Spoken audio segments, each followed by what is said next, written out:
Book 3, Chapter 1, Stone Sculpting, Part 1. Book 3, Mountain Range of Magical Beasts, Chapter 1, Stone Sculpting, Part 1. The warm, comfortable rays of the spring sun shone down upon the brothers of Dorm 1987, who were resting in their backyard. Yale, George, and Reynolds were all engaged in idle conversation. By now, Yale and George were both 16 years old, while Reynolds was now 14. The three of them had quickly gained in height, and even the shortest Reynolds was now 1.6 meters tall. The tallest of them was Yale, at an astonishing 1.9 meters. "George, stop faking in front of the two of us. Even fourth bro has lost his virginity. Why are you and third bro still faking? How about this, at the end of this month, why don't you and third bro both go to Funli City's Jade Water Paradise? I'll handle the expenses. I guarantee that both of you will be extremely comfortable, and I'll also guarantee that the girl will also be a virgin. Deal?"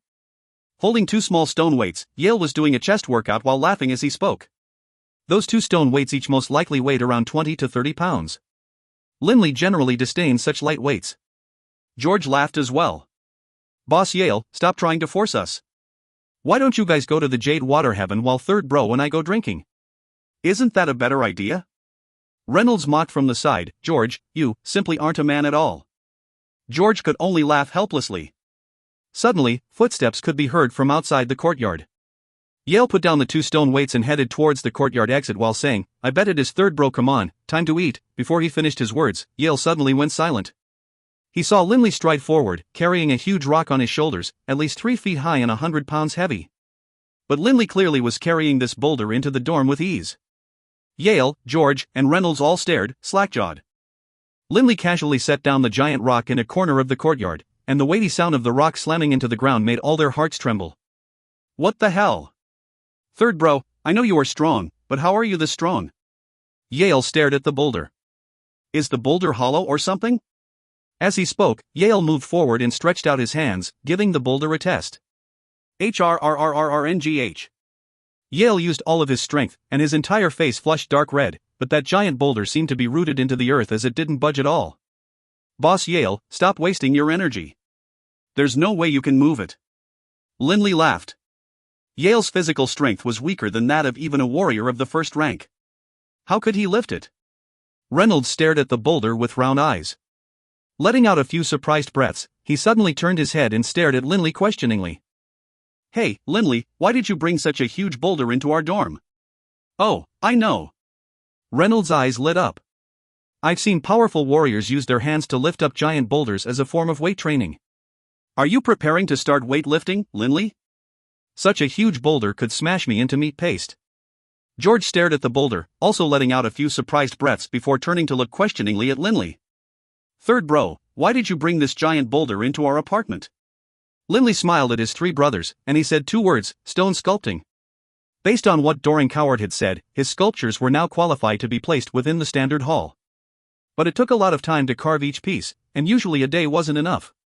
In the past, he could casually carve at the rear mountains without worrying about making mistakes, but now things were different. "Stone sculpting?" Reynolds, George, and Yale all stared at Lindley, shock in their eyes. "What, is this really shocking?" Lindley looked back at his three brothers. Reynolds hurriedly said, "It isn't shocking, no. It is extremely shocking. We four brothers have lived together for 6 or 7 years now, but I've never seen you sculpt stone before. Are you planning to start training today?" Lindley laughed. "Who says I've never been trained before?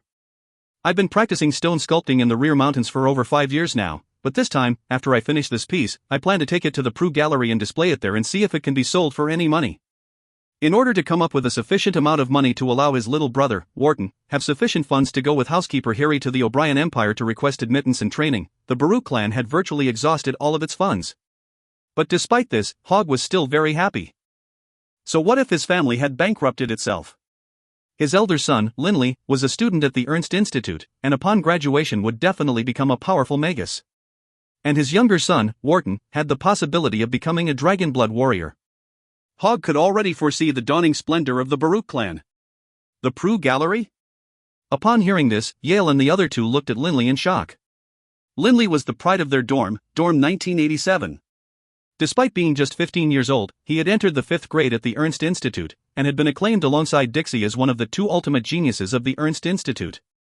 Yale and the others all acknowledged Lindley as being a genius, but stone sculpting was an extremely profound art form. Many people would painstakingly train for decades, but still only be considered ordinary sculptors. As an extremely ancient and long-lived art form, how could it be easy for stone sculpting to be mastered? How did Linley dare to dream that his artworks would be exhibited in the most venerated of art galleries, the Prue Gallery? Third bro, don't get too carried away.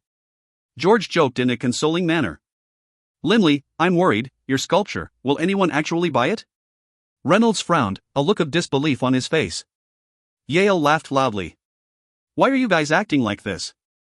Third bro, go ahead and put on an exhibit. As long as you have an exhibit, I'll spend 10,000 gold to buy it and help spread your fame.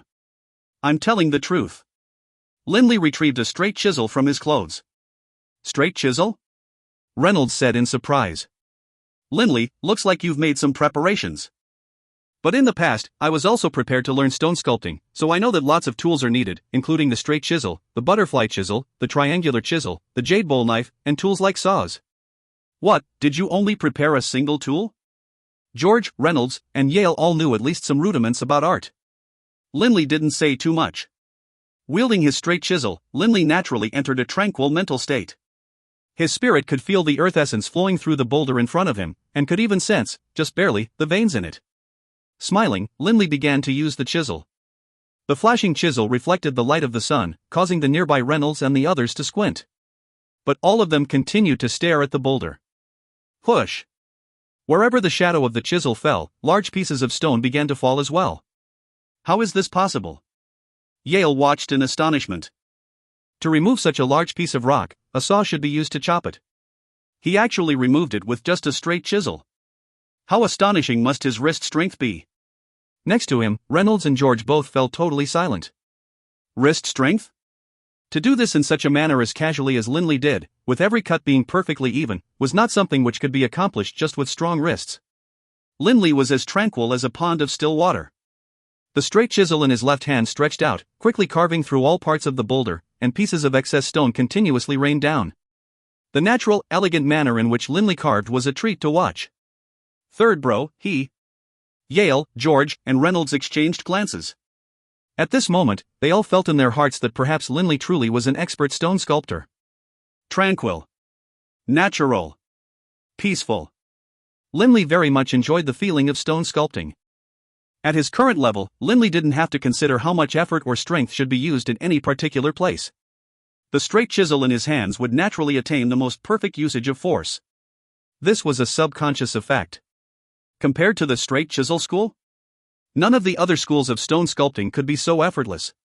All the experts of the other schools had to consider which of the many various types of tools should be used for each part of the sculpture. This alone was exhausting. In this natural, unrestrained manner, Linley's stone sculpting led his spiritual essence to rapidly grow, like the grass after a rain. That sensation of natural growth was extremely wondrous to Linley, making him feel comfortable from his very core. Linley's right hand suddenly halted. The flying dust and specks of stone took a bit longer to settle, but the outline of a crawling creature could be seen from the boulder. Why are you guys standing there in a daze? All shocked? Linley laughed as he turned to look at Yale and the others. I've just made a simple outline.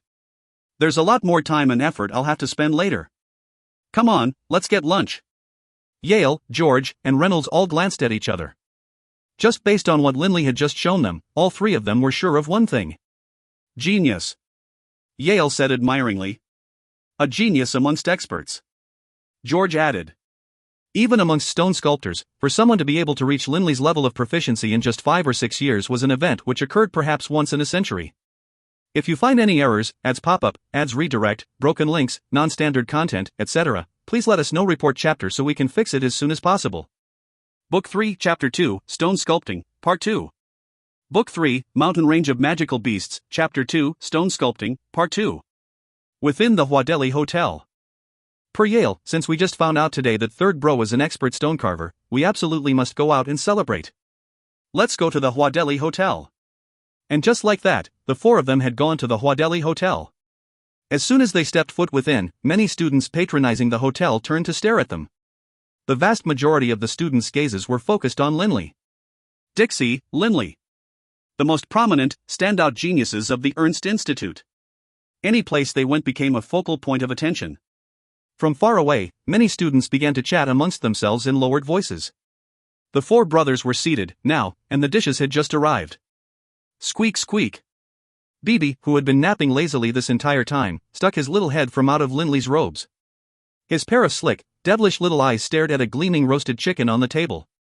Reynolds immediately grabbed the chicken and offered it to Bibi.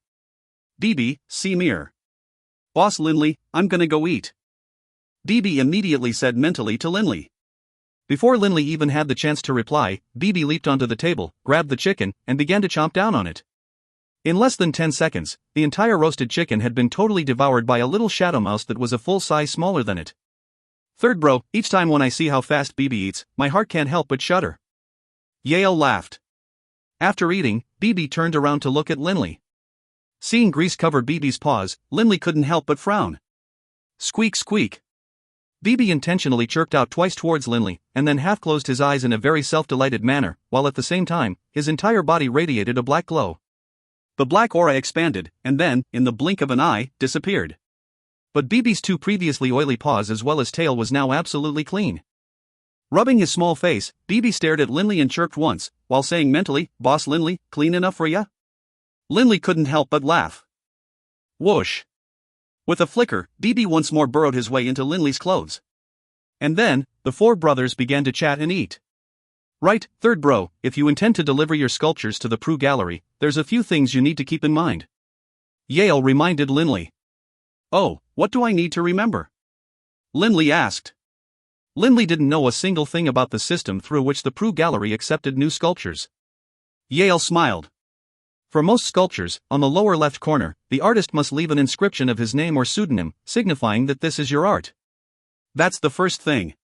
The second thing is that when the sculpture is delivered to the Prue Gallery, it must be totally sealed and boxed. This is to prevent the sculpture from being damaged while being delivered to the gallery. When the sealed sculpture is delivered to the Prue Gallery's warehouse, there will be people who will inspect it to see if it is in good condition, as well as take down a detailed recording of your own information. Usually, within 3 days or so, your artwork will be ready to be displayed at the standard display hall within the Prue Gallery. Linley nodded. Leaving behind one's name on one's artwork was done in order to prevent others from falsely claiming the work was theirs. Linley could also understand the reasoning for requiring the sculpture be boxed and sealed. Some sculptures are carved very exquisitely and delicately. In the shipping process, it is entirely possible that the sculpture might be damaged. If I totally seal it off, and also add lots of paper and cloth padding, it should be much safer. What about pricing and bidding? How does the Prue Gallery handle this? Linley asked. The whole point of delivering the sculpture to the Prue Gallery was for the sake of making money, so as to improve his family's economic situation. Yale said delightedly, the sculptures are placed within the standard hall, and potential buyers are allowed to set any price they want. After a month, the highest bidder will receive the sculpture, while you will get your compensation. Naturally, the Prue Gallery will receive a 1% transactional commission, with a hard limit of 10 gold coins. If your sculpture exceeds 1,000 gold coins in price, the commission of the gallery will still remain just 10 gold coins. Linley understood now. Third bro, don't worry. I'll arrange for some people in Funli City to take care of everything. I guarantee it'll all be to your satisfaction. Yale smiled towards Linley as he spoke. If the third bro of our dorm delivers a sculpture to the Prue Gallery and it sells well, I'll gain a lot of face as well, but... Off on the side, George couldn't help but sigh with praise. Third bro, by now, you are a 5th grade student. In the future, you'll no doubt also be a master sculptor. Your future is boundless. You'll no doubt do much better than us. A master sculptor? Don't flatter me. Linley laughed at himself. The four brothers chatted as they continued to drink and eat. Living in the Ernst Institute really is comfortable, Yale suddenly sighed, putting down his wine cup. I remember when I was young and I lived at home, our family rules were extremely severe. Reynolds quirked his lips as well. We are all students of the Ernst Institute. According to Grandpa Lamu, right now, the world is very chaotic. In the outside world, there is constant warfare and slaughter. The Ernst Institute is backed by the Radiant Church, so no one dares offend it. That's the reason why our lives are so comfortable. In the future, when we go out and train in the real world, we'll see how cruel the world can be. Absolutely correct. Linley nodded and sighed. I'm a 5th grade student now. Many of my fellow classmates have already gone training in the real world. From what they say, some students die in battle outside, and many are crippled or wounded. Without experiencing real life and death battles, it will be hard for us to grow. We are just like the pets of the noble families. Our lives might be easy, but how can they compare to the viciousness of the real world? George also sighed. I really look forward to the bloody life and death battles which the high-level students will engage in. Those exciting, blood-boiling lifestyles must be extremely stimulating. George, Yale, Reynolds, and Linley were now all 15 years old. In all of their hearts, there was a thirst for the exciting events of the outside world. But Yale and the others were far too weak. If they embarked now on that lifestyle of life and death battles, their chance of death was far too high. Linley, you are a 5th grade student now, yes? Reynolds suddenly said. Yale and George also looked at Linley, their eyes gleaming. Linley took a deep breath and nodded. Right. I am now a magus of the 5th rank. I can be considered a high-level magus now. In June, I plan to embark on a 2-month trip to the mountain range of magical beasts, returning only in August. Linley had decided long ago. The mountain range of magical beasts? Yale, George, and Reynolds all sucked in a cold breath. The mountain range of magical beasts, the largest mountain range in the Yulan continent, lay less than 100 kilometers east of the Ernst Institute. Many high-level students did indeed venture there for their 2nd or 3rd training missions. But most students, for their first training expedition, would select some more ordinary locales. For example, they might take on some low-risk assignments like being a bodyguard or escorting a caravan. Linley, you plan to go to the mountain range of magical beasts for your very first training expedition? Reynolds couldn't help but ask. George and Yale were also worried. Relax. I have full confidence. Linley was rather confident in himself. As a magus of the 5th rank and a warrior of the 4th rank, he possessed great speed as a warrior which could be further supported by the wind-style spell, Supersonic. Based on his current speed, when combining his speed with this spell, Linley could reach the speed of a warrior of the 6th rank. And even more importantly, Linley could utilize the high-level wind spell, floating technique.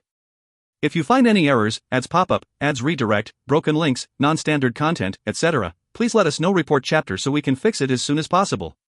Book 3, Chapter 3, A Night at the Jade Water Paradise. Book 3, Mountain Range of Magical Beasts, Chapter 3, A Night at the Jade Water Paradise. Time flowed on, and in the blink of an eye, it was now the end of May. During the past 2 months, every day, Linley spent part of his free time in the meditative state, and the rest either practicing stone carving or reading. The Ernst Institute's library held an enormous amount of books within it, and through reading these books, Linley was able to increase the breadth of his knowledge. May 29th morning. Linley, Yale, George, and Reynolds stood in the square in front of the Prue Gallery. A nearby carriage contained within it 3 wooden crates. During these past 2 months, Linley had actually managed to produce 9 new sculptures, but since this was his first time delivering art to the gallery, Linley just wanted to get a taste of how it all worked and thus only brought 3.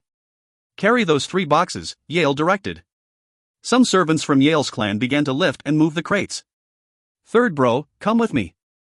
Yale clearly was quite familiar with this road, and he headed directly towards the side of the Prue Gallery. The Prue Gallery took up a very large amount of space, and off to the side of the main entrance, a few hundred meters away, there was an unremarkable door, with a middle-aged man dressed in warrior attire standing in front of it. When the middle-aged man saw Yale stride towards him, his eyes lit up and he immediately hurried over. Smiling, he paid his respects and said, "Young Master Yale, welcome." Yale smiled and nodded. "I imagine you already know why I am here." "This is my good friend, Linley. These 3 sculptures are his. Where are your servants?" "Have them carry the sculptures inside." "Please wait."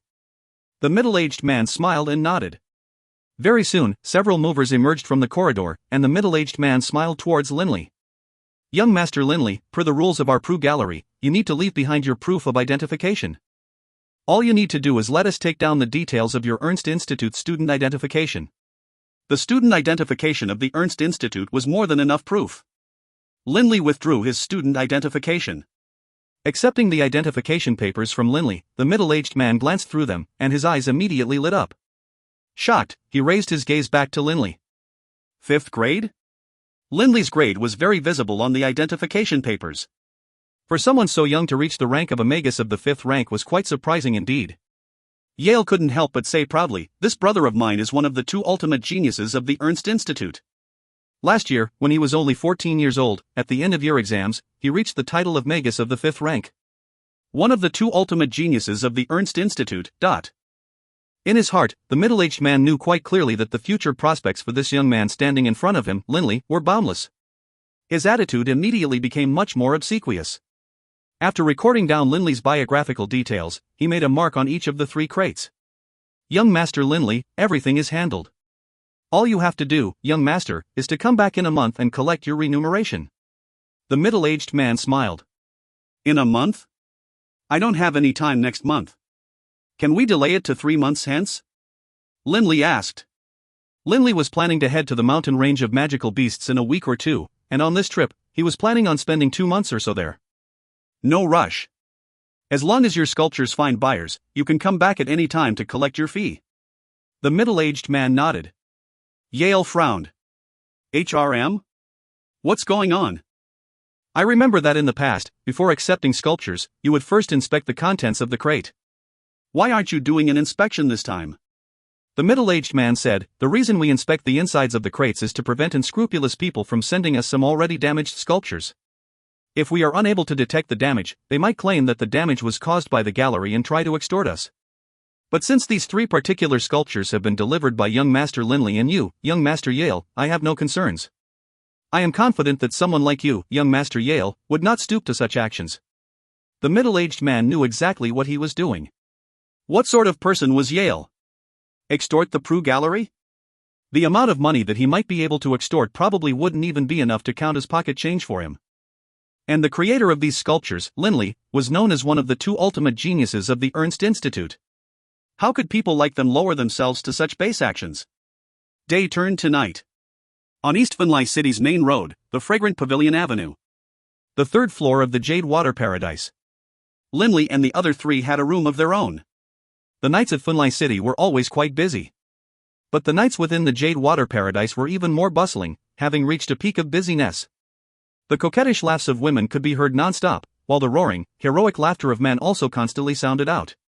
Within the private room, the 4 brothers drank while making idle conversation, and by each of their sides was a delicate and pretty girl. "Second bro, third bro, I'm going to go to bed, and fourth bro is as well. The 2 of you," his arm draped around a girl with long, green hair. Yale's breath smelled strongly of liquor. "That's enough, Boss Yale. Stop talking, all right?" Linley interrupted Yale's words. Yale and Reynolds exchanged glances, then looked at Linley and George with contemptuous gazes. And then Yale and Reynolds, each of them with an arm around the waist of their respective companions, left the private room. For 2 years now, Linley and the gang had often come here. Generally, Yale and Reynolds would go off to have fun, while Linley and George would at most drink a little and chat with the girls. "Young Master Linley, we've known each other for 2 years now, but you..." The green-haired girl seated next to Linley said in an unhappy voice. Linley couldn't help but feel a headache coming. "Ira, Ella, if you are tired, you can go back and get some rest. I guarantee that when the time comes, you won't receive a single copper coin less than you deserve." Linley had no choice but to say coldly, causing the girl named Ira to no longer dare speak. It really was quite rare to see someone come to the Jade Water Paradise but only drink. A white light shone forth from the coiling dragon ring, and transformed itself into Doreen Cowart. Doreen Cowart, face wreathed in smiles, looked at Linley. Jestingly, he said, "Hey, Linley. Why do you have such a foul look on your face with such a girl in front of you?" "Alas, I, a venerable saint-level Grand Magus, am now just a bodiless spirit. I can't touch a woman, even if I want to. And you punk, act in such a way? Grandpa Doring." Linley frowned unhappily as he said mentally to Doreen Cowart. Doreen Cowart pursed his lips. "You've never gotten a taste of a woman. If you had, you wouldn't be acting in such a way." Linley raised his head and stared outside the window, no longer paying any attention to that lecherous old Doreen Cowart. The cold outside air blew on his face, helping Linley to calm down. The mountain range of magical beasts. What is it like, inside it? In 1 or 2 weeks, Linley was going to head off on his journey. Within the Ernst Institute, Linley had heard many legends regarding the mountain range of magical beasts, and had also heard much from Doreen Cowart. However, Linley had never gone himself. Thus, Linley had only his own imagination to rely on when trying to picture the mountain range of magical beasts. "In a week, let's go." Staring outside the window, seeing the boundless night sky, Linley made up his mind. If you find any errors, ads pop up, ads redirect, broken links, non-standard content, etc., please let us know. Report chapter so we can fix it as soon as possible. Book 3, Chapter 4, The Price, Part 1. Book 3, Mountain Range of Magical Beasts, Chapter 4, The Price, Part 1. Within the Prue Gallery. Elegant music wafted over everyone present, as all of the visitors silently inspected one sculpture after another. The gallery was divided into the main gallery, the experts' gallery, and the master's gallery. The main gallery took up an enormous amount of space, and also contained the most works of art. Towards the northeast corner of the gallery, there were 3 works of art, all of which emanated a very unique aura. Anyone who had spent time studying the art of sculpting would immediately sense the aura. But there were more than 10,000 works of art in the gallery, and these 3 sculptures were thus like needles hidden within an ocean. It was quite difficult for anyone to pay them any mind. Most of these sculptures feel hollow. They have a shape but no soul. The 180-year-old Count Juno was slowly making his way through the main hall, his gaze flickering past one work of art after another. Count Juno didn't have any other hobbies, the only thing he liked was sculptures. Every day, he would spend his morning strolling through the Prue Gallery. But within the main gallery, there were very few sculptures capable of attracting Count Juno's interest. "Milord Count, have any sculptures struck your fancy?" a beautiful attendant by his side said to him. Because Count Juno came here every morning, all of the attendants working at the Prue Gallery had become quite familiar with him. Count Juno shook his head and laughed. "Haven't found any yet. Milord Count, the quality of the sculptures here is much inferior than that of the sculptures in the Hall of Experts and the Hall of the Masters. Why do you spend every morning here?" the female attendant said curiously. Count Juno intentionally let out a mysterious laugh. "You don't understand. There are countless sculptures within this main hall. Perhaps hidden within there are some good works. The feeling of panning for gold by sifting through mud is quite marvelous." "Oh?" The attendant looked at Count Juno questioningly. Count Juno didn't explain any further. He continued to appraise one sculpture after another without stopping, but when he reached those 3 works of art sculpted by Linley, his eyes lit up. Having appraised sculptures for over a century, he could immediately discern that these 3 sculptures were special. Cool, natural, proud, and aloof. Count Juno couldn't help but praise. The word was essence. For a work of art to be termed a good work of art, it had to have that certain special essence to it. At a single glance, Count Juno could tell that these 3 works of art emanated a cool, proud, and aloof aura. It was this unique aura which had stopped Count Juno in his tracks. "Come over here and help me place a bid. For these 3 sculptures, I am willing to bid 100 gold coins each," Count Juno said to the female attendant. The female attendant beamed and immediately pulled out a records book.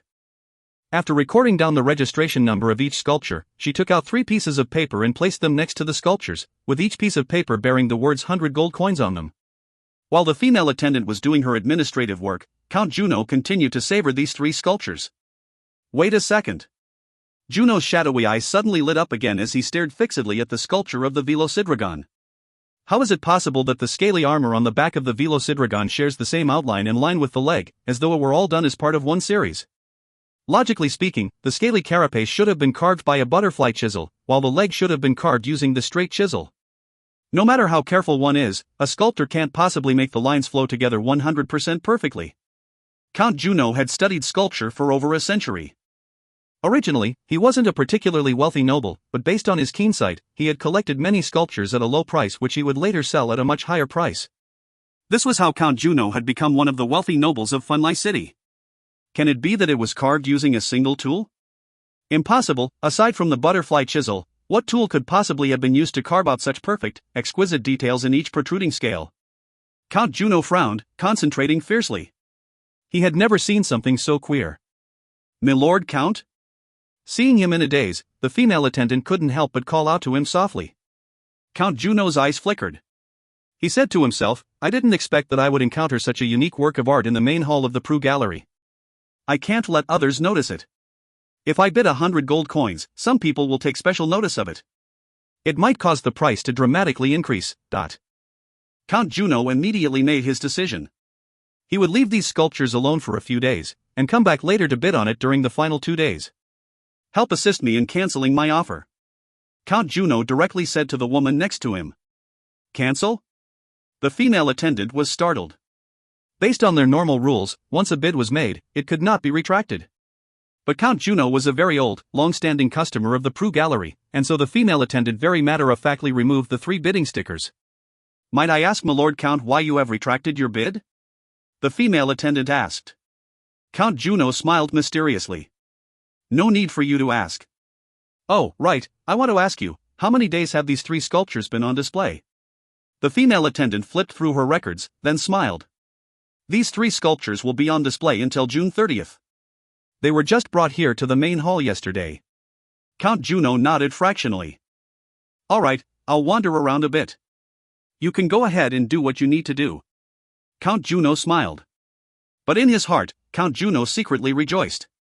In his appraisal, the true valuation of these 3 sculptures should be in the range of 3,000 gold pieces. An ordinary sculpture by an expert was worth around 1,000 gold pieces, and these 3 sculptures were all carved in a very unique manner. Just based on that alone, the actual valuation would be doubled. Count Juno continued to visit the gallery every day. Indeed, just as he had expected, because the Prue Gallery had so many sculptures, nobody else had managed to discover these 3 sculptures. Even if someone had, they only felt that the sculptures looked nice, and couldn't see the true value of these sculptures.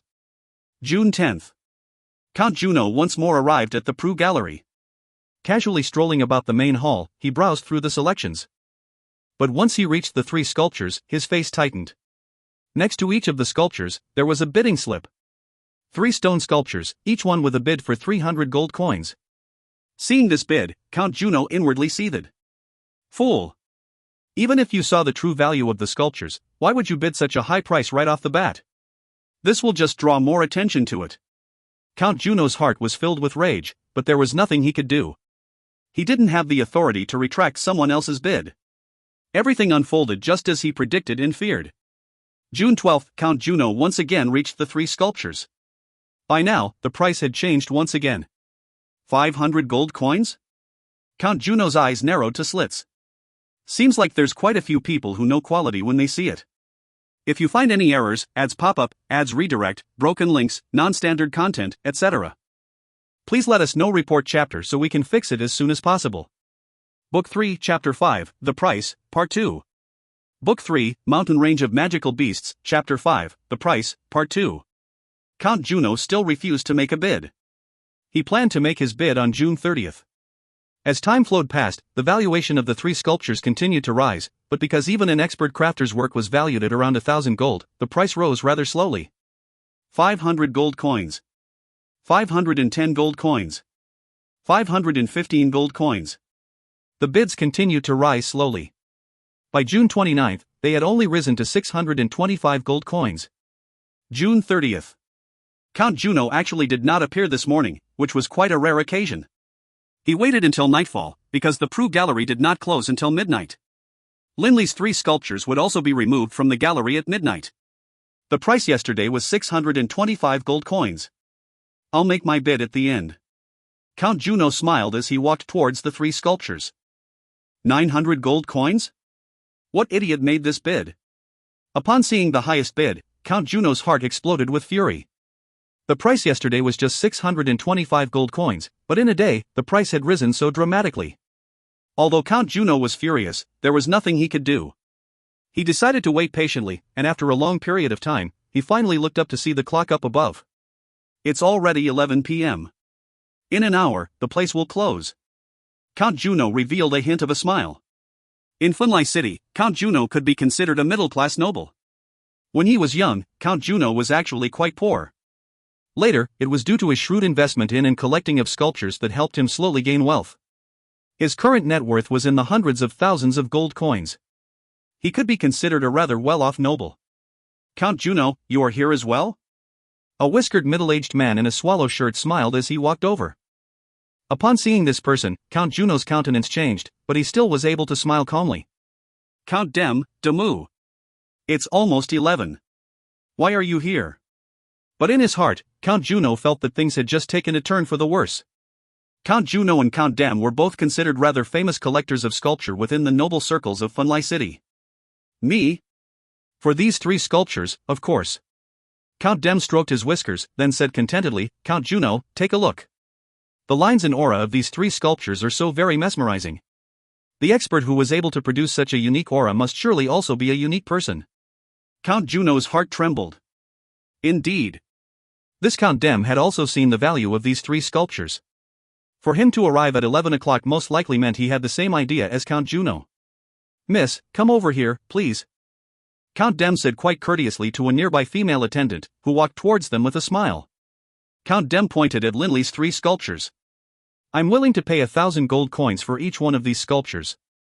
The attendant said courteously, just a moment. She took out a record book and made some notations before placing the bidding slips next to the sculptures. 1,000 gold coins? The facial muscles on Count Juno's face twitched. Count Dem said to him with a smile, Count Juno, these 3 sculptures really are exceptional. Right, what brings you out here so late at night, rather than resting at home? Are you here for these 3 sculptures as well? Count Juno let out a light hum. I didn't expect that Count Dem would be so interested in these 3 sculptures. Honestly, I hadn't paid them much attention yet. Let me take a good look first. Count Juno smiled, then turned and began intensely studying the 3 sculptures, totally ignoring Count Dem. Seeing the scene before him, Count Dem sneered mentally. Old fellow, do you really think you can hide your thoughts from me? Like the murmurs of a river, the music continued to play in the main hall of the Prue Gallery. Count Juno and Count Dem both quietly viewed various sculptures. The gallery remained as quiet as ever. Dong! Dong! The clocks on the walls began to chime. It was now midnight. Miss, please come here.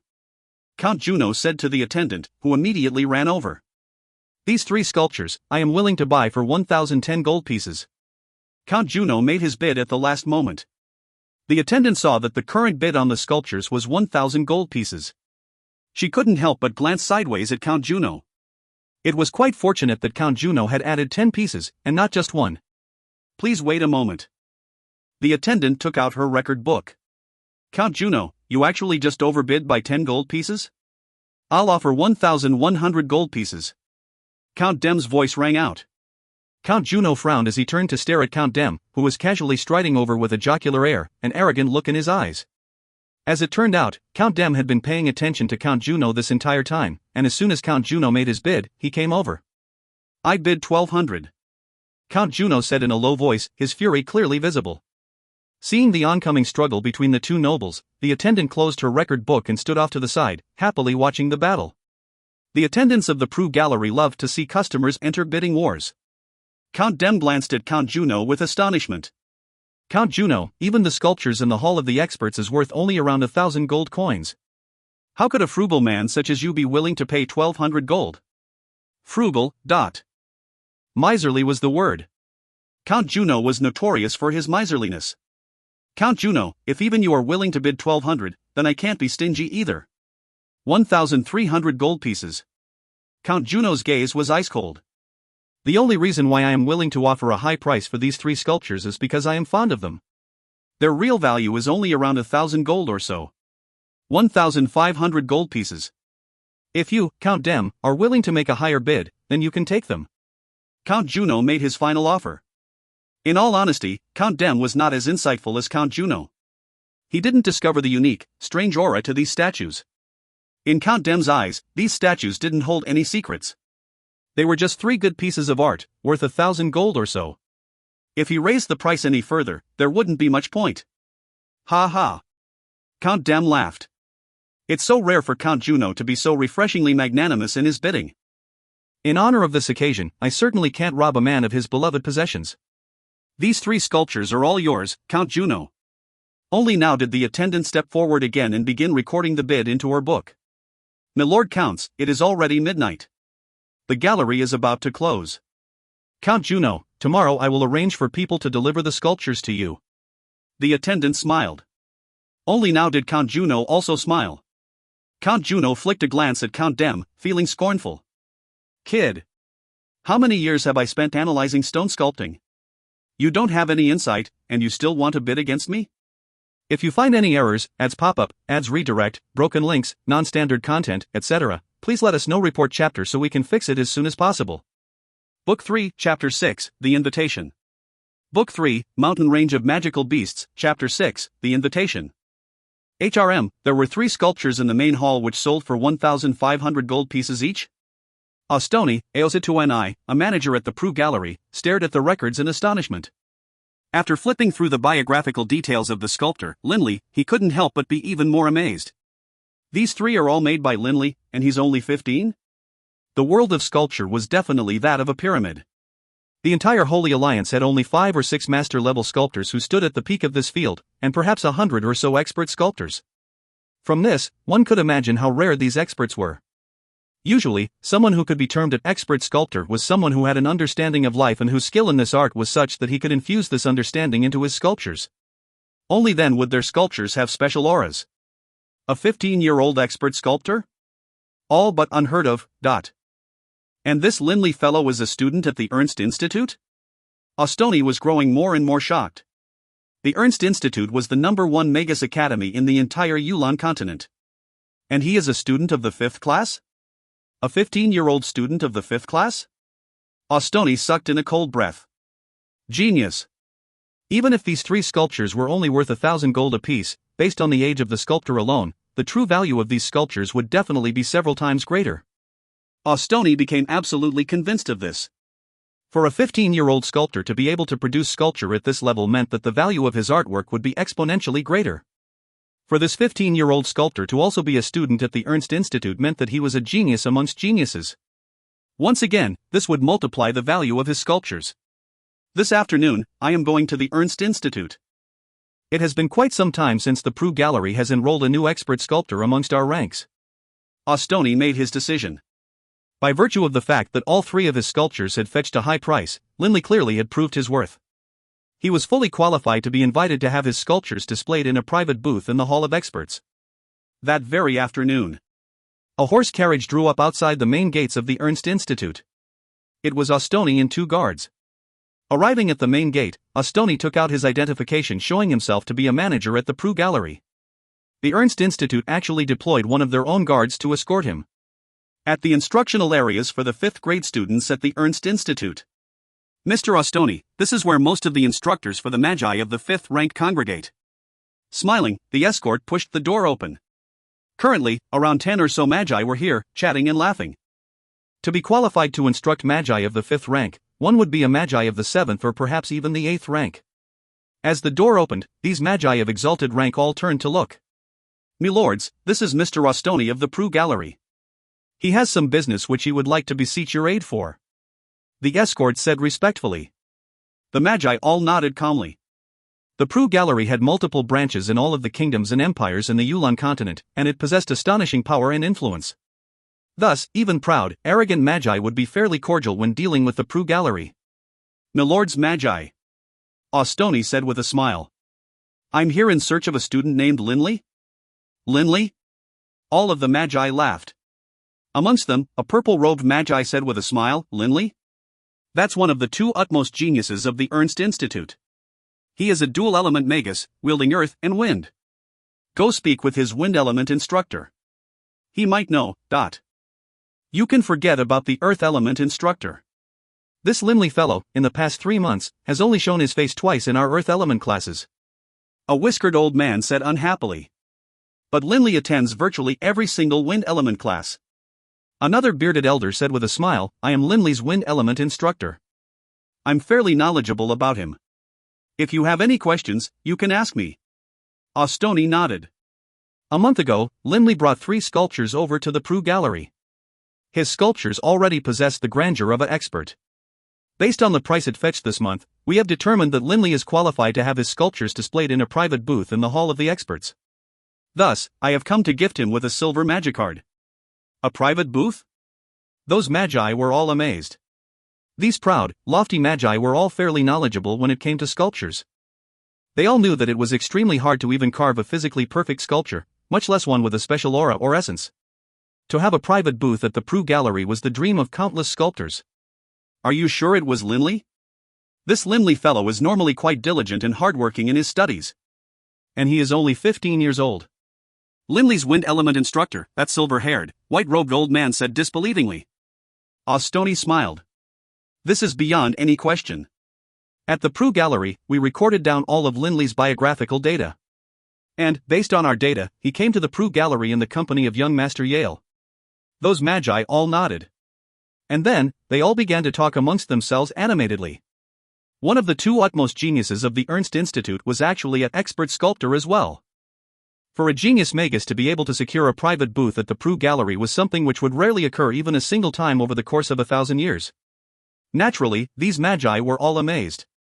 "Milords Magi, can any of you inform me where Linley is residing?" Austoni asked. That silver-haired, white-robed elder said, "Linley resides in dorm 1987. Dorm 1987? Hearing this, Austoni was about to head there right away. The silver-haired, white-robed elder continued, "But please wait. Although Linley lives in dorm 1987, I happen to know that 3 weeks ago, he departed from the school to engage in training. Thus, unfortunately, I'm afraid you came here for nothing." "Training?" Austoni started. Austoni knew quite well that magi of the 5th and 6th ranks were qualified to engage in real-world field training. The Ernst Institute also strongly encouraged this practice. Austoni couldn't help but sigh. He didn't expect that despite rushing to the Ernst Institute so enthusiastically, this would be the end result. "Then, milords Magi, I will take my leave." Austoni bowed respectfully. Those magi all nodded casually towards him, signifying acceptance, and no longer paid him any heed. All of them began to excitedly chat amongst themselves. "I didn't imagine that this kid Linley is so formidable." All of these magi instructors were unable to stop praising Linley who, without anyone knowing, was able to qualify to have a private booth at the Prue Gallery. If you find any errors, ads pop up, ads redirect, broken links, non-standard content, etc., please let us know. Report chapter so we can fix it as soon as possible. Book 3, Chapter 7, The Journey, Part 1. Book 3, Mountain Range of Magical Beasts, Chapter 7, The Journey, Part 1. Let us go back in time a few weeks, to June 5th. This afternoon, Linley bid farewell to his 3 brothers. Carrying a leather sack on his back, Linley headed on the road to the mountain range of magical beasts. Squeak squeak. The little shadow mouse squeaked happily from his perch on Linley's shoulders. "Boss, we're finally headed to the mountain range of magical beasts." "Wow, I'm so excited." The little shadow mouse voice rang out in Linley's head.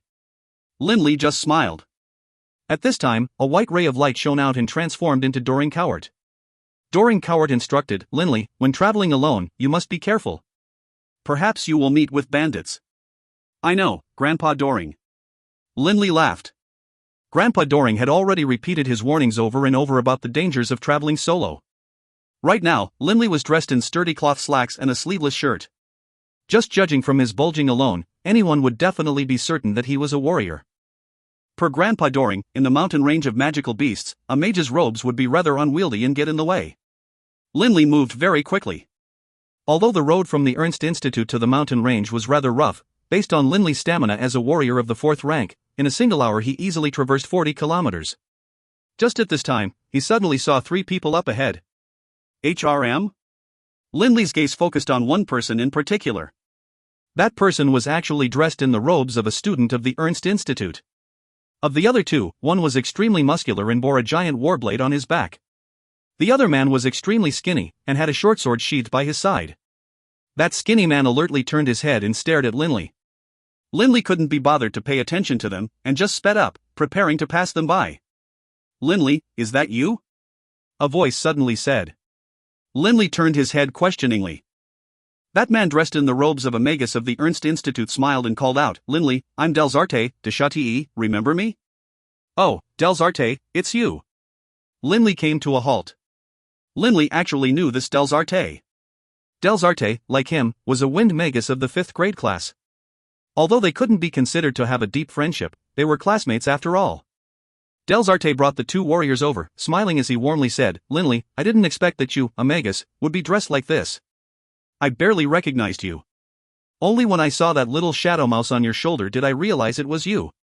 Kava, Kawa, Matt, Matii, let me introduce you. This is Linley, one of the 2 ultimate geniuses of our Ernst Institute. He's only 15 years old, but he is already a magus of the 5th rank." Delsarte enthusiastically introduced. Kava was that muscularly built warrior, while Matt was the skinny warrior. I've long heard Delsarte talk about the 2 ultimate geniuses of the Ernst Institute. I didn't expect that today we would have the good fortune to meet you. Matt said courteously, while Kava's eyes widened as round as an ox. "You are a magus? Why do you look like a warrior to me?" Linley didn't explain. "All of you are heading to the mountain range of magical beasts?" Delsarte nodded. "Right. Kava and Matt traveled with me last year for field training. We have good teamwork. This year, we plan to do some exploration around the borders of the mountain range of magical beasts. Linley, you should come with us. In a group, we'll all be safer. Linley nodded. I'll travel with them for now. Delsarte is a classmate of mine, so he should be trustworthy. When we reach the mountains, we'll split up. After making his decision, Linley and Delsarte's trio all headed towards the mountains together. The four of them traveled at very high speed. Even the physically weak Delsarte was able to move rapidly through usage of the wind-style spell Supersonic. Thus, their group moved quickly through the barren roads. Kava's loud voice rumbled, "Linley, if you join with us, then we would have 2 magi of the 5th rank. When the 4 of us work together, we might even be able to kill a magical beast of the 6th rank. The magicite cores of magical beasts of the 6th rank are worth around 1,000 gold apiece. If we kill a few of them, we won't have to worry about our living expenses for a century." For most people, in a year, 10 gold pieces was more than enough for living expenses. 1,000 gold coins was an enormous sum. Linley's heart was swayed. In the back of his mind, he suddenly was reminded of the books regarding magical beasts he had read. These books had discussed the energy core all magical beasts had within them, the magicite cores. These magicite cores will solidify in the bodies of beasts of the 3rd rank and higher. But for beasts which have not reached the 6th rank, the value of the cores is not high. They probably aren't even worth as much as one of my sculptures. Linley thought to himself. However, the magicite cores of magical beasts of the 6th rank were still only worth about 1,000 gold. Based on Doring Coward's calculations, Linley's sculptures were definitely qualified to be displayed in the Hall of the Experts, with a valuation of around 1,000 gold or so each. Killing a magical beast of the 6th rank, in terms of difficulty and danger, was something that was far deadlier than sculpting. At the mountain range of magical beasts, my primary goal is to train myself. Acquiring magicite crystals? That's just a side benefit. Linley said to himself as he looked at the other 3. Delsarte and the others were engaged in enthusiastic speculation. Clearly, they were very excited about acquiring magicite cores. The magicite cores of magical beasts of the 3rd, 4th, and 5th ranks aren't worth much. Even cores from beasts of the 6th rank are just worth 1,000 or so. Delsarte said, shaking his head unconcernedly. If we can kill a magical beast of the 7th rank, then we will be rich. When he said these words, Delsarte's eyes gleamed. Just like humans, where between magi of the 6th rank to the 7th rank was a huge gap, magical beasts of the 6th rank had a huge gap in power compared to magical beasts of the 7th rank. The magicite cores of a magical beast of the 7th rank were worth tens of thousands of gold pieces. If they could kill just one, in the countryside, they would be considered extremely wealthy and not have to worry about money for the rest of their lives. A magical beast of the 7th rank? Based on our ability, that would be a death wish. Linley said casually. Linley had witnessed the power of the Velocidragon, a magical beast of the 7th rank. Linley, at his current rank, probably couldn't even break through the Velocidragon's terrifyingly protective scales. If he couldn't even pierce its defense, how could he possibly try to kill a magical beast of the 7th rank? How was that possible? That sly-looking fellow, Matt, nodded. It's hard to say if the 4 of us would even be able to defeat a magical beast of the 6th rank. Fighting with a magical beast of the 7th rank is suicide. I'm just making small talk. Delsarte rubbed his head as he pursed his lips. Just as the 4 of them were talking and laughing, in a mountain forest 100 meters behind them, a man wearing green clothes and with leaves covered all over his face was staring coldly at them. This man's mouth was moving non-stop, apparently mumbling the words to a magical spell. At the same time, the longbow in his hands had been pulled to the limit. Suddenly, the arrow shot out, flashing with a cold blue light. It tore through the air at a terrifyingly rapid speed, traversing the 100 meters in the blink of an eye. Linley, who was engaging in idle talk with the group, suddenly felt all the hairs on his body stand up. His heart immediately reached a maximum level of tension. Danger! Linley quickly dodged to the side. Whoosh! That high-speed arrow shot past him like a bolt of lightning, piercing through the body of the rogue Delsarte. It pierced through his torso, leaving behind a gaping hole as it flew another few dozen meters before halting. Clutching his throat, Delsarte's eyes turned round. Some indistinct words gargled in his mouth as fresh blood spewed forth from the wound in his chest. URG, URG, Delsarte's eyes were filled with a longing for life. They were filled with horror and fear, but as the blood continued to pour out from the gaping hole in his chest, quite quickly, all life fled from Delsarte's eyes, and he collapsed. Linley, Kava, and Matt all quickly flattened themselves against the grass as they alertly looked behind them. If you find any errors, ads pop up, ads redirect, broken links, non-standard content, etc., please let us know. Report chapter so we can fix it as soon as possible. Book 3, Chapter 8, The Journey, Part 2. Book 3, Mountain Range of Magical Beasts, Chapter 8, The Journey, Part 2. A Wind Element Magus Archer.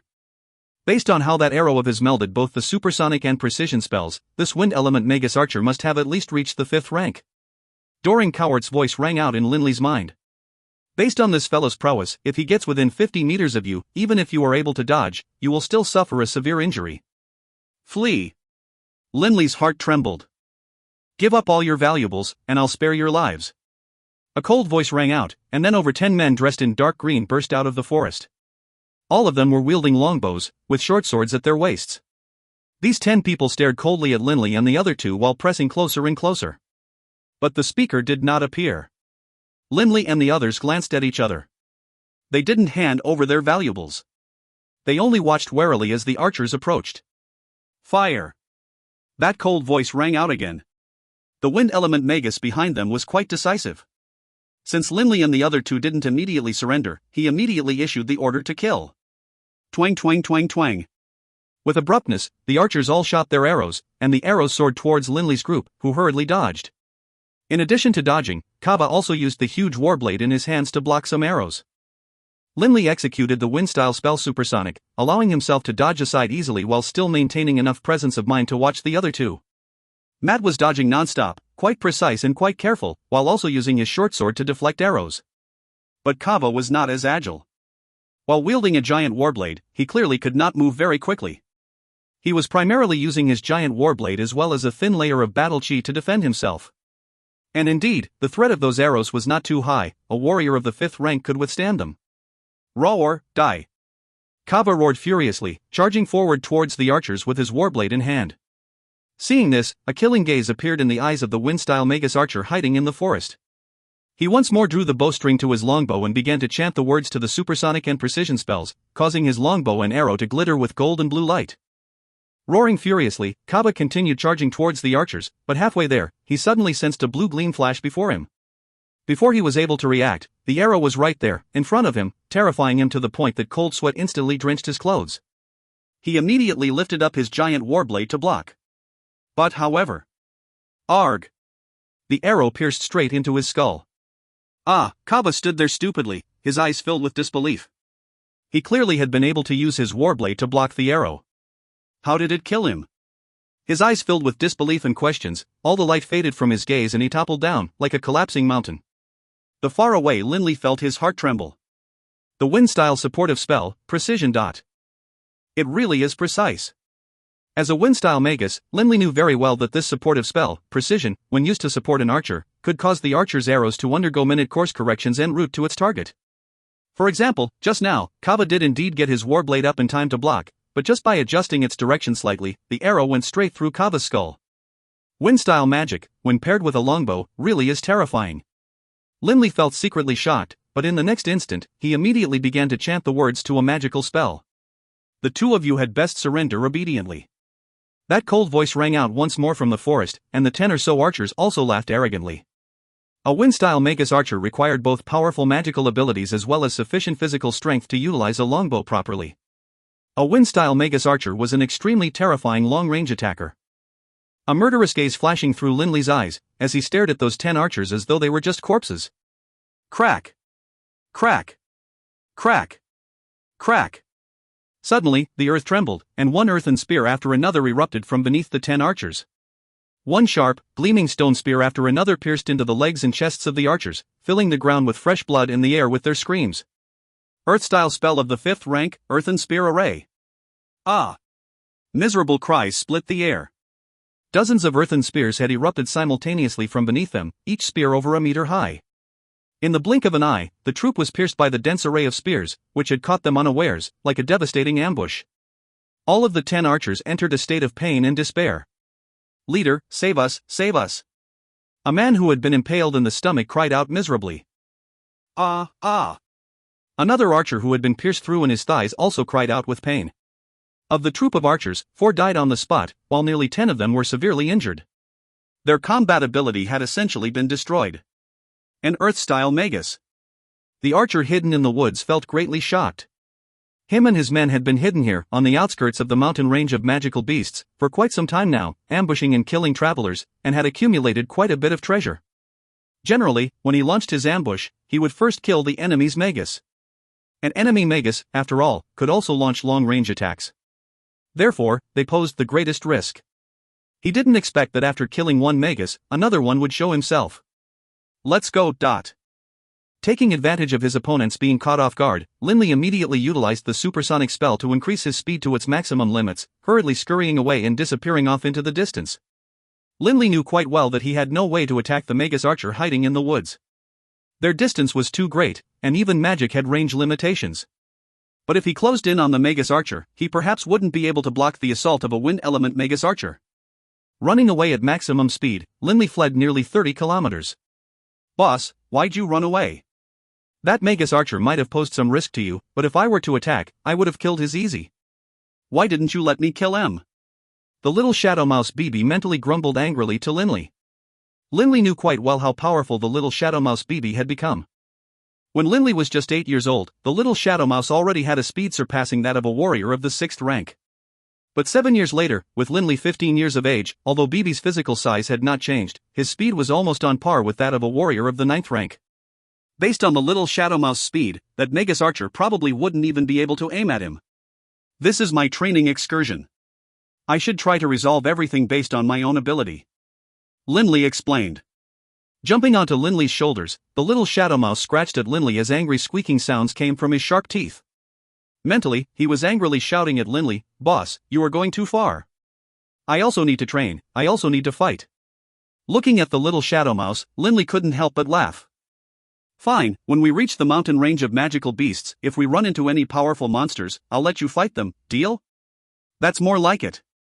The little shadow mouse sat up, folding his little paws over his chest. His little nose wrinkled as he beamed happily. Just at this moment, the dark, grim sky was shattered with a crash as bolts of lightning lit up the world, followed by the echoing thunder. "Looks like it's going to storm hard soon." Linley frowned.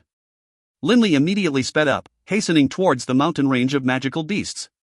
By the time Linley was just 10 or so kilometers away from the mountains, the first drops rain began to fall, followed by torrential showers which flooded the land. Rumble. The sound of thunder sounded out again and again, while the torrential rain continued to cover the lands with water. It felt as though the entire world had been flooded. But not much rain fell on Linley, who continued to forge ahead with rapid speed. This was because 10 centimeters above Linley, there was a wind shield of approximately 1 meter in diameter. The defensive ability of the wind shield spell was quite high. Linley only had to use a tiny bit of mage force in order to allow it to block the rain constantly. As the wind itself was formless, the wind shield, as well, appeared like just a translucent, faint blue streak. From far away, one simply couldn't tell that there was a wind shield there. Thus, using this wind shield, Linley rapidly forged ahead. After a bit of time, Linley saw a long, sinuous range of mountains, running north to south with no end in sight. This mountain range, which virtually split the Yulan continent into 2 halves, was the #1 mountain range in the world, the mountain range of magical beasts. Seeing the titanic mountains just a few kilometers away, Linley couldn't help but hold his breath. What a huge mountain range. This mountain range was simply too enormous. Based on the naked eye, as far as one could tell, the mountains were limitless, and as far north and as far south as one could see, there were mountains.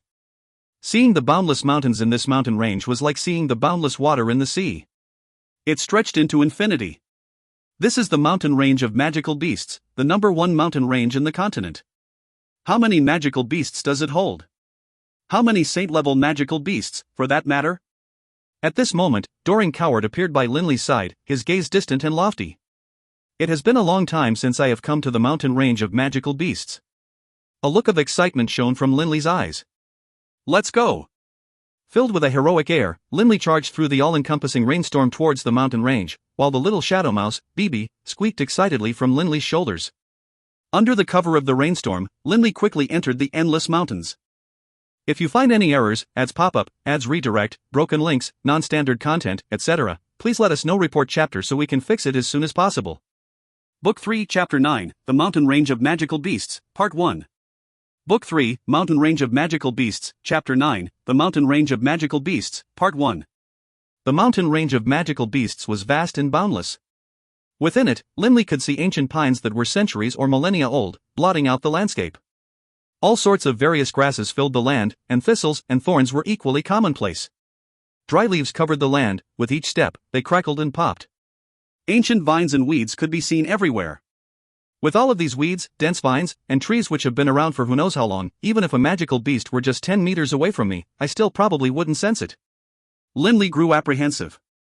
Grandpa Doring appeared by his side as well. 10 meters? Linley, even in the grass right in front of you, there could be a magical beast in wait, such as a giant snake. Doring Coward laughed as he spoke. Linley involuntarily glanced at the grassy area in front of him, which was almost half as tall as him. Such thick, tall grass really could hide a snake. Taking a deep breath, Linley stood there as he began to mumble the words to a spell. Suddenly, a gentle gust of wind emanated from Linley, spreading about in all directions before finally dissipating. Wind-style magic, Wind Scout. Generally speaking, a magus of the 3rd rank would be able to execute the Wind Scout spell. But of course, the more powerful a magus was, the wider an area the Wind Scout spell could cover. The Wind Scout spell of a magus of the 3rd rank would only affect an area of around 10 or so meters around him, but the Wind Scout of a magus of the 5th rank had a diameter of over 100 meters. Within 100 meters, the only magical beasts around are a magical beast of the 1st rank, a bubble rat, and a few magical beasts of the 2nd rank, earth scorpions. Linley said confidently. The Wind Scout spell could discern the aura and life scent of any living creature. Don't be too cocky. A powerful magical beast could burrow under the earth, and some saint-level magical beasts can even disguise their power level. Doring Coward reminded, but then he chuckled. But of course, if they wanted to deal with a little fellow like you, would a saint-level magical beast bother to hide its power? But upon hearing these words, Linley grew all the more cautious. Ambush through disguising power levels? In some books, it was said that the intelligence of magical beasts rivals that of man's. Looks like it's true. Linley said to himself. Glancing at the little shadow mouse, BB, on his shoulders, he thought, this little fella, BB, already has a really high level of intelligence. I can't let my guard down. Air swirled around Linley's feet. This was part of the byproduct of Linley's supersonic spell. Linley quietly passed into the mountain range of magical beasts. He carefully surveyed his surroundings, while on his shoulders, the little shadow mouse, BB, also perked up and stared in all 4 directions, his beady little black eyes peering about him. Slowly, the two of them traveled deeper and deeper into the mountains. The mountain range of magical beasts is over 10,000 kilometers long, with an average width of 700 or 800 kilometers. In the outermost 100-kilometer region, the magical beasts are mostly of low rank. If we go more than 100 kilometers deep, we'll meet lots of magical beasts of the 5th and 6th ranks. If we go still deeper inside, we will see many beasts of the 7th, 8th, and 9th ranks, and perhaps even saint-level magical beasts. Doring Coward once more began to lecture Linley about the mountain range of magical beasts. But of course, nothing is absolute. Perhaps a magical beast of the 9th rank might be bored and go for a stroll in the outer territories. Doring Coward said. And perhaps you might be so unlucky as to meet with a huge, 10,000-unit strong pack of wolf monsters. If that happens, all I can say is, you have terrible karma. Hearing Doring Coward's words, Linley's lips pursed. That went without saying. The mountain range of magical beasts was enormous. How could he be so unlucky? But if he was, Doring Coward, who survived only as a spirit, would not be able to assist him in any way. A saint-level Grand Magus without mage force had no way to attack. Grandpa Doring, I know this already. Be quiet and don't distract me. Linley said discontentedly. Doring Coward immediately chuckled. Stroking his white beard, he no longer spoke.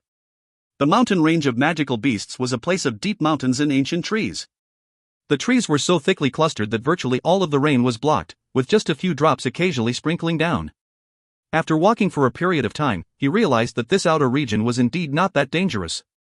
Linley exerted some strength with his legs, and almost as if he were floating, leapt up on top of a 7 or 8 meter high tree branch as he carefully scanned about. Boss, far away to the right, there's a wild pig. BB's voice sounded out in Linley's mind.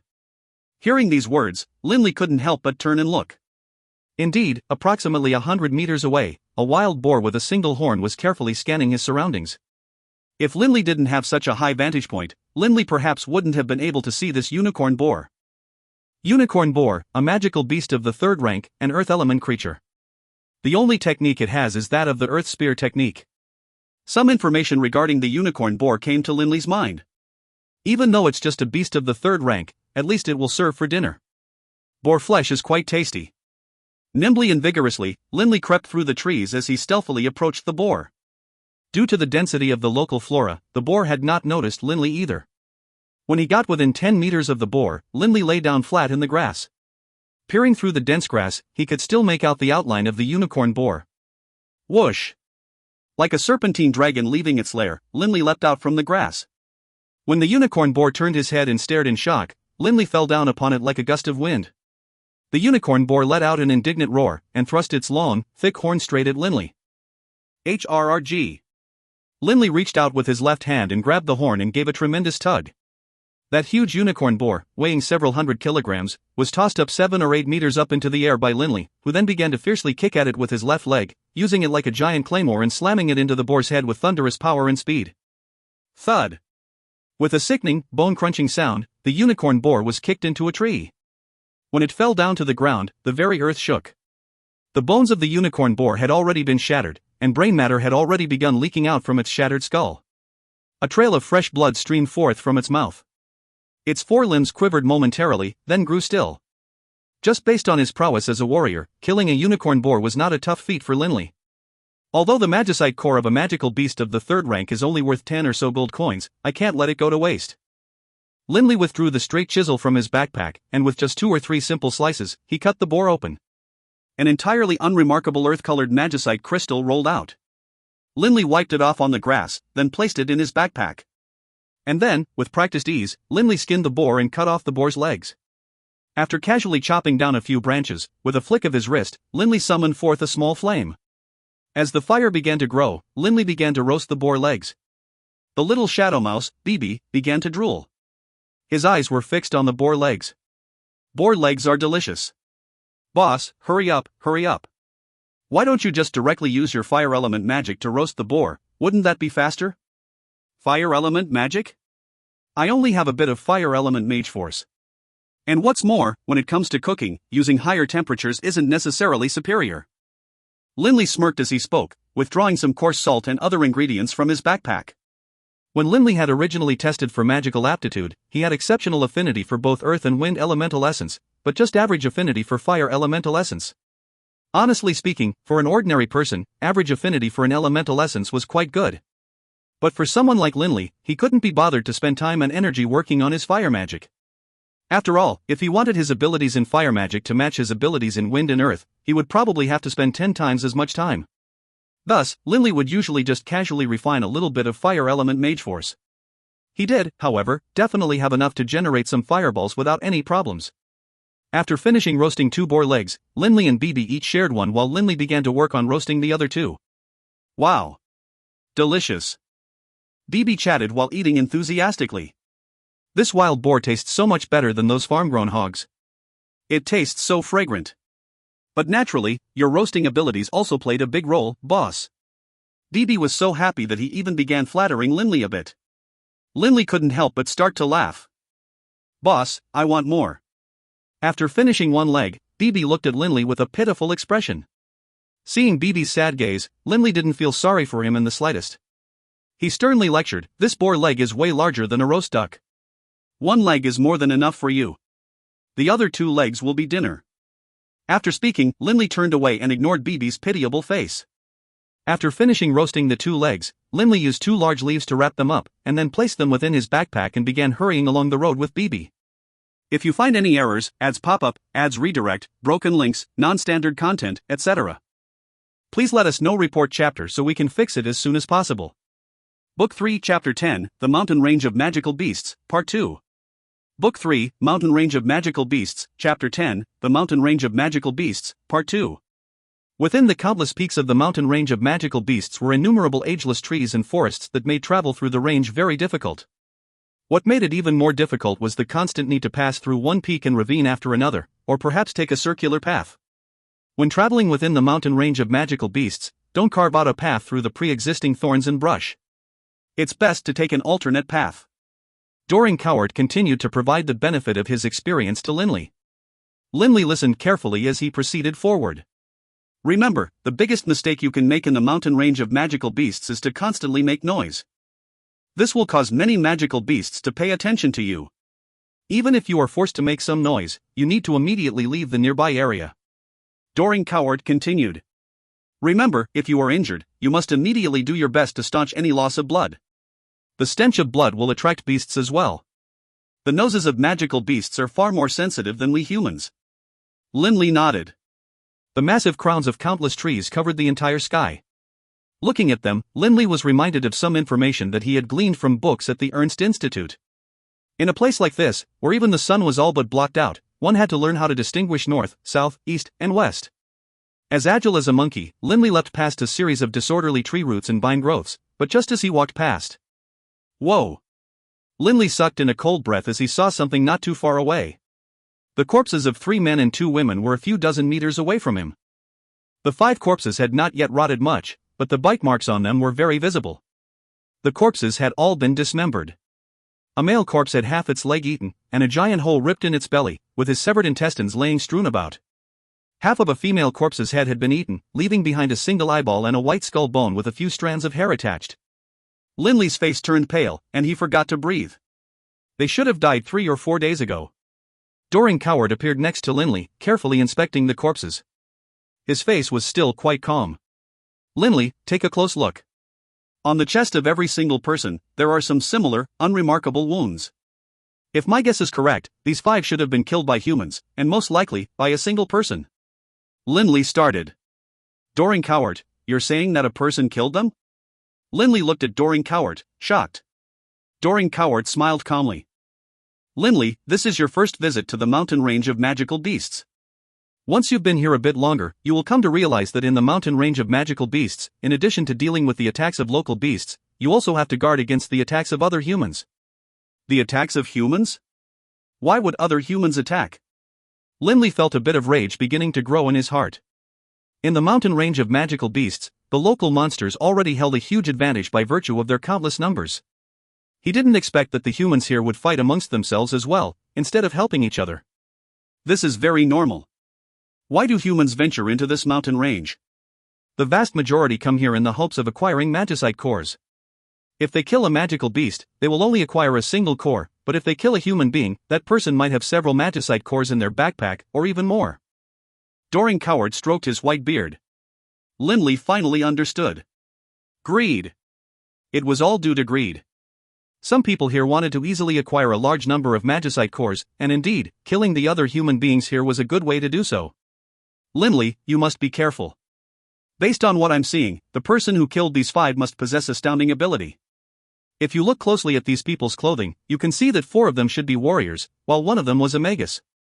But all 5 of them were killed at about the same time by a clean blow through the heart. The ruthless precision of this assault is chilling. However, since we don't know how strong these 5 people were, it's hard to estimate the strength of their killer. Doring Coward frowned. But for these 5 to be willing and able to brave the dangers of the mountain range of magical beasts suggests that they were not weak. From this alone, we can safely say that the person who killed them is, at the very least, no weaker than you. Linley stepped forward to take a closer look, then nodded in agreement. The killing blows were very clean and direct. This is still just the outer perimeter of the mountain range. Hurry on in. Doring Coward laughed. Linley nodded, then continued on his journey deeper into the mountain range of magical beasts. On his journey, the sight of corpses of both men and monsters became quite common, as well as many rusted weapons. Linley also occasionally ran into a few weak monsters. Nightfall. Linley and the little shadow mouse were resting while each munched on a leg of boar. Linley was seated on the ground, while the little shadow mouse was seated on his shoulder. At night, one cannot light a fire in the mountain range of magical beasts. Doring Coward once again instructed. Understood, Grandpa Doring. Linley knew quite a bit about the basics of survival here. This place was no ordinary wilderness, and the beasts here would not be afraid of fire. Seated on the ground, Linley calmed himself down and closed his eyes, while beginning to sense the flow of earth essence and wind essence around him. The feeling of elemental essence around him was akin to the feeling of being in one's parents' embrace. Due to his exceptional affinity with earth essence and wind essence, Linley could sense them quite clearly. The pulse of the earth. The flow of the wind. A peaceful smile was on Linley's face, as he began to drift off into sleep. Linley had total confidence that any tremors on the ground caused by something approaching, or any disturbances in the wind caused by something moving rapidly to him, would immediately awaken him. These were the abilities possessed by Earth Magi and Wind Magi. The night slowly grew deeper. Curled in front of Linley, the little shadow mouse BB also began to emit extremely light, quiet snoring sounds. The night wind grew cool as well, but right now, it was summer in the mountain range of magical beasts. Only at night would it feel cool and refreshing. In the day, it felt stiflingly hot. Late at night. All was dark. Rustle, rustle. The soft sounds of something rustling against the grass could be heard. A pair of powerfully built windwolves with gleaming blue fur were pacing about within the forest. Their green-tinted eyes were carefully inspecting their surroundings as their powerful limbs silently stalked through the area. Their cruel white fangs gleamed with a cold light in the night. If you find any errors, ads pop up, ads redirect, broken links, non-standard content, etc., please let us know. Report chapter so we can fix it as soon as possible. Book 3, Chapter 11, Wolfpack, Part 1. Book 3, Mountain Range of Magical Beasts, Chapter 11, Wolfpack, Part 1. Still seated cross-legged, Linley's eyes suddenly snapped open and he immediately stared southwards. But there was nothing to the south aside from a mass of vines and rattan growth. This was one of the reasons why Linley selected this location for resting. With so much forest growth, even if a magical beast neared Linley, they might not notice him. 2 magical beasts are nearing me, and right now they are around 40 meters or so away. Based on the vibrations from the disturbances and the local air elemental essences, Linley was certain that there were 2 beasts. Linley silently walked to the edge of the mass of vines. Peering through the vines, he saw that 30 meters away, a pair of powerfully built windwolves were slowly pawing towards him. Based on their route, they would come very close to him. Suddenly, Linley felt a weight settle on his shoulders, and he knew that BB had already arrived on his shoulders. "Boss, it's just a pair of windwolves. We've seen them several times at the Ernst Institute." Not worried in the slightest, BB chatted casually with Linley. Linley's gaze was fixed on the 2 windwolves. Yes, they are windwolves. Amongst the wolf packs, there are 3 major types: fawnwolves, windwolves, and frostwolves. Frostwolf packs are the strongest type, while fawnwolves are the weakest. Windwolves are squarely in the middle. In a pack of windwolves, even the weakest will be a magical beast of the 4th rank, while elites might be of the 5th or 6th rank. Supposedly, the strongest a windwolf can be is a magical beast of the 8th rank. Even an ordinary windwolf was of the 4th rank. A unicorn boar simply wasn't on the same level. My power as a warrior is just of the 4th rank. Based on physical skills alone, I can't overcome these 2 windwolves. Linley was feeling a bit excited. But this will make it a challenge. Watching the 2 windwolves draw nearer, Linley's lips began to mumble the words to a magic spell as his eyes grew cold. SHRRRK. SHRRK. SHRRRK. SHRRRK. A deep roar noise could be heard as within the dark night, 10 or so large rocks, each at least 1 meter long and earthen-colored, suddenly flew towards the windwolves, smashing at them. But the windwolves quickly raised their head. Seeing the danger, they immediately began to flee at high speed. The low thud of an impact. In the short period of time before the rocks struck, the windwolves were able to respond with uncanny swiftness. Of the 2 windwolves, one had a back leg smashed, while the other managed to adroitly dodge every single rock. They live up to the name of windwolves. They are so fast. Linley thought to himself, even as he began mumbling the words to another spell, the Windstyle supersonic spell. Simultaneously, he pulled out his straight chisel blade, then charged directly forward at high speed at that injured, retreating windwolf. A warrior of the 4th rank, aided by the supersonic spell, had roughly the same level of speed as the uninjured windwolf. Naturally, the injured one was much slower than Linley. The injured wolf frantically fled in terror while baring its fangs. Swish! Swish! Swish! A string of knives of air appeared out of nowhere and hacked at Linley. HRMPH, all wolves have heads as hard as copper and tails as hard as steel, but their waists are as soft as tofu. Linley was extremely agile. With 3 simple motions, he dodged the wind knives and drew even closer to the injured windwolf. Like a tornado, Linley kicked out with his left leg, snapping forward viciously like a whip onto the windwolf's waist. Whoa! The windwolf was sent flying by the kick, and he let out an agonized howl. With another step, Linley once again drew close to the injured windwolf. The straight chisel in his hand flashing with a beautiful, cold, pitiless light, he chopped at the windwolf's chest. Linley felt as though the straight chisel in his hand had struck a tough, resilient cloth. He was only able to just barely cut through, causing blood to spurt out. The windwolf's waist is fairly weak, but its fur is quite tough. Or perhaps a better way to put it is my straight chisel isn't sharp enough. It can cut through simple stone, but the fur and skin of a magical beast of the 4th rank is a tougher matter. Linley thought to himself as he carefully kept his gaze on the other windwolf. The other windwolf didn't actually move. It was just standing there, staring at Linley. Within its cold green eyes was a murderous aura, and low growls were constantly coming from its maw. If the Wind Wolf isn't injured, then just based on my prowess as a warrior of the 4th rank, there's no way I can kill him. That's just a dream. Linley knew quite well that wind wolves specialized in speed. If he hadn't been assisted by a wind magic spell, he wouldn't be able to match it in speed. Linley immediately began to mumble the words to another spell, but halfway through, his face suddenly changed. Not good. The low howl of the wind wolf echoed in all directions, and it was matched by howls from all directions as well. Linley swept his gaze across the area, and as he did, it was met by one pair of cold green eyes after another, hidden in the darkness. It isn't just one wind wolf, it's a pack. Linley's heart immediately tightened. Even Bibi, who up till now had just been sitting off to the side and feigning boredom, sat up, all his fur straightening as well as he carefully looked in all directions. Boss, looks like it's getting dangerous. Grandpa Doring, your prediction was way too prescient. A bitter expression was on Linley's face. In the mountain range of magical beasts, running into a pack of windwolves was just as lethal as running into an extremely powerful magical beast. Prescient my. I was talking about encountering a pack of tens of thousands of windwolves. In a situation like that, unless you can fly, there's no way you'll be able to survive. The current situation is a bit better. At most, there's 20 or 30 of them. Doring Cowart's voice was casual, but his face was solemn. But Linley, you must understand, I'm just a spirit without any mage force. I can't help you. It's all up to you. Linley felt miserable. 20 or 30 windwolves, all at least of the 4th rank. Windwolves are very fast, and they can use magical attacks. I'm just a magus of the 5th rank. Linley felt enormous pressure. Right at this moment, the howls of the surrounding windwolves ceased. From within the pack of windwolves, 2 exceedingly powerfully built windwolves strode out. In terms of size, they were at least one size category larger than the previous windwolves Linley had seen. The one which had been lucky enough to survive was respectfully walking beside these 2, and even whining in a low voice, saying something to them. Their body and even their eyes were a full category larger than the others. This made Linley feel even more nervous as he began to consider what to do next.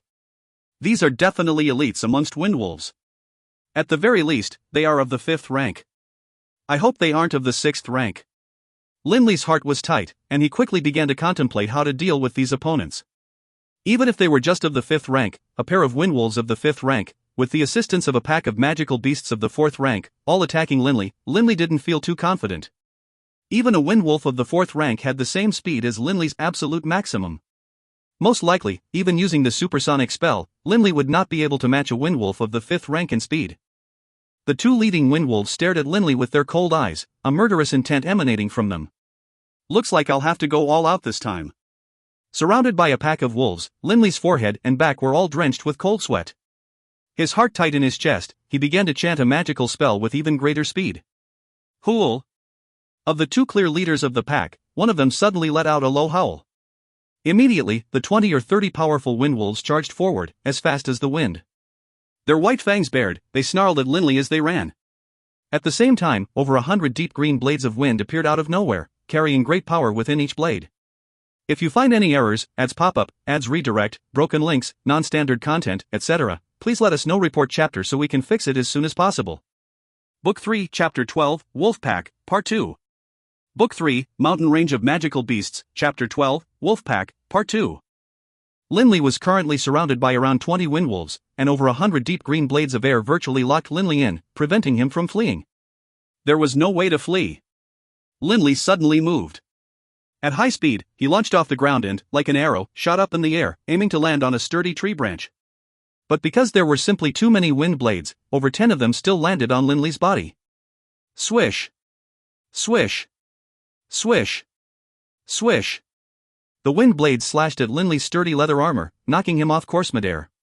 Linley frantically grasped at a thick tree branch, and with a somersault, flipped onto the tree and began to climb up. Only after hurriedly climbing up 20 or 30 meters did he come to a halt and look downwards. That was really dangerous. Linley let out a breath. Right now, Linley's body was suffused with a layer of stone-like armor which was in turn covered by a layer of earth elemental essence emanated a faint rocky glow. Earth-style magic, Earthguard. The Earthguard required the user to at least be a magus of the 5th rank. When magi of the 5th and 6th ranks used this spell, they used a large amount of earth elemental essence to form a rocky armor which had fairly strong defensive abilities. It could defend against multiple attacks from an opponent of the same level. These wind knife spells only possessed the strength of the 3rd or 4th ranks. Roar! A fierce howl split the air. Linley stared downwards, and saw that the wind was beginning to gather beneath the feet of those 20 windwolves. All of them suddenly leapt up into the air, with the 2 leaders managing to leap up 10 meters, landing on a large branch. Their powerful talons dug into the branch, giving them a very stable footing. Windwolves possessed a tremendous sense of balance, so climbing trees was actually not too hard for them. I'm not afraid of you guys climbing trees. I'm only afraid that you wouldn't climb up. Linley felt the blood in his veins begin to boil. The more dangerous the situation was, the more potentially lethal it was, the more excited Linley got. In terms of climbing ability, windwolves were somewhat inferior to humans. Linley agilely clambered from one tree to another, while the pack of windwolves howled with fury as they gave chase. In the outer regions of the mountain range of magical beasts, a pack of windwolves was definitely the most powerful organization around. Even most warriors of the 6th rank, when faced with a pack of windwolves, would elect to retreat. After all, no matter how tough they were, physically, even the body of a warrior of the 6th rank could not stand a direct blow from a windwolf's claws. Linley and the 20 or so windwolves thus began a game of hide-and-seek on the trees. The 2 windwolf leaders were faster than Linley, and so Linley had no choice but to constantly change direction to dodge. Suddenly, the leading windwolves shot out numerous wind blades, and Linley immediately was forced to change direction to dodge. Crack! A tree trunk was severed by the wind knives, and the tree began to topple. Crash! The claws of one of the leading windwolves reached Linley, raking at his back. The Earthguard armor trembled a few times, and the elemental essence flashed and flickered. Crash! Crash! Crash! The windwolf leaders were simply too fast, and they were also extremely agile. Their fierce claws reached Linley's back several times, as well as his head and other extremities, but fortunately, because the Earthguard armor was formed from elemental essence, it could be manipulated in terms of shape. Linley was currently using it to form a helmet as well. But under the repeated assault from the windwolf leaders, the elemental essence on top of the armor was starting to flicker. These windwolf leaders are simply too fast. The Earthguard armor won't hold much longer. Grinding his teeth, Linley climbed higher and higher up. By weight, he was much lighter than the windwolves, and his climbing abilities were also superior. By the time Linley reached the height of around 80 meters, the windwolves could no longer climb any higher. All they could do was spit out one wind knife after another at Linley. Linley dodged the best he could, only if he absolutely couldn't dodge did he allow his Earthguard to take the blow. If you fell from such a height, wouldn't you die? Linley was murmuring the words to a magic spell. To be able to maintain his calm under such a dangerous situation was something Linley accomplished thanks to constantly training his mental fortitude. Crash! A wind knife smashed against the Earthguard armor. Previously teetering at the edge of destruction, the Earthguard armor finally broke apart into countless specks of elemental essence, sparkling in the air. This knife was immediately followed by another one, which Linley detected right away. Most wind knife spells from these wolves are equivalent to a 3rd-level Magus spell. They won't be able to kill me, given that I'm a warrior of the 4th rank. Linley continued to chant the words to his spell, allowing the wind knife to slash his body. Swish, swish. Blood erupted from the slash, as a terrifying wound appeared on Linley's chest, leaking fresh blood. Linley only frowned slightly, continuing to chant the words to his spell. Whoosh! Whoosh! Whoosh! Whoosh! Over 100 sharp rocks coalesced, gleaming with earth elemental essence. The densely packed stones shot out at the 20 windwolves, with 30 stones centered on the heads of the 2 leading windwolves. Both of the windwolf leaders were knocked to the ground. The stones were simply too densely packed. With one crashing sound after another, the windwolves were knocked to the ground, one after another. Even the tree branches were smashed through as they fell. After using this technique, the vast majority of the windwolves were smashed to the ground. But these windwolves were very agile, and their fur was very thick. Although they were smashed downwards, many of them managed to get a clawhold on a tree branch, while others just suffered some superficial injuries. None of them died. This injury looks bad, but it's actually just a skin wound. Still, I can't let it keep on bleeding like this. Linley's left hand suddenly blazed with flame, and then he pressed it against his wounds. A crackling sound could be heard, and Linley couldn't help but wince and suck in a deep breath. The smell of cooking flesh wafted out from Linley's chest. Just like that, Linley had sealed the wound with flame, leaving behind a very ugly scar. While doing the above, Linley also took the opportunity to quickly flee, jumping from one tree branch to another. In the blink of an eye, he fled very far, and then directly threw himself towards the ground. Linley directly fell around 80 or so meters, but as his body was surrounded by a flow of air, his speed of descent was not too fast. By the time he reached the ground, Linley had already finished mumbling the words to yet another spell. That pack of windwolves had also chased towards him, and quite soon, they drew close. The two windwolf leaders were the first to draw near. Howling, they stared at Linley, a look of suspicion in their ice-cold eyes. Why did Linley stop fleeing? These highly intelligent magical beasts were now suspecting that Linley had prepared some trap. Growl, one of the two windwolf leaders let out a low growl. Immediately, as though responding to an order, a windwolf of the fourth rank directly leapt towards Linley. Linley suddenly leapt up and pointed at the distant group of windwolves. In a low voice, Linley said, "Supergravity field, dot. Earth-style magic, supergravity field." This was an extremely terrifying Earth-style spell. Through controlling and utilizing a large amount of Earth elemental essence, this spell allowed the user to manipulate the strength of the gravity in a localized area, causing opponents to suffer dramatically from the increased gravity. Only a magus of the 5th rank was capable of utilizing the supergravity field spell. And the more powerful an Earth-style magus was, the more powerful the effect his supergravity field would have. Rumble. The very air trembled. With Linley at the epicenter, a circular area with a diameter of 100 meters suddenly began to glow with Earth elemental essence. All of the windwolves within this diameter suddenly felt an astonishingly powerful pull of gravity. That windwolf which was charging Linley was also affected by it, causing him to collapse to the ground in mid-leap. All the other windwolves felt rather shocked as well. The two windwolf leaders let out furious howls, and ignoring everything else, directly charged towards Linley. But clearly, these two windwolves now possess less than half of their original strength. Your speed has been halved, but mine is unimpaired. Earth elemental essence was glowing and swirling around Linley as well, seemingly paired perfectly with the Earth elemental essence glowing over the ground. The Earth elemental essences used by the supergravity field utilized certain unique vibrations. Each individual Earth-style magus would utilize it in a slightly different manner, and would have different frequencies of vibrations. If one could totally control the oscillations of the Earth elemental essences, one could nullify the influence of the supergravity field. With the opponent's speed halved, his own speed, comparatively, was now much higher. Linley agilely dodged his enemy's attacks, while quickly beginning to mumble the words to another spell. Rumble. Rumble. Rumble. Rumble. Dozens of earthen spears erupted from the ground beneath the feet of the windwolves. Those fiercely sharp edges directly penetrated into the chests of 7 of the windwolves, causing them to bleed profusely. Several of the other windwolves were also seriously wounded by the earthen spears. Hool! The two windwolf leaders were growing frantic. Within the area of effect of the supergravity field, they had less than half of their original speed. They simply had no way of stopping the agile, nimble Linley. If they fought him head-on, they could kill Linley, but they simply couldn't get near him. Based on Linley's ability as a magus of the 5th rank, dealing with them wasn't too difficult. Hool! A low howl.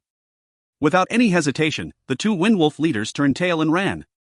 The 10 or so surviving windwolves also fled with them.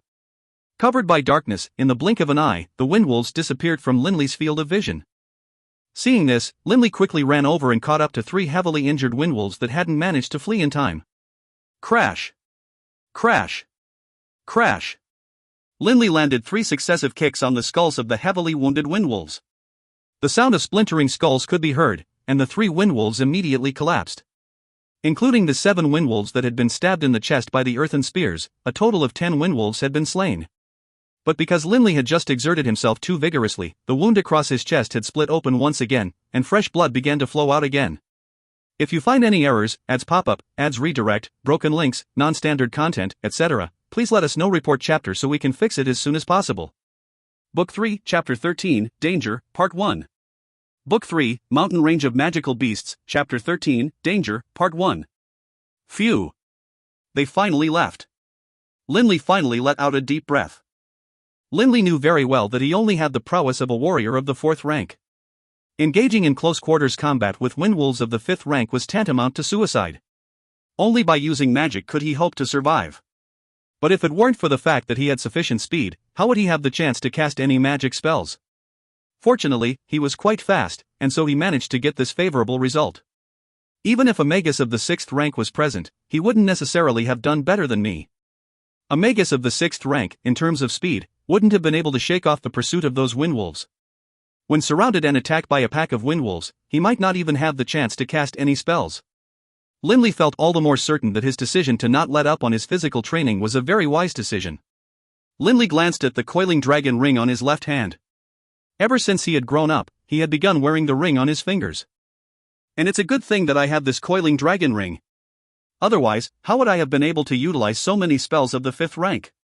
For the average magus of the 5th rank, after utilizing 2 spells of the 5th rank, they would most likely be out of mage force. But Linley was different. He had just used 6 spells of the 5th rank, 3 casts of Shattered Rocks, 1 cast of Supergravity Field, 1 cast of Earthguard, and 1 cast of Earth Spear Array. The reason for this? The coiling dragon ring. In years past, Doring Coward had come across this ring by accident.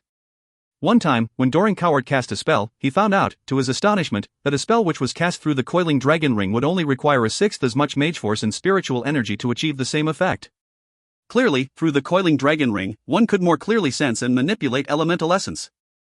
Additionally, it placed a much lower demand on spiritual energy and mage force. A 6th. What did that represent? A saint-level magus could normally just utilize the terrifying Annihilating Tempest spell a single time. But with the aid of the coiling dragon ring, he could use the spell 6 times. Such a terrifyingly powerful treasure caused Doring Coward to be uncontrollably excited. He considered this discovery to be the blessing of the Earth Mother, which is why he named the ring the World Ring. The divine treasure, World Ring. This was the name which Doring Coward had bequeathed upon it. Based on what Doring Coward had said, although the Yulon continent had some exceedingly powerful treasures which could make it much easier for a magus to cast spells, there were virtually none which had the same degree of effect as the World Ring. But after obtaining this coiling dragon ring, when training with it, Linley discovered something. Not just Earth-style magic. Wind-style magic, and even my minuscule amount of fire-style magic, when channeled through the coiling dragon ring, only requires a 6th as much spiritual essence and mage force. Looking at the ring, Linley felt happier and happier. Doring Coward also chose this moment to appear besides Linley. Don't look at it. In my era, after obtaining this coiling dragon ring, I never dared to inform anyone about it. If anyone found out about it, most likely a large number of saint-level combatants would come to try and take it from me. But I must say, even I did not imagine that it could also assist fire-style and wind-style magic users. Doring Coward sighed. Linley nodded. In the future, I will never dare to reveal this secret either. Linley knew very well how precious this ring was. If its secret was leaked out, most likely he would be dismembered by all the saint-level combatants of the Yulon continent. Boss, you done? The little shadow mouse, BB, chose to speak at this moment. He was standing atop a grassy place not far away. Just then, BB had not joined the battle, just watched from afar. Linley smiled. Oof, that hurts. Seeing the wound on his chest and how his clothes had been torn and stained by blood, Linley began to carefully dress his wound while also using elemental essence to close the wound. BB was staring at Linley's wound as well, seemingly quite concerned. Boss, next time something like this happens, I'm gonna take action. BB suddenly said to Linley mentally. No need, not unless you believe I'm in a situation where I am powerless to resist and am definitely going to die. Only then can you act.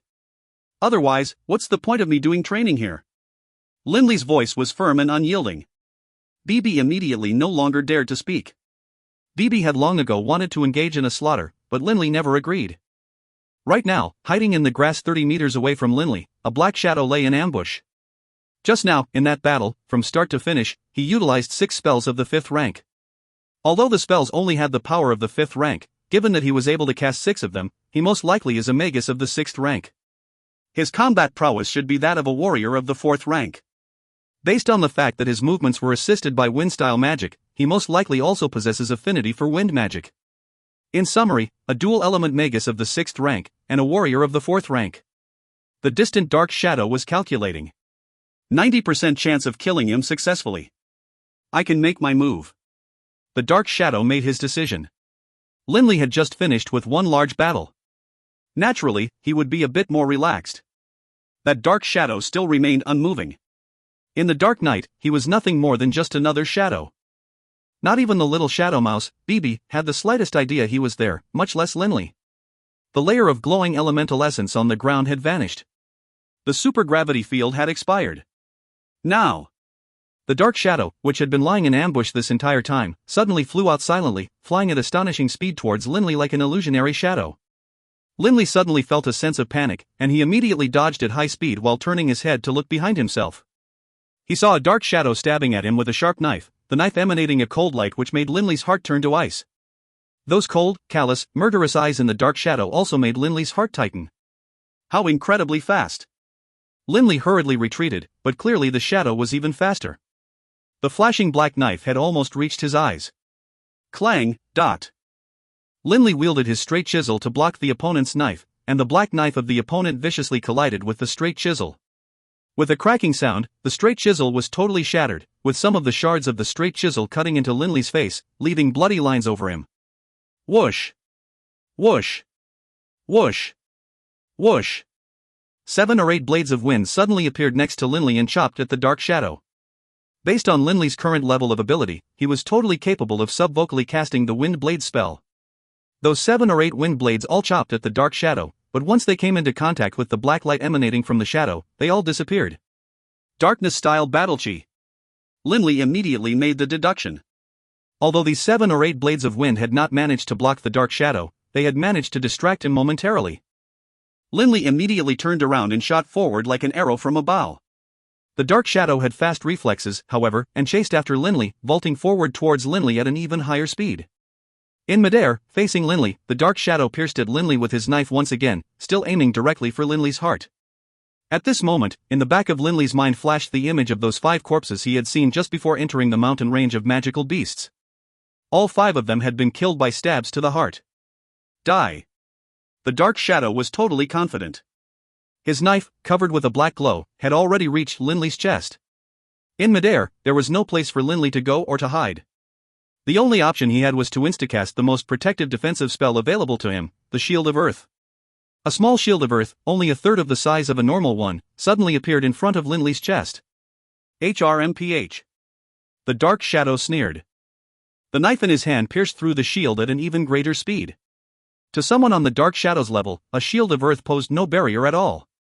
After having been shrunk in size, the shield of earth actually had quite respectable defensive abilities, but when faced with the attack from this knife, all it could do was slow it down and not stop it. Linley felt some pain in his chest as in just a few moments, the knife pierced all the way through his shield of earth. Rare! A terrifying, high-pitched scream could be heard as the little shadow mouse, BB, suddenly appeared next to the dark shadow's wrist. The shadow mouse's mouth was large enough to chomp down on a human hand, while his sharp teeth were totally capable of chewing through anything. BB bit down hard on the dark shadow's wrist. With an anguished cry, the dark shadow lost his hand at the wrist. All that was left was half of a hand, still grasping the dagger that had pierced through the shield of earth and penetrated Linley's chest. If you find any errors, ads pop-up, ads redirect, broken links, non-standard content, etc., please let us know. Report chapter so we can fix it as soon as possible. Book 3, Chapter 14, Danger, Part 2. Book 3, Mountain Range of Magical Beasts, Chapter 14, Danger, Part 2. His wrist had been totally bitten off. The pain caused the dark shadow to scream in misery. With a flash, the little shadow mouse, BB, suddenly arrived right in front of the dark shadow. The dark shadow stared with terror and amazement at the pet-sized shadow mouse. What freak is this? The dark shadow definitely couldn't believe that this was a shadow mouse. He had seen shadow mice before, and none were this terrifying. The dark shadow forced himself to ignore the pain from his severed wrist as he generated a dark layer of protective battle chi while also moving to flee. The dark shadow only seemed to see the little shadow mouse flicker in front of him. And then, he felt sudden, excruciating pain, as the little shadow mouse had lunged forward and bit him directly on the throat. Even his protective layer of dark battle chi was chewed through. Crunch! That person's quavering scream suddenly cut off. Half his neck had been bitten off. His head was only attached to his body by a thin strip of flesh. The eyes of this dark shadow gradually lost all life, and his body slumped down to the ground. At this time, Linley also landed on the ground. He immediately pulled out the dagger, blood already pouring from the wound in his chest, staining his clothes red. Seeing the wound in his chest, Linley felt his heart quiver. If his opponent's knife had went in just a few more centimeters, his heart would have been penetrated. So close. Just a bit further, and my life would have been gone. After this narrow shave, Linley couldn't help but turn to look at the little shadow mouse, BB. BB urgently said, "Boss, what's the situation?" "Not too bad. I didn't lose my life." Linley smiled at BB. If it weren't for BB, he really would have died. Hearing these words, BB's face was no longer as frantic as it was earlier. At the same time, he also began to grow cocky. The fur on his back stood up straight, and he began wagging his posterior at Linley. After wagging a few times, he delightedly said to Linley through their mental bond, "Boss, you are way too weak. You keep on saying that you want to train yourself, but look. You almost just got yourself assassinated by that guy." There was no way that the little shadow mouse, BB, was going to give up this opportunity to mock Linley. Linley only chuckled. "BB, thanks. You saved my life just then." Looking at those two terrifying wounds on his chest, Linley couldn't help but sigh. And this was just the first day. Doring Coward appeared as well, also sighing in surprise. This assassin's subterfuge abilities were really terrifying. This time, the little shadow mouse really saved the day. If it weren't for him, Linley, you would have been done for. As for me, this useless old fellow, all I have left is my spirit. There's no way for me to rescue you. Linley understood that Doring Coward, despite being a saint-level Grand Magus, only had his spirit left. Doring Coward, how could that assassin move so quickly? Even with the assistance of wind-style magic, I couldn't outpace him. Linley didn't really understand. Doring Coward explained that assassin should have been a warrior of the 6th rank, but he specialized in the strange, secretive ways of darkness element battle chi. In addition, he should have received special training in subterfuge and concealing his aura. A warrior of the 6th rank who has received special training should have higher combat ability than the average warrior of the 6th rank. Darkness element battle chi is quite strange and secretive. Most likely, he specialized in a certain darkness element technique that boosted his speed. Linley nodded slightly. Darkness element magic or battle chi was forbidden in the Holy Union. In the 4 Great Empires and in the Dark Alliance, however, the darkness styles were not forbidden. Similarly, in the Dark Alliance, light-style magic and battle chi training was forbidden. "Boss, get over here quick." The little shadow mouse, BB, began jumping out and down next to the corpse of the assassin. Linley glanced over questioningly. "BB, what is it?" This assassin had a pouch on his back. The little shadow mouse, BB, said excitedly. Linley walked over to the assassin's corpse. The black clothes on the assassin's back had already been ripped apart. Clearly, this was the doing of the little shadow mouse. Beneath the torn back clothes, a backpack was tightly strapped to the assassin's back. "Linley, I'll wager that those 5 we saw earlier was killed by him as well. Based on his ability, who knows how many he has killed? His pouch most likely has quite a few magicite cores." Doring Coward smiled as he spoke. Linley couldn't help but feel excited. Based on this assassin's prowess, he perhaps was able to kill even your average warrior of the 6th rank. Most likely, he had quite a few possessions. Squeak squeak. The little shadow mouse grabbed the backpack with his teeth, and with a bound, leapt on top of Linley's shoulder. Seeing this, Linley couldn't help but feel secretly surprised. BB's speed really is incredibly fast now. Even though that assassin was very fast as well, he was only a bit faster than me. But BB's speed is fast enough that I don't even have the ability to react to him. No wonder that assassin was bitten to death by BB without even having the chance to dodge or block. Squeak! Squeak! Holding the backpack by his teeth, the little shadow mouse, BB, shook it a few times. "Boss, hurry up and open it up to take a look," he said rather urgently to Linley through their link. BB was very curious as to what was inside the pouch. Laughing, Linley accepted the pouch. This was a pitch-black backpack, also made from leather, but clearly of far higher quality than Linley's own leather backpack. Most likely, it was made from the skin of some high-rank magical beast. He opened the backpack. Seeing the items inside, Linley's eyes lit up. Within the backpack, there was a set of clothes, some dried rations, and a sack of gold coins. Inside the backpack, the largest space was reserved for a large sack of items. Opening up the sack, Linley couldn't help but suck in a cold breath of surprise. How many people and how many magical beasts has this assassin killed? Linley was somewhat stunned. The contents of this large sack were all sparkling, rainbow-colored magicite cores, and even a few large magicite gems mixed in. So many magicite cores. There's got to be at least a few dozen cores here. Linley felt excited. Linley immediately began to count the number of cores, and also differentiate them by value. Differentiating the amount of magical energy contained within a magicite core was quite easy for a magus. In a short while, Linley had completed his accounting of the various cores within the pouch. A total of 102 magicite cores and 7 magicite gems. For the magicite cores, there are 5 magicite cores of the 6th rank, 26 magicite cores of the 5th rank, and 71 magicite cores of the 4th rank. No cores of the 3rd rank. For the magicite gems, 6 are medium-grade magicite gems, while 1 is high-grade. Linley could feel his heart beat frantically. What Linley didn't realize yet was that this assassin had also acquired magicite cores of the 3rd rank. He just didn't bother keeping any of them. As for the magicite gems? Magicite gems were usually affixed to a mage staff to help the magus rapidly recover his mage force. All of them had been acquired after the assassin had killed a magus and torn the magicite gem from the mage staff. The 102 magicite cores are probably worth around 13,000 to 14,000 gold coins, while the 7 magicite gems are worth around 1,600 gold coins at least. Altogether, the value of these things is about 15,000 gold coins. After reaching this calculation, Linley couldn't help but feel surprised and overjoyed. In a single backpack from an assassin, he had suddenly gained so much wealth. As for his clan, Previously, in order to acquire the funds to send his little brother Wharton off to the O'Brien Academy, the clan had virtually exhausted all of its savings. Even if you asked the Baruch clan to produce just 10,000 gold coins, it would be extremely difficult. This is just my first day in the mountain range of magical beasts, and I've already acquired so much. How much will I have gained after 2 months? Linley's heart was filled with anticipation. But Linley also knew quite well that there was no way he would constantly meet with such a fat sheep for slaughtering. In addition, most fat sheep were quite powerful as well. This time, Linley had nearly died. Thinking back to what had just happened, Linley couldn't help but touch the wounds on his chest as well as the wounds on his face caused by the shattered straight chisel. Linley suddenly turned to stare at the 10 dead windwolves. 10 or so magicite cores of the 4th rank, combined, are worth several hundred gold coins as well. Can't let 'em go to waste. Holding the assassin's knife in his hand, Linley went over to the windwolf corpses and began digging out the magicite cores, one after another. Upon using the knife, Linley came to the realization that it was much sharper than the one he had been using. If you find any errors, ads pop-up, ads redirect, broken links, non-standard content, etc., please let us know. Report chapter so we can fix it as soon as possible. Book 3, Chapter 15, Cruelty. Book 3, Mountain Range of Magical Beasts, Chapter 15, Cruelty.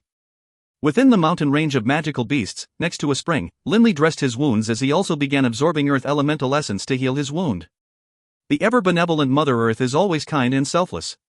Standing on the earth, Linley felt his wounds slowly heal, filling his heart with peace. By now, Linley had already exchanged backpacks. His own backpack, in terms of both quality of leather and quality of workmanship, was far inferior to the assassin's. In addition, the assassin's backpack had an interior which was meticulously laid out. Once the lock was tightened, all of the items inside the backpack would be securely fastened, and the backpack itself would not impede movement in the slightest. And that assassin's black dagger was also extremely sharp, and Linley found that it was quite easy to wield. Whoosh! With a flicker, Linley's body moved, and he suddenly disappeared into the mountain forests. Linley didn't even bother to pay any attention to magical beasts of the 1st or 2nd ranks. The most commonly seen beasts were of the 3rd and 4th ranks. But if he ran into a magical beast of the 5th rank, Linley had confidence in at least giving them a good tussle. As he drew deeper and deeper into the mountain ranges, Linley encountered one bloody, cruel battle after another. He experienced many ambushes and assassination attempts. After all of these battles, the wounds and scars on Linley's body grew more and more plentiful as well, while Linley's spirit grew more and more tenacious. These life and death battles caused Linley's mind to become tougher, and his actions to become more merciless. In the blink of an eye, a month had passed since Linley had entered the mountain range of magical beasts. A month later, on top of a large tree located next to a mountain spring, there was a long scar on the left side of his face. Linley's back was arched, and he was hidden on top of the tree like a panther lying in ambush. Right now, Linley was hidden in the middle of many leaves, staring straight down at the ground. Just a few dozen feet away from the tree which Linley was hiding in was a small creek, and drinking water from the creek was a powerfully built bloodthirsty warpig. A single, blood-colored horn protruded out from above the warpig's nose, and muscles bulged throughout its body, like the gnarled roots of a tree. Bloodthirsty warpig, a magical beast of the 5th rank, fire element. This bloodthirsty warpig has a tough, thick skin. Its defensive abilities are exceedingly strong. Most likely, the earth and spear techniques wouldn't be able to penetrate its skin. Linley had a sudden insight, and began to formulate a plan. Immediately, his lips began to move silently as he soundlessly began to mouth the words to a spell. Slowly, the wind elemental essences around Linley began to swirl about him, forming into a bluish, translucent javelin in front of him. The translucent javelin's tip had gusts of wind flowing about it. Wind-style magic of the 5th rank, Windhowl. Swish, dot. A piercing sound could be heard as the Windhowl javelin shot downwards with terrifying speed. At the same time, Linley jumped down from the tree's crown, leaping down with as much speed as the javelin. Upon hearing the noise, the bloodthirsty warpig stopped drinking water and stared up, but the Windhowl javelin was simply too fast. In the blink of an eye, it traversed the distance and was only a few meters away from the warpig. The javelin's speed really was frighteningly fast, and its tip was covered with gusts of wind. Growling. The bloodthirsty warpig let out an angry howl, and it used the horn above its snout to strike viciously at the Windhowl javelin. Crash! The javelin formed from the Windhowl spell crashed directly onto the horn of the bloodthirsty warpig. The Windhowl javelin immediately dissipated, but at the same time, after taking a hit from a spell of the 5th rank, the warpig couldn't help but half-kneel from the force of the blow, with a bloody scar appearing on its forehead as well. Whoosh! Before the warpig had a chance to react, right behind the Windhowl javelin was Linley, who with all his might, struck down at the center of the head of the warpig with his newly acquired black dagger. The dagger penetrated directly into the skull of the warpig, and as it did, Linley immediately dodged. Roar! Having been stabbed in a vital spot, the bloodthirsty warpig roared furiously. Flames began to arise on its body, and it also began charging forward with no regard for anything. But after rushing a few dozen meters, it collapsed. Its 4 legs quivered a few times before coming to a stop, and all of the fire on its body began to die as well. Amongst the magical beasts of the 5th rank, much like the vampiric iron bull, the bloodthirsty warpig is considered a beast of rather low intelligence. Linley walked to the corpse of the warpig, pulled out his dagger, and removed the magicite core from within the warpig's corpse. Thinking back to his recent life in the mountain range of magical beasts, Linley couldn't help but admit to himself that although he was still a magus of the 5th rank and a fighter of the 4th rank, his actual combat ability had increased tremendously compared to when he had first entered the mountains. After multiple life and death struggles, his body was covered with scars which symbolized painful lessons learned over this month. Especially on his chest, there was an extremely horrifying wound. That time, he really was at death's door. In the end, it was the little shadow mouse who once again saved the day. This wound wasn't given to him by a magical beast. It was given to him by an extremely adorable young lady. Back then, I really trusted her. I really believed that her friends had all been killed, and that the only one left was her, injured and alone. Thinking back to the events of 2 weeks prior, Linley once again felt a stab of terror. That girl had seemed so kind, so pure. When Linley discovered her, 3 other men and another girl had all died. Only she was left, filled with terror. Linley couldn't help but go comfort her, help her, take care of her. That girl had seemingly suffered a huge mental blow. Every night, she insisted that Linley hold her, as only in Linley's arms did she feel safe enough to go to sleep. Every night, upon seeing the peaceful look on her face as she went to sleep, Linley felt joy in his heart. 3 days passed in such a fashion. On the 4th night, she once again was sleeping quietly in Linley's bosom. But suddenly, this adorable girl pulled out a dagger and stabbed directly at Linley's chest, with Linley caught totally off guard. And then, the enraged BB had suddenly, bizarrely, doubled in size. His enormous jaws bit off the girl's head with a single bite, immediately killing her. And then, BB returned to his normal size. But Linley couldn't staunch the flow of blood from the deep wound in his chest. In the end, the little shadow mouse, BB, was forced to use some special darkness-type magic techniques to close the wound. Back then, I should have listened to Grandpa Doring's advice. I lacked experience. Linley thought to himself and sighed.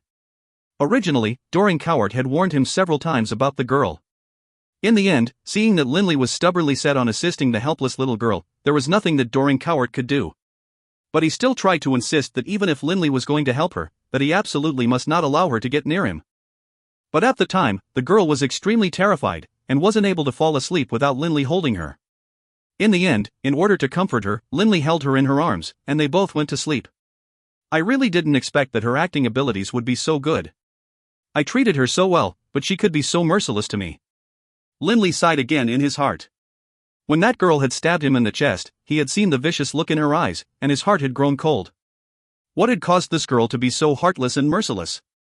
Could it be that despite taking care of her for 3 full days, she hadn't been moved in the slightest? Fortunately, thanks to Grandpa Doring warning me over and over again, I didn't reveal BB's true capabilities to her. Linley couldn't help but admit that his life had been preserved thanks to Doring Cowart and BB. Linley, what are you thinking about? Are you thinking about that girl again? Doring Cowart appeared by Linley's side. Seeing the look on Linley's face, Doring Cowart was able to guess what he was pondering. That stab from the girl had injured Linley deeply, not just in the flesh, but also in his heart. From that day onwards, Linley no longer would easily trust others. From the very beginning, Doring Cowart had sensed that there were some problems with the girl. How could someone with the courage to enter the mountain range of magical beasts be so totally discombobulated by the sight of death? Unfortunately, Linley was still totally convinced by the girl's performance, and really felt that the girl was very pitiable.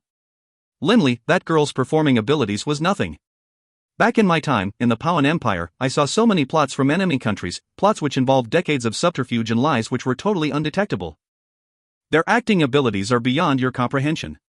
Doran Cowart smiled faintly as he spoke. Remember, don't easily lower your guard when dealing with a stranger. Linley nodded slightly. Squeak, squeak. The little shadow mouse, Bibi, began to call out from next to Linley. Linley looked up. Right now, the little shadow mouse was leaping up and down atop the Warpig's corpse. Boss, when are we gonna go to the central areas of the mountain range of magical beasts? Bibi mentally spoke to Linley in a somewhat unhappy tone. In this current area, the strongest creatures that we can meet are magical beasts of the 6th rank. They aren't much of a challenge. I want to challenge magical beasts of the 7th rank, boss. I want to challenge magical beasts of the 7th rank. Linley glanced at the little shadow mouse. That's enough. Don't get too cocky. You are bragging that magical beasts of the 6th rank are too easy? Do you remember that blue-winged hawk from the other day? Was there anything you could do to him? That's not my fault. Bibi rubbed his head with his tiny paws as he said unhappily, Boss, you saw yourself. That blue-winged hawk stayed in the skies and refused to come down. He just kept on throwing magical wind knives at us, as though they didn't cost him any mage force at all. I couldn't just let him attack me without end, could I? Linley laughed. Over the course of the past month, Linley had become very familiar with the little shadow mouse abilities. In terms of speed, Bibi had reached a terrifying level indeed.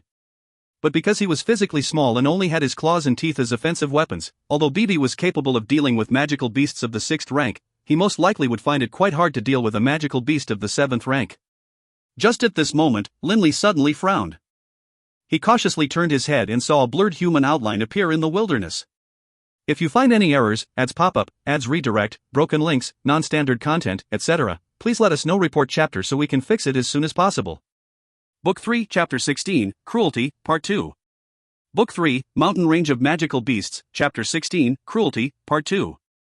Linley, it's actually you. This is great.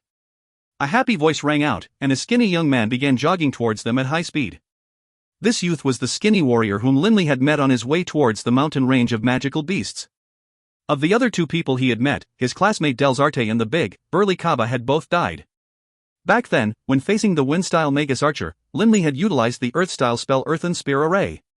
The skinny warrior of the 5th rank, Matt, had seized the opportunity to immediately flee. But Linley didn't really care that he had ran away. After all, him and Matt didn't have any special relationship. Honestly speaking, of the 3 people he had encountered, the only one Linley genuinely felt friendly towards was his own classmate, Delsarte. That big fellow, Kaba, had also made a good impression on Linley. Linley didn't have any special feelings for Matt. Oh, it's Matt. I didn't expect that the two of us would meet again in the mountain range of magical beasts after a month had passed. Linley was still quite calm. Matt appeared very excited. This is wonderful. This month, on numerous occasions, I was almost overcome by the magical beasts here. Fortunately, my luck was not too bad. Whoa, is that a bloodthirsty warpig? Linley, you were able to kill a bloodthirsty warpig? You really are formidable. Linley smiled. I'm getting a bit hungry. I've heard that the flesh of both the bloodthirsty warpig as well as the vampiric iron bull are both extremely flavorful, and that it has a wonderfully chewy texture as well. I haven't had lunch yet. You wouldn't mind sharing some warpig flesh with me, would you? Matt joked. The bloodthirsty warpig was huge in size, with its corpse weighing at least several hundred kilograms. Even 10 people wouldn't be able to finish it all. Of course not. Linley withdrew his knife and began slicing off parts of the warpig. Linley, no need to trouble yourself. This bloodthirsty warpig corpse is part of your spoils of war. How can I trouble you to butcher it as well? Let me do it. My roasting abilities are quite formidable. Matt immediately headed towards the warpig corpse and withdrew a knife from his side. Playing with the knife, Matt began to expertly butcher the warpig, although he only cut off the 4 legs, tongue, and tail. He then began to wash these pieces in the nearby spring. Boss, he seems to be quite skilled. He doesn't seem to be any weaker than you in this respect. The little shadow mouse, Bibi, leapt onto Linley's shoulders and mentally said to Linley. Glancing at the little shadow mouse, Bibi, on his shoulders, Linley couldn't help but sigh with gratitude. When others saw this little tiny black mouse, perhaps they would just think that it was an ordinary little shadow mouse, of little threat. But in reality, Linley could still recall how the terrifying sight of how the enraged Bibi so easily slaughtered that dark assassin, as well as that kind young girl. Can't judge a person by his appearance. Same goes for magical beasts. Linley sighed to himself. Matt quite quickly began to set up his roasting apparatus, and also withdrew some rough cooking salts and seasonings from his pouch. Linley, these warpig legs will definitely be very tasty. Its tongue, as well, is both soft and fragrant. The flavor of a warpig tail is quite good as well. As he spoke, Matt had chopped both the tail and the tongue into multiple pieces. Linley watched as Matt used flints to light a fire, not stepping in to help despite being in possession of fire-style mage force. He watched Matt quickly and constantly roast each piece. After a period of time. It's about time. Have a taste. Matt quite enthusiastically handed a large chunk of warpig leg meat to Linley. But in turn, Linley flipped the warpig meat around and offered it to Bibi. Bibi immediately accepted it happily, and began to chomp away in earnest. This warpig leg was perhaps 3 or 4 times larger than Bibi, but in a short period of time, Bibi totally devoured all of the meat. This sight caused Matt to gape in astonishment. He really is a magical beast. Even a little black shadow mouse can eat so much. Matt sighed while offering a piece of roasted warpig tongue to Linley. Linley, have a taste of my artisanship. Linley smiled as he declined. No need. I'm not used to eating tongues. Some of that leg meat will do just fine. Linley took one of the other legs and began to eat without any reservations. Next to him, Matt laughed. Then I won't force you. If you won't eat it, I will. Ha ha. As though enjoying himself very much, Matt began to eat the roasted warpig tongue and tail. By the time that Linley had finished eating the warpig leg, Matt hadn't taken a single bite of it yet. You are done already? Fine then. I'm half full now anyhow. I'll save this warpig leg for when I am hungry. Matt withdrew an oilcloth from his backpack and placed the warpig leg inside it, then replaced the cloth within his backpack. Linley glanced at Matt. It seemed as though Matt wanted to travel alongside him. Matt, here in the mountain range of magical beasts, I'm fine training by myself. Let's part ways here. Linley said directly. Matt immediately frowned. Linley, this place is extremely dangerous. It'd be much safer if we traveled together. Honestly speaking, during this past month, I've been frightened during every combat encounter. I'm not even able to sleep well. Then do as you wish. Linley didn't mince words. He immediately headed deeper into the mountains, while Matt, smiling, followed him. But when his gaze fell upon the backpack Linley was carrying, a slightly sinister light shone in his eyes. This backpack is different from the one Linley was carrying a month ago. And it seems much fuller as well. Matt sneered to himself, but he still smiled in a very friendly manner. Matt was not the same as Linley. Before entering these mountains, he had trained himself in other places for many times. Matt sped up his pace. Smiling, he said, Linley, you really are a wonderful fellow. Traveling with you, I feel much safer. After all, 2 people together are much stronger than 2 people separate. At night, the 2 of us can take turns sleeping. There's no need for us to both be on full alert at night, but... Linley was silent.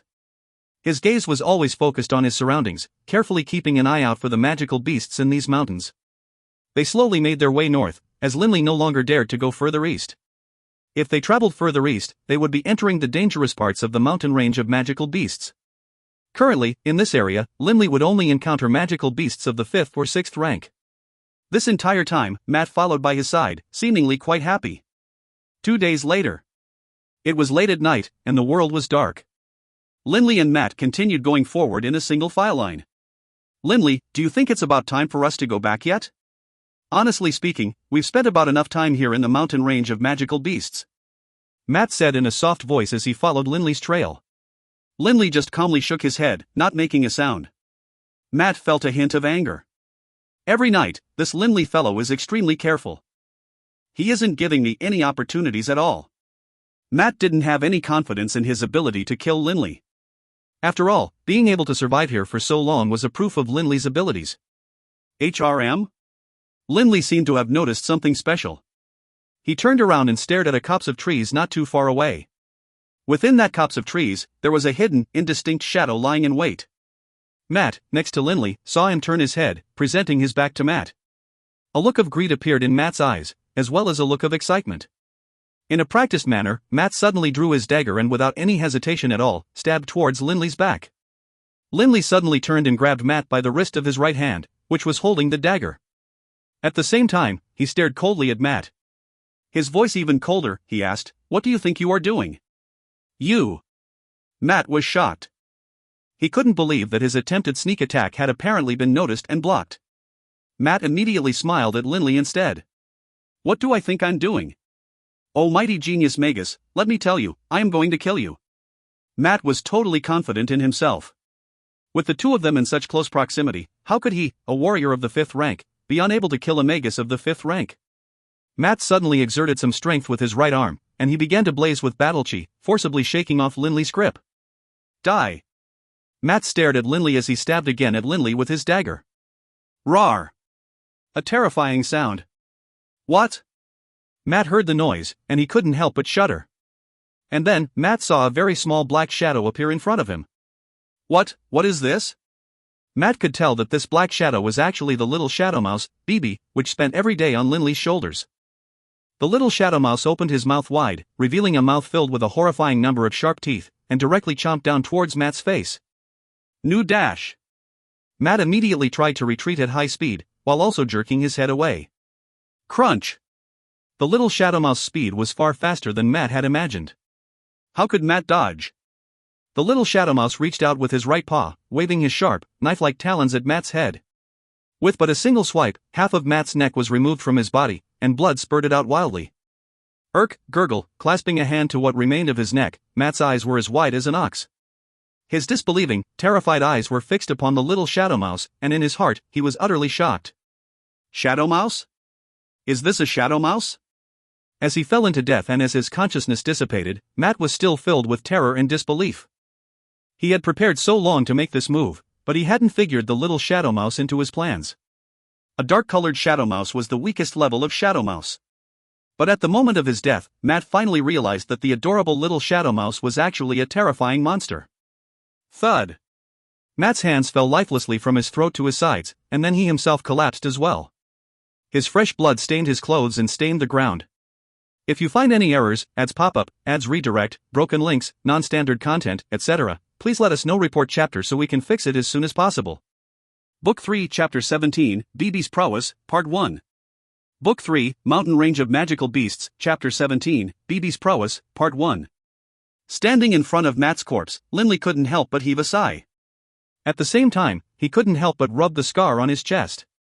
The scar here was one which had almost taken his life. Compared to Nina and Anna, you are far too inferior. Linley shook his head and sighed. This Matt actually didn't have much of a friendship with him, and they were nothing more than temporary travel companions who met on the road. There was no way Linley would place too much trust in him. What's more, after having experienced Nina, how could Linley so casually present his back to others? Squeak squeak. The little shadow mouse, BB, came over carrying the backpack which was on Matt's back. He urgently said to Linley through their link, "Boss, hurry up and take a look and see how many magicite cores there are here." In this month, all of the other assassins combined didn't have as many magicite cores as that first assassin. Doring Coward appeared by Linley's side as well.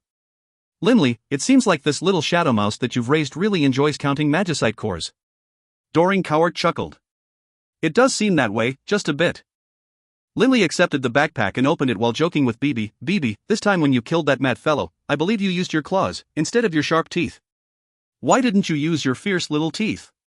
BB sat up straight, let out a few arrogant squeaks, then said mentally, "Boss, I, BB, have incredible prowess. My sharp claws are no less fierce than my teeth. And that Matt fellow was too vile. Biting him would sully my teeth." After saying this, BB intentionally put on a display of spitting out a mouthful of saliva. The image of the little shadow mouse spitting out a mouthful of saliva was simply too human-like. Upon seeing this, Linley immediately started laughing. "That's enough, oi, BB. Look, that Matt fellow had a lot of magicite cores in his backpack. There's around 30. Looks like he didn't waste much time during this month. But the best core in these 30 is just a core of the 5th rank." Linley carefully began inspecting the cores. During these 30 days, he had killed a number of magical beasts, as well as some people who wanted to kill him. All combined, he had nearly 300 magicite cores, with a total valuation of perhaps around 40,000 gold coins. 40,000 gold. If father knew, then, fantasizing about his father's reaction when he gave him all that gold, Linley couldn't help but feel overjoyed. It makes sense that you were able to acquire so much, Doring Cowart said. Aside from those magical beasts you killed, of those 300 magicite cores, virtually all of them came from other people's backpacks. Linley nodded in agreement. That very first assassin ended up donating him 15,000 gold coins worth of magicite cores. The others, all combined, had just a bit more than that first assassin. The mountain range of magical beasts is extremely dangerous, so most people here have grouped up with others. But assassins rarely are willing to attack groups, because they generally specialize in killing someone instantly, which is why they prefer to fight one-on-one. Doring Cowart suddenly began to laugh, his white whiskers floating about. Linley, look at yourself. Yes, you might be tall and strong, but your face is still filled with a childish air. And that fuzz above your lips? All of those prove something. You are just a kid. Doring Cowart laughed uproariously. Linley, in this huge mountain range, when those assassins find a kid here for his first training exercise, with such a childish face, how can they possibly not make their move against you? That's why, in a single short month, you've run into so many assassins. But those people traveling in groups might not encounter a single assassination attempt in a month. Of course, those 5 people we ran into that first day were exceptions. First of all, they were too weak. And secondly, their killer was really strong. But in the end, that assassin died by BB's claws. Linley laughed and nodded as well. He was only 15 years old this year, after all. Although he was 1.8 meters tall, anyone with a good eye could tell that he was just a kid. Most magi of the 5th and 6th rank would probably only acquire a few thousand gold coins worth of magicite cores in a month here. And all of those cores would be acquired through life and death struggles. After all, the mountain range of magical beasts is incredibly dangerous. Doring Cowart sighed emotionally. Linley nodded in agreement. It is dangerous. I've stayed in the outer regions this entire time, and at most I have run into magical beasts of the 6th rank. But I've been injured several times already. If it weren't for the coiling dragon ring, if it weren't for the fact that I'm both a dual-element magus of the 5th rank and a warrior of the 4th rank, and if it weren't for the fact that I have BB, I probably would have been done for, traveling on my own like this. He turned to look at the little shadow mouse, BB, who was currently playing with a magicite core.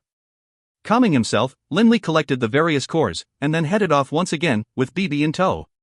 He was going to continue his training in the mountain range of magical beasts. After all, based on his original plans, he was going to stay here for 2 months. Each day, Linley would fight against local magical beasts, and his abilities in merging his abilities as a magus with his abilities as a warrior grew better and better. He was also growing in practical experience in using earth-style and wind-style magic in battle. Gradually, Linley began suffering fewer and fewer wounds in battle. Naturally, as Linley gradually drew closer and closer to the core regions, magical beasts of the 6th rank began growing more and more plentiful, and Linley began to be more cautious as well. On the 46th day of Linley's entry into the mountain range of magical beasts. Swish! Ripples began to appear on the surface of the quiet little lake. A human figure suddenly emerged from within. It was Linley. Linley was using a piece of cloth to casually wash himself. The little shadow mouse, BB, stood on the shore, watching Linley bathe with an envious look in his eyes. After squeaking a few times, he began hopping up and down before diving directly into the lake. Seeing this, Linley couldn't help but chuckle, and then he continued to bathe himself. Ah, that's enough, BB, that's enough. Linley suddenly broke out into uncontrollable laughter. Oh, boss, you are afraid of being tickled? The little shadow mouse rose up into the surface of the water, guileless black eyes gleaming with a hint of mischief. Chuckling, Linley walked onto the lakeshore. Removing a clean set of clothes from his backpack, he put the new clothes on. Changing clothes after a nice bath was a very luxuriant event. And then, Linley began to wash the just removed clothes in the lake, then hung them onto a tree branch to dry off. With a leap, Linley landed onto another branch on the tree. Lying down, he watched BB mess around in the lake water. He watched as BB joyfully leapt about in the water. Sometimes, BB would dive to the lake bottom, while at other times, BB would lie on his back on the lake surface. Rumble, rumble, rumble, rumble. The ground suddenly began to shake ever so slightly. Based on the rumbling rhythm, Linley surmised that it should have been caused by something walking. Linley couldn't help but feel startled, and he looked directly towards the south, in the direction the rumbles were coming from. He saw a large, indistinct shadow appear from within the southern side of the lake, but after a short period of time, Linley was able to clearly see the figure. It was at least 2 stories high, and covered with large, flame-red, shield-like scales, which also extended over and covered its 4 limbs like scaly armor. Its long tail was roughly half as long as its entire body, as nimble and as agile as a whip. Its 2 sinister, ruby-like eyes, each the size of a lantern, stared at the surface of the lake. 2 plumes of white smoke continuously wafted out from its nostrils. Linley was in total shock, and his body froze, even as his heart sped up. Velocidragon. Magical beast of the 7th rank, Velocidragon. If you find any errors, ads pop up, ads redirect, broken links, non-standard content, etc., please let us know. Report chapter so we can fix it as soon as possible. Book 3, Chapter 18, BB's Prowess, Part 2. Book 3, Mountain Range of Magical Beasts, Chapter 18, BB's Prowess, Part 2. From his earlier years until now, the only magical beast which he was genuinely fascinated by was the Velocidragon, which he had seen that one time. That time, when the Velocidragon had demonstrated its terrifying power in the middle of Wushan Township, it seemed to be an invincible force. With its terrifying power, it had wiped out one house after another. Linley couldn't help but feel his heart quake. When he was 8 years old, Linley was just a child. But now, at age 15, he was a dual-element magus of the 5th rank. Boss! Boss! This one is mine! The excited voice of the little shadow mouse, BB, rang out in Linley's mind. Linley turned to look at the surface of the lake, and saw that BB was so excited that all of the hairs on his body were sticking up as straight and stiff as needles. Even all of the muscles on his body were pulsing with energy. His fierce claws and head had grown in size as well. The little shadow mouse, BB, was previously around 20 centimeters in size, but now he suddenly elongated to a size of half a meter. This half-meter long size was the largest that Linley had ever seen BB grow to. But despite this, the half-meter long BB was nothing more than a speck in comparison to the Velocidragon. The Velocidragon's huge, lantern-like red gaze was fixed coldly on BB's form. It let out an angry snort that reverberated within the mountains. In reply, the little shadow mouse, BB, also raised his head and let out a high-pitched shriek. The sound of the low, growling snarl and the high-pitched shriek clashed. Linley, who was watching all of this atop the tree next to the lake, suddenly felt as though the Velocidragon and the little shadow mouse were 2 equally matched adversaries having a stare down. A roar. A thundering roar. An all-encompassing, blazing flame suddenly erupted from the Velocidragon's maw, covering the entire area of dozens of meters ahead of it in flame. The lake began to hiss as the surface water instantly began to boil. But BB didn't move at all. Despite being bathed in flames, he just let the flame burn as it might. From within the blazing flame, one could see that BB was not harmed in the slightest. Although BB is physically small, his defensive abilities are incredible. The power of this flame is approximately on par with a fire-style magus spell of the 5th rank, but it isn't able to harm him at all. Linley quietly watched. Despite having been in the mountain range of magical beasts for so long, BB had yet to meet a genuinely worthy opponent to do battle with. Bathed in flames, BB was motionless. But then suddenly, he moved. Shriek-cree-cree. With a terrifyingly high-pitched howl, BB transformed into a black shadow that sped towards the Velocidragon with vicious speed. The Velocidragon, which had continued to breathe out flames this entire time, suddenly widened its enormous, lantern-sized red eyes, while suddenly slapping forward with its long, whip-like draconic tail. The incredible speed of the tail of the Velocidragon actually approached the speed of the little shadow mouse movement. Whoosh! BB's movements were extremely bizarre, and he was actually able to dodge the hyper-fast attack of the Velocidragon's tail, and immediately tried to bite at the Velocidragon's throat. But the Velocidragon, in turn, immediately turned his head down and then tried to bite back at BB. But clearly, BB was still a bit faster.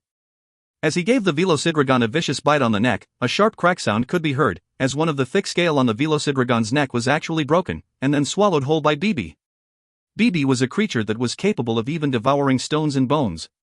This Velocidragon scale proved to be edible by him as well.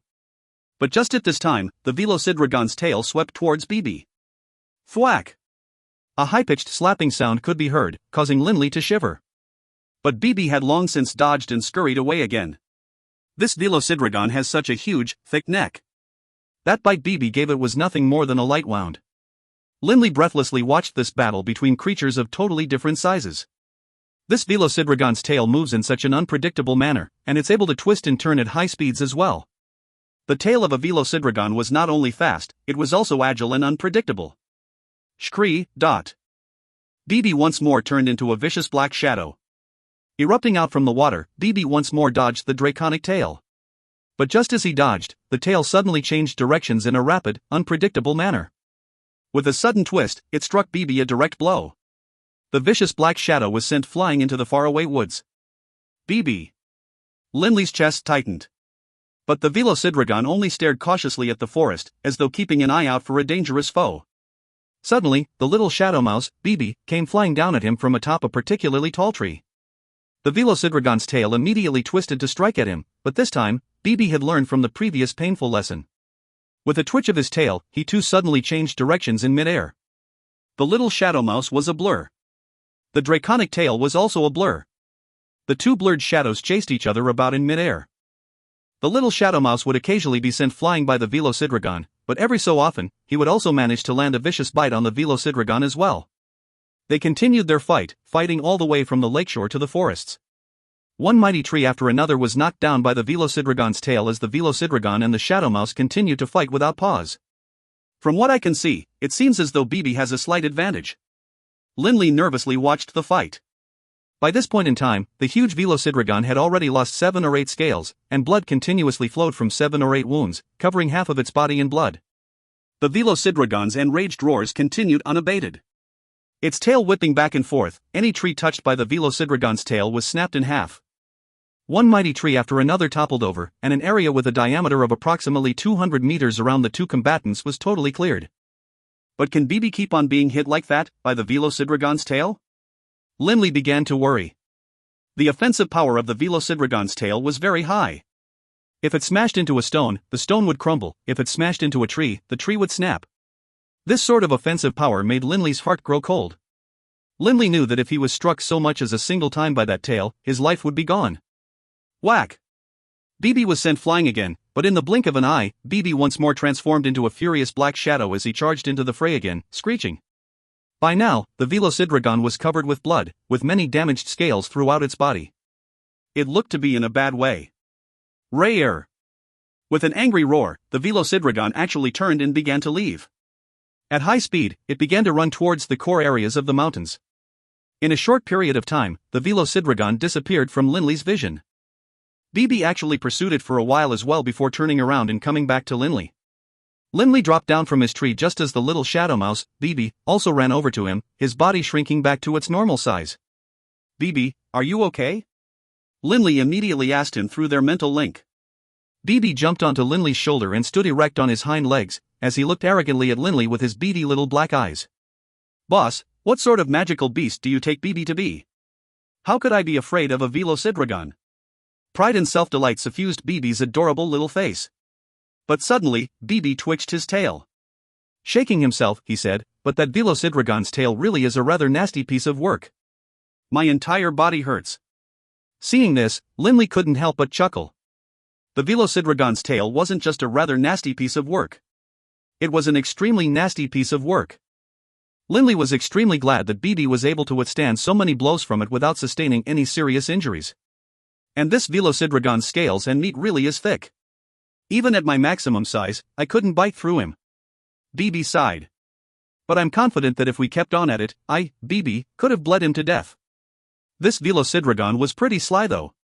It kept on moving about and never let me bite it on the same location twice. Linley secretly laughed. There was a huge gap between the 6th rank and the 7th rank, in terms of combat ability as well as other factors. Most likely, that Velocidragon's intelligence was not much less than a human being's. How could it possibly allow the little shadow mouse to bite it in the same place twice? No matter how thick the scales and flesh of the Velocidragon were, it couldn't withstand being bitten by Bibi multiple times. This Velocidragon most likely also realized that he wouldn't gain any benefit from continuing to fight, which was why it fled. "Bibi, want to give a magical beast of the 8th rank a go?" Linley mentally teased. Bibi's little eyes suddenly turned round as the moon. "Boss, don't mess with me like that. Dealing with that magical beast of the 7th rank was exhausting enough. I hear that magical beasts of the 8th rank are 10 times as powerful as magical beasts of the 7th rank. Even if their movement speeds aren't as high as mine, most likely their attack speeds are higher." Movement speed and combat attack speeds were two different speeds. For example, the Velocidragon was perhaps much slower in terms of movement speed, but its tail was able to attack at an astonishing speed. Although some larger magical beasts appeared to be slow and clumsy, when they really started to fight, they were as fast as lightning. But After all, if they were mighty enough to be described as a magical beast of the 8th rank, they definitely would overmatch a magical beast of the 7th rank. Ha, looks like you know when to be humble after all. Linley chuckled while stroking Bibi's little head. Alright, my clothes should be dry by now as well. Let's go take a rest on top of the tree, then eat some food. After a while, we'll continue onwards. As he spoke, Linley leapt up 7 or 8 meters onto a branch, and then he continued to lightly jump up, before leisurely coming to a rest at about 20 or 30 meters above the ground. If you find any errors, ads pop up, ads redirect, broken links, non-standard content, etc., please let us know. Report chapter so we can fix it as soon as possible. Book 3, Chapter 19, The Black Dagger, Part 1. Book 3, Mountain Range of Magical Beasts, Chapter 19, The Black Dagger, Part 1. The 51st Day in the Mountain Ranges. Do all of these killers think that I'm easy meat? Linley glanced at the corpse of the female assassin, dressed in black. This woman only was a warrior of the 5th rank. Assisted by his magic, Linley was able to kill her by himself. Doring Coward laughed. Anyone who sees you will be able to tell that you are just a kid, a stupid kid who doesn't know how high the heaven is or how deep the earth is, a kid that dares wander these mountains alone. Why wouldn't they want to get an easy kill like you? Linley felt helpless. He was still just 15. Despite having the physical size of a fully grown man, his face still betrayed his youth. This woman wounded me as she died. It's not a big deal that I have another scar, but she ruined my clothes as well. Now I only have one set of clothes remaining. Seeing the giant, gaping hole in his clothes, Linley didn't know whether to laugh or to cry. Linley had managed to acquire several sets of clothes from attempted assassins, but he had lost even more, here in the mountain range of magical beasts. Boss, the magicite cores in this person's bag are worth a couple thousand gold coins. Can a set of clothes be worth that much? Bibi immediately argued. Hearing these words, Linley laughed. After having spent well over a month in these mountains, the scars on his body had grown more and more plentiful, but so too had the number of magicite cores in his backpack. Forget it. From now on, I'm going naked from the waist up. I'll save my last set of clothes for when I go back. No one will see me anyhow, here in these mountains. Linley determinedly tossed aside the ruined set of clothes, going bare-chested. His black dagger in hand, he marched onwards. During this period of time, this black dagger had provided quite a bit of assistance to Linley. After walking for a while, Linley began to casually murmur the words to a spell. After a short moment, a gust of wind began to swirl around the area, with Linley at the center. This was the Wind Scout spell once again. In an area with a diameter of 300 meters centered on Linley, nothing could escape Linley's attention. Generally speaking, after walking for an extended period of time, Linley would be cautious and cast the Wind Scout spell. After walking for a while, Linley once again cast the Wind Scout spell. Ah, a group of people? Why are those people hiding on top of that tree?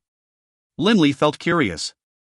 At this moment, about 100 meters south of Linley, around 10 or so people were hiding on top of an enormous old tree, with a girth so wide that 7 people had to link hands to surround it.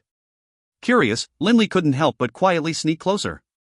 Slowly, carefully, Linley crept into a patch of tall, thick grass, from whence he had a vantage point to peer at the 10 people on the tree. Those 10 or so people were all wearing black clothes, and each of them had a black dagger sheathed at their waists. Black dagger? Linley's gaze fixed upon one black dagger in particular. In terms of both shape and coloration, it was identical to the one in Linley's hands. In addition, the 10 or so people hiding on top of the tree gave Linley a similar, sinister feeling, very much like when Linley encountered that first assassin.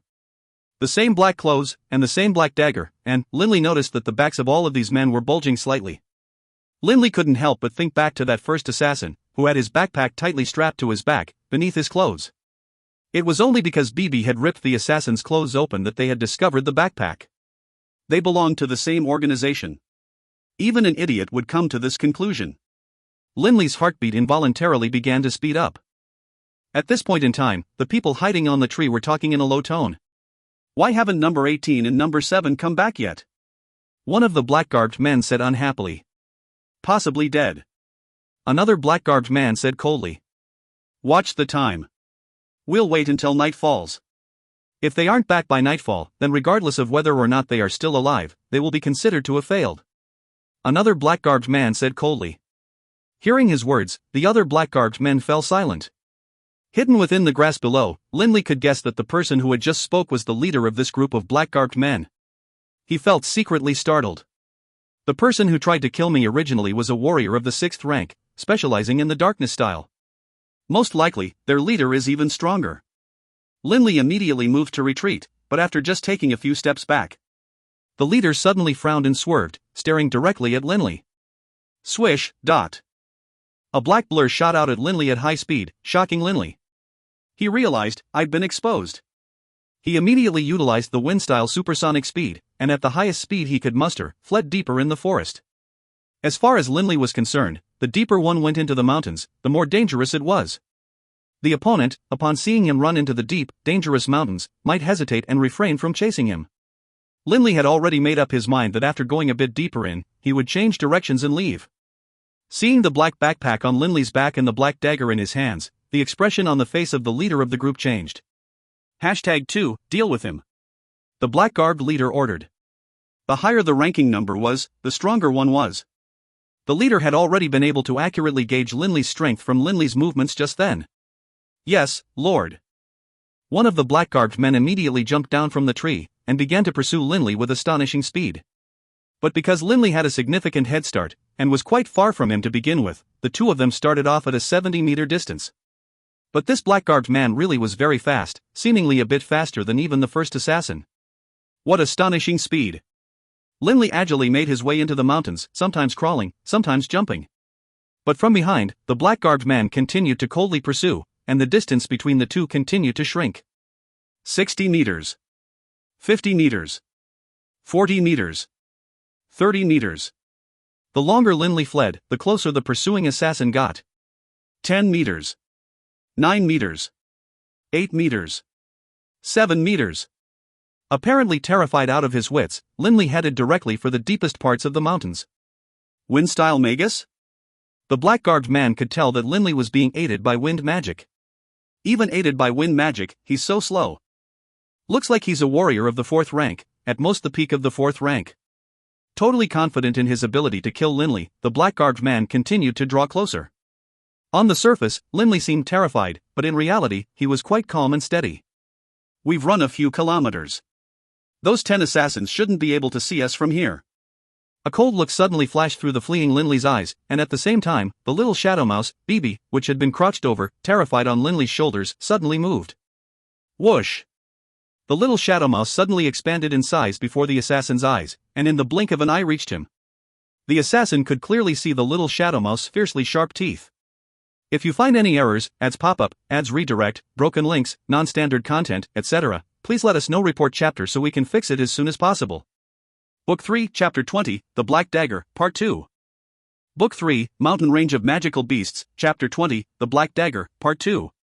The dark-robed man, just 5 or 6 meters away from Linley, had considered the dark shadow mouse beneath notice, but upon seeing Bibi's amazing speed, his cold face showed an expression of astonishment. What is this speed? The dark-robed man hurriedly waved his dagger to block. Clearly, this dark-robed man was somewhat stronger than the original assassin. At least when facing Bibi, he had the presence of mind and speed to wield his dagger. Swish! Bibi swung his sharp claws fiercely. Clang! As Bibi's claws slammed into the assassin's dagger, the black dagger exploded into fragments, while Bibi's claws, undamaged, immediately slashed violently against the dark-robed man's head, directly shattering it. The man died on the spot. The gap between the 6th rank and the 7th rank really is enormous. Seeing this, Linley couldn't help but sigh. Bibi was a terrifying shadow mouse who could even force the mighty Velocidragon, a magical beast of the 7th rank, to flee. Based on the power of Bibi's sharp claws and sharp fangs, killing a warrior of the 6th rank was as easy as eating rice. Rip! Linley ran over to the corpse and tore the dark-garbed man's clothes apart, immediately grabbing the hidden backpack. Without doing anything else, he immediately turned and fled northwards. Gusts of winds arose around his legs, and he began moving with such grace and agility that he left almost no trail in his wake. After a while, a second group of dark-garbed men finally arrived. Seeing the injury on number 2's head, all of them frowned. A magical beast? The images of many different magical beasts suddenly began to swim about in the mind of a dark-garbed man. A blue shadow mouse of the 6th rank? Or a violet shadow mouse of the 7th rank? Or a gold stone-eater rat of the 7th rank? This fierce but tiny claw mark must have been left by a rodent-type magical beast. In the mountain range of magical beasts, some people believed that the most terrifying possibility was encountering a magical beast of the 8th or 9th ranks. Others believed that it was encountering a terrifying swarm of pack-type magical beasts. But in the heart of the Dark man, the most terrifying possibility was encountering a stone-eater rat swarm or a shadow mouse swarm. The stone-eater rat had formidable defense, sharp teeth, and sharp claws. The shadow mouse had high speed, sharp teeth, and sharp claws. If a swarm of thousands or tens of thousands of shadow mice or stone-eater rats attacked, even an army might be totally devoured, much less the 10 of them. We're going back now. Without hesitating in the slightest, the dark-garbed leader issued his order. Amidst towering mountains and ridges, Linley continued to run, winding his way atop of a mountain peak. After having run over 100 kilometers at once, Linley believed that his pursuers would no longer be able to catch him. "Boss, hurry up and open the backpack and see what's inside," Dee immediately urged. Linley's heart was filled with anticipation as well. The more powerful an opponent was, the more magicite cores he should have in his backpack. That original assassin had left behind 15,000 gold coins worth of magicite cores and magicite gems. How much would this second assassin, who had been addressed as number 2, have on him? He opened the backpack. 2 more sets of clean clothes. Linley glanced at the clothes in the backpack, then withdrew 2 bulging pouches from within the backpack. This #2 had been in the mountain range of magical beasts for a month longer and was a bit stronger than the original assassin, so logically speaking. Seeing how many magicite cores these pouches contained, Linley couldn't help but suck in a cold breath. So many? And most of them are magicite cores of the 5th rank. There's plenty of magicite cores of the 6th rank as well. After having seen so many magicite cores, Linley was now capable of recognizing the general rank of a magicite core at a glance. Linley immediately began to do a careful accounting of the cores. 9 magicite cores of the 6th rank. 56 magicite cores of the 5th rank. 12 magicite cores of the 4th rank. 7 magicite gems. The total value, altogether, would be roughly 20,000 gold coins. Adding this to the 50,000 gold coins worth that I already have, means that I should now hold at least 70,000 gold coins worth of magicite on me. After tabulating his total wealth, Linley couldn't help but take a deep breath. 70,000 gold coins. If he placed this prodigious sum in front of his father would most likely be stupefied. Over the course of the 51 days he had spent in the mountain range of magical beasts, that assassin's organization alone had donated 35,000 gold coins to him. The other attempted killers he had run into had donated a further 30,000 gold coins, while he himself had killed enough magical beasts to earn 5,000 gold coins worth of cores as well. Doring Coward appeared from within the coiling dragon ring, laughing as he watched the look on Linley's face. I finally understood why so many people in the mountain range of magical beasts like to try and kill other humans. After spending a full month working so hard, I only earned a few thousand gold coins, but when I killed someone else, I gained the fruits of their 2 months of labor. Linley placed the 2 pouches into his own backpack, then tossed the extra backpack into the grass. Of these 70,000 gold coins worth of magicite, only 5,000 came from me killing magical beasts. The rest all came from assassins and killers. Linley shook his head inside. Doring Coward stroked his white beard while chuckling. Looks like your youth actually helped you. If you looked just a bit more mature and experienced, there probably wouldn't have been so many killers trying their luck against you. He. Linley couldn't help but laugh. Grandpa Doring, just now, based on the words being exchanged by the people in that squad, it seems like they were on a training mission here in the mountain range of magical beasts? Linley was rather curious. Doring Coward smiled faintly. Linley, every single one of the major powers of the Yulan continent has to have its own base of martial power in order to maintain its strength. But martial power has to be trained and cultivated. Many of the larger powers will often send groups of its subordinates out to the mountain range of magical beasts to train. Linley nodded. Linley, this continent has many powerful organizations which you don't have a clue about. To be honest, even I don't know about them. In the past 5,000 years, all of the powers which existed in the era of the Powan Empire have most likely collapsed. Doring Coward said self-deprecatingly. Linley didn't ask too much. At this moment, Linley felt enormous pressure. The Yulan continent was far more complicated than he had imagined. After organizing his possessions, Linley put on a shirt before continuing on his way. Making his way agilely through the mountain forests, sometimes skipping over fallen rocks, sometimes crawling over fallen trees, Linley pressed onwards.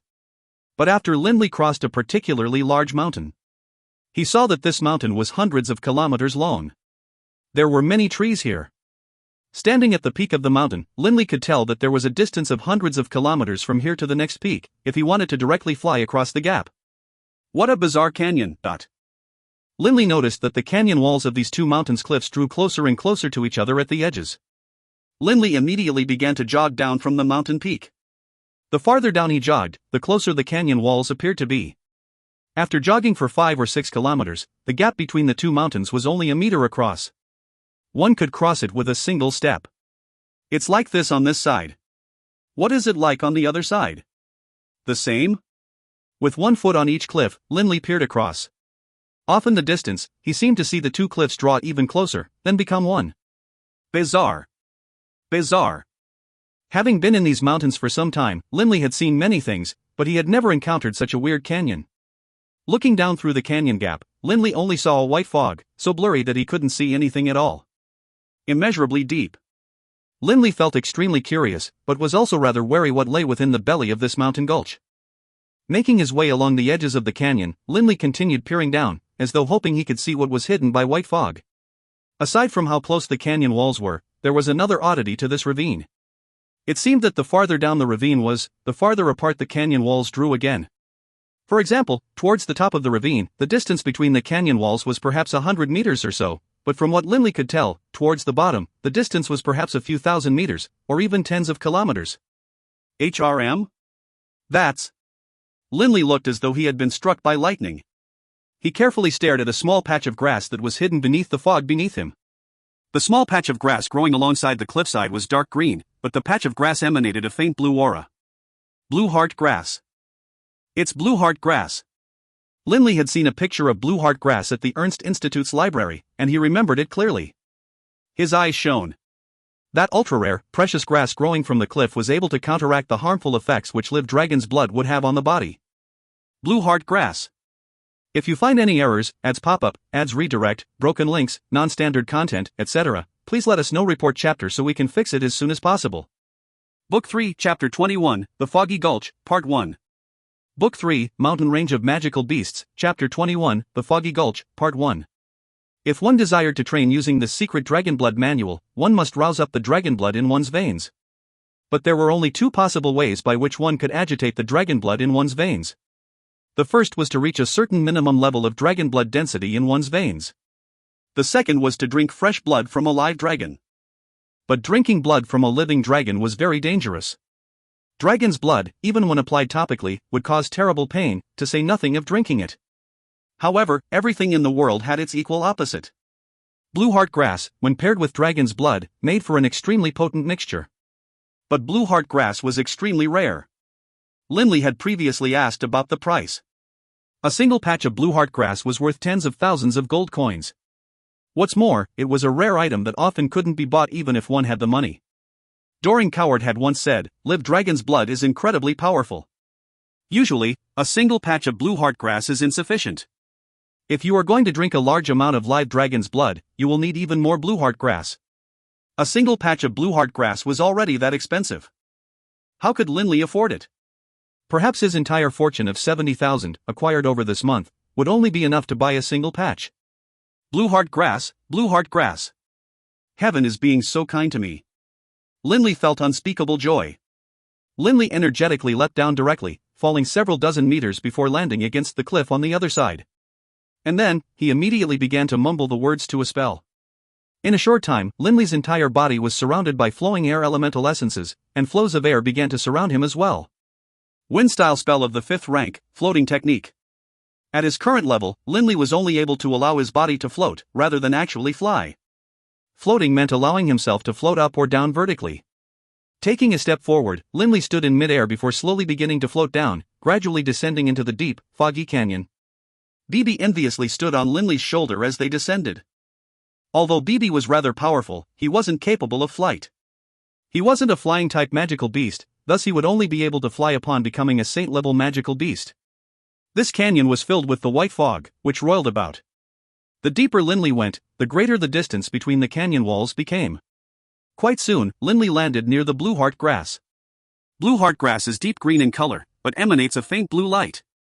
Blue heart grass is cool to the touch. When the blades of grass are torn apart, they will leak out a dark green fluid which is very cool when drunk.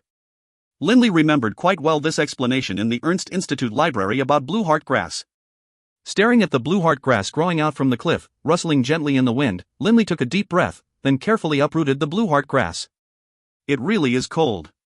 When he touched the blue heart grass, he felt as though he had touched a piece of ice. He immediately placed the blue heart grass into his backpack and then looked all around. I wonder if there is any more blue heart grass here. A place which was capable of giving birth to one patch of blue heart grass was capable of giving birth to a second. Using the floating technique, Linley continued to drift downwards into the roiling white fog. At the same time, Linley kept a close eye out, despite the fog making everything blurry. He could make out countless vines twisting about the cliffs. That's huge. The farther down into the canyon he went, the more Linley realized how enormous this place truly was.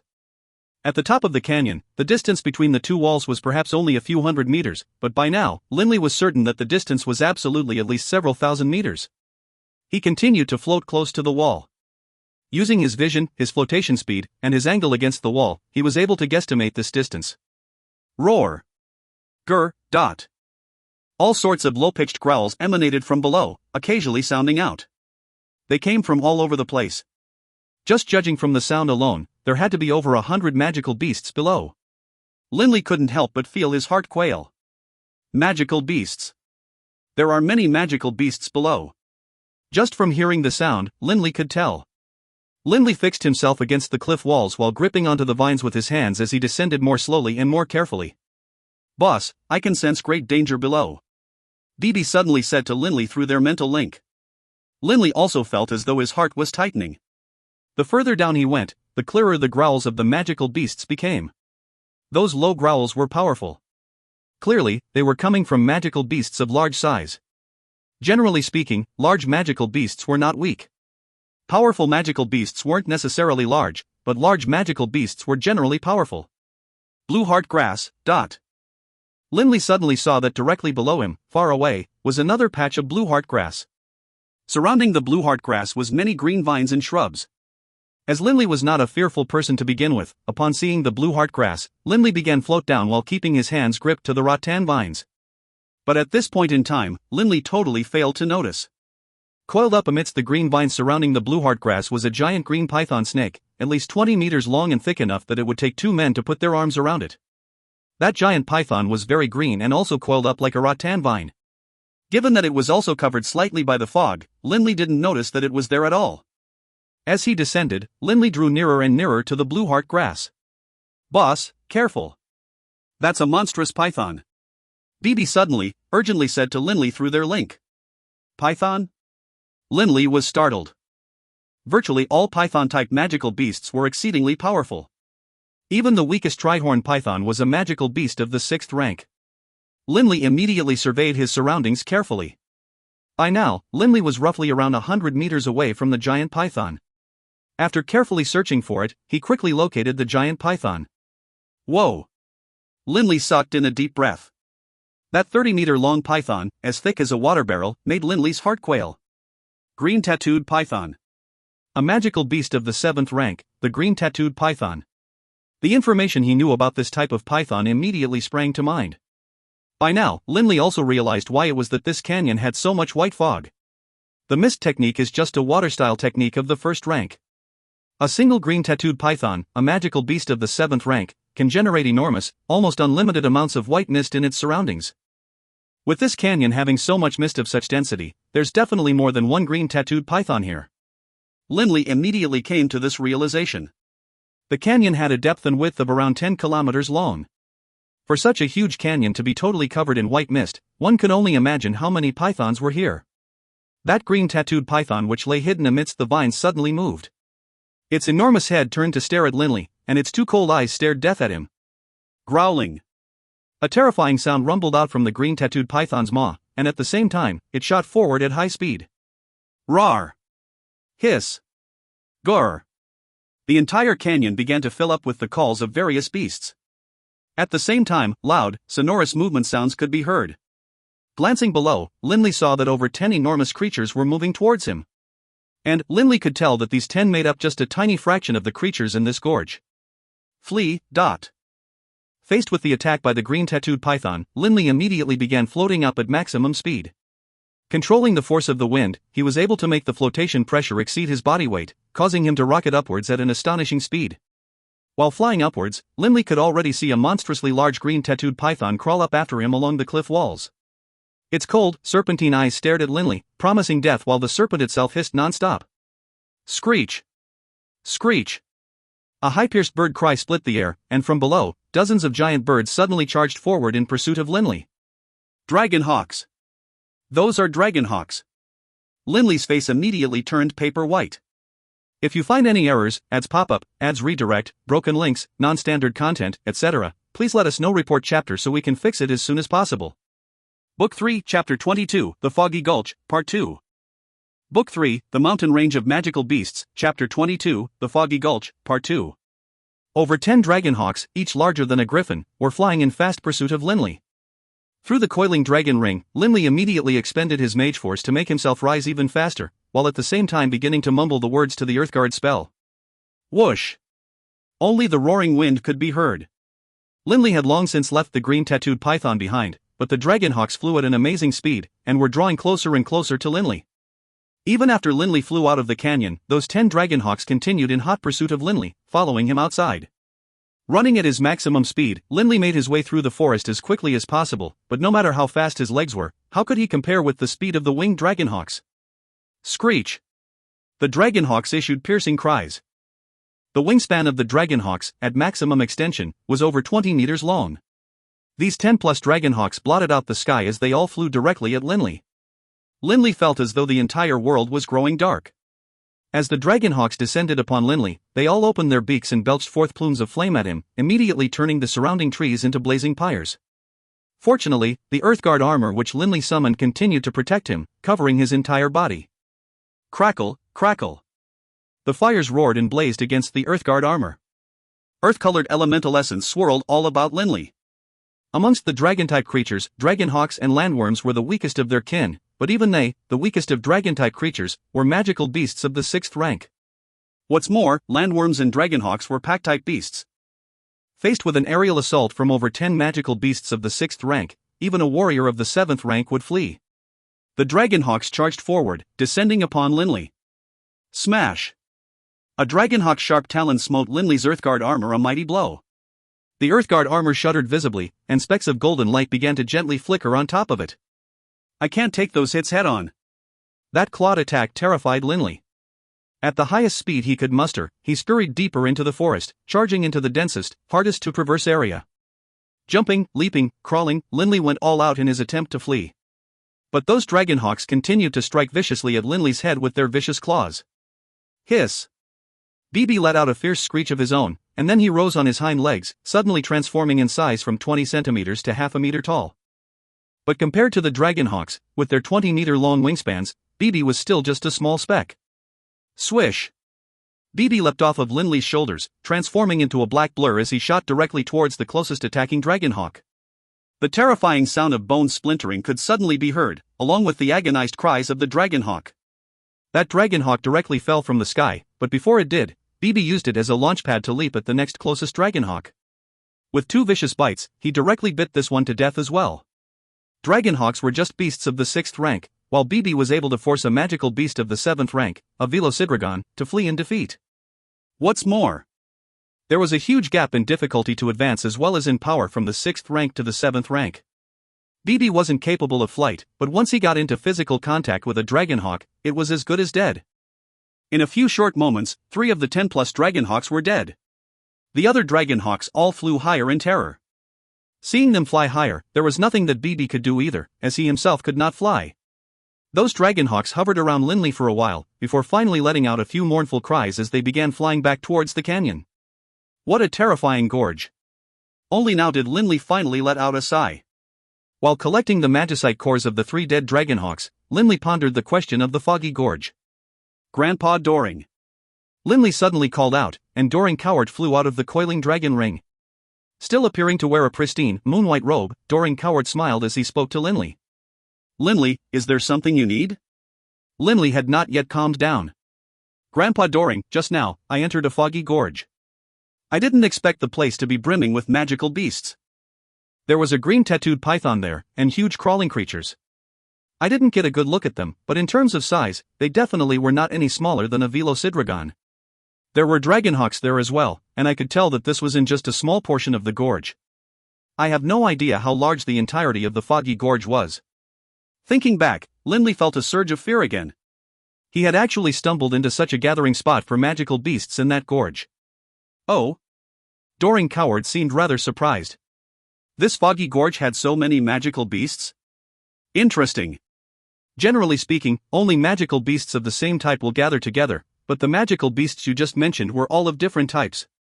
They actually all gathered together in this foggy gorge? Interesting.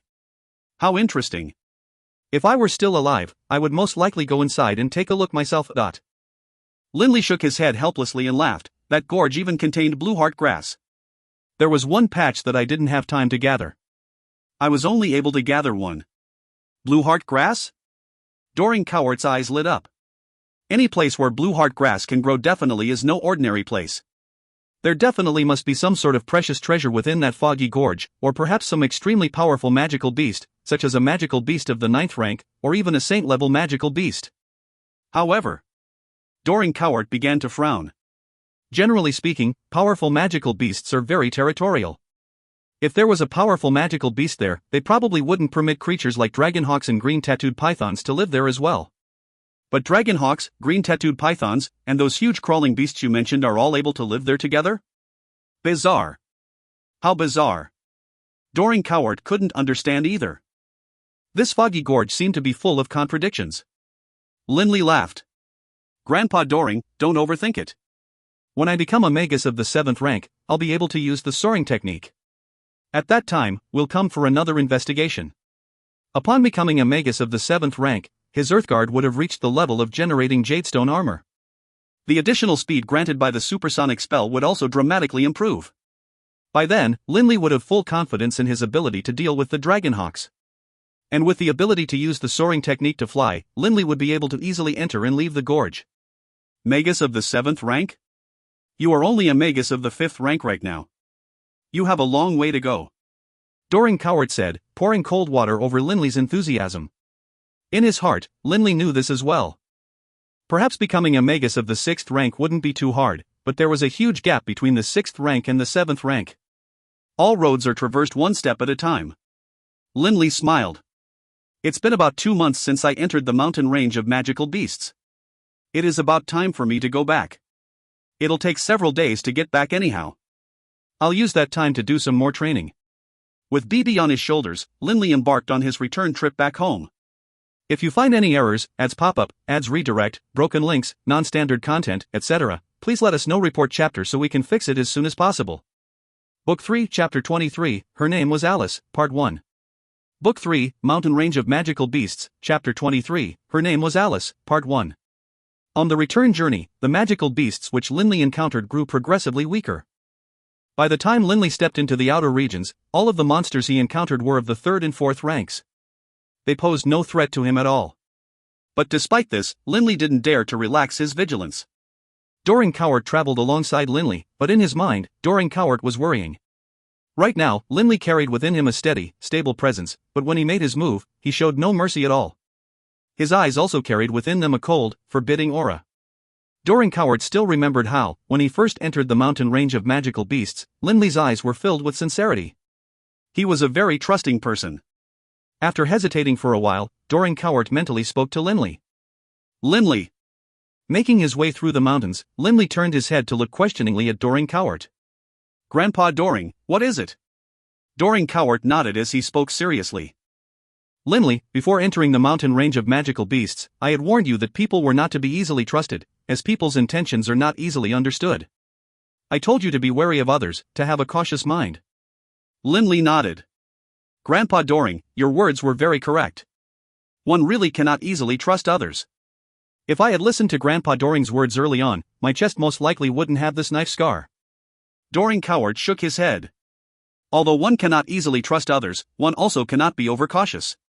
The way you are currently, how will you be able to interact with people in the future? Remember, you can't be too cold and callous towards others, even if you can't be overly trusting either. Trust is something which is built up through a long period of time. Do not easily trust the words of others. Linley was very smart. Both at home and at the Ernst Institute, he had read many books. Upon hearing Doring Coward's words, he somewhat understood. But the merciless life he had experienced over these past 2 months, the human cruelty he had witnessed and experienced, was something he had seen so clearly. For him to trust people again would be very hard. Doring Cowart, I understand. Linley nodded. Doring Cowart secretly sighed, but at the same time, he was also happy. It's a good thing that Linley has this little shadow mouse, BB, for a companion, as well as those friends of his at the Ernst Institute. At least he shouldn't become excessively unfeeling. Doring Cowart could still remember how, thousands of years ago, when the Powan Empire was still around, another saint-level combatant of the Powan Empire who also dressed in white. That white-robed man was a famous sword saint, and he was also an extremely proud, reclusive person. Grandpa Doring, when Father sees all of these magicite cores, what do you think his reaction will be? Linley suddenly looked at Doring Cowart, smiling as he asked the question. At this moment, Linley's eyes were filled with eagerness for his father's praise. He looked just like a kid who had just performed stellarly on a test and was awaiting his father's praise. Linley, are you planning to give all of this money to your father? Doring Cowart asked with a smile. Linley nodded. Of course. These magicite cores are worth around 70,000 gold coins. All I need is enough to feed myself.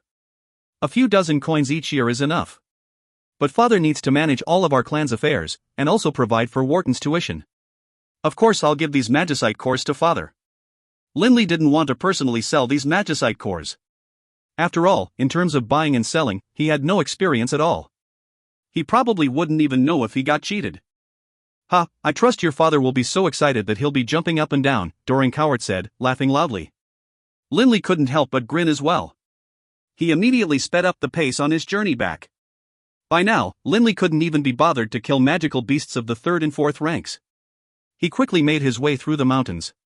When he arrived next to a small creek, he paused as he heard the furious bellows of a magical beast, intermixed with the shouts of humans engaged in battle with it. HRM? If they dare come to the mountain range of magical beasts, they must be at least combatants of the 5th rank. But in the surrounding areas, the local beasts are of the 3rd or 4th ranks at most. How could the battle sound so prolonged and frenetic? Linley was rather curious. Within the inner areas of the mountain range of magical beasts, where beasts of the 5th, 6th, and sometimes even the 7th rank would appear, there would often be many frantic battles. But in the outer areas, this was quite rare. Battles would generally end extremely quickly. With a jump, Linley leapt 7 to 8 meters up. Landing on a tree, he began tree-walking his way towards the scene of the battle. Upon arriving, Linley surveyed the battle from his position on the tree. He saw that there were 2 young men and 2 young women engaged in a bloody battle with a bloodthirsty warpig. One of the youths, wearing a white armor, was shouting out loudly while directing the course of battle. "Second bro, don't run around so wildly. Protect Alice, AILESI. I'll draw this stupid pig's attention away. Naya, Anaya, don't panic, aim your arrows at its vitals." These 4 people clearly were very inexperienced. Upon encountering danger, they had panicked. Only the leader wearing the white armor seemed a bit more capable. These 4 really have some guts. That youngster in white armor should be a warrior of the 5th rank, while the other 3 are just combatants of the 4th rank at best. Linley shook his head. Those other 3 really were daring, to come here without even having reached the 5th rank. A red-haired youngster began to shout frantically, "Big brother Cullen, didn't you say that the outer regions only had magical beasts of the 3rd or 4th ranks? This is a magical beast of the 5th rank." The leader of the group of 4, the 5th-ranked warrior Kalen, also felt helpless. As a warrior of the 5th rank, it shouldn't have been a dangerous affair for him to bring a number of friends to the outer regions of the mountain range of magical beasts. But he didn't expect to run into a magical beast of the 5th rank. Whoosh! More than 10 earthen spears suddenly erupted from the ground beneath the warpig, and 3 of them even pierced into the warpig's body, but they were all broken and shattered by the warpig's tough hide. Roar! The bloodthirsty warpig immediately turned its enraged attention upon the only magus in the group, before charging forward at the magus rapidly. The warpig's charge was truly too fearsome, and what's more, flicks of flame could be seen coming from its nostrils. Immediately, it caused the remaining youngster to panic. "Run! Alice, quick, dodge!" Kalen shouted loudly. The girl named Alice had a head full of long, golden hair and a pair of hazy eyes. Seeing the danger, Alice, too, tried to flee in panic, but the bloodthirsty warpig was a magical beast of the 5th rank, after all. Although it was not very intelligent, it was much smarter than a normal animal. The bloodthirsty warpig chased after Alice. Seeing the warpig charge after her, Alice was going to flee, but as she did, she slipped and tripped on a vine and fell face forward into the ground.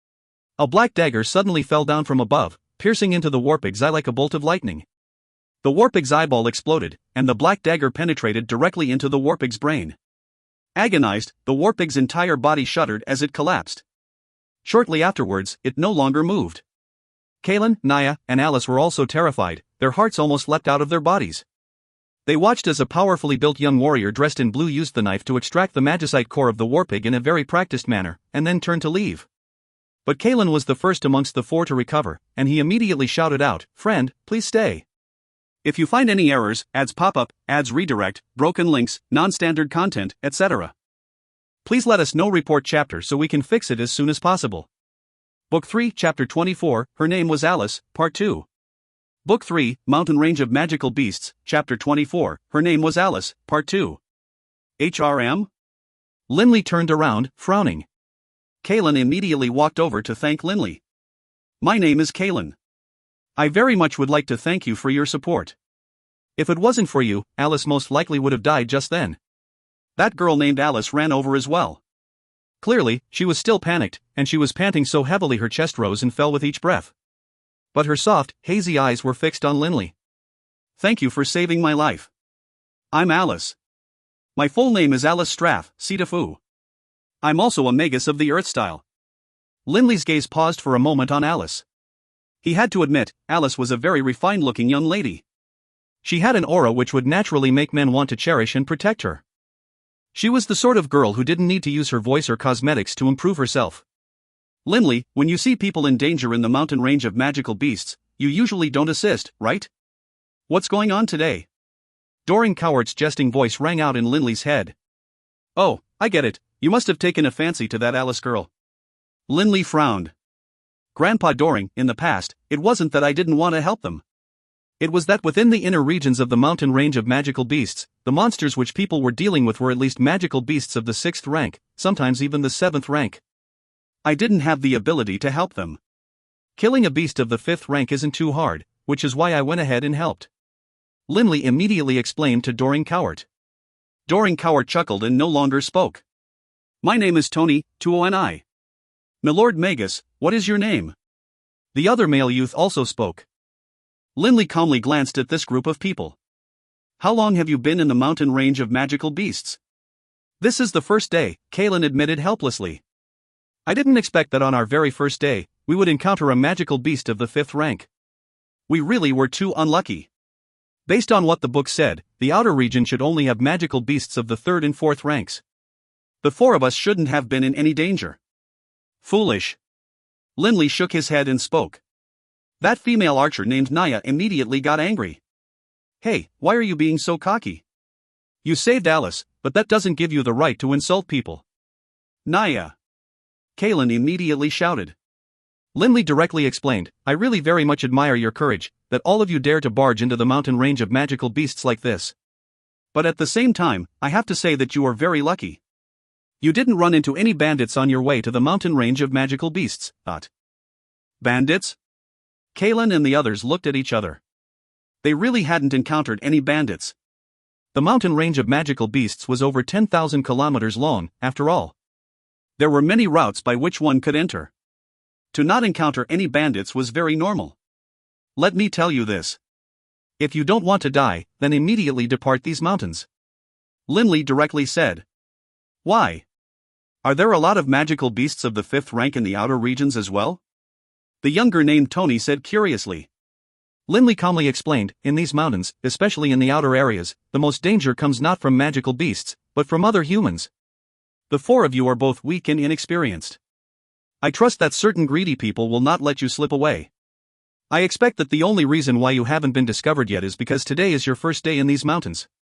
Otherwise, the four of you would have been killed by now, but... The most danger comes from other humans? Kalen frowned, but shortly afterwards, his face changed. Kalen respectfully said to Linley, "My Lord Magus, we just entered these mountains and only know a little bit about this area. We made a private decision to come here. I hope you can assist us, my Lord Magus, and escort us out of these mountains." Linley couldn't help but frown. He hated trouble.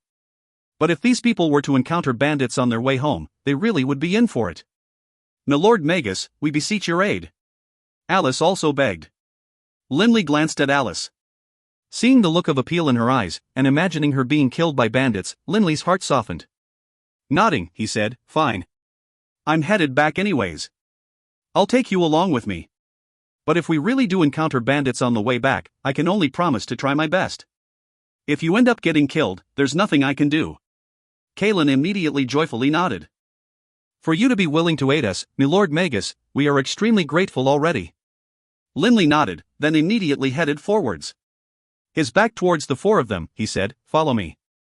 Kalen and the other four began following Linley. Under Linley's protection, they departed the mountain range of magical beasts and headed in the direction of the city. On the road back, Kalen and the others learned Linley's name. That Alice, also an Earth-style magus, was filled with admiration for Linley. She, too, was only 15 years old, and she was considered the #1 genius at the Whelan Institute. But despite this, Alice was only a magus of the 4th rank. This sort of accomplishment, at the Ernst Institute, would only be considered average. A break in the journey. Linley, Kalen, Alice, and the others were all eating. Linley and Alice were seated together. "Big brother Linley, you really are too amazing. You became a magus of the 5th rank when you were 14. I probably will be 20 when I reach the 5th rank." Alice stared worshipfully at Linley. "I'm nothing. The #1 genius at our institute, Dixie, became a magus of the 4th rank when he was 9, and a magus of the 5th rank when he turned 12. Linley said casually. He didn't disclose that when he was 13, he had also been a magus of the 4th rank. But by age 14, he had become a magus of the 5th rank. In just one short year, he had advanced as much as Dixie had in 3. A magus of the 4th rank at age 9? I'm 15, but I just became a magus of the 4th rank. And I'm considered the top genius at my school. Our Whelan Institute really can't compare at all to your Ernst Institute." Alice sighed. "Big brother Linley, it felt like to me that your earthen sphere array was very powerful and formidable, even more so than the other magi of the 5th rank at my school." "Why is that?" Alice was also an Earth-style magus. Naturally, she noticed the differences in Linley's spell. Linley smiled faintly. It wasn't just power. The speed at which it erupted was also very fast. Earth-style magic's origin lies in the essence of the world, Linley began explaining to Alice.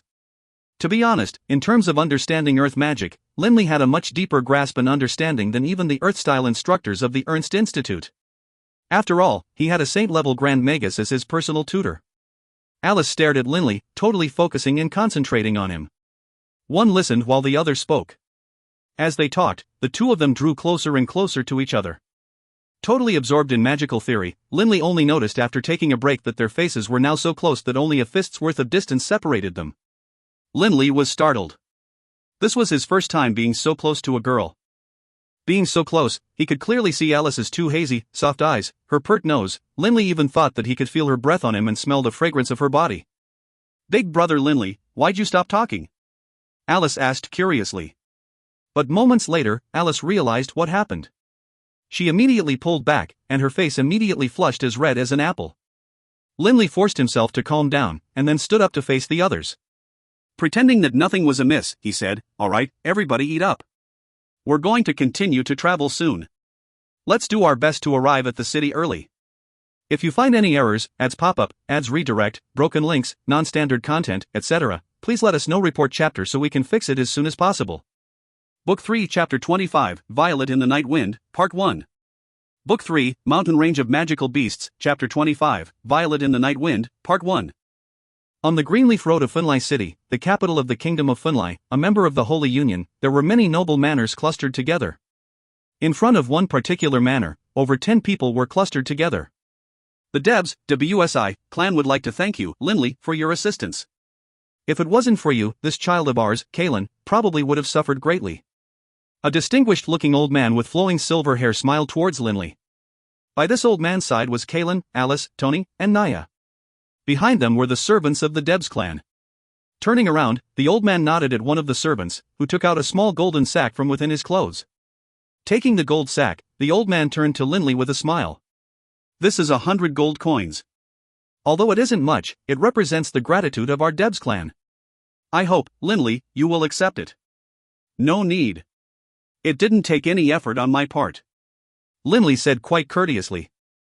I should be heading off now. The old man didn't persist. Smiling, he watched Linley depart. Tony, you three should go home as well. Your parents are no doubt extremely worried. Smiling, the old man spoke. After bidding farewell, Alice, Naya, and Tony all headed back to their own homes. When Kaelin and the silver-haired old man returned to their own living room, the old man's face suddenly turned cold. In a voice filled with frozen rage, he barked out, "On your knees!" With a thud, Kaelin immediately fell to his knees. Second Grandpa, it was wrong of me. This time, I brazenly took 3 of my friends to the mountain range of magical beasts without clearly investigating all of its associated dangers. Second Grandpa, please punish me. Humph. Brazen? The old man's cold glare stared daggers at Kaelin. Kaelin, you are already an adult. In addition, you are the heir and successor to our Debs clan. How can you make such an utterly moronic mistake? How could you possibly imagine how dangerous the mountain range of magical beasts is? You dared to traverse it without so much as even informing the clan? Humph. I'll let your own father decide what punishment would be suitable. Just let me remind you of one thing, in the future, if you continue to act so foolishly, even if the clan is handed over to you, you will wreck it. Hanging his head, Kaelin didn't dare to speak. The Debs clan could be considered one of the 3 top clans in the Kingdom of Funlai. The reason the Debs clan was so powerful was not because it had a high rank of nobility, it was because the Debs clan was the direct trading partner in Funlai of the Dawson conglomerate, one of the 3 greatest trading unions in the Yulan continent. The wealth of the Dawson conglomerate could match an entire kingdom's wealth. Its business stretched across the entire continent. Any of the 3 trading unions on the Yulan continent possessed a terrifying amount of both wealth and power. Here in the Kingdom of Funlai, many clans wanted to do business with them, because being able to do business with the Dawson conglomerate meant being able to ride atop a titanic war machine. For the Debs clan to be able to do business with the Dawson conglomerate was an extremely impressive thing. After all, even the 2 major alliances in the 4 great empires had to do their best to watch their step around the trading unions and to do their best to make them happy. After departing Funlai City, Linley took the road towards the Ernst Institute. Bibi was perched on Linley's shoulders, keeping watch, while Doring Cowart was also walking side by side with Linley. Grandpa Doring, have you ever felt that this world is a terrifying place? Linley said mentally. Doring Cowart nodded, but he didn't speak. He just quietly listened. In the past, when I visited Funlai City, I didn't notice anything. But upon returning from the mountain range of magical beasts, I've learned so much. The ruthlessness and mercilessness of the mountains is naked and open. It's bloody, without any concealment. If we look at the high-ranking magi and warriors, as well as the nobles, of Funlai City, on the surface, they all seem to be polite and courteous. They make the entire Funlai City seem so splendid. But the class system in Funlai City is so severe, so callous. Even the law itself gives nobles far more privileges than the commoners. Although Funlai City is very prosperous and gaudy, filled with laughter, its unspoken rules are far more binding than those of the mountains. In the mountain range of magical beasts, there are no such things as nobles or commoners, only the strong and the weak. Linley was slowly beginning to understand the world. In this world, the nobles had all the advantages, while the commoners were trampled upon. No matter how gentlemanly and refined the nobles acted, or how benevolent they behaved, there was no way they could alter the severe inequality that existed in the world as a whole. If you wanted to have status as a commoner, your only choice was to become a powerful warrior or a powerful magus. If you didn't strive hard, you would be discarded. Human society is far more complicated than the world of the mountain range of magical beasts. They just hide the same brutality which exists in the mountains under a beautiful set of clothes. But sometimes, this set of beautiful clothes can be very useful. From the bottom of his heart, Linley felt contempt for those nobles who pretended to be kind but really were not. After seeing the cruelty of the mountains, as well as the splendor of Funlai City, Linley's mentality had begun to change upon seeing the great contrast. Are you afraid of struggling? Doring Cowart suddenly asked. Linley smirked. Afraid? No. I enjoy it. If there were no struggles in the world, and everything was calm and peaceful, how boring would that be? I like struggle, especially struggle that is exciting. Dancing on the edge of a knife, that's the sort of life which is the most exhilarating. Squeak squeak. DB let out two cries as well. They stepped into the Ernst Institute. After having traveled into the mountain range of magical beasts and after having witnessed the cruelty of mankind, Linley cherished the genuine friendships he had formed at the institute even more than before. Upon entering his dorm, he heard these words. Boss Yale, Linley still isn't back yet. Could he have run into a dangerous situation in the mountain range of magical beasts? Shut your stinking mouth, fourth bro third bro will definitely come back to us safely. Come on, let's go eat. As he raised his head, Yale saw that familiar shadow standing in the doorway. He paused, stunned. George and Reynolds were stunned as well. But then, immediately afterwards, the three of them charged forward towards Linley. Ah, third bro, you finally came back. Yale was the first to reach Linley, wrapping his arms around Linley in a bear hug. Reynolds also shouted out happily, Wow, Linley, do you know that Boss Yale and George have been muttering about you every day? They were all worried about you. I was the only one who was totally sure you'd make it back safe. Fourth bro. George stared at him. Just now, you were talking about being worried that Linley had encountered something dangerous. Me? A look of confusion was on Reynolds' face. Did I say such a thing? Seeing his three brothers together, Linley's heart instantly felt warm. Yale immediately waved his arm ostentatiously and said, All right, enough chit-chat. Third bro's safe return from the mountain range of magical beasts is a major event. Let's go have a good celebration. Second bro, fourth bro. Linley laughed as well. Let's go. We have to all go and have some drinks. My treat. Whoa. Reynolds stared at him. Your treat? Yale laughed loudly. Right, third bro has to treat us. Don't forget that a while back, those representatives from the Prue Gallery contacted us and sent us that letter of invitation. Those 3 sculptures of third bro managed to sell for over 4,000 gold coins. We have to have a good celebration. A letter of invitation from the Prue Gallery? Linley was startled. Yale hurriedly explained, Third bro, your sculptures sold for high prices. The Prue Gallery has already totally recognized your abilities as an expert sculptor, which is why they are now inviting you to start up a private booth at their Hall of the Experts. Right, let me give the letter to you. Yale immediately ran towards the interior of the dormitory. Reynolds said in a very secretive way towards Linley, Linley, you want to know something?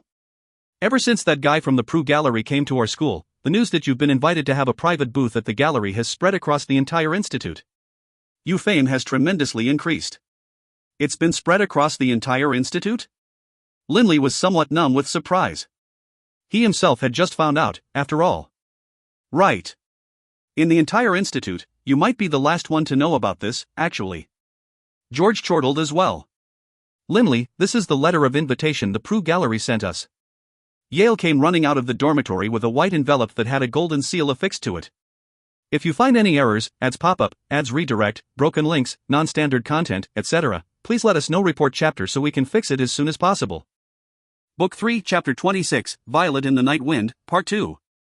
Book 3, Mountain Range of Magical Beasts, Chapter 26, Violet in the Night Wind, Part 2. Night time.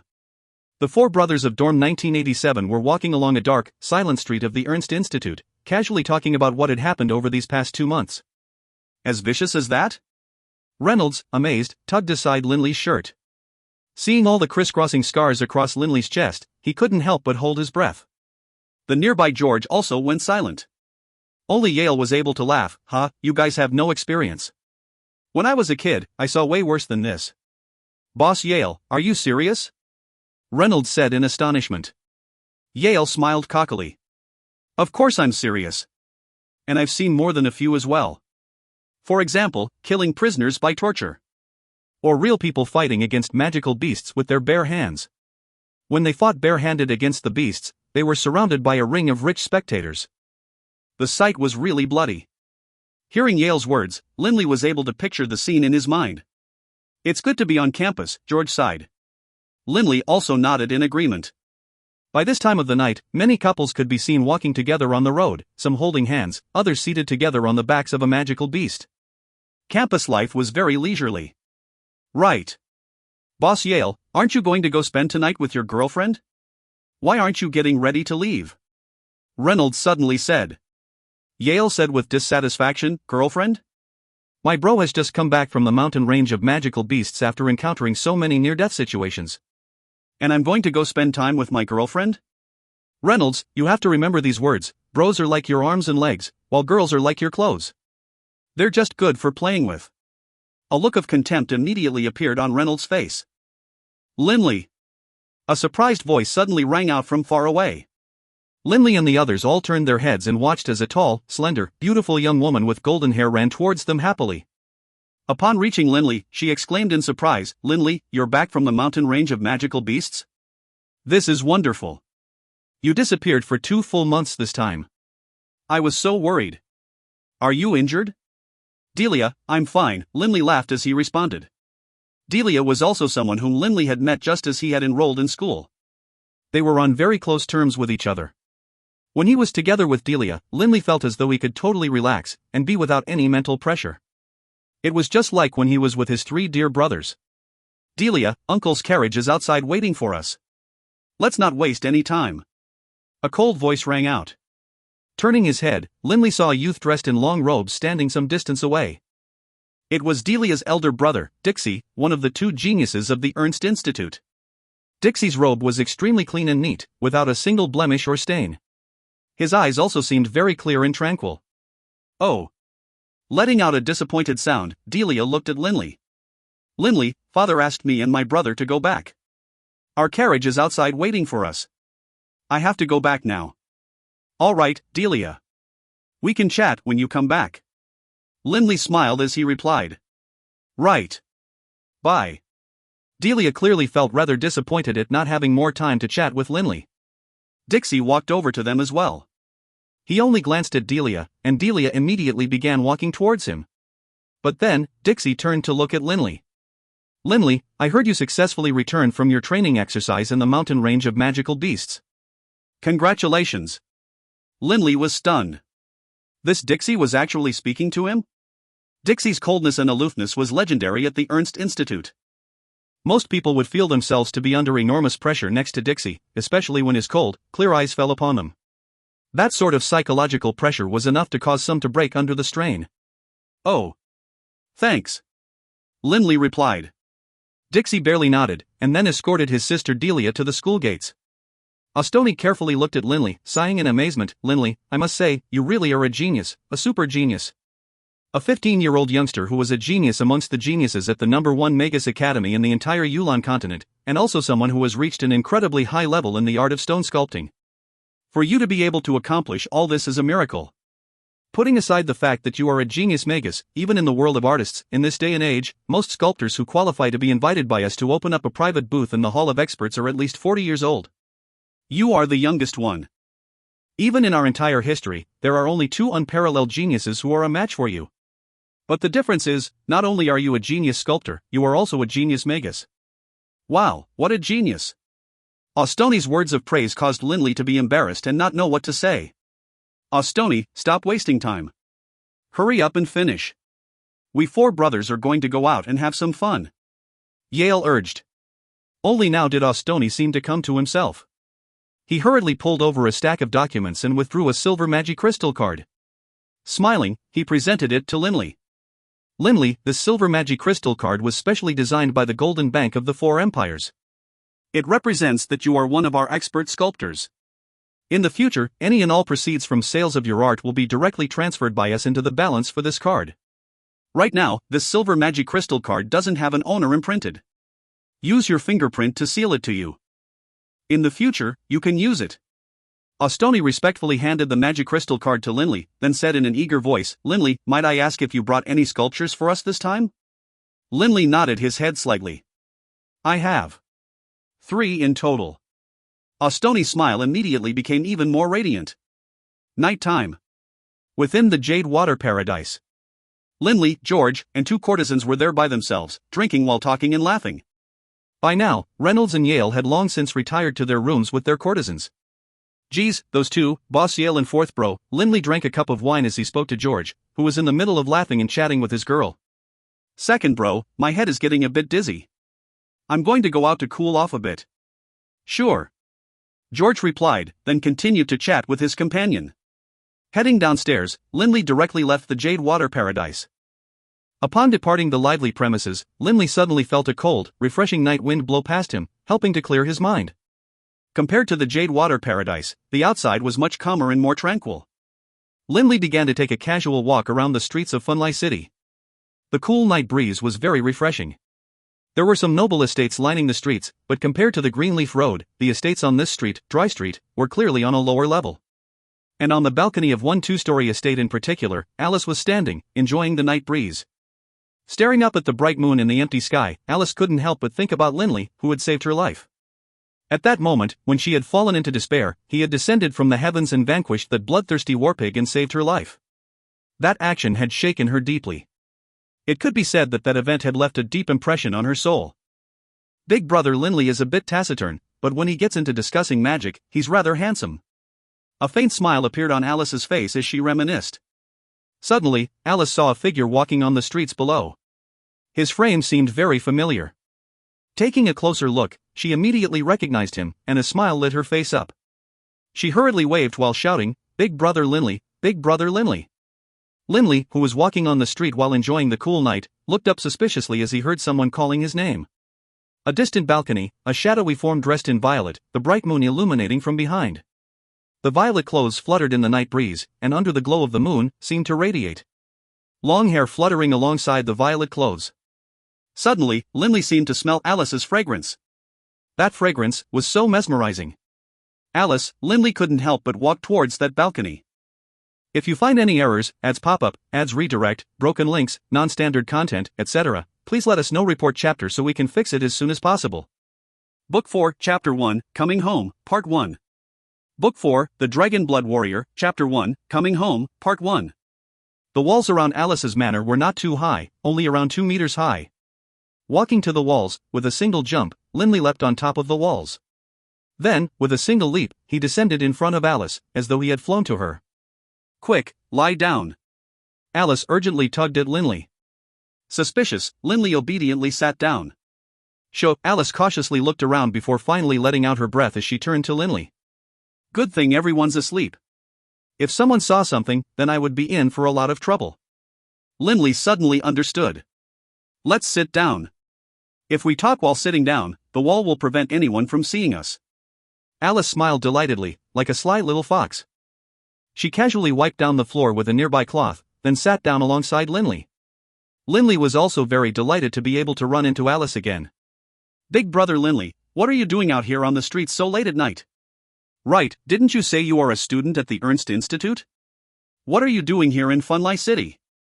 In one breath, Alice asked several questions. Why was he in Funlai City? Lindley felt rather awkward. After all, he couldn't say that he had come here to visit the Jade Water Paradise with 3 friends, could he? "I came with a few close friends to have fun in the city. At nighttime, I thought it was really stuffy inside, so I came out for a stroll." Lindley could only give this rather unclear answer. Alice nodded. "Alice, what are you doing up awake so late at night?" Lindley asked. Alice chewed her lower lips helplessly. "I fell asleep really early, but just as I was enjoying my rest, I got woken up out of a beautiful dream by my father, who drank too much and was totally smashed. You don't know how excessive my father is. He goes gambling every day and drinking every day. After getting drunk, he causes trouble at home. I'm so annoyed. To have a father like this, all I can say is that I'm unlucky. How about you, Lindley? What is your father like?" Alice was looking at Lindley, who was seated across from her. "My father?" Lindley couldn't help but think about his own father. "My father doesn't gamble. Although he does drink, he doesn't get drunk. But my father is extremely strict. He's been like that since I was young." Alice sighed with jealousy. "Big brother Lindley, you are so lucky. Unlike me." Under the moonlight, a young man and a young woman were chatting happily on a balcony. From the topic of fathers, they switched to education, then to their schools, and then to each other's friends. Finally, they started talking about things they did with their friends. Linley was very happy while chatting with her. The more they chatted, the more Linley began to understand what Alice's life was like. Slowly, the night wore on, and the first rays of light began to peek out from the east. The entire earth began to be filled up with the fresh morning air.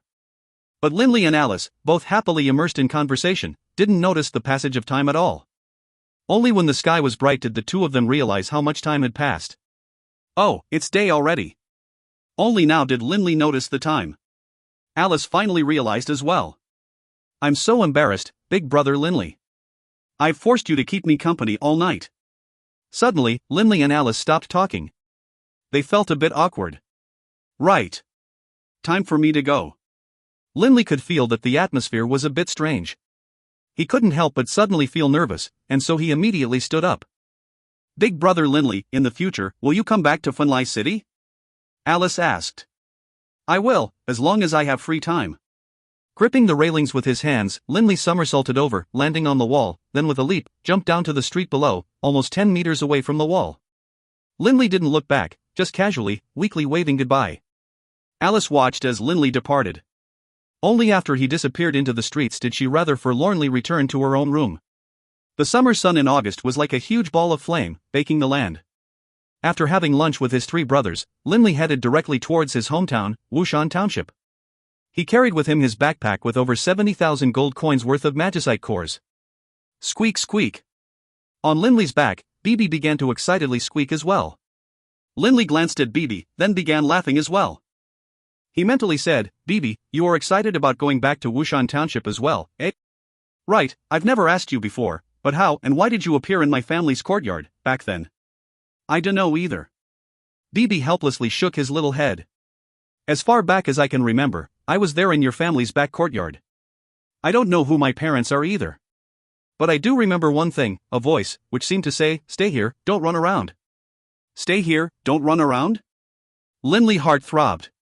Could that voice have been that of Bibi's father or mother? At the beginning, I just ate rocks. I obeyed that voice, so I didn't leave your family's courtyard. But then, boss, you found me and fed me a wild hare. In the whole wide world, there isn't anybody who treats me better than you, boss. I don't want to ever leave you, boss. Bibi wrinkled his little nose. Linley, too, reminisced about what had happened before. Back then, Bibi really did hesitate for a while at the entrance to Wushan Township, but in the end, upon seeing Linley really was going to leave, Bibi had made the decision to bite Linley and initiate their soul-binding contract.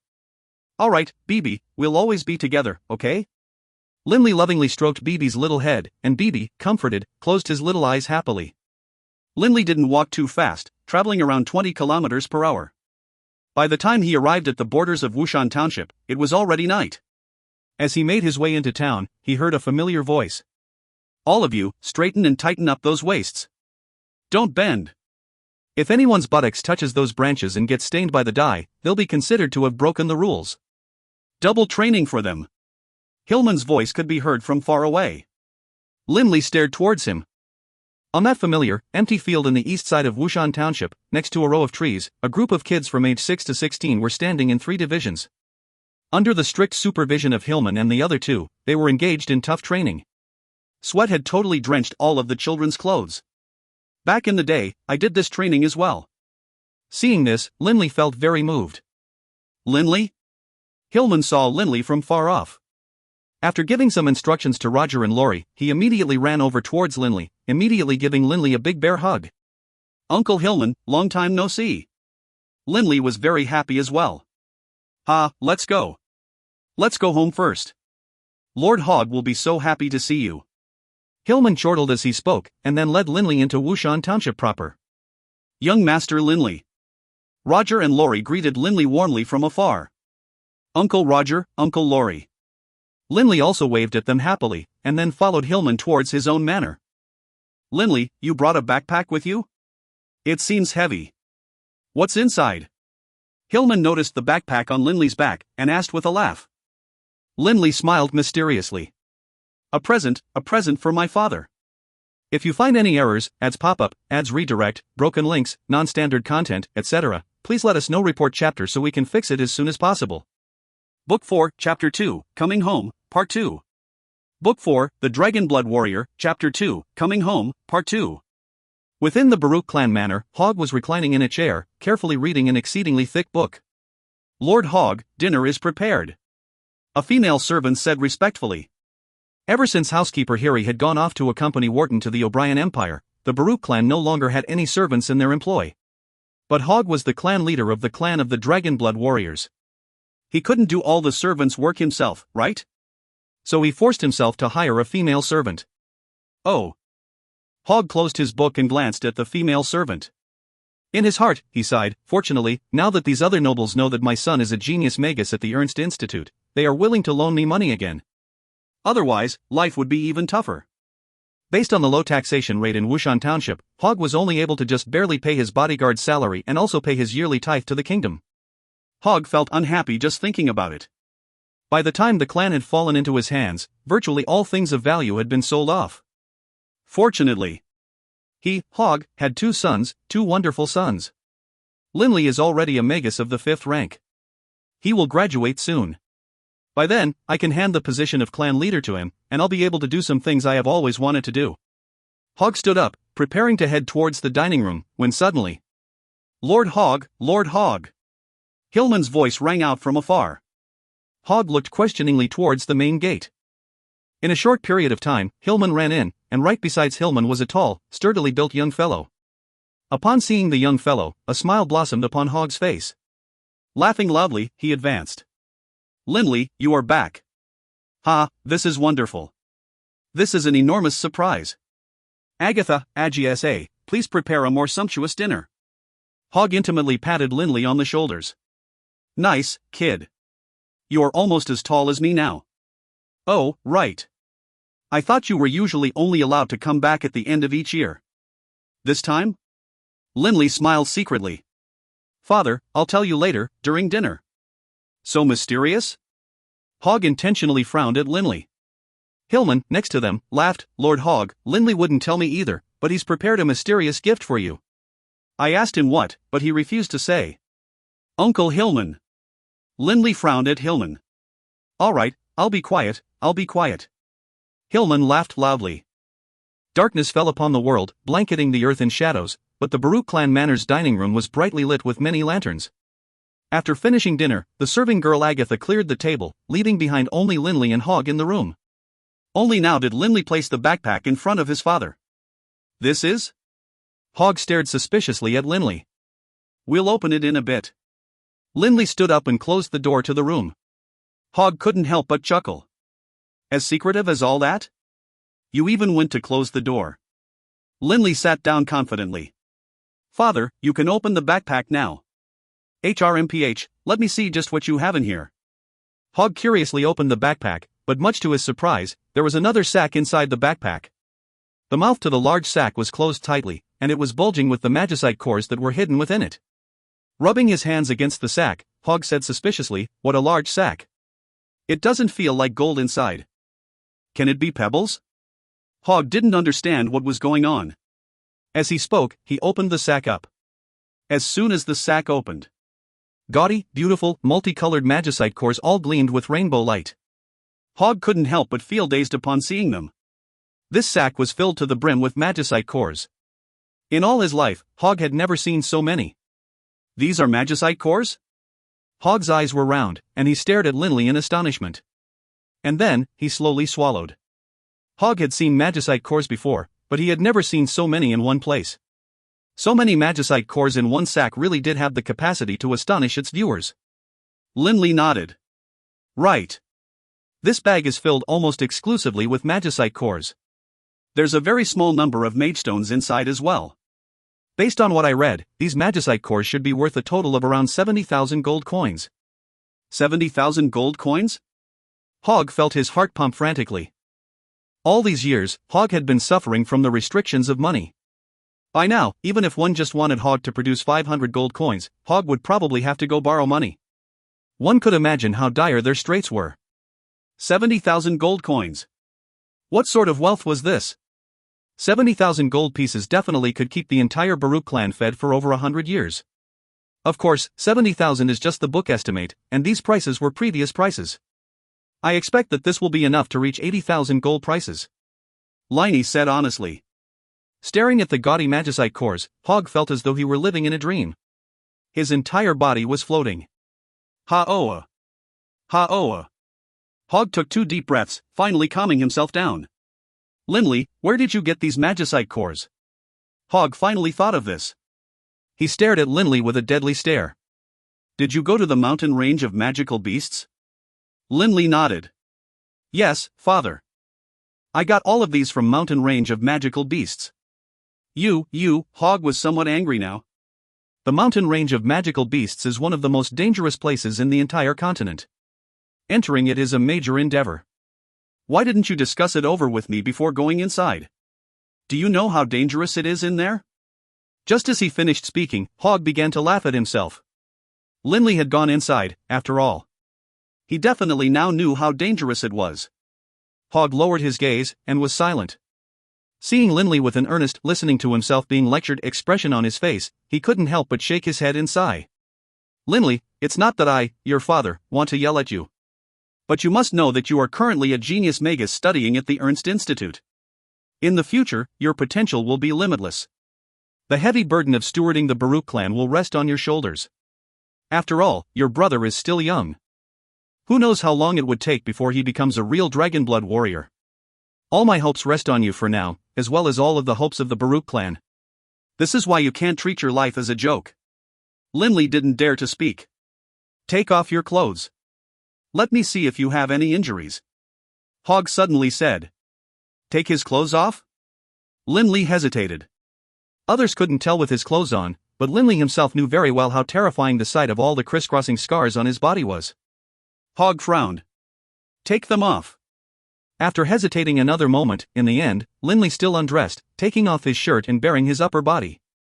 Upon his robust chest, there were countless scars, and even several wounds that appeared to be fatal wounds. Seeing the terrifying scars on Linley's body, Hog could feel his own heart quivering. Hog reached out towards Linley's chest with a quivering hand. Seeing those near-fatal wounds on Linley's chest, Hog couldn't help but feel his heart turn sour. How much pain had his son had to endure? How many near-death experiences had his son experienced? Hog didn't even want to think about it. Linley, Hog choked up. Father, look, I'm fine. Linley immediately said comfortingly. Hog stared at the pile of magicite cores, which represented a huge sum of money, then turned to look once more at the terrifying scars on Linley's body. Hog's entire body began to quiver. He was filled with hate. Hate for himself for being useless, for being incapable. Taking a deep breath, Hog finally fell silent, staring at the sky. In the end, he finally said in a low voice, Linley, you've spent an entire day on the road. You must be tired. Go get some rest. Yes, father. Linley quietly left, leaving Hog alone, sitting quietly by himself, in that dining hall lit by candles. If you find any errors, ads pop-up, ads redirect, broken links, non-standard content, etc., please let us know. Report chapter so we can fix it as soon as possible. Book 4, Chapter 3, Hog. Book 4, The Dragonblood Warrior, Chapter 3, Hog. The next morning, while seated at the dining table in their dining hall, Linley was astonished to see his father looking radiant, with energy levels seemingly like Linley had never seen. Putting down his knife and fork, Hog smiled as he looked at Linley. Linley, this time you should stay at home a bit longer. It's been quite some time since I have seen you. The two of us, father and son, need to spend some quality time together. His father was asking him to stay at home longer? Linley was a bit astonished. After all, in all these years, his father had never said these type of words to him. Originally, Linley was planning to go back to Funlai City to stroll about and maybe visit Alice. But upon hearing these, he put all thoughts of visiting her aside. Okay, father. Linley happily nodded. Hog nodded with pleasure, but in Hog's eyes, there seemed to be a hint of something indecipherable. This time, Linley stayed for 10 full days in Wushan Township. Even when the start date for the next semester at the Ernst Institute arrived, he still didn't go back, and Hog didn't rush him either. Upon the mountain peaks of Mte Wushan, rain clouds drifted hither and to. Linley was seated in a meditative pose, refining mage force.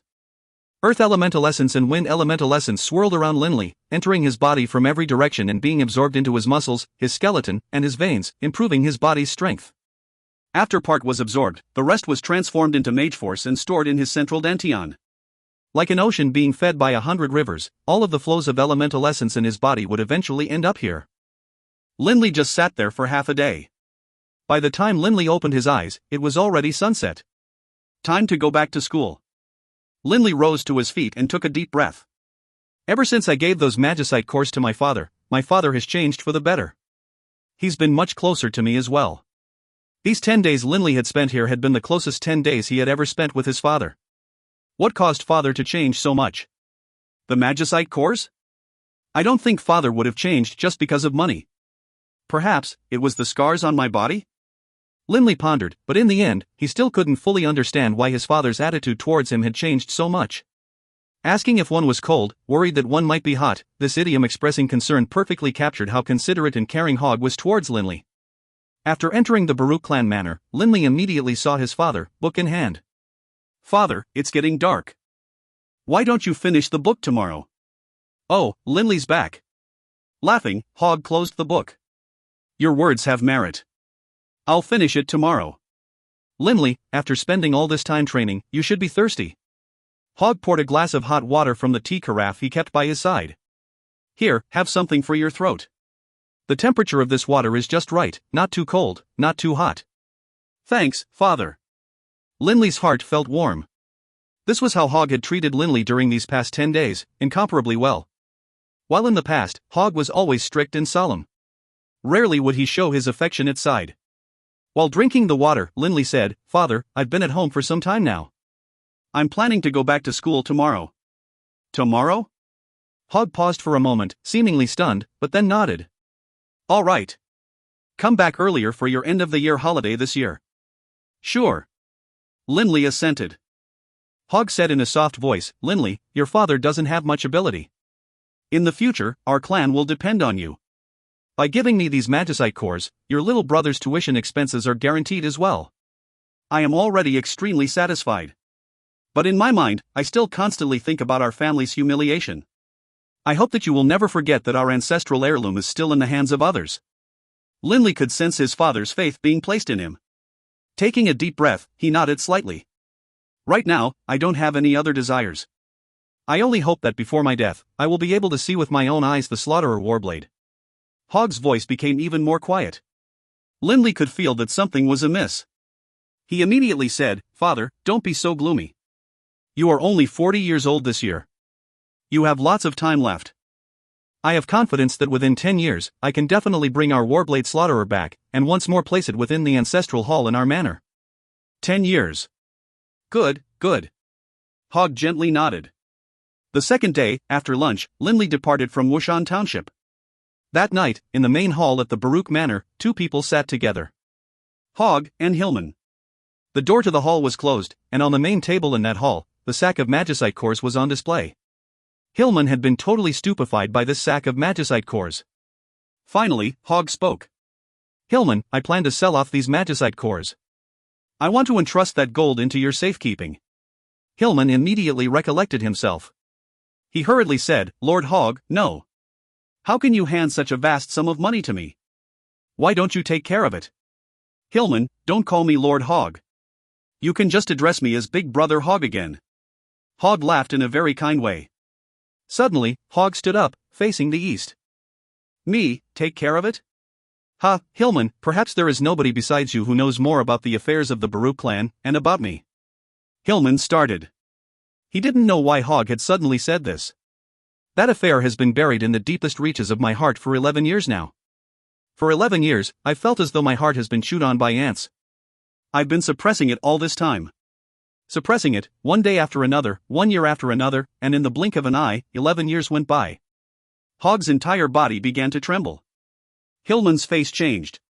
He suddenly stood up, saying in astonishment, Lord Hogg, are you going to? Right. I am going to investigate what happened that year. I must get vengeance for Linna. Hogg's face was fierce and violent, filled with baleful aura. Lord Hogg. Hillman hurriedly said. Didn't we investigate it back in the day? The opponent has tremendous power. Just the small part of it that we encountered was already terrifying. If you keep investigating, it'll mean the death of you. Hogg let out a low growl. Death? You think I fear death? Hillman, you have no idea how much pain I've been in these past 11 years, the sort of mental torment I've been under. I've had enough. The value of the magicite core should be worth around 80,000 gold coins or so. This will totally be enough to pay for Wharton's tuition. With this sum of money, I have no worries or cares at all now. All these years, I've been suppressing myself. Why? Because of my 2 sons. Now that Linley has grown up, and Wharton has reached the O'Brien Empire, I have nothing to worry about anymore. Hogg tightly clenched Hillman's shoulders with his hands, staring into Hillman's eyes. Hillman, although you have always addressed me as Lord Hogg, after all these years, the 2 of us have developed genuine brotherly affection towards each other. For the sake of that brotherly love, I hope you can help me. Hogg, Hillman was frantic. Hillman knew very well that once Hogg really went to investigate that affair, he would very likely lose his life. My mind is set. Hillman, you must understand, this life I have been living is worse than death. Hogg's eyes were turning red. Seeing Hogg like this, Hillman felt helpless. He could understand how Hogg felt. Why was it that over these years, Hogg had become so solemn, so cold?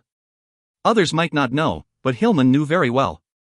Before the birth mother of Linley and Wharton, Lena, had died, Hogg was a very easygoing, open-minded person. But after Lena's death, Hogg's character and disposition had changed. Although Hogg had told others that Lena had died in childbirth, Hillman and housekeeper Harry knew the truth. Hillman, don't try to persuade me. I just want to ask you, will you help me, or won't you? Hogg fixed his gaze upon Hillman. Staring at Hogg, in the end, Hillman let out a long sigh. Fine. I'll help. A hint of a smile blossomed on Hogg's face. The smile of relief and liberation. If you find any errors, ads pop-up, ads redirect, broken links, non-standard content, etc., please let us know. Report chapter so we can fix it as soon as possible. Book 4, Chapter 4, The Price of a Sculpture. Book 4, The Dragonblood Warrior, Chapter 4, The Price of a Sculpture. On the dry road of Funlai City, Alice was standing on the balcony of her 2-story house. Her hands cupped her face as she stared down at the street and the people on it. Ever since Linley had departed, Alice would come here almost every day to watch the people on the street, hoping that Linley would come again. But school starts again tomorrow. I have to go back today. Alice secretly sighed, taking another glance at the street. She had hoped that Linley would come see her again, but over the past 10 or so days, Linley hadn't come even a single time. By this time, the voice of her good friend, Naya, could be heard from below. Alice, hurry up. Naya, Tony, and Kaylin were all down at her door, waiting for her. Kaylin, Naya, and Tony were all students at war academies, and their school was located fairly close to Alice's Magus Institute. Given that, and the fact that all 4 of their families were located in Funlai City, they were on very good terms. Okay, coming. Alice glanced at the street one last time before putting on her backpack and going downstairs. On the 3rd night after Alice had departed the city, Linley arrived in front of Alice's residence. Raising his head to look up at the little balcony, he saw that no one was there. Hey, what are you doing here? A middle-aged guard in front of the residence shouted at Linley. Turning his head, Linley smiled as he replied, Hello. I'm from the Welland Institute. Alice is a good friend of mine. Is she still at home? Oh. Hearing these words, the guard immediately was all smiles. Miss Alice has already left for school 3 days ago. She's long since headed back to school. Oh, got it. Thanks. Linley said courteously. Turning around, Linley left via the dry road. After departing on the dry road, he turned his head and glanced at the balcony on the 2nd level of the house. In his heart, he felt a bit helpless. On the road in front of the Ernst Institute, a white light shone out of the coiling dragon ring and transformed into a white-robed old man, the white-bearded Doring Cowart. Smiling, Doring Cowart said to Linley, Linley, you've fallen for Alice? A bit. Linley didn't deny it. Doring Cowart stroked his beard, laughing loudly. I didn't think that you little punk, would finally fall for a girl. But Linley, you and Alice are at different Magus Institutes. With the 2 of you living in separate places, it will be very hard for your relationship to advance. I know. It's up to fate. If we are meant to be, we will. If not, then forget it. Linley couldn't help but think about what being together with Alice would be like. He thought back to that terrified look on her face during the battle with the bloodthirsty warpig. On the road back from the mountain range of magical beasts, that shy look on her face as the 2 of them talked. And under the moonlight, her moving appearance, seemingly the goddess of the moon herself. This must be what one's first crush is like. Linley said to himself self-deprecatingly. By his age, all the other brothers in his dorm had dated, with Yale and Reynolds having found girlfriends long ago. As far as relationships went, Lindley actually was somewhat excited about it. At the Ernst Institute, Lindley was still as studious and hardworking as ever. Every day, he would spend at least part of his time training in the straight chisel school of sculpting. In terms of both spiritual essence and mage force, his power continued to grow both stably and quickly. In the blink of an eye, a month passed. Per their previous arrangement, Lindley and his brothers brought 3 new sculptures to Funlai City, where they were received at the Prue Gallery by manager Ostoni. Almost 15,000 gold coins? That much? Lindley was somewhat astonished by the price his 3 previous sculptures had fetched. Ostoni laughed loudly. Lindley, this is normal. The value of most expert sculptors is around 1,000 gold coins. But the Prue Gallery would of course introduce you and your status as a 15-year-old genius magus who is also an expert sculptor. Just based on your personal status alone, the value of your artwork will be multiplied. More importantly than that though, your sculptures have a very unique aura. Although other people's sculptures are also beautiful, in terms of smoothness, there will always be some flaws. The lines of your sculptures are very smooth. For example, when comparing where you used the straight chisel and where you used the butterfly chisel, people actually can't tell. They flowed together very perfectly. Lindley couldn't help but laugh on hearing this. Traces of switching tools? From start to finish, his sculptures were carved with the usage of the straight chisel. He didn't use any other tools at all. Naturally, the lines would be very perfect and smooth. This unique point, along with the innately lofty, arrogant aura your sculptures possess, and combined with your personal status, caused each sculpture to rise to the price of 5,000 gold coins. The only thing preventing the price from rising even further was that there were still some minute imperfections in your patterns. Ostoni explained and praised. In his heart, Lindley understood. Minute imperfections? Lindley mentally shook his head. He only used a straight chisel. Although he could manage to carve out some unique patterns with it, in terms of effectiveness, naturally it would not be able to compete with specialized tools such as the butterfly chisel or the oblique knife. At the same time, Lindley couldn't help but sigh. Those 3 sculptures were able to reach a price of 15,000 gold coins. This money came so easily. If Lindley spent all his time carving, in a month, he could definitely produce 10 sculptures. 10 sculptures meant 50,000 gold coins. In the mountain range of magical beasts I spent 2 months and encountered countless dangers and experienced countless life and death situations. After killing all those assassins, I ended up with just 70,000 gold coins or so. Being a sculptor is like stealing money. Lindley couldn't help but sigh. The value of Lindley's sculpture was considered high even amongst experts. If expert sculptors are practically stealing money, then grandmaster sculptors, Lindley couldn't help but be moved. The deeper Lindley began to understand this profession, the more amazed he was. The circle of sculptors had an incredible disparity in terms of income. In the entirety of the Holy Union, there was perhaps just 100 or so expert sculptors. One could imagine how rare they were. Lindley, work hard. I have faith that one day, you will become an amazing grandmaster sculptor. Ostoni said encouragingly. Not only did grandmaster sculptors possess amazing wealth, they also had an exceedingly high social status. They stood at the very top of this ancient artistic form. Even most powerful nobles, upon meeting them, wouldn't dare to be arrogant. Grandmaster. This was a very incredible designation. It wasn't something one could acquire through money or power. Only when a person had received universal acclaim as being on top of a particular field would one be honored with the designation of Grandmaster. If you find any errors, ads pop up, ads redirect, broken links, non-standard content, etc., please let us know. Report chapter so we can fix it as soon as possible. Book 4, Chapter 5, The Rose in Winter, Part 1. Book 4, The Dragonblood Warrior, Chapter 5, The Rose in Winter, Part 1. That evening, Lindley and his brothers all walked out of an inn together. Per their usual habits, they would head to the Jade Water Paradise together. Boss Yale, you 3 go on ahead without me. I'm going to take a walk. Lindley said to them after leaving the inn. Yale, Reynolds, and George all stared at Lindley in surprise. I really don't like the atmosphere all that much at the Jade Water Paradise. You guys go on ahead. In about 2 or 3 hours, I'll meet up with you. Lindley explained, and then Bibi, standing on top of Lindley's shoulders, let out 2 squeaks. Mentally, Bibi said, "Boss, you headin' to Alice's?"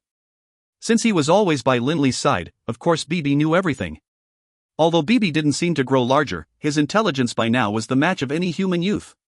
You little, Lindley glanced at Bibi, annoyed. Alright, third bro, you go out for your walk. But don't walk for too long. Yale laughed. Linley bid his three brothers farewell, then started to walk in the direction of the dry road. The dry road didn't see too much traffic, and thus it seemed very quiet. On both sides of the road were various restaurants and inns, with most of the customers inside being locals. As he drew close to Alice's residence, Linley looked up at the balcony on the second floor. The balcony was still empty. Linley laughed at himself. In honesty, he had only a shred of hope that she might be here. Linley immediately turned and headed into a nearby bar, selecting a window seat. Through the window, Linley could see Alice's balcony. 1 bottle of jade wine and 2 cups. Linley casually ordered. Yes, sir. Although the servant was rather curious as to why Linley wanted 2 cups, he didn't ask. Bibi, drink slowly. Linley poured a cup for Bibi and set it to the side. Bibi immediately hopped onto the table and, imitating Linley, began to sip the wine. Holding his cup of wine and staring at the balcony, Linley sipped slowly.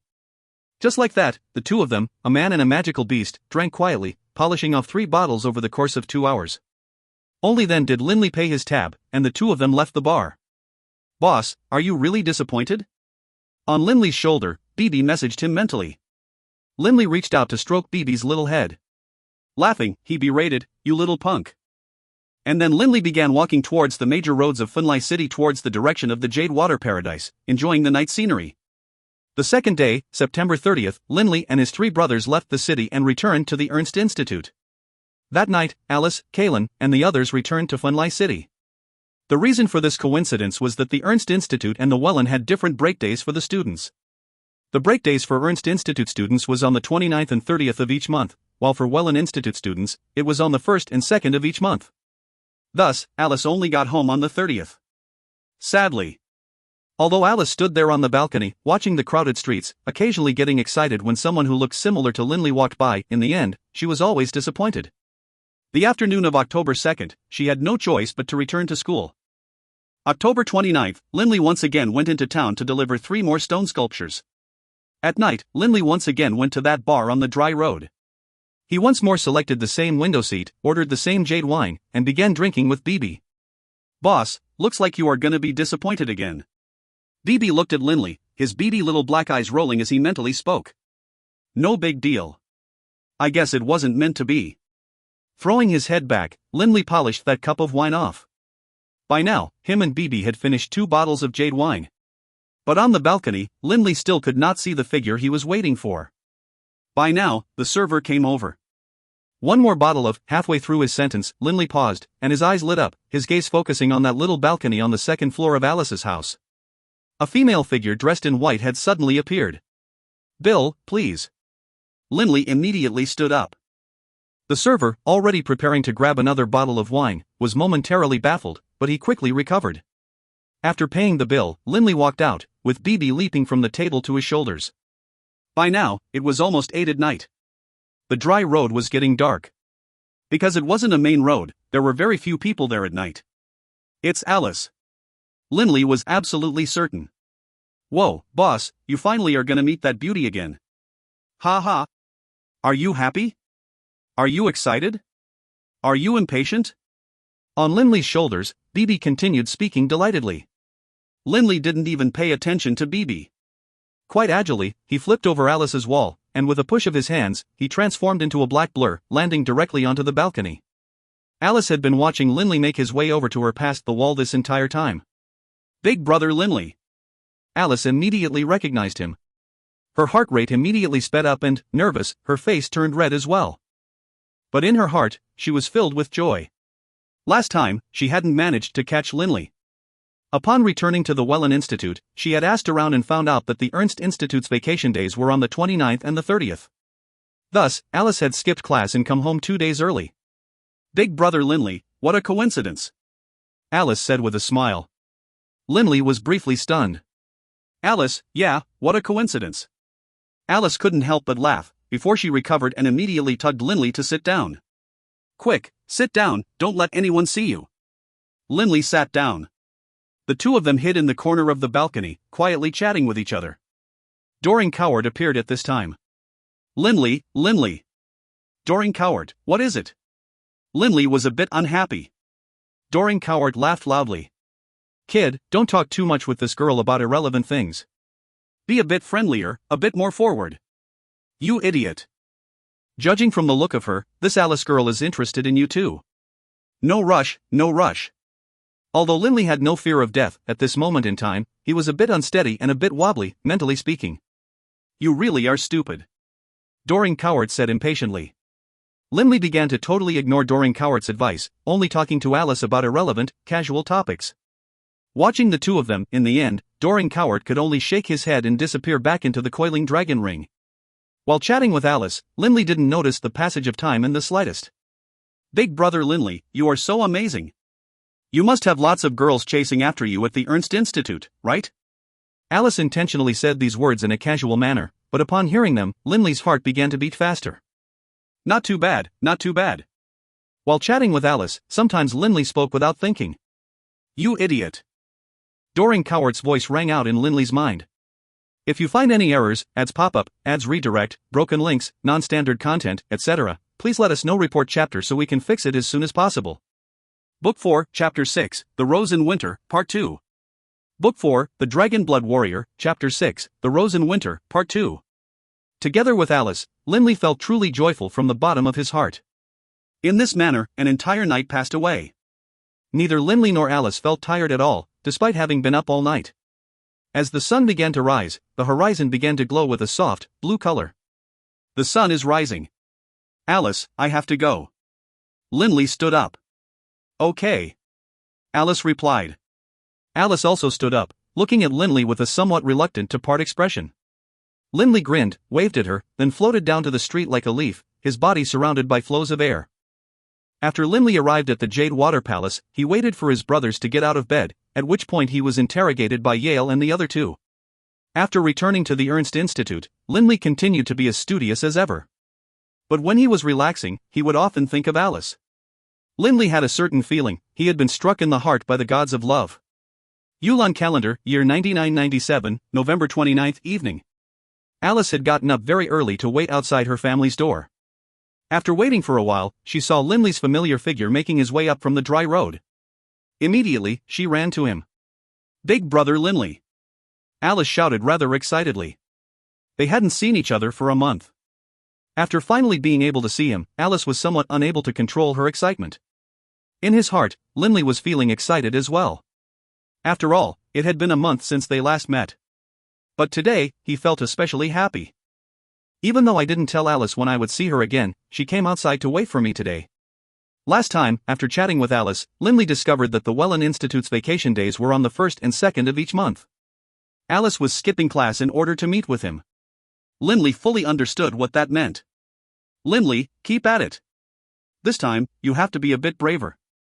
Doring Cowart's voice sounded out in Linley's mind. Linley secretly also made up his mind.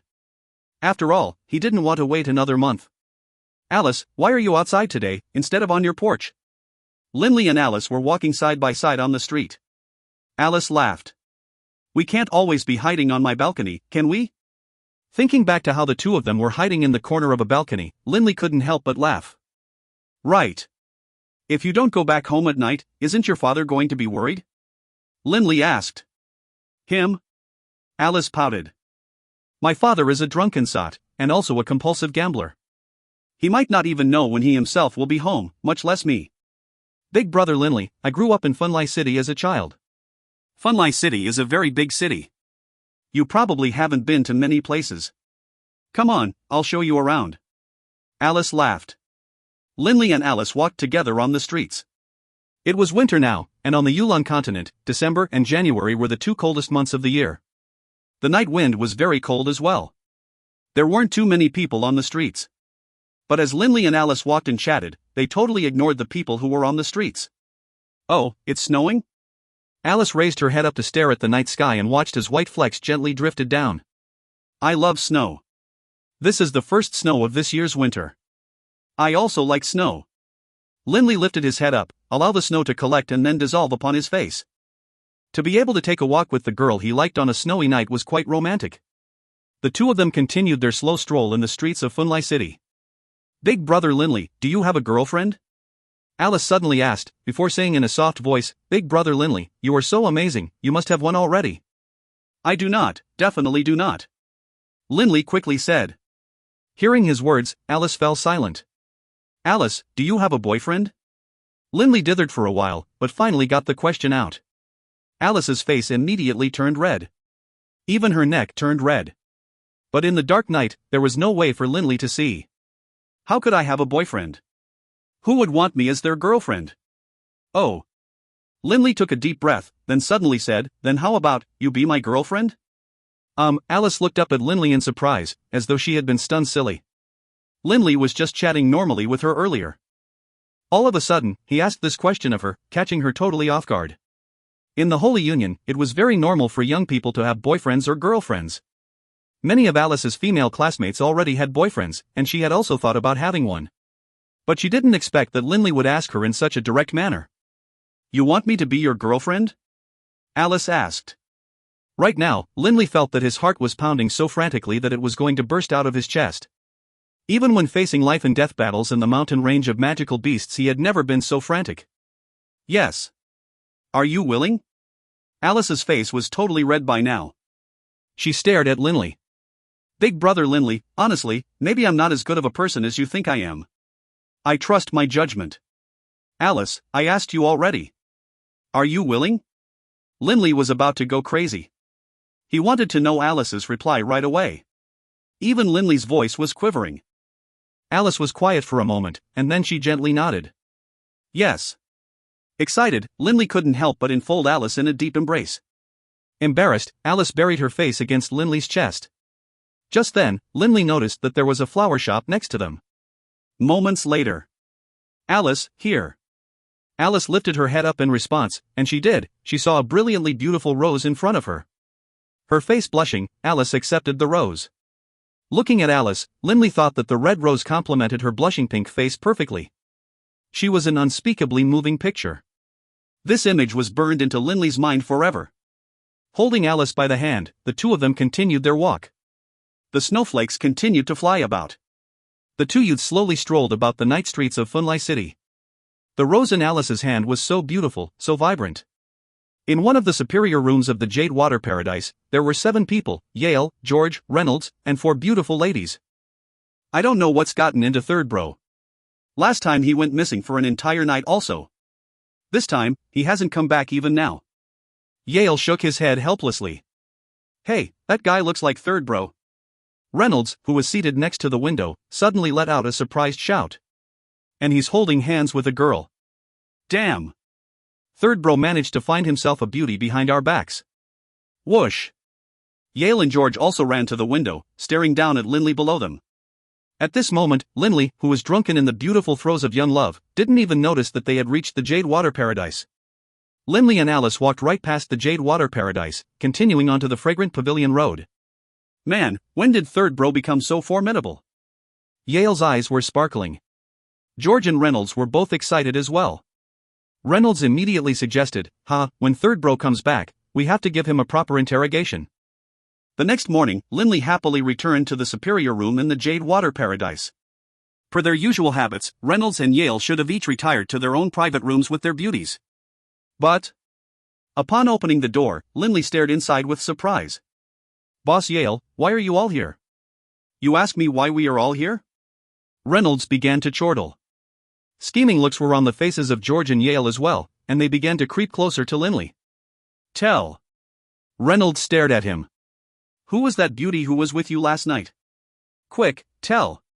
Yale and George also demanded. Whoa, you guys. Linley was totally flabbergasted. If you find any errors, ads pop up, ads redirect, broken links, non-standard content, etc., please let us know. Report chapter so we can fix it as soon as possible. Book 4, Chapter 7, Experts Everywhere, Part 1. Book 4, The Dragonblood Warrior, Chapter 7, Experts Everywhere, Part 1. Under the forced interrogation of his brothers, Linley was very honest and revealed the entire story behind him and Alice. This story made those two playboys, Yale and Reynolds, sigh in amazement. Ever since becoming boyfriend and girlfriend with Alice, although he was separated from her physically during the school term, they made an agreement to meet with each other at the end of every month. In the blink of an eye, another month passed. December 28th, Linley was in an exceptionally good mood, because he was going to meet with Alice again in Funlai City. Hey, Linley. Yo, David, Dewey. Walking along the road within the Ernst Institute, Linley greeted a number of familiar faces in a friendly fashion. Boss, you're as happy as this, just because you sealed the deal with Alice? On Linley's shoulders, BB wrinkled his nose. Condescendingly, he said, look at that stupid grin. This entire month, you've been smiling like an idiot, but... In the past, although Linley wasn't exactly cold and emotionless, he wasn't particularly friendly either. But this month, Linley was in an extremely good mood, and so he was often laughing and smiling. You little punk, what do you know? Linley glared at BB, before strolling casually into the library. After flipping through 2 books on wind-style magic, Linley entered a reading booth and began to read. The reading room was extremely quiet, and in the entire reading room, there was perhaps just 20 or 30 people, spaced far apart from each other. Linley selected a location off to the side and began to read. At the Ernst Institute Library, Linley would read almost anything regarding history, magical beasts, politics, magic, but most of his time was still spent on wind magic. After all, Linley primarily relied on earth-style and wind-style magic. His earth-style magic had a saint-level Grand Magus for a personal trainer in the form of Doran Cowart, but the same couldn't be said for wind. While reading, Linley continued to learn and improve, and he often nodded unconsciously. In the reading room, 2 hours passed by very quickly. Linley closed the book in front of him. Grandpa Doring, it would be a very difficult task to understand all of the profundities of wind-style magic, much less devise a brand new spell of my own. When casting magical spells, usually one would need to have the assistance of a magical incantation to stabilize and launch the spell. Generally, one would just recite the incantation as taught, without needing to understand it. But if one was able to understand the principles behind a spell or perhaps even refine the words to an incantation, or perhaps further refine the usage of spiritual essence, one could allow the efficacy and power of one's mage force to reach new heights. Naturally. Do you think spells are so easily created? Doran Cowart's voice sounded in Linley's mind. Forget about inventing them for now. I wish I could at least see or learn some spells of the 7th rank. Unfortunately, the Institute is too stingy. Spells of the 7th, 8th, and 9th ranks are restricted and not open for public viewing at all. Linley was rather dissatisfied, but he also knew very well that behind the Ernst Institute was the Radiant Church. The Radiant Church was not willing to disseminate its most powerful spells to people from other countries. Linley was fortunate. Thanks to Grandpa Doring's guidance, at least for earth-style magic, he had nothing to worry about. Flipping through the other book on wind magic, Linley continued to read. To summarize, all styles of magic, including wind magic, share a commonality in that their spells are formed from mage force. For example, our wind styles wind blades, the higher level chain of wind blades, or the even higher level wild dance of wind blades, all the way up to the 9th level spell, void extermination technique, are all considered to be in one chain of spells. But of course, if the wind blade spell was developed and advanced in a different direction, down that path, in the end, it will transform into the dimensional edge spell, that fabled forbidden spell. Upon reading this portion which provided details on the wind blade spell, Linley grew interested. This book was written from a viewpoint at the highest levels of magic, that sought to classify it systemically. This book was extremely useful to someone who had a narrow grasp of the fundamentals, as it would help them gain a more complete, thorough, systemic grasp of magic. The floating technique is actually a very simple technique, but using it isn't simple. That's because this technique has a strong emphasis on one's elemental affinity for wind essence. The higher the affinity, the easier one will find it to control wind mage force and wind elemental essence. This will allow their floating technique to be much faster. But by comparison, the soaring technique is a level higher than this technique. The floating technique only allows one to levitate up or down, while the soaring technique allows one to soar and fly in the air. Although it looks like it's omnidirectional, in reality, the soaring technique just has a few extra components compared to the floating technique, allowing the user to also go forwards, backwards, left, and right. For example, if you want to fly down and right, all you have to do is to control yourself to go both down and right. Frankly speaking, from this line of training, and based on the incantation the floating technique uses, in principle it should be fairly easy to figure out what the incantation to the soaring technique is. Upon reading this, a light went on in Linley's mind. Right. The soaring technique, compared to the floating technique, really just added the additional directional components of left, right, forward, and backward. In essence, it was still controlling wind elemental essence around the body to propel one in the various directions. Right, it just adds the components of forwards, backwards, left and right. If this hypothesis is correct, shouldn't be too hard to extrapolate the incantation for the soaring technique. Linley immediately began to try and mentally work out what the incantation should be.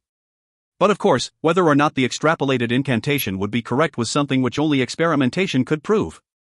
Previously, Linley had been under the impression that the soaring technique had to allow a person to fly in any which way, and thus the incantation would be quite complex. But now, given that it just had 4 more directions compared to the floating technique, the level of difficulty for extrapolating the soaring technique was much lower. Linley continued to read, excited. Of course, high-level magical incantations that could be easily extrapolated are in the minority. For example, the higher-level variant of the soaring technique is the air wing spell, which forces the surrounding air elemental essences to form giant, invisible wings around the caster. This is far more difficult, and its incantation is very different from that of the soaring technique.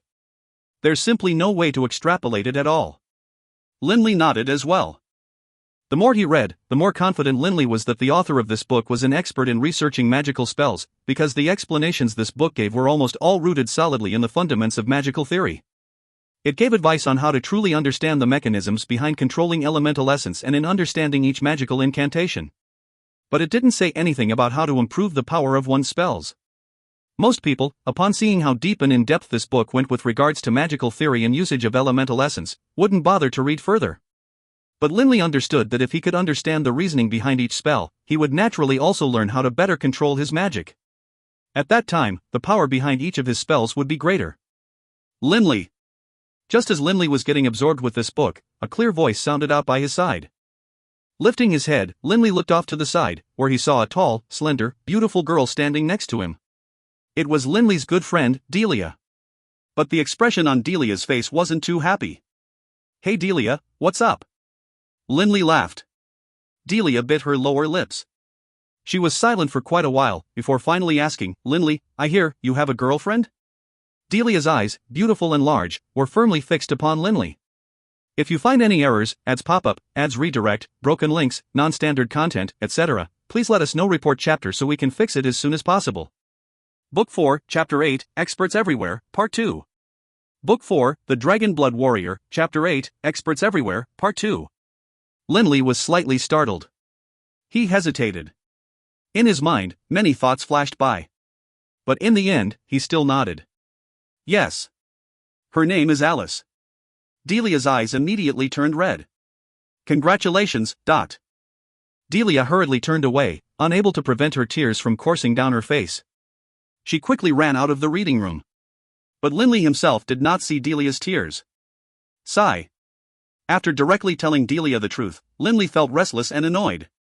But at the same time, he also felt relaxed. After this event, Linley had no desire to keep reading. After noting down the name of this book, he returned it to the shelf. On his way back to his dormitory, Linley couldn't help but feel rather grumpy. "Boss, I get it. You also like that Delia girl, right?" BB said, engaging in a bit of schadenfreude. "You know, I think Delia is a great gal. She's better than Alice, you know." "Shut your mouth." Linley yelled at him mentally. HRMPH, I was right on the money, wasn't I?" BB said delightedly. Linley let out a deep sigh.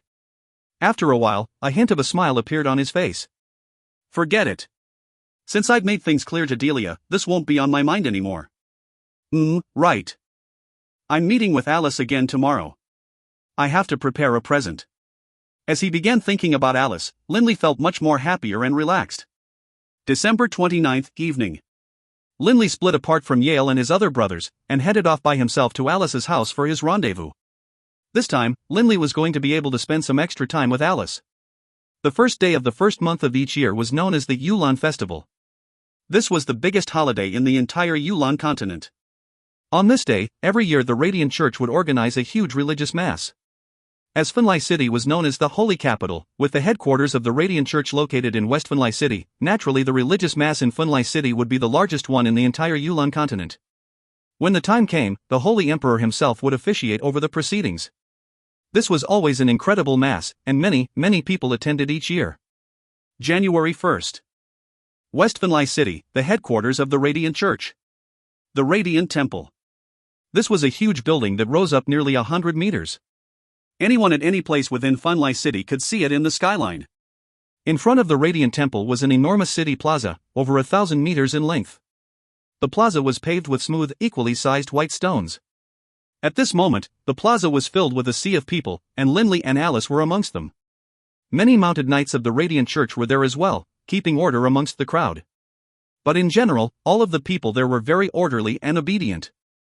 Big Brother Linley, at 8 o'clock, a group of high-level officials of the Radiant Church will appear, including the Holy Emperor himself," Alice said to Linley in a soft voice. Linley nodded, glancing at the knights of the Radiant Church maintaining order. "Alice, look at all of these guardian knights here. There's got to be at least a few thousand of them, and from the looks of it, none of them are weak." "Of course. This is the Yulan Festival. The ones who are guarding the event are the elite knights of the Radiant Church. Every single one of them present is at least a warrior of the 5th rank." Alice, having grown up in Funlai City, clearly knew much more about it than Linley. Linley's heart skipped a beat. All knights of the 5th rank or higher? Such a powerful troop of knights, all consisted of knights of the 5th rank, would possess inconceivable power. As a mere magus of the 5th rank, he was nothing in front of their might. Alice pointed at some magnificently dressed people in front. "Look, many of the highest-ranking nobles have come today. In a bit, the royal clans of the 6 nations of the Holy Union will come as well." Time passed very quickly. In the blink of an eye, it was 8. Suddenly, that 100-meter-high radiant temple began to radiate light, bathing the plaza in white. The enormous statue of an angel, located in the middle of the plaza, also began to dimly glow. At the same time, the entire plaza was suddenly filled with a beautiful song that seemed to have come from the realm of the gods. At this point in time, from a building to the side of the radiant temple, a group of people walked out. In front of them were several rows of men clad in gleaming white armor and helmets with red plumes. These were the guardian knights of the radiant temple itself. Each and every one of them was a majestic, knightly sight to behold. This group of nearly 100 knights all marching in perfect unison made for an awesome, high-pressure sight which quickly silenced the entire crowd. I didn't realize the Radiant Church had this much power. Those 100 or so knights must all be warriors of the 7th rank at least. Doring Coward appeared next to Linley, carefully inspecting the people present. "And there are even saint-level combatants here today?" "Forget it, best I hide inside the ring." And then, Doring Coward promptly disappeared again. Saint-level combatants? Linley couldn't help but also carefully inspect that group of people. Behind those 100 guardian knights of the Radiant Temple, there were 10 or so people dressed in long, flowing white robes. And behind them, surrounded by several cardinals wearing crimson, was a bald-headed old man dressed in silver robes. The Holy Emperor. Clearly, the bald-headed old man dressed in silver was the center and heart of this group of people. Linley couldn't help but focus all of his attention on this man. The Holy Emperor was a tall man, perhaps almost 2 meters tall. In his left hand, the Holy Emperor was wielding a scepter that was nearly as tall as he himself was.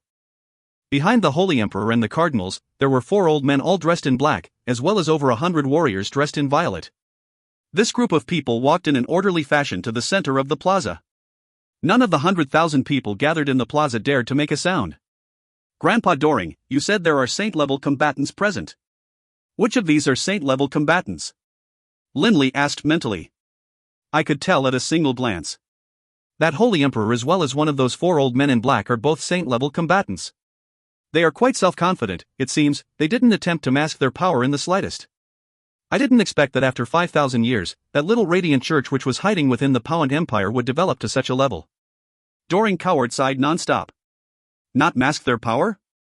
Startled, Linley looked at the group of people again. Honestly speaking, when looking at the Holy Emperor, the cardinals, and the 4 old men in black, Linley only felt they were imposing and majestic, but didn't sense any powerful aura emanating from them at all. But Doring Coward had just said that those 2 saint-level combatants weren't masking their power at all? Linley, you have a long way to go. In the Yulan continent, a magus of the 5th rank isn't much. Only upon reaching the 7th rank are you qualified to be considered powerful. But a combatant of the 7th rank, in front of one of the mightiest forces in this continent, is only a small fry as well. On this continent, the Radiant Church, the Cult of Shadows, the 4 great empires, and various other secretive organizations, all combined, have far more experts than you can imagine. Right now, you have very little power. You haven't had any contact with people of this level. In the future, you'll understand. Doring Coward chuckled as he spoke. Your biggest advantage is your youth. The strength of those powerful people was cultivated over many years of constant, bitter training. In the future, you will also become powerful. Linley nodded slightly. Because at the Ernst Institute, he was praised as a genius. In his heart, Linley really did think rather highly of himself. But these words by Doring Coward startled him and woke him up. In comparison to the Yulan continent as a whole, Linley really didn't count for much. By the time the Holy Emperor's group arrived, everyone on the plaza began discoursing amongst themselves quietly. Big brother Linley, look. The 6 royal clans have all arrived. That one in front is the royal clan of our Finlay city, while that big, golden-haired man is his royal majesty, who also happens to be a powerful warrior of the 9th rank. Alice whispered quietly into Linley's ears. If you find any errors, ads pop up, ads redirect, broken links, non-standard content, etc. Please let us know. Report chapter so we can fix it as soon as possible. Book 4, Chapter 9, Cracks, Part 1. Book 4, The Dragonblood Warrior, Chapter 9, Cracks, Part 1. His Royal Majesty? Linley looked over. Dressed in resplendent golden armor, built tall and muscularly, the king was a middle-aged man with a full head of lion-like golden hair. This man was not only the king of the kingdom of Finlay, he was also a warrior of the 9th rank. This was inconceivable. As a citizen of the kingdom of Finlay, Linley had long ago heard others speak reverently about the pride of Finlay, the legendary golden lion, Clade, Kulida. For a kingdom to have a king that was an extremely powerful warrior was, without a doubt, a huge source of pride to the citizens of that country. At the Radiant Temple's plaza, over 100,000 people were there, watching. In front of the angel statue, the Holy Emperor, the cardinals, the white-robed attendants, and the guardian knights of the Radiant Temple all quietly stood. Amongst all of those people, without a question, the Holy Emperor was the most dazzling figure.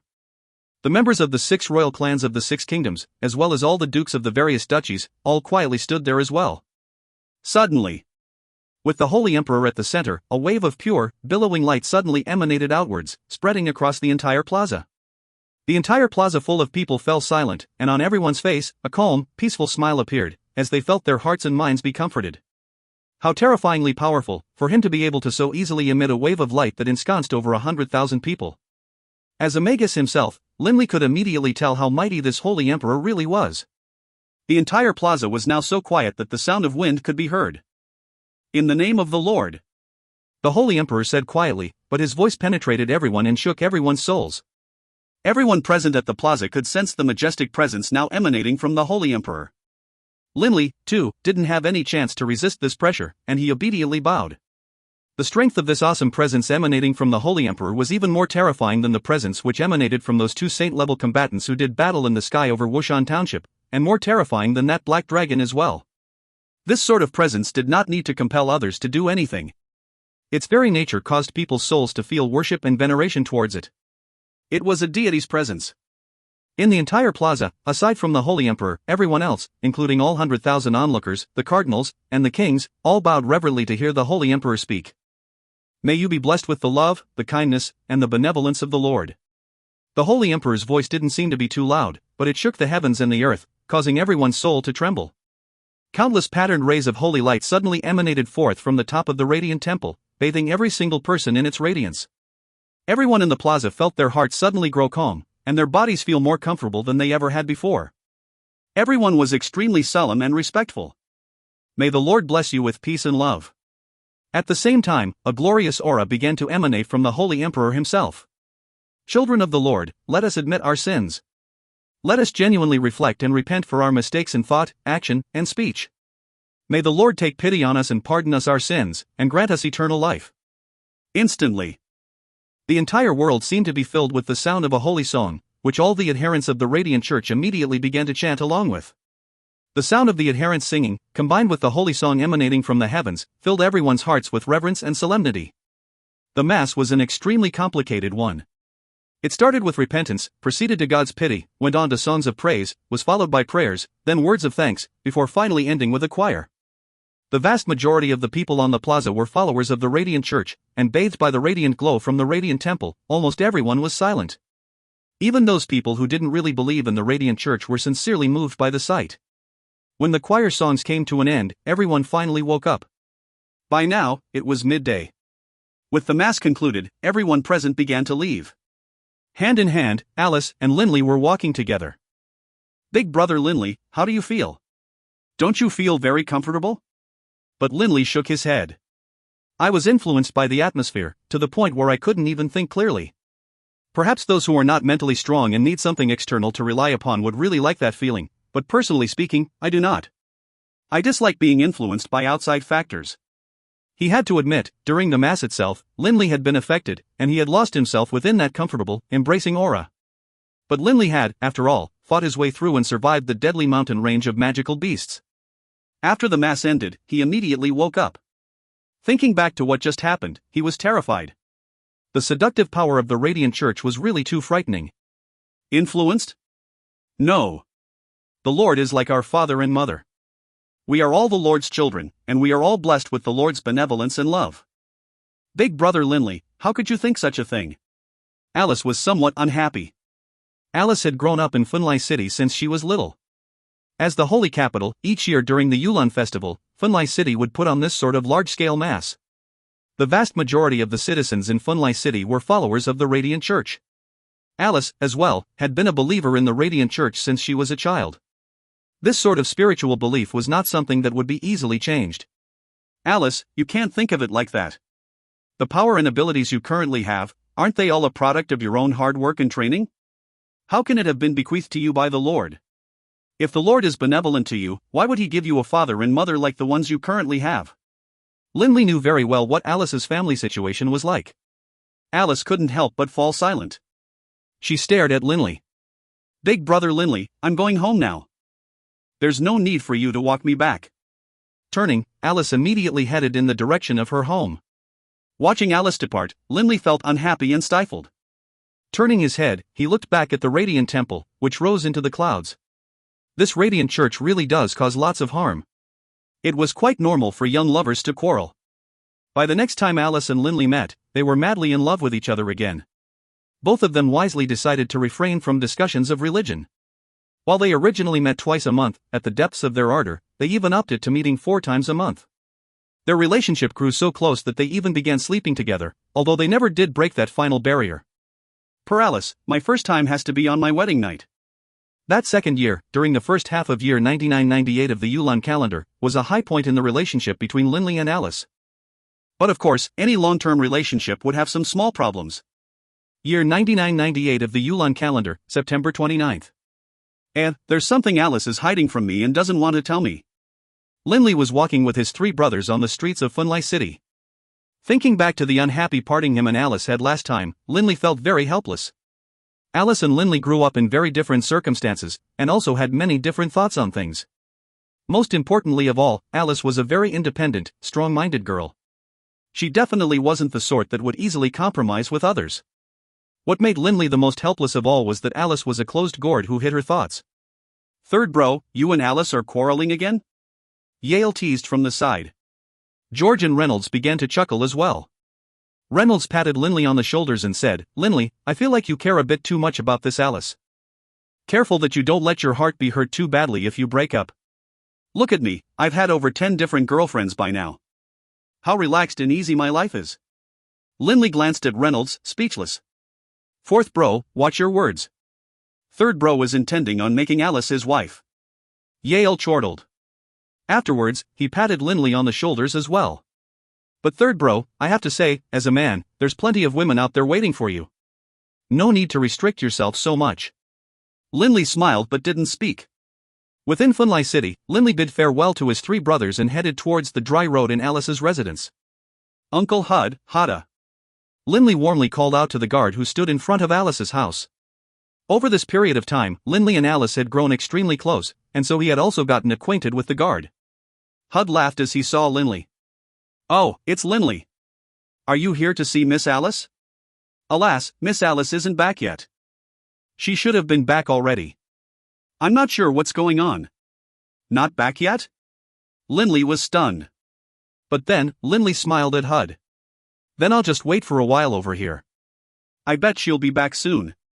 Linley then headed straight for the bar located next to Alice's residence, made an order of his preferred jade wine, and then began to drink while quietly waiting. If you find any errors, ads pop up, ads redirect, broken links, non-standard content, etc., please let us know. Report chapter so we can fix it as soon as possible. Book 4, Chapter 10, Cracks, Part 2. Book 4, The Dragonblood Warrior, Chapter 10, Cracks, Part 2. The sky grew dark, but Linley continued to sit there and slowly drink. Alice still did not show up, and the people in the bar grew fewer and fewer in number. By his side, BB was very much enjoying all the alcohol, as normally, Linley didn't let him drink too much. This was the first time that he was able to drink to his heart's content. Sir, we are about to close. The waiter said respectfully to Linley. Close? Linley was startled. Oh. What's the bill? Linley stood up, but he was feeling very woozy. Linley had already finished 6 bottles of jade wine. Fortunately, Linley had a strong constitution and was able to hold his liquor. An ordinary person probably would have collapsed long ago. Next to him, BB had drank an even more ridiculous amount, polishing off a full dozen bottles. After paying his tab, Linley left the bar. By now, it was late at night. The dry road was almost deserted and devoid of people. This was the first time that Alice missed our appointment. Linley let out a long sigh. Taking one final look back at the 2-story house shrouded in darkness, Linley headed directly for the Jade Water Paradise. At the Jade Water Paradise. Third bro's probably having fun with his girl right about now. Yale, George, and Reynolds were all chatting, laughing, and enjoying their wine. "Hey, Boss Yale, do you think Linley's still a virgin?" Reynolds chuckled. Yale wrinkled his nose. "Quite confidently," he said, "that goes without saying.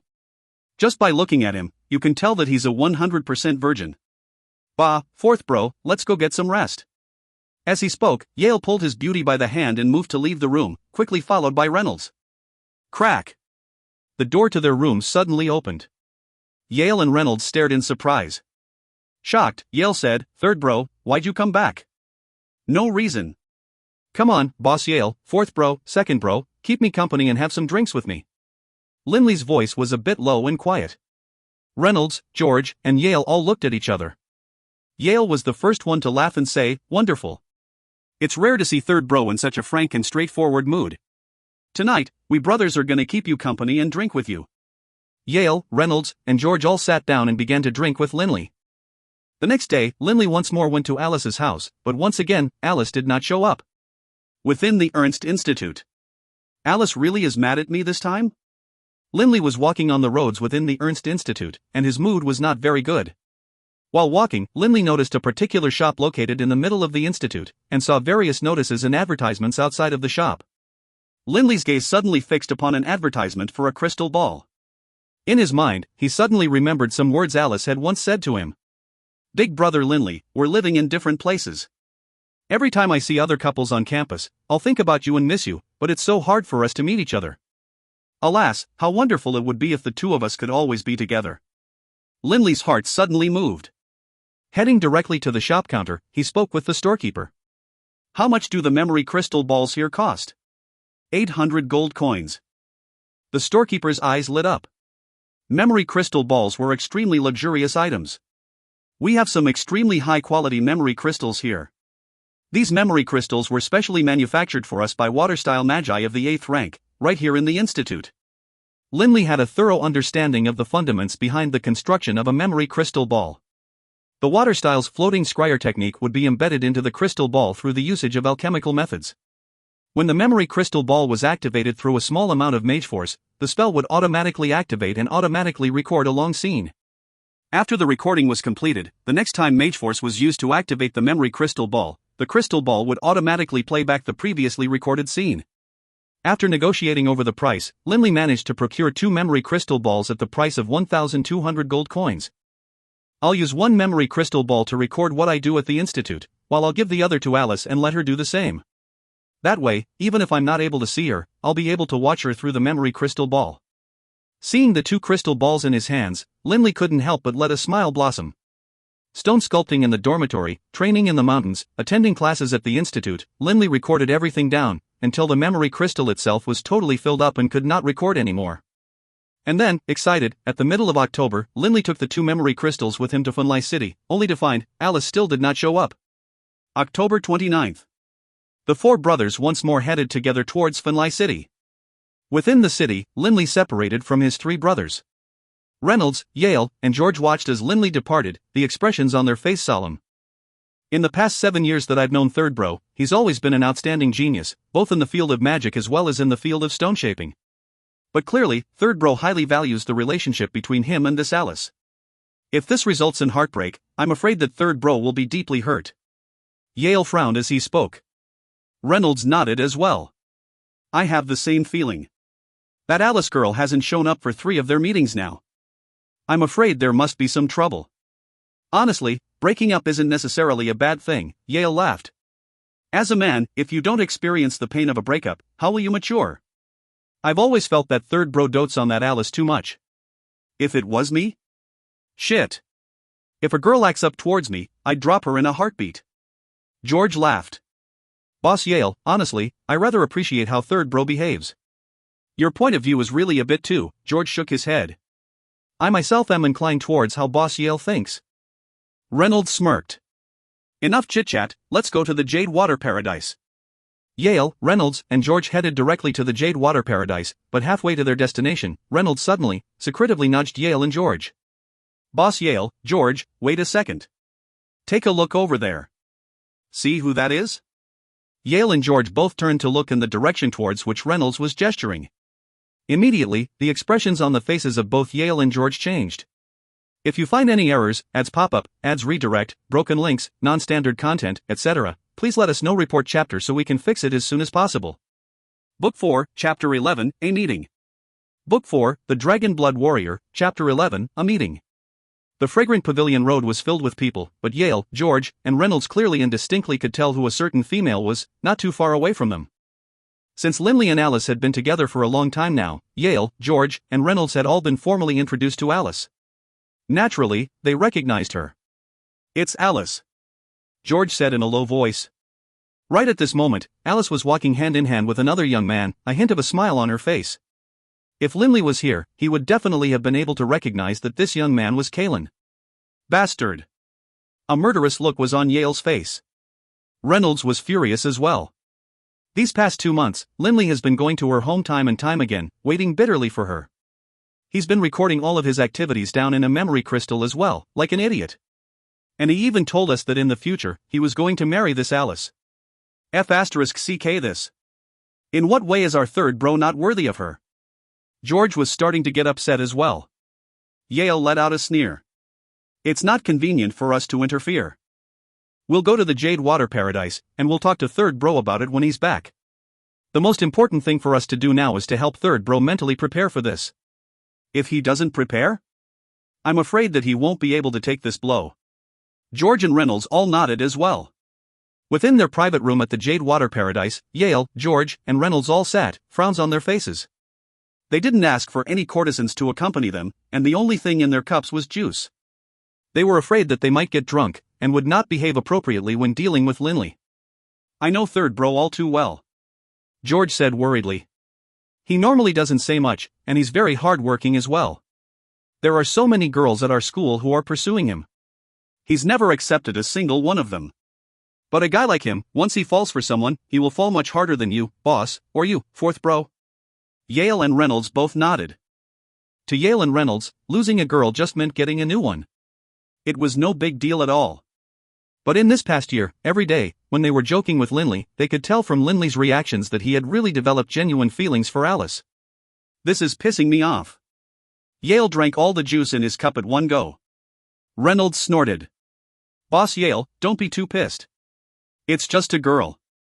Third bro will be in a lot of pain this time, but after he's over it, everything will be fine. Yale nodded as well. Yale, Reynolds, and George were all members of large clans, and thus they were influenced accordingly since youth. For Reynolds and George, it wasn't too bad, as their clans had strict rules. But Yale had been buried in women since he was a kid. Time passed on, 1 second at a time, 1 minute at a time. Yale and the others all sat there quietly. 1 in the morning.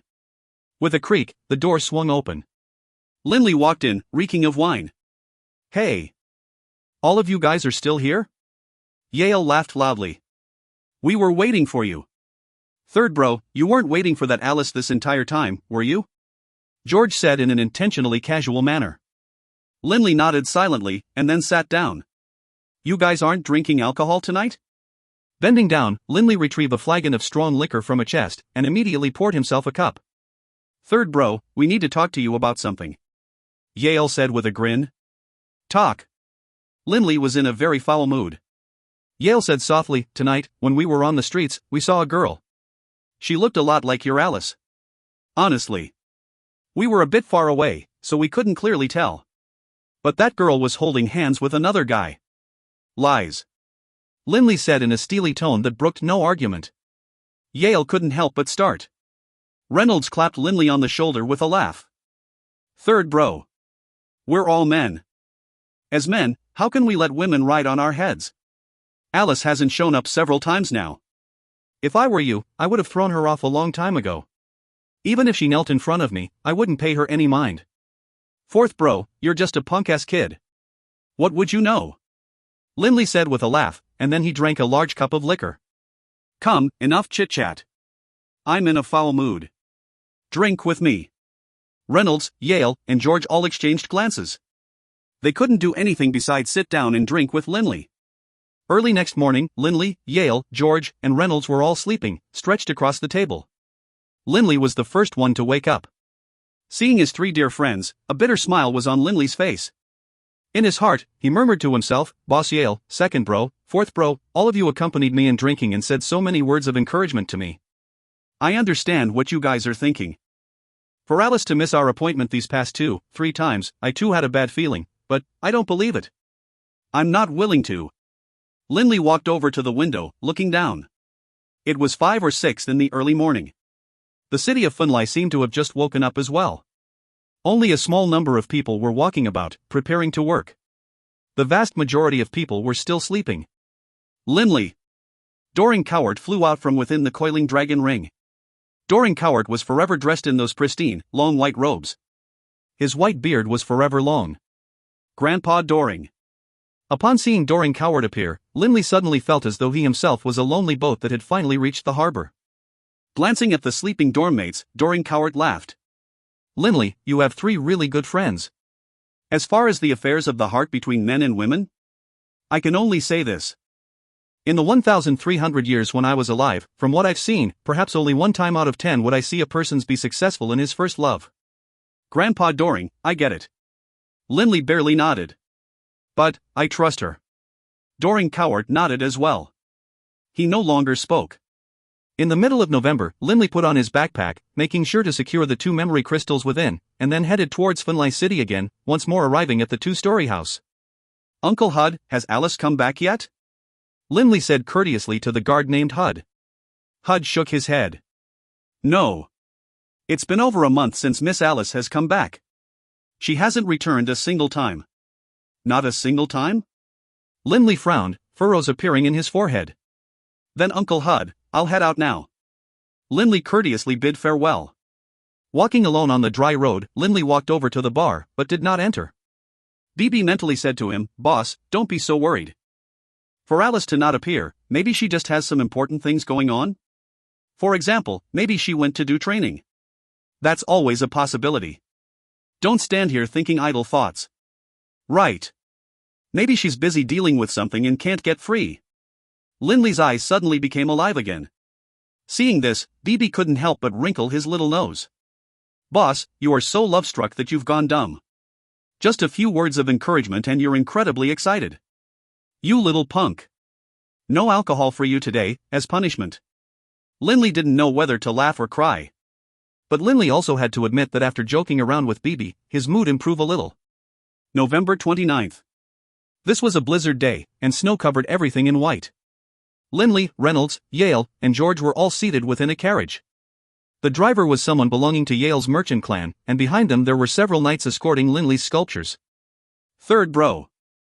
In the next few days, the end of the year exams will be coming. I wonder if that fellow who was once proclaimed the #1 genius of our institute has become a magus of the 6th rank yet. Yale chuckled. George and Reynolds were all extremely proud. Because in the previous week, Lindley had reached the realm of the 6th rank. In truth, Lindley had reached the 4th rank when he was 13, the 5th rank when he was 14, and by now, he was almost 17. After 2.5 years, Lindley finally made the transition from being a magus of the 5th rank to the 6th rank. 2.5 years. What about that Dixie, who was previously regarded as the ultimate genius of the institute? Dixie became a magus of the 5th rank when he was 12, but now he's also around 17. It's been 5 years. Honestly speaking, Dixie's progression was also extremely fast. However, in comparison with Lindley, who was assisted by the Straight Chisel School's technique of stone carving, he was much slower. If, at the end of the year exams, Lindley had reached the 6th rank while Dixie had not, then Lindley would be known as the indisputable #1 genius of the Ernst Institute. Third bro, try and smile.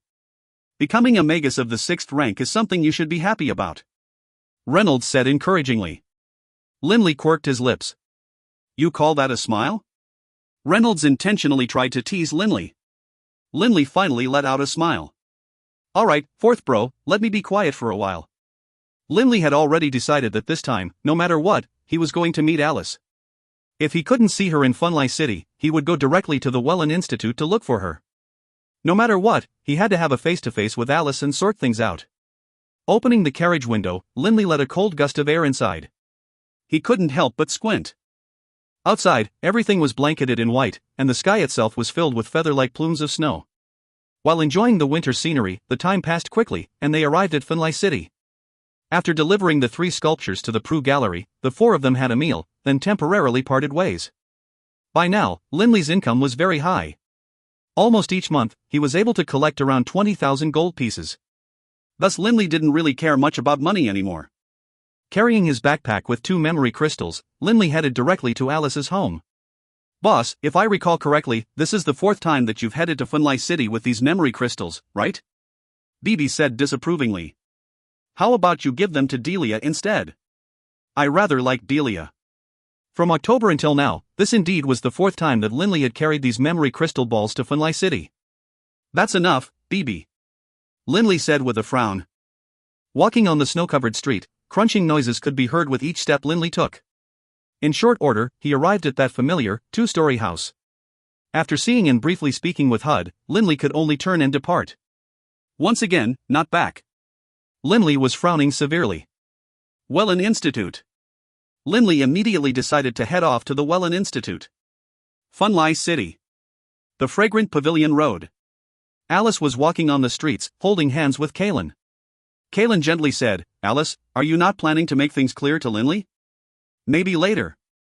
Alice shook her head. Kaylin nodded and no longer spoke. His eyes on Alice, who was holding hands with him, Kaylin couldn't help but smile. He had grown up with Alice and was childhood sweethearts with her. In his heart, he had always liked Alice, but he didn't expect that Alice would get together with Linley so quickly. When he first discovered that Alice and Linley had started dating, Kaylin was exploding with rage. Ever since he was a kid, Kaylin had always regarded Alice as his. Even if Linley had previously helped him, when it came to love, Kaylin wasn't going to back off. Thus, he used a few small tricks to achieve what he wanted. Love at first sight? The hero rescuing the damsel in distress? Kaylin was filled with contempt. When faced with reality, all of that is as flimsy as a piece of white paper. Holding Alice's hand, Kaylin was totally content. "Alice, when do you think you'll make things clear to Linley?" Kaylin asked again. Kaylin really didn't want Alice and Linley to stay entangled much longer. Alice shook her head. "I don't know either. But I believe that if I don't meet with Big Brother Linley for a long period of time, in time, the feelings will fade. By then, if I say goodbye to him, he won't have as strong a reaction." "You're right. After all, Linley saved us once." Kaylin nodded. As they walked, they reached the intersection between the dry road and the Fragrant Pavilion Road. Kaylin noticed that Alice suddenly came to a halt. He couldn't help but look curiously at Alice, but Alice, looking stunned, was looking at a place on the dry road. Her face was ashen. Kaylin also turned his head. A young man, dressed in a moon-white robe, was standing there, not moving in the slightest. He was staring at them, stunned. His face was devoid of all color, as white as snow. "Linley!" Kaylin immediately frowned. If you find any errors, ads pop up, ads redirect, broken links, non-standard content, etc., please let us know. Report chapter so we can fix it as soon as possible. Book 4, Chapter 12, The Desolate Snow. Book 4, The Dragonblood Warrior, Chapter 12, The Desolate Snow. Alice had previously believed that she no longer held too deep of an affection for Linley, but when she saw him once again face to face, especially when she saw the disbelieving look on his face, she felt pain in her heart. "Big Brother Linley!" Alice called out to him. Linley's snow-white face held not a speck of blood. He stood there, stunned, for a long time. Swish! Letting out an enraged scream, the little shadow mouse, Bibi, transformed into a vicious black blur and charged directly towards Alice and Kaylin. Although Bibi was now highly intelligent, he was still a magical beast, and still possessed the vicious cruelty of beasts. He could keenly sense the disbelief and despair in Linley's heart. He was going to get revenge. Bibi's body suddenly enlarged by one size, and in the blink of an eye, appeared by Kaylin and Alice. Bibi's sharp claws gleamed with cold light, freezing the hearts of those two. They didn't even have the chance to dodge or to speak. Return! Linley's voice suddenly rang out. The dark blur that was BB shuddered, then landed on the snow, brushing right by Kalen's face. BB turned his head to stare at Linley. Squeak squeak. He called out, while at the same time he began to argue mentally with Linley. Linley slowly, but firmly, shook his head. BB glanced at Alice and Kalen with his cold, cruel eyes, then turned. Once more mysteriously shrinking back to his usual size, he transformed into a cruel shadow once more and leapt onto Linley's shoulders. Just judging from his superficial cuteness, no one could have imagined how terrifying he actually could be. Huff, huff. Only now did Kalen begin to gasp for breath.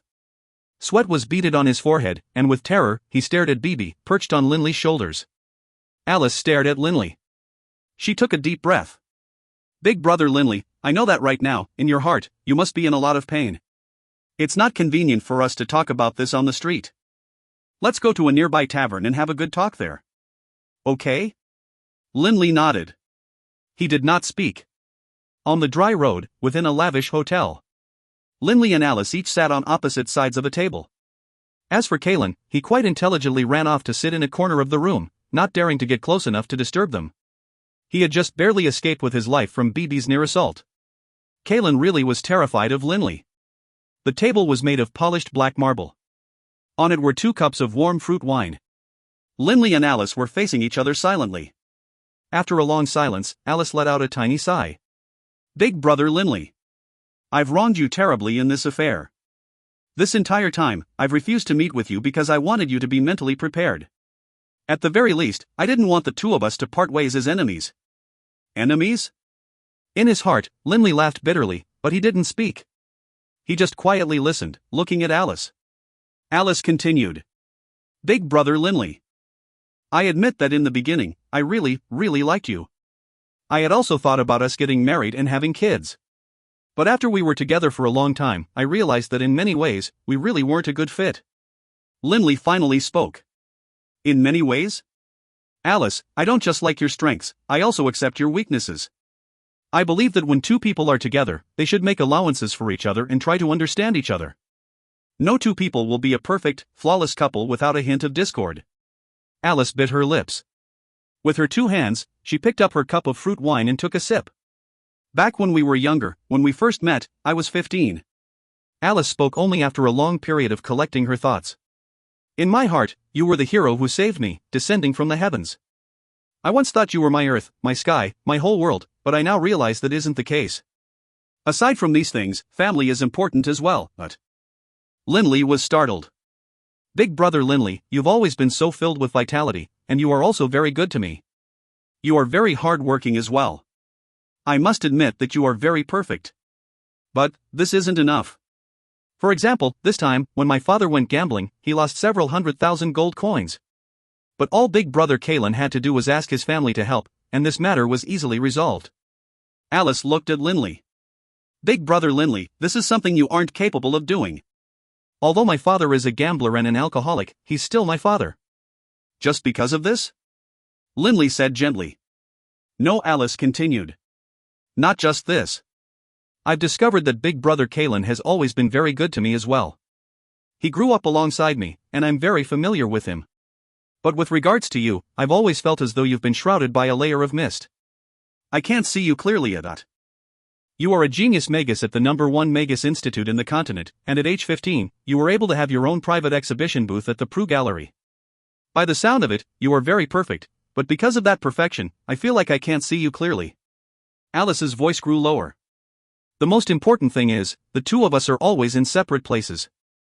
At the beginning, it wasn't so bad, but as time went on, I got tired. I'm used to always having someone by my side, just like how big brother Kalen is always by my side. After saying all of these things, Alice fell silent. Linley was silent as well. After a long time passed, enough for the wine to grow cold, Linley spoke. Alice, do you remember what we once said to each other? I once said to you, I can directly come live with you. But you told me, no. You don't want to interrupt my training. But now, you say that I'm never with you?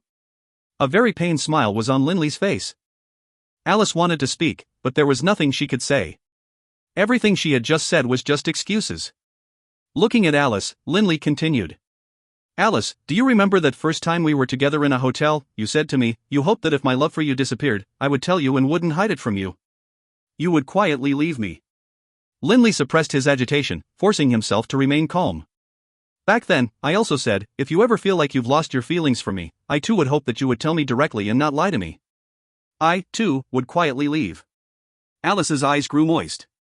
It isn't a big deal that you are now with Kaylin. But I wish you didn't deceive me. For you to now be with Kaylin behind my back and not openly explain things to me, to let me continue to harbor hope in my heart, to let me wait for you time and time again, do you know how it feels to wait for someone like that? Linley's body began to tremble. September 29th, that was the first day you missed our meeting. I waited from midnight until nearly dawn. Every minute, every second, was hard to endure. When I returned to school, I was thinking, was it because I made you angry the previous time? So I wanted to make you happy. Like an idiot, I went to buy memory crystals to record the scenes of all the places around the institute. I hoped that when we were not together, when you missed me, you could watch me. Carrying these 2 memory crystal balls, in mid-October, I once again went to you, my heart filled with hope. But once again, you weren't there. In my heart, I started to grow restless. But I held firm. Because I remembered that promise that we made each other.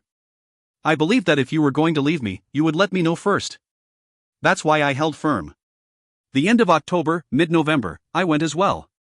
But in the end. Linley stood up, regarding Alice with a bitter smile on his lips. I came again today. But I'm lucky. This time, you didn't continue to deceive me. The tears were welling up in Alice's eyes. Big brother Linley Dash. Linley opened up his backpack and removed those 2 memory crystal balls. As he did so, Linley couldn't help but think back to how he had gone everywhere in his school to record scenes. Thinking back to it, he felt himself to be such a fool. These 2 memory crystals, I've carried from the Ernst Institute to Funlai City 4 times now. But now, they are meaningless. Linley was holding a memory crystal ball in each hand. Those 2 crystal balls suddenly collided. Smash! Countless cracks appeared on the surface of each crystal ball. Linley's hands went limp, and the 2 crystal balls dropped to the floor. Crash! With a splintering sound, they each split into over 10 pieces, rolling about on the floor of the hotel. The splintering sound was very clear and high, and caused all the patrons of the hotel to turn and look at them. Alice could no longer restrain her tears, which began to pour down her face. Big brother Linley, in the future, will we still be friends? Tears blurring her vision, Alice raised her head to look at Linley. On his feet, Linley looked at Alice, but he didn't answer her question. After a while, a faint smile appeared on his face. Alice, if I'm not mistaken, we started our relationship on November 29th of last year. Today is also November 29th. It's been a full year. Thank you. At least you've given me some beautiful memories. Suddenly turning, Linley directly left via the front door of the hotel. The entire hotel was silent. Kaylin, previously in a corner, hurriedly ran over to Alice. As he did so, he ran over and stepped on some pieces of the shattered crystal balls. The crystalline sounds of the memory crystals being further shattered echoed in the hotel. Alice, are you okay? Kaylin embraced Alice comfortingly. But by this time, Alice had been reduced to a puddle of tears. Despite being in Kaylin's arms, she still turned her head to watch as Linley departed. At this moment, in her mind, she began replaying every moment she had spent with Linley, but Alice knew. From this moment onwards, Linley would never treat her like that again. Perhaps he would never see her again. The fragrant pavilion road was covered with white snow, and some snowflakes still fluttered about in the air. Walking on the fragrant pavilion road, Linley's shadow seemed very desolate. Raising his head to look at the sky, Linley allowed the snow to cover his face with a layer of coldness. Right now, Linley's heart was trembling. He couldn't help but fiercely clutch at his chest. His heart hurt. Deeply. The pain penetrated his heart. Within Linley's mind, one moving scene after another floated through his consciousness. That set of violet clothes. That beautiful, spirit-like appearance under the moon. Hiding in the corner of the balcony, warmly talking to him in soft tones. While the snow flew about, she had hidden her face bashfully in his chest. At the hotel, she had lain coquettishly in his embrace. Linley had once believed that he would forever be together with Alice. But today, his dream was shattered. And with it, Linley's resilient, tough heart shattered as well. Standing in the middle of the fragrant pavilion road, Linley couldn't refrain from letting out a pain-filled howl. That howl was like the howl of a wolf separated from his pack, a howl of desolation, of despair. All the people nearby looked at him in shock, and all of them slowly backed far away from him. These people all looked at him as though he were an idiot. 2 rivers of tears flowed down silently from Linley's face. Idiot. He really was an idiot. An idiot who believed in promises. Smash. Linley suddenly, painfully, knelt to one knee, clutching his chest hard. His heart hurt. Hurt so bad, it was as though it had been stabbed with needles. Hurt so much, even his hand started to hurt. Hurt so much his 10 fingers had lost all feeling. Linley could only tightly clutch at his chest with his hands. It seemed as though this was the only way he could lessen the pain. Ha ha. Tears flowing down his face, Linley suddenly stood up and started laughing wildly. Laughing at his own stupidity. Laughing at his naiveness. At this moment, that savage pain in his heart caused Linley to begin coughing, so hard that he felt like his chest was being stabbed by knives. But Linley continued to cough, so hard that he curled up in the street like a caterpillar. Cough, cough. With a particularly vicious cough, a mouthful of bright, fresh blood was splattered onto the snow. Staring at the fresh blood on the snow, Linley suddenly felt that this blood was like a rose, a blood-colored rose. In Linley's mind, he couldn't help but think back to an image from a year ago, an image of Alice holding a red rose. The moon's reflection in the water, the flower in the mirror, the man in a dream. In the end, all of it is illusionary, is reduced to nothingness. Ha! Linley began laughing wildly on the fragrant pavilion road, as though no one else was there. But his laughter was so desolate. Doran Cowart, dressed as ever in his snow-white robes, stood quietly by Linley's side. He didn't speak, only looked sadly at Linley. In his heart, he sighed, "Oh, Linley, in the end, you're still just a kid." This year, Linley was only 16 years old. Third bro. Suddenly, a frantic shout could be heard. Yale, Reynolds, and George all ran over from not too far away. It wasn't too far from this place to the fragrant pavilion road, and so the 3 of them had also noticed Linley standing in the middle of the road. Upon seeing Linley spit out a mouthful of blood, all of their faces changed. "Third bro, are you okay?" Linley. George, Yale, and Reynolds all hurriedly propped Linley up. Linley looked at his 3 brothers. He minutely shook his head. "I'm fine. Don't be worried about me." Linley looked up at the sky. "In the past, I liked the snow.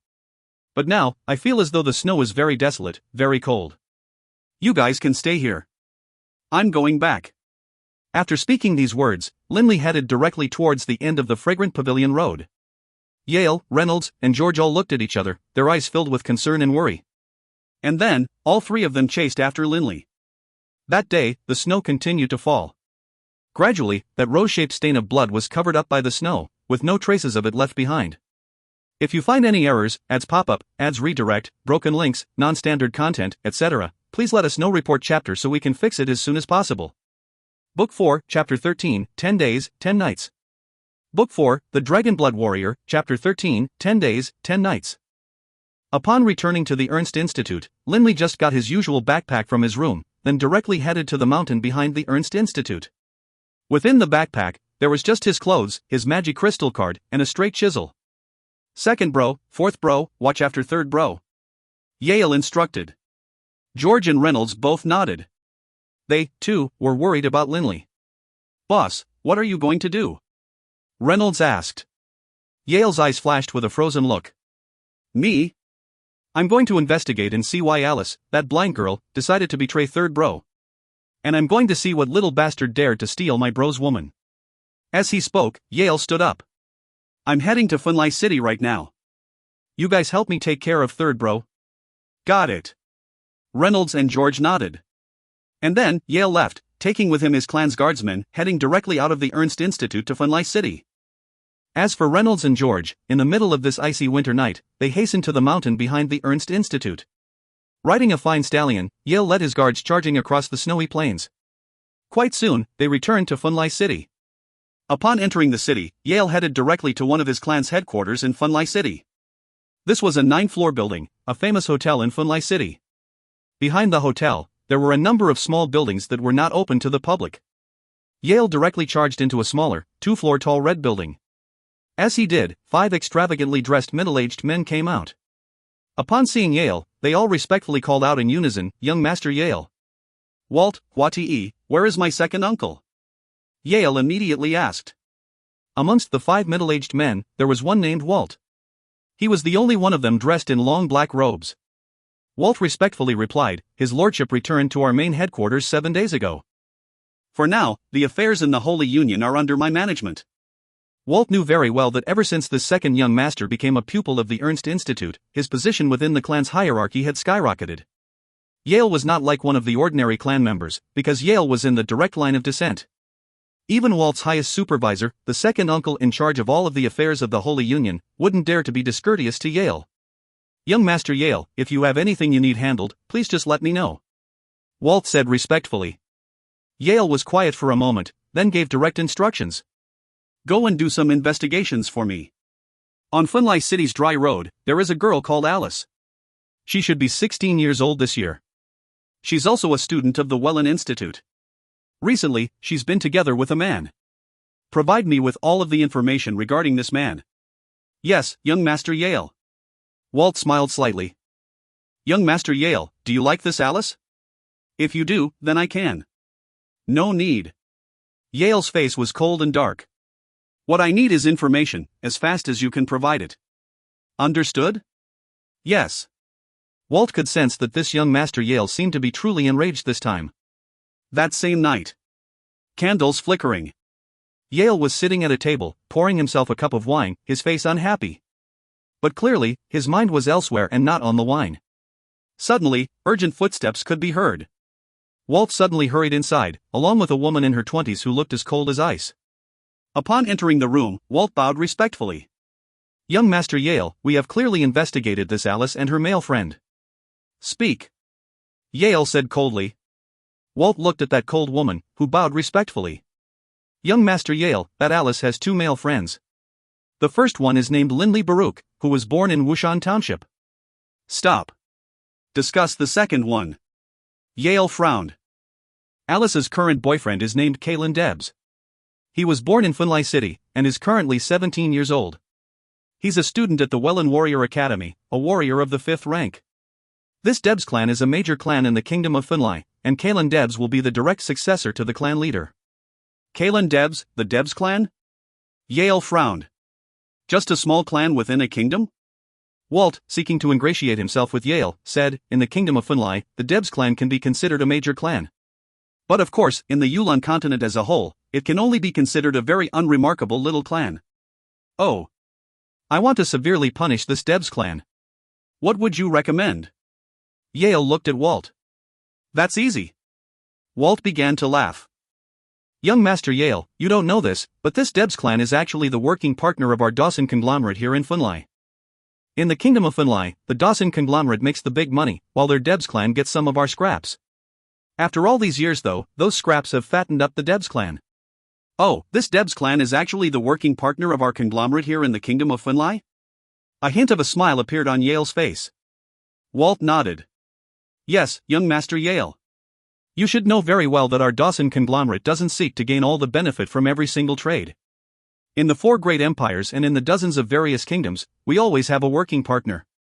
Naturally, we have to give them some benefit as well." Yale nodded. He knew this very well. The Dawson clan controlled the Dawson conglomerate, which was one of the 3 titanic trading unions in the Yulan continent. Even the 4 great empires and the 2 alliances did not dare to look down on them. This was the reason why Yale was able to enroll in the Ernst Institute. Behind the Ernst Institute was the Radiant Church. On the surface, they claimed that the enrollment standards were fair and open. How could an ordinary clan manage to get someone in through the back door of the Radiant Church? The creed of the Dawson conglomerate was this: when there's money to be made, everyone gets a share. In the 4 great empires, the 2 alliances, and the various other kingdoms and duchies, the Dawson conglomerate always would have some trading partners, and would allow them to make some profit as well. To be able to work alongside the Dawson conglomerate was the same as getting on top of a massive money-making war machine. In the Kingdom of Funlai, the Debs clan only get a small fraction of what the Dawson conglomerate made, but it was enough to make them fabulously wealthy by the standards of the Kingdom of Funlai. Young Master Yale, there are always many clans in the Kingdom of Funlai who clamor to replace the Debs clan as our local partner here. The only reason we still work with the Debs clan is because they have been fairly decent partners, which is why we haven't given any other clans the opportunity." Walt smiled. Yale understood Walt's intentions. "Immediately change our local partner here in the Kingdom of Funlai. As for the Debs clan? Suppress them." Yale's voice was as cold as ice. "Yes, young master." Walt replied respectfully. This was nothing more than an issue of working partners in a small kingdom. Even Walt, who was just the second in command of the Dawson conglomerate here in Funlai, had the authority to make this decision. Much less Yale, a clan member who was in the principal family branch. Poor Deb's clan. Walt secretly said to himself. In the mountain behind the Ernst Institute, the snow covered everything with a layer of silvery white clothes. Within the dense trees, there were some large stones. At an empty spot in the mountain, Linley was standing quietly, eyes closed, on top of one of those giant stones. The shadow mouse, Bibi, was next to him, standing in the snow, quietly protecting Linley. George and Reynolds looked at each other with concern. George. What is Linley doing? He's been standing there on that boulder for a full day and night now. When we call out to him, he has no response. And he hasn't eaten or drank anything. If this continues, Reynolds was starting to grow frantic. George slowly shook his head. Don't be impatient. Third Bro is a magus of the 6th rank, and a warrior. His body is extremely strong and tough. It has been fortified by the absorption of nature's elemental essences. Even if he goes several days without food or water, it shouldn't be a problem. Let's just watch him for now. I trust that Third Bro isn't the sort of person who cannot recover from a setback. Reynolds nodded slightly. None of them had any idea as to what Linley's current condition was like. In fact, Doring Cowart was there, by Linley's side as well. Only Reynolds and George could not, of course, see him. Doring Cowart quietly watched Linley. In his heart, he was secretly surprised. This Linley fellow seems to have entered a higher mental realm. As a Grandmaster Sculptor, Doring Cowart was able to guess what sort of state Linley had entered. Linley was staring at that boulder. This boulder was over 2 meters tall and 3 meters wide. He was staring at the lines on the boulder. The rocky lines and craggy patterns covering this boulder were all extremely complex. But as Linley continued to stare at it, a number of those lines and patterns seemed to drift off from the boulder and rematerialize in Linley's mind. These lines and patterns seemed to form into 5 human images. Suddenly, those 5 images transformed themselves into Alice. All sorts of scenes appeared in Linley's mind as well. In his mind's eye, this boulder suddenly transformed itself various sculptures. In the end, it transformed into 5 female statues. George, look. Third Bro is moving. Reynolds said in surprise. From within his backpack, Linley retrieved his straight chisel. Wielding it in his right hand, staring at the boulder, Linley suddenly began to move. The straight chisel transformed into a blur, and immediately, excess stone and rubble began to fly off from the boulder. His soul had become one with the earth, had become one with the wind. Linley's soul could clearly sense every single crevice, every single line of that boulder. He wielded the straight chisel as though it were like the wind, blowing pieces of excess stone away from the boulder. Every single chop of his chisel seemed to be perfect in movement, not too much, not too little, accurate to the point of perfection. Sometimes, the straight chisel would move slowly, while at other times, it would move very quickly. Sometimes, it would leave traces and lines as it flowed through the stone, at other times, it would directly chop off an entire piece of rock. I still remember how you looked that year, that pitiable look when you were being attacked by the bloodthirsty boar. A perfect mental image of that scene and of Alice formed in Linley's mind. All of his emotions and feelings were concentrated into his chisel. The snow began to settle and coalesce around Linley, and as it did, Linley felt his soul merge with the earth and with the wind as it never had before, as earth elemental essence and wind elemental essence rapidly began to enter Linley's body. Linley didn't think about anything else. Right now, he was focusing on those bygone feelings. Slowly, the leftmost 20% of the statue began to transform into the image of a woman. The basic structure of the sculpture was beginning to take shape. Linley neither ate nor drank, continuing to carve non-stop. Occasionally, he would wield his chisel several dozen times in a row. At other times, he would spend several minutes carefully carving a single, perfect line. Linley, having totally subsumed himself and his feelings for Alice within his straight chisel, totally did not notice that this was the first time he had entered such a state since he had first started to learn carving. In the past, regardless of whether or not it was his early days or his later days, Linley wouldn't be totally, 100% subsumed into the carving. At the very least, he would spend several days carving a statue. He could stop at any time and continue the next time. But this time was different. Linley was totally submerged in those bygone feelings, and totally subsumed into energetically carving. He didn't even think about stopping, couldn't even notice that he hadn't eaten or drank anything. This sort of total immersion and concentration caused Linley to become one with nature as he never had before. That sort of absolute oneness with nature caused Linley's spiritual energy to rise at a terrifying, previously unseen speed. Right now, Linley's growth in spiritual energy was rising 1,000 times more rapidly than an ordinary person's. He's totally become one with nature, and has reached the level of forgetting oneself. What a wonderful surprise! Doring Cowart's eyes lit up. One day after another passed, with Linley totally absorbed still in his work. Earth elemental essence and wind elemental essence still continuously poured into his body, replenishing the energy that he had lost. Like the blink of an eye, 10 days passed, with Linley absorbed in sculpting the entire time. Puff! With Linley at the center, the snow suddenly swirled outwards in all directions. Straight chisel in hand, Linley stared quietly at the giant sculpture in front of him. Linley had put all of his effort into making this sculpture. This was the largest sculpture he had ever made, and it was also the most successful one. This sculpture was made up of 5 images of a woman. In all 5 images, the woman was the same. Alice. There was one showing the pitiable look she had when she faced danger. There was one showing the adorable look on her face when she was secretly chatting on the balcony. There was one showing the look of shyness on her face when they first started dating. There was one showing how mesmerizing she looked when they were in the throes of their love for each other. And there was one showing that hint of heartlessness on her face when they broke up. In a year's time, everything has passed on, as though it were nothing more than a dream. But now, the dream has come to an end. Let this sculpture, then, be called Awakening from the Dream. Staring at his sculpture, Linley felt his spirit was more at peace now than ever before. It was as though all of his previous emotions had been entrusted within this sculpture. Awakening from the Dream. This sculpture had been brought into the world. If you find any errors, ads pop up, ads redirect, broken links, non-standard content, etc., please let us know. Report chapter so we can fix it as soon as possible. Book 4, Chapter 14, Liquefy. Book 4, The Dragonblood Warrior, Chapter 14, Liquefy. Reynolds, George, and Yale all stared dumbly at the statue. They had been totally awed by this stone sculpture, and to their eyes, the 5 human shapes in the statue seemed to all have souls. The image on the left carried within it a soft, tender, vulnerable air that made anyone who saw it feel pity. The second image carried within it a cute, adorable air that stirred the hearts of viewers.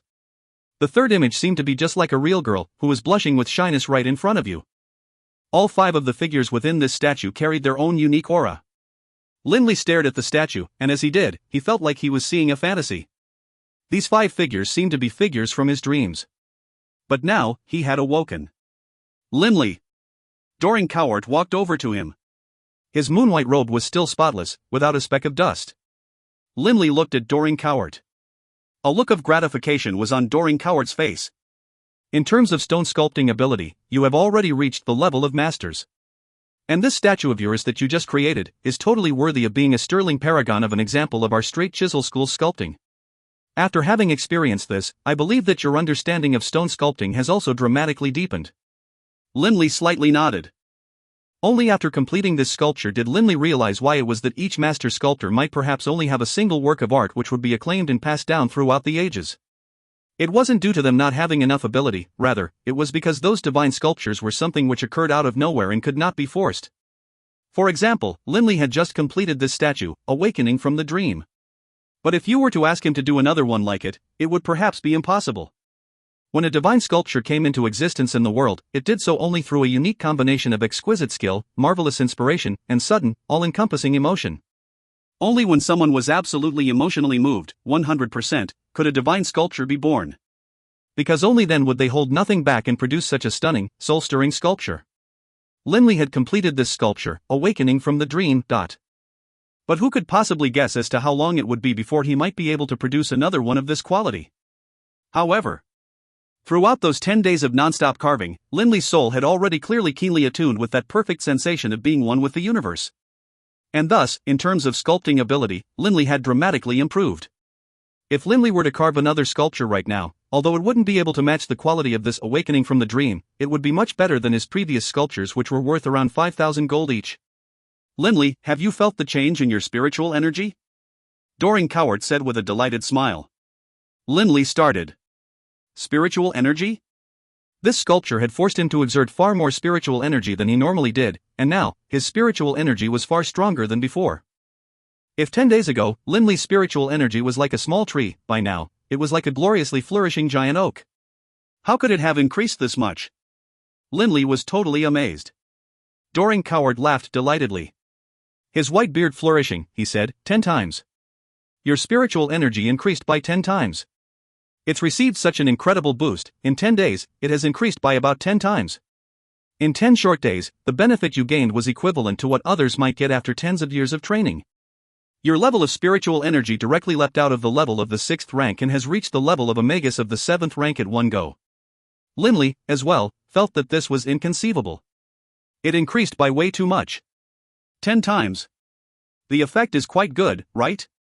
HRMPH, the effectiveness of Doring Cowart's Straight Chisel School is unquestionable and unfathomable.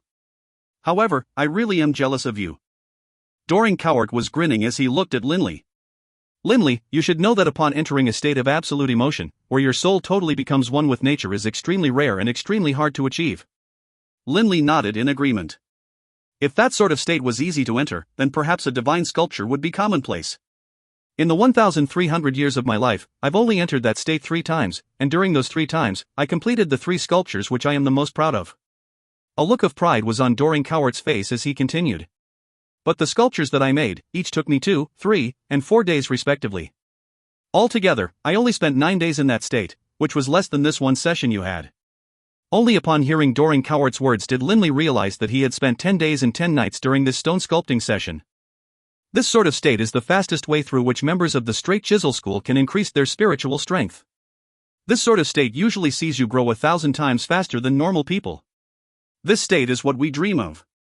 The longer you can remain in this state, the better, and therefore the larger a statue you are inspired to carve, the greater the benefits are to you. Linley agreed in his heart. The awakening from the dream was a giant work of art, encompassing fully 5 different figures. This was a statue of a size that was very rarely seen. Doring Cowart let out a long sigh.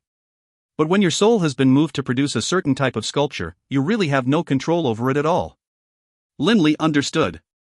Just like how when he saw that giant rock and saw those lines and patterns on it, when combined with his already agitated condition, his mind naturally summoned forth the image of 5 people. That was a sort of energy and excitement which allowed him to forget everything else in the world, including himself. The only thing remaining was the sculpture. All of his energy, all of his emotions, were poured into the sculpture. Upon entering this state, he had no excess energy to think about anything else, such as, I want to work on a large statue. He couldn't divide any attention at all. If he had divided his attention, then he would have shattered that perfect state. Linley, I want to ask you a question. Does this sculpture have a name? Doring Cowart asked. Awakening from the dream. Linley replied. Doring Cowart mused for a while, then nodded slightly. Well done. Good name. That rarely seen blizzard had finally come to an end. The world was blanketed in white, and the entire mountain was covered with a thick layer of snow, as high as one's knee. This sort of snowstorm was rather rarely seen. After the snow, the temperature dropped further. Yale, George, and Reynolds had erected a tent to ward off that freezing weather. Yale had ordered some servants to deliver food to them regularly, and they had waited there, watching over Linley. At this moment, Yale and the other 2 were still staring speechlessly at Linley's carving. Boss Yale, 3rd bro, has successfully completed his carving. Why is he still standing there? Reynolds was getting a bit worried. He had no idea that Linley was mentally chatting with Doring Cowart, and of course none of them could see Doring Cowart's spirit form. Yale slightly shook his head. I don't know either. But this sculpture of 3rd bros can definitely be considered to be almost on par with the sculptures of Grandmaster Prue. At least in Yale's eyes, Linley's sculpture was earth-shakingly brilliant, capable of stirring men's souls. Boss Yale. 2nd bro, 4th bro. Linley's voice suddenly rang out, causing Yale, George, and Reynolds all to be startled. Reynolds immediately shouted back excitedly, Linley, you finally speak. It's been 11 days, 11 full days. You haven't eaten or drank anything for 11 days. Linley had first stood there silently in front of the boulder for a full day, and then spent 10 more on his carving. This was, in fact, the 11th day. An ordinary person who didn't eat or drink for 11 days would have died by now. Even an ordinary magus of the 4th or 5th rank would be extremely weak after not eating or drinking for that long. But right now, Linley only felt slightly thirsty, and he didn't feel uncomfortable in the slightest. Because upon entering that special state, upon becoming one with the universe, earth and wind elemental essence had constantly entered his body, nourishing him and replacing all of his spent energy, while strengthening Linley's body at the same time. 11 days, eh? Yeah, I am a bit hungry. Linley laughed. Hungry, dot. George was the first one to excitedly rush to the nearby tent, where he pulled out 2 fur-wrapped cases. Those furs were used for temperature control. Removing the furs, he pulled out 2 metal boxes from inside. Inside those 2 metal boxes was a sumptuous feast. Wait, we can't eat without having any wine to drink, can we? Yale laughed loudly. Watching one of his brothers scurry around preparing the food, while another ran around preparing the rice, and a third pour wine, Lindley suddenly felt an unspeakably warm feeling. They had accompanied him for 11 days. How can Lindley not be moved? But Lindley hid all of these feelings deep in his heart. Boss, second bro, fourth bro. We will be good brothers for all our lives. Lindley said determinedly. Third bro, come, eat up. George said warmly. All right. On top of the snow-covered mountain behind the Ernst Institute, Lindley and his 3 brothers began to eat and drink, and the laughter and merriment they shared continued unabated. Next to them, the shadow mouse, Bibi, also happily began to eat and drink. After eating. Boss Yale, please help me store this sculpture. Lindley stood up, casting his gaze upon the snow-white surroundings. When I was 15, I went for training in the mountain range of magical beasts. Logically speaking, in July and August of my 16th year, I should have gone for training again. But because of Alice, I didn't go. Right now, I've made up my mind to go and get some good training done. George, Yale, and Reynolds were all stunned. Third bro, you are heading to the mountain range of magical beasts? Yale grew frantic. Reynolds and George as well. To them, Lindley had just suffered a huge emotional blow, and had gone 11 days without food or water. Just as his mood had improved slightly, he was going to go off to the mountain range of magical beasts, one of the 3 most dangerous places in the entire Yulon continent? How could they not be worried? Lindley laughed. All right, don't be worried. I'm very level-headed right now. If I hadn't walked past my pain, I would have gone ahead and destroyed this awakening from the dream sculpture. As he spoke, he turned his head to awakening from the dream. Staring at it, Lindley felt as though he was staring back at bygone days. Lindley felt absolutely calm and peaceful in his heart. This is nothing more than a memory, nothing more than setback in my life. Because of Alice, I had already slowed down my pace of training. I can no longer afford to waste any time. Lindley smiled at his 3 brothers, then picked up his backpack. I'm going to head out immediately. I won't go back to the institute. Boss, second bro, fourth bro. Lindley stared at his 3 good friends, smiling slightly. I really am grateful to all of you. I, Lindley, am so fortunate to have 3 good brothers like you. After speaking, Lindley put on his backpack, picked up Bibi, and began to walk east, away from the mountain. Yale, Reynolds, and George all watched as the image of Lindley's back grew more and more distant, until finally it disappeared into the snowy white landscape. Within the mountain range of magical beasts. Tall, majestic trees. Dense vines and rattans. Wild grass and shrubs. Dried leaves. The entire mountain range of magical beasts was so primeval, so natural. Lindley was in the meditative position, absorbing wind and earth elemental essence from the world and transforming it into mage force. Lindley's spiritual energy had already reached the level of a magus of the 7th rank, but his mage force was still only that of a magus of the 6th rank. Lindley had already spent a full month within the mountain range of magical beasts. Within the past month, Lindley sometimes would kill magical beasts, while at other times he would analyze the 7th level wind style spell, the soaring technique. The rest of the time, he spent in the meditative state gathering mage force. The Ernst Institute didn't teach or train anyone in spells of the 7th rank. But since the soaring technique was virtually identical in principle with the floating technique, according to the book on magical theory that Lindley had found in the library, Lindley had constantly been applying wind magic principles to test out the soaring technique using various magical incantations. After a full month of research and tests, Lindley could already easily fly about in the sky. Although Lindley didn't know if the magical incantation he had puzzled out was identical to the one used in the rest of the world as a whole, Lindley was already fairly satisfied with his current speed of flight. There was a huge gap between the 6th rank and the 7th rank, but the biggest part of that gap lay in increasing one's spiritual energy. Since Lindley had already increased his spiritual energy, all he needed to do was to spend some time refining more mage force. As Lindley's elemental affinity was exceptional, his speed of refining mage force was also extremely quick. The shadow mouse, Bibi, was cautiously walking around the area near Lindley, protecting him as Lindley remained in the meditative position, gathering mage force. Within the central dantian in Lindley's body. Those specks of earth-colored elemental essence and that bluish jade elemental essence had already reached an astonishing density, but for now, they still remained in a gaseous form within his central dantian. But as the density of particles grew still greater, the density of the gaseous elemental essences had reached a critical point. A drop of earthen-colored liquid and a drop of bluish jade liquid suddenly coalesced within Linley's central dantian. And then, more and more drops of liquid began to form, as 1 drop turned to 10, and 10 drops turned to 100, 1,000. The biggest difference between a magus of the 6th and the 7th ranks was this: the condensation of mage force into liquid form.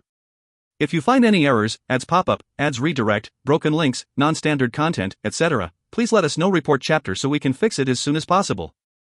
Book 4, Chapter 15, Returning to the Foggy Valley. Book 4, The Dragonblood Warrior, Chapter 15, Returning to the Foggy Valley. Beneath him was a roiling, watery white mist. Standing at the precipice of the cliff, there was simply no way to see the bottom. Straight chisel in hand, Linley was peering down into the foggy valley. Linley had spent 3,000 gold coins to purchase straight chisel, and in terms of sharpness, it even exceeded that black dagger Linley previously used. After all, to Linley, the straight chisel was more suited to his hand than daggers. Linley had already been inside the mountain range of magical beasts for over a month and a half. He felt that right now, he was at the peak of his strength, in the best possible condition. A dense layer of earth elemental essence began to swirl around Linley as Linley softly chanted the words a magical spell. Finally, it formed into a seemingly simple set of armor, but if one took a closer look at it, one would find that the material it was formed from looked very much like jadestone, with the only difference being that this jadestone armor emanated with earth elemental essence. Earth-style spell of the 7th rank, Earthguard armor, jadestone level. A magus of the 7th rank was far more powerful than a magus of the 6th rank. The power of the defensive spells alone multiplied tenfold. Now, if I run into those dragonhawks again, just using my jadestone armor, I'll be able to easily handle their blows. Linley felt very confident. Next, Linley began to mutter the words to a wind element spell. Air began to swirl about Linley's body, until finally, Linley lifted up into the air and began to drift into the foggy valley. Linley was actually quite confident when it came to investigating the foggy valley. I now have both jadestone armor and also the soaring technique. In addition, my physical fitness level is that of a warrior of the 4th rank. When aided still further by a supersonic spell of the 7th rank, survival should not be a problem. Linley slowly made his way through the foggy valley, not at all rushing. This was because of the blue heart grass. Blue heart grass was extremely important to Linley. Aside from procuring blue heart grass, Linley was also extremely curious as to why so many magical beasts were all living here, especially given they all belonged to different categories of beasts. Boss, be careful. Don't forget how you were almost hunted down last time. BB mentally reminded him. Don't worry. The further down Linley flew, the greater the gap between the two cliffs grew. Clearly, this valley was astonishingly large. Within the misty fog, Linley flew very carefully while inspecting his surroundings. BB was also watching with extreme caution. Both of them were looking to find more blue heart grass. The first target Linley aimed at was naturally the place he had seen that blue heart grass last time, where he did not have the chance to gather it. Hugging the cliff, Linley proceeded forward with caution. Boss, I see blue heart grass. It's right there. BB's eyes were very sharp. Linley took a look as well, and instantly his eyes lit up. The grass blades were green, but a faint current of blue emanated and flowed throughout them. There aren't any green tattooed pythons, are there? Linley didn't dare to be too rash. Although he no longer feared the green tattooed python, once he began to fight with it, most likely many other magical beasts would be drawn here as well. He definitely didn't have sufficient confidence in dealing with an army of magical beasts. As the green tattooed python was green in color, it was very easy to miss it in the surrounding green vines, so Linley had to be absolutely careful. After closely inspecting his surroundings and verifying that there was no green tattooed python nearby, Linley carefully flew closer. Gathering the blue heart grass, Linley once more felt its icy cold in his hands. A hint of a smile appeared on Linley's face. This chilling sensation was proof that this grass was indeed blue heart grass. Linley carefully stored it inside his backpack, and then continued to make his way forward in search of more. Growl. Shriek. All sorts of howls from magical beasts emanated from below. Their wild, mixed roars caused Linley's heart to quiver. Those howling sounds came from below. Just judging from the roars alone, there must be an enormous number of magical beasts below, but peering through the thinning white fog, Linley could now vaguely make out the rich grassland below. Boss, be careful. I don't want to be attacked and chased and flee in all directions. BB reminded. I know. Linley was at maximum alert, and his eyes constantly scanned his surroundings, especially the green vines near the cliff walls. Linley was very much concerned that a green tattooed python might be hiding amidst the vines. Being discovered by a single magical beast was the same as being discovered by all of them. Dragon Hawk. Linley discovered that far away, a large, flying magical beast was lazily soaring through the air. Hurriedly, Linley flew away from it. Fortunately, the valley was filled with white fog, causing distant objects to have only a faint silhouette. The Dragonhawk was huge and easy to notice, but Linley was comparatively much smaller. Naturally, he had something of an advantage in this regard. Shriek, shriek. Suddenly, a series of strange howls could be heard, and even worse, the howls were heading in Linley's direction. Not good. Linley's facial expression changed. Linley, who had been in close contact with Dragonhawks before, knew that this was the call of a Dragonhawk. Looking in the direction of the origin of the noise, he saw the hazy outlines of roughly 2 or 3 dozen giant Dragonhawks flying in this direction. The Dragonhawks were simply too huge in size. 20 or 30 of them flying in a row made for a formation that blotted out the sun and covered the skies. With so many Dragonhawks present, there was virtually nowhere Linley could hide. Right now, Linley had 3 choices. The first was to do battle with these Dragonhawks. The second was to fly up and flee for his life. The third was to fly down, deep into the belly of the mountain. Whoosh, dot. Without hesitating at all, Linley immediately threw himself downwards, blazing his way through the white mist. In the space of a breath, Linley had transformed himself into an arrow, shooting himself into the middle of the grassy plains. And then, not moving in the slightest, he threw himself face down, hiding in the grass. Linley carefully began to crawl to the edge of the plains. At the edge of the grass, he peered out, carefully assessing the valley. This was an enormous valley, filled with rivers as well as huge grassy fields, appearing like a pristine utopia. But, this pristine utopia was filled with countless gigantic crawling creatures. 2 stories tall, and 30 meters long, with rocky, stone-like carapaces, each scale the size of half a person. The relevant information immediately sprang to Linley's mind. Landworm. Magical beast of the 6th rank. Fire element. If there was only one landworm, it wouldn't be much of a threat, but Linley scanned the area. There's over 100 landworms here. If 100 landworms all attacked, there'd be no way to block them. But they aren't fast enough. To me, they shouldn't pose much of a threat. Linley looked towards the other magical beasts. Within the valley, landworms only made up a small part of the total magical beast population. There were also a large number of Velocidragons. Velocidragons were not pack animals, and so most of them were spaced out in various places in the valley. At the same time, the skies were filled with Dragonhawks. If one looked carefully, within the various grassy plains, gigantic boas could also be seen slithering about.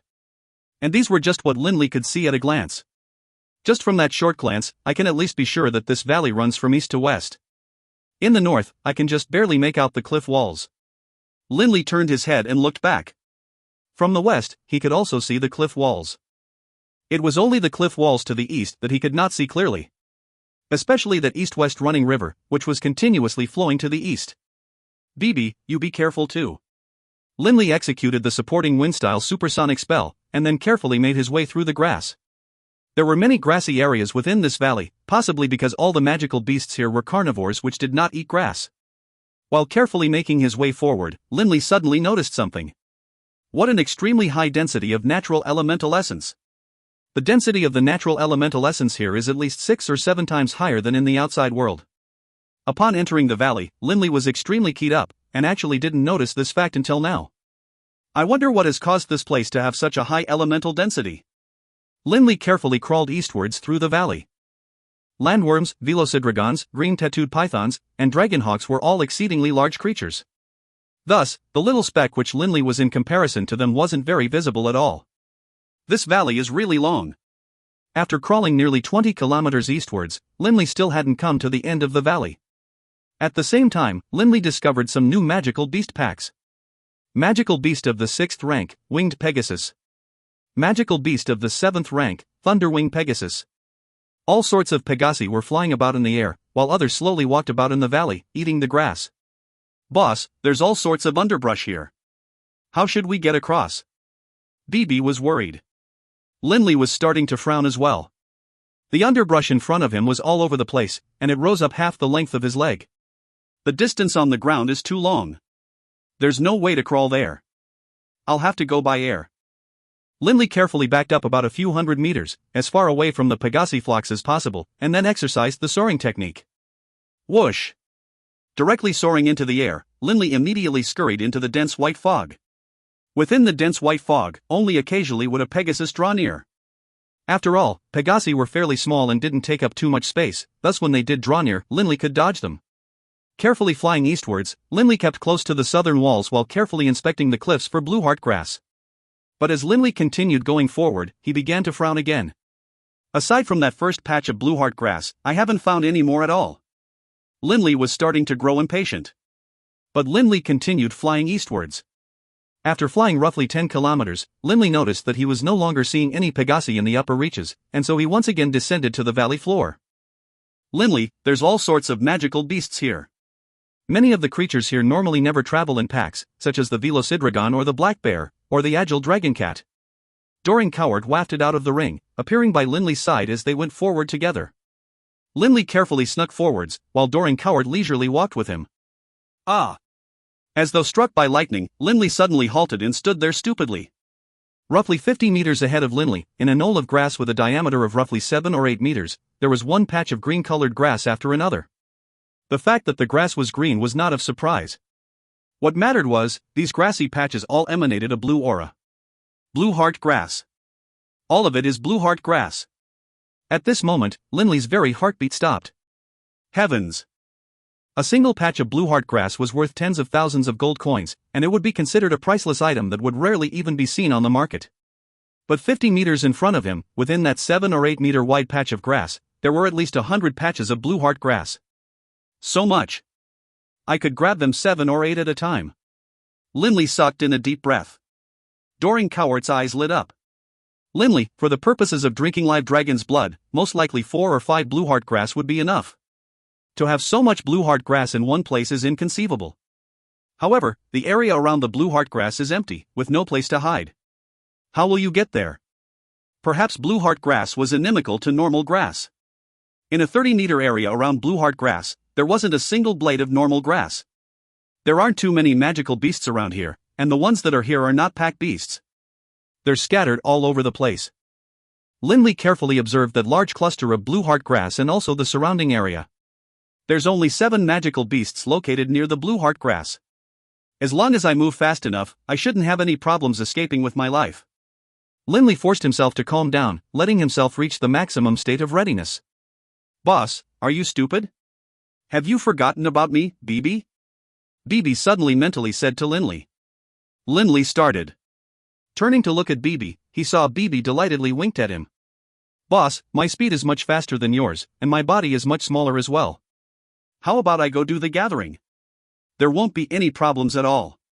All you have to do is open your backpack and wait to get the grass. Whoosh! Transforming into a black blur, in the blink of an eye, BB scurried into the middle of the grassy patch, and then using his sharp little claws, BB began agilely and voraciously digging up all the blue heart grass. As his little claws danced, quite soon that grassy patch became totally empty, while next to BB, there was now a pile of blue heart grass that was almost as tall as BB himself was. If you find any errors, ads pop up, ads redirect, broken links, non-standard content, etc., please let us know. Report chapter so we can fix it as soon as possible. Book 4, Chapter 16, Forbidden the Skies. Book 4, The Dragonblood Warrior, Chapter 16, Forbidden the Skies. Still lying down in the middle of the grass, Linley held his breath as he watched. That mound must have at least 50 or 60 blue heart grass. Linley forcibly tamped down on the wild joy he was feeling. But the thing which astonished Linley the most was, BB seemed to feel that wasn't enough, and continued to pull out more and more blue heart grass. Will BB be able to carry over that huge mound with those 2 small claws of his? Linley was growing confused. He immediately reached out to BB mentally. BB, that's enough. Get back here. BB raised his head and glanced at Linley, and then wrinkled his cute little nose. No rush.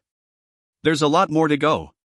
Right at this moment, a Velocidragon which was drinking water by a nearby river just so happened to look over in this direction. Its gaze falling upon BB, it clearly noticed him, and it rose up from the water, snorting out a plume of smoke as it fixed its icy cold gaze fixed upon the little shadow mouse. Not good. Linley's heart immediately tightened. If BB began an all-out battle with the Velocidragon, perhaps even more magical beasts might be attracted here.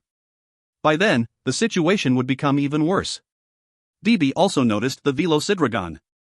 Upon seeing it, BB seemed to be terrified, and immediately hid near the blue heart grass, trembling. Growl, the Velocidragon let out a satisfied roar, and then immediately lay back down again and continued to drink water from the river. What a big stupid lump. It's so easy to fool it. BB delightedly spoke to Lindley mentally. At this moment, Lindley didn't know whether to laugh or to cry. He didn't expect little BB to feign weakness. Lindley knew very well that a year and a half ago, BB was capable of forcing a Velocidragon to flee. After another year and a half of growth, BB should now be even stronger. BB definitely had no fear of a Velocidragon. But BB was also very smart. He knew that if he caused too much of a ruckus, Lindley would be easily exposed. Humans. Magical beasts were very much antagonistic towards humans. In the eyes of that Velocidragon, BB was nothing more than an extremely small and weak magical beast. Seeing how terrified BB was, naturally it wouldn't bother to kill BB. After all, the Velocidragon knew that amongst shadow mice, only the lowest level mice had black fur. But the Velocidragon had no idea that one of his comrades had been mauled quite badly by little BB. Formidable. Lindley gave BB a big thumbs up. BB laughed delightedly. Naturally. I, BB, am an extremely intelligent shadow mouse. Taking a look at the large pile of blueheart grass next to him, BB suddenly expanded his body size dramatically, from 20 centimeters to nearly half a meter. Now that his size had increased, BB was able to easily use his two large paws to press that pile of blueheart grass against his chest. Then, with a flex of his legs, whoosh! BB suddenly landed in the grass, directly next to Lindley. Boss. All in all, there's 160 clumps of blueheart grass here. Having me, BB, take action was the perfect, flawless plan. BB arrogantly puffed out his little chest. Lindley lovingly rubbed BB's little head, and then put all of the blueheart grass in his backpack. Let's keep going. I'm growing more and more curious about this valley. Lindley's eyes shone as he looked east. For this valley to have so many magical beasts, and also to have such a thick density of elemental essence, I feel like the elemental density here is even higher than when we first came down. The elemental essence density here is about 10 times higher than in the outside world. Lindley had a feeling. Whatever strange factor was causing the elemental essence in this valley to be so much higher than normal, must have came from the eastern side of the valley. Lindley continued heading east, moving his way through the dense grass. With the assistance of the supportive wind-style spell Supersonic, Lindley was able to move at a very fast speed. A 7th level Magus using the Supersonic spell was capable of allowing someone to move 3 times faster than normal. 3 times Lindley's normal speed as a warrior of the 4th rank. Whoosh! Whoosh! Lindley quickly scurried from one hiding spot to another, dodging one magical beast after the other. Fortunately, aside from that part which had an abundance of Pegasi, the rest of the valley was filled with abundant grass, tall enough to totally hide Lindley within it. From the point where I entered the gorge until now, I've perhaps gone east almost 100 kilometers. Lindley was very astonished. The entire mountain range of magical beasts was around 1,000 kilometers or so wide, so for a valley to be over 100 kilometers long was very astonishing. Based on distance, Lindley should have begun to draw very near to the core regions of the mountain range of magical beasts. Hey, boss. There's very few magical beasts here. Perched on Lindley's shoulders, BB was constantly scanning in all directions as well. Lindley nodded. In an area around them with the radius of several kilometers, only 2 magical beasts could be seen. It was very strange for the density of magical beasts to be so low here. The 2 magical beasts present were both gigantic Velocidragons. Most importantly, these 2 Velocidragons were both resting on the ground, apparently asleep. Just 2 Velocidragons, and sleeping besides. Lindley laughed in a self-mocking way. This section will probably be the easiest section to traverse ever since I got in here. But I must say, these 2 Velocidragons are rather different compared to your average Velocidragon. Lindley noticed that these Velocidragons' bodies were even larger than that of most Velocidragons. Because they were lying down, it was hard to be certain, but these 2 Velocidragons, even while lying down, were almost as tall as most Velocidragons were while standing up. In addition, their body length was double that of an ordinary Velocidragon. While lying down on the ground, those 2 large Velocidragons looked very much like 2 small mountains. In order to be extra cautious, Lindley went so far as to carefully pass the 2 large Velocidragons via a patch of grass that was over 20 meters away from them. But Lindley didn't notice that when he passed through the grass, making a soft swishing sound, the ears of the 2 Velocidragons twitched, even though their eyes remained closed and they didn't move. When traveling through the grass, of course there would be some noise. But Lindley didn't pay too much heed to that, because as Lindley saw it, even the wind blowing through the grass would cause some swishing sounds. It would only just be a bit quieter than the sound of a person traveling through the grass, was all. Linley had crept through the grass for so long now without any trouble. Swish! A sudden blur sliced through the air and directly smashed towards Linley. Linley, even while boosted by the supersonic technique, was only able to just barely stop in time. Whack!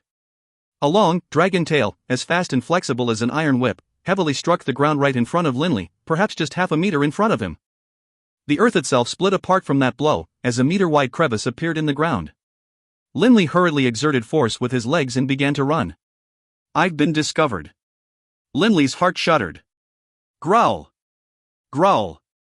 2 roars in succession. The 2 velocidragons that had been sleeping suddenly both rose to stand up. Both of them were 4 stories tall, and their body length alone was around 40 meters, with their tails making up another 40 meters in length. Their size was absolutely astonishing. They are so huge. These must be elites amongst the velocidragon race. Most likely magical beasts of the 8th rank. Linley's heart trembled. These were the first magical beasts of the 8th rank which Linley had met here in the valley. As a magus of the 7th rank now, Linley had confidence to tussle with even magical beasts of the 7th rank. But upon encountering a magical beast of the 8th rank, he didn't even dare to entertain the thought of fighting, because at the higher ranks, the differences in power for each rank grew even more pronounced. Just from the value of magicite cores, one could tell. A magicite core of the 6th rank. 1,000 gold coins. But a magicite core of the 7th rank could be worth up to 50,000 gold coins. The gap between the 6th and the 7th ranks was thus easily imagined. A magicite core of the 8th rank?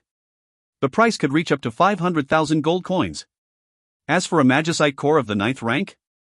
The value was an astonishing 5 million gold coins. These were just the general estimates based upon the books in the libraries. In reality, the magicite cores of some particularly large and powerful magical beasts are extremely rare, and thus even more valuable. Often, you won't even be able to find them on the market. A magical beast of the 8th rank was far more powerful than a magical beast of the 7th rank. Growl! Growl! The 2 velocidragons of the 8th rank exchanged glances. A look of amusement actually appeared in their eyes, and then they turned, charging at Linley at high speed. The intelligence of a magical beast of the 8th rank was definitely no less than that of any human being. Whoosh! At maximum speed, Linley began to frantically run eastwards while immediately beginning to chant the words to the wind-style soaring technique spell. But since it was a magical spell of the 7th rank, the incantation was quite complex as well, and had to take quite a bit of time to perform. At this point in time, BB didn't dare to try and show off either. He could defeat a velocidragon of the 7th rank, but a velocidragon of the 8th rank? Just based on their size alone, which was a full size larger than ordinary velocidragons, BB knew very well that his teeth might not even be able to bite through the scales and reach their flesh. Their huge size signified that they had thick scales as well. Each scale of these velocidragons of the 8th rank were more than half a meter thick, and beneath that was an even thicker layer of muscles. To injure them was an extremely difficult proposition. Possessing the speed of a warrior of the 4th rank boosted by the supersonic supportive spell, Linley's traveling speed was still somewhat faster than the rather slow velocidragons. These huge creatures were rather slow and lumbering, but each step they took covered a large amount of distance. Each step of theirs covered as much distance as 10 of Linley's. Most importantly, the iron whip-like tails of these velocidragons of the 8th rank. Possessing the speed of lightning, they were even faster than the tails of velocidragons of the 7th rank. With a flash and a flicker, they could move dozens of meters, and were approximately on the same level as BB's own speed. The earth shook as those 2 huge, ponderous creatures continued to chase after Linley. Every so often, the 2 of them would exchange a strange look with each other. Whoosh! Linley suddenly flew into the sky. He had finally completed the incantation for the soaring technique. I'm finally safe. Linley quickly flew higher. Seeing the 2 enormous velocidragons beneath him, Linley finally let out a sigh of relief. These 2 velocidragons of the 8th rank were really sinister. They intentionally feigned sleep in order to lure me in. Actually, what Linley didn't realize was that the 2 velocidragons were not baiting him in at all, earlier. But these 2 velocidragons of the 8th rank were extremely sensitive to their surroundings. They were very used to the sound of the wind rustling through the grass. When they heard the frequency of the rustling suddenly change, of course they would immediately become suspicious. Growl! The 2 velocidragons of the 8th rank watched as Linley flew away. They didn't appear angry in the slightest. Instead, they raised their heads high and roared. That roaring sound seemed almost happy. Linley was able to differentiate between a roar of rage and a roar of pleasure. Growl, growl, growl, growl. Suddenly, the air above Linley was split with draconic roars as well, one draconic roar following the other. Just from the number of roars, one could tell that there was an extremely large number of magical beasts present. They're above me. Halting in midair, Linley looked up, startled. From within the white, foggy mists, one enormous draconic beast after another began to emerge, every single one of them around 70 or 80 meters long, and with an enormous wingspan of around 50 or 60 meters long as well. Multiple huge, draconic figures hovered there in the white mist. Linley could tell at a glance how many there were. At least a few dozen. Linley felt as though he couldn't breathe. One enormous flying draconic beast after another descended from the skies. Their flame-colored scales were so resplendent, and flames seemed to flicker around their entire bodies. Fire dragons. Linley knew that the situation had just become catastrophic. Fire dragons were considered middle-class dragon-type beasts. Most fire dragons were magical beasts of the 8th rank, while elite members of the race could reach the 9th rank in power. Two magical beasts of the 8th rank were able to give me so much trouble for so long. Now, I'm dealing with 10 that can fly.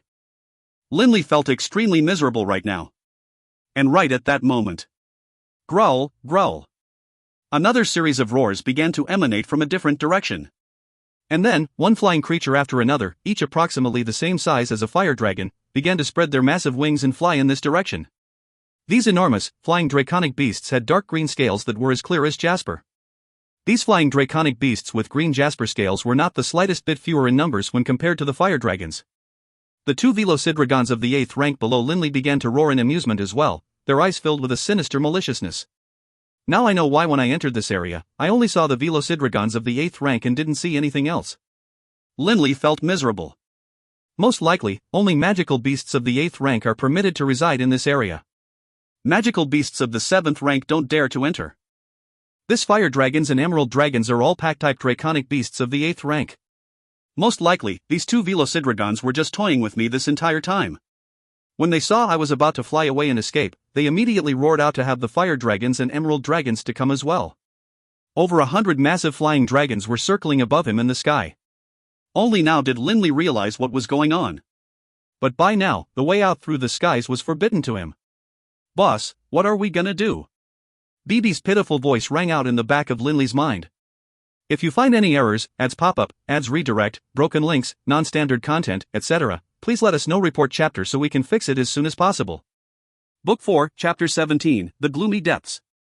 Book 4, The Dragonblood Warrior, Chapter 17, The Gloomy Depths.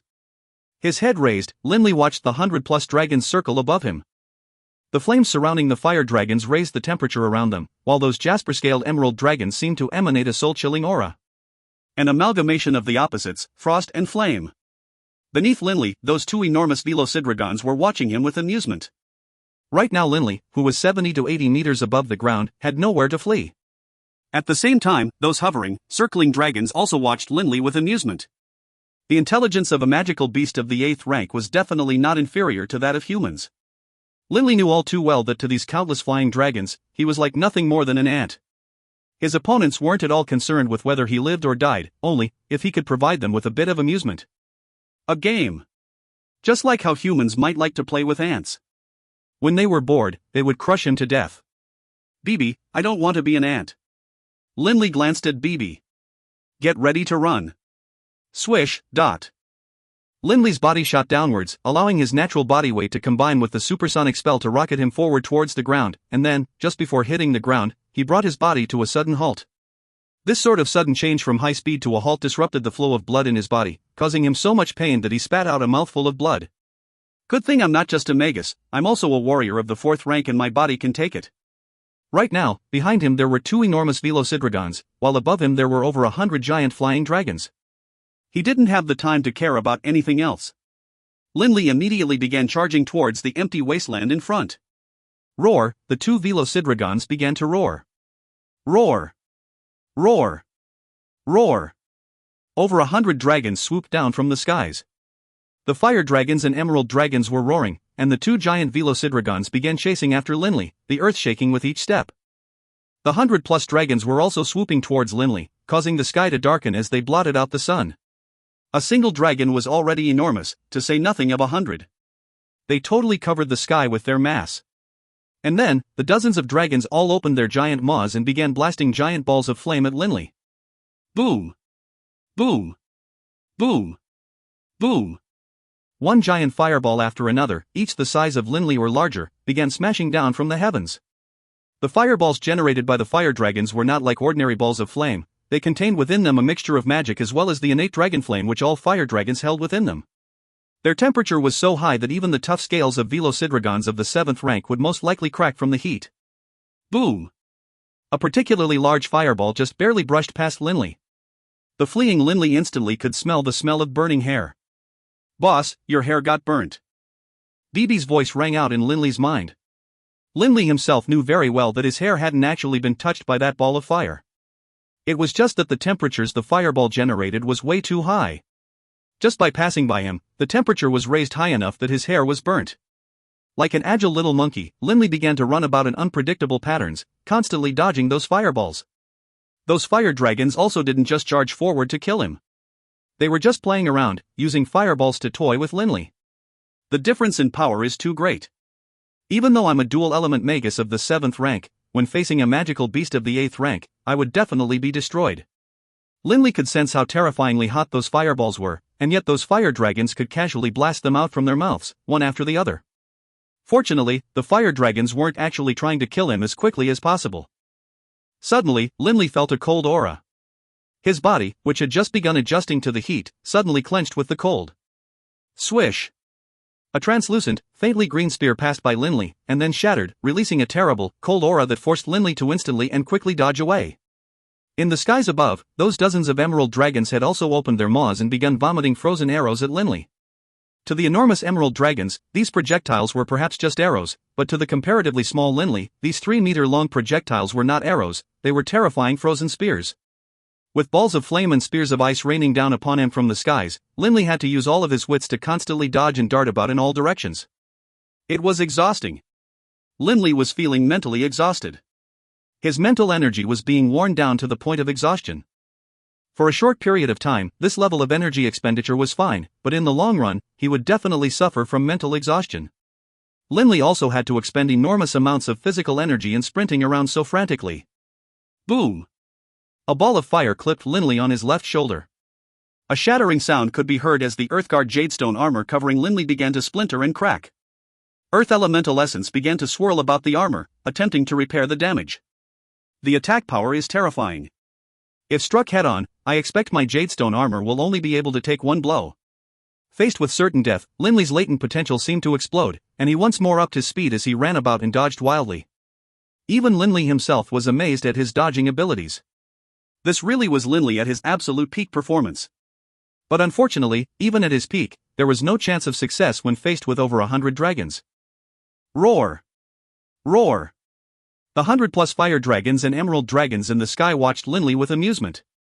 Seeing him constantly dodge, they felt more and more interested in him. Even the 2 velocidragons chasing after Linley would occasionally wave their tails to threaten him. At this point in time, Linley was like an ant being toyed with by an entire group of giants. If he made just the slightest mistake, Linley would die. These titanic dragons didn't care in the slightest about whether Linley lived or died, they only cared about one thing.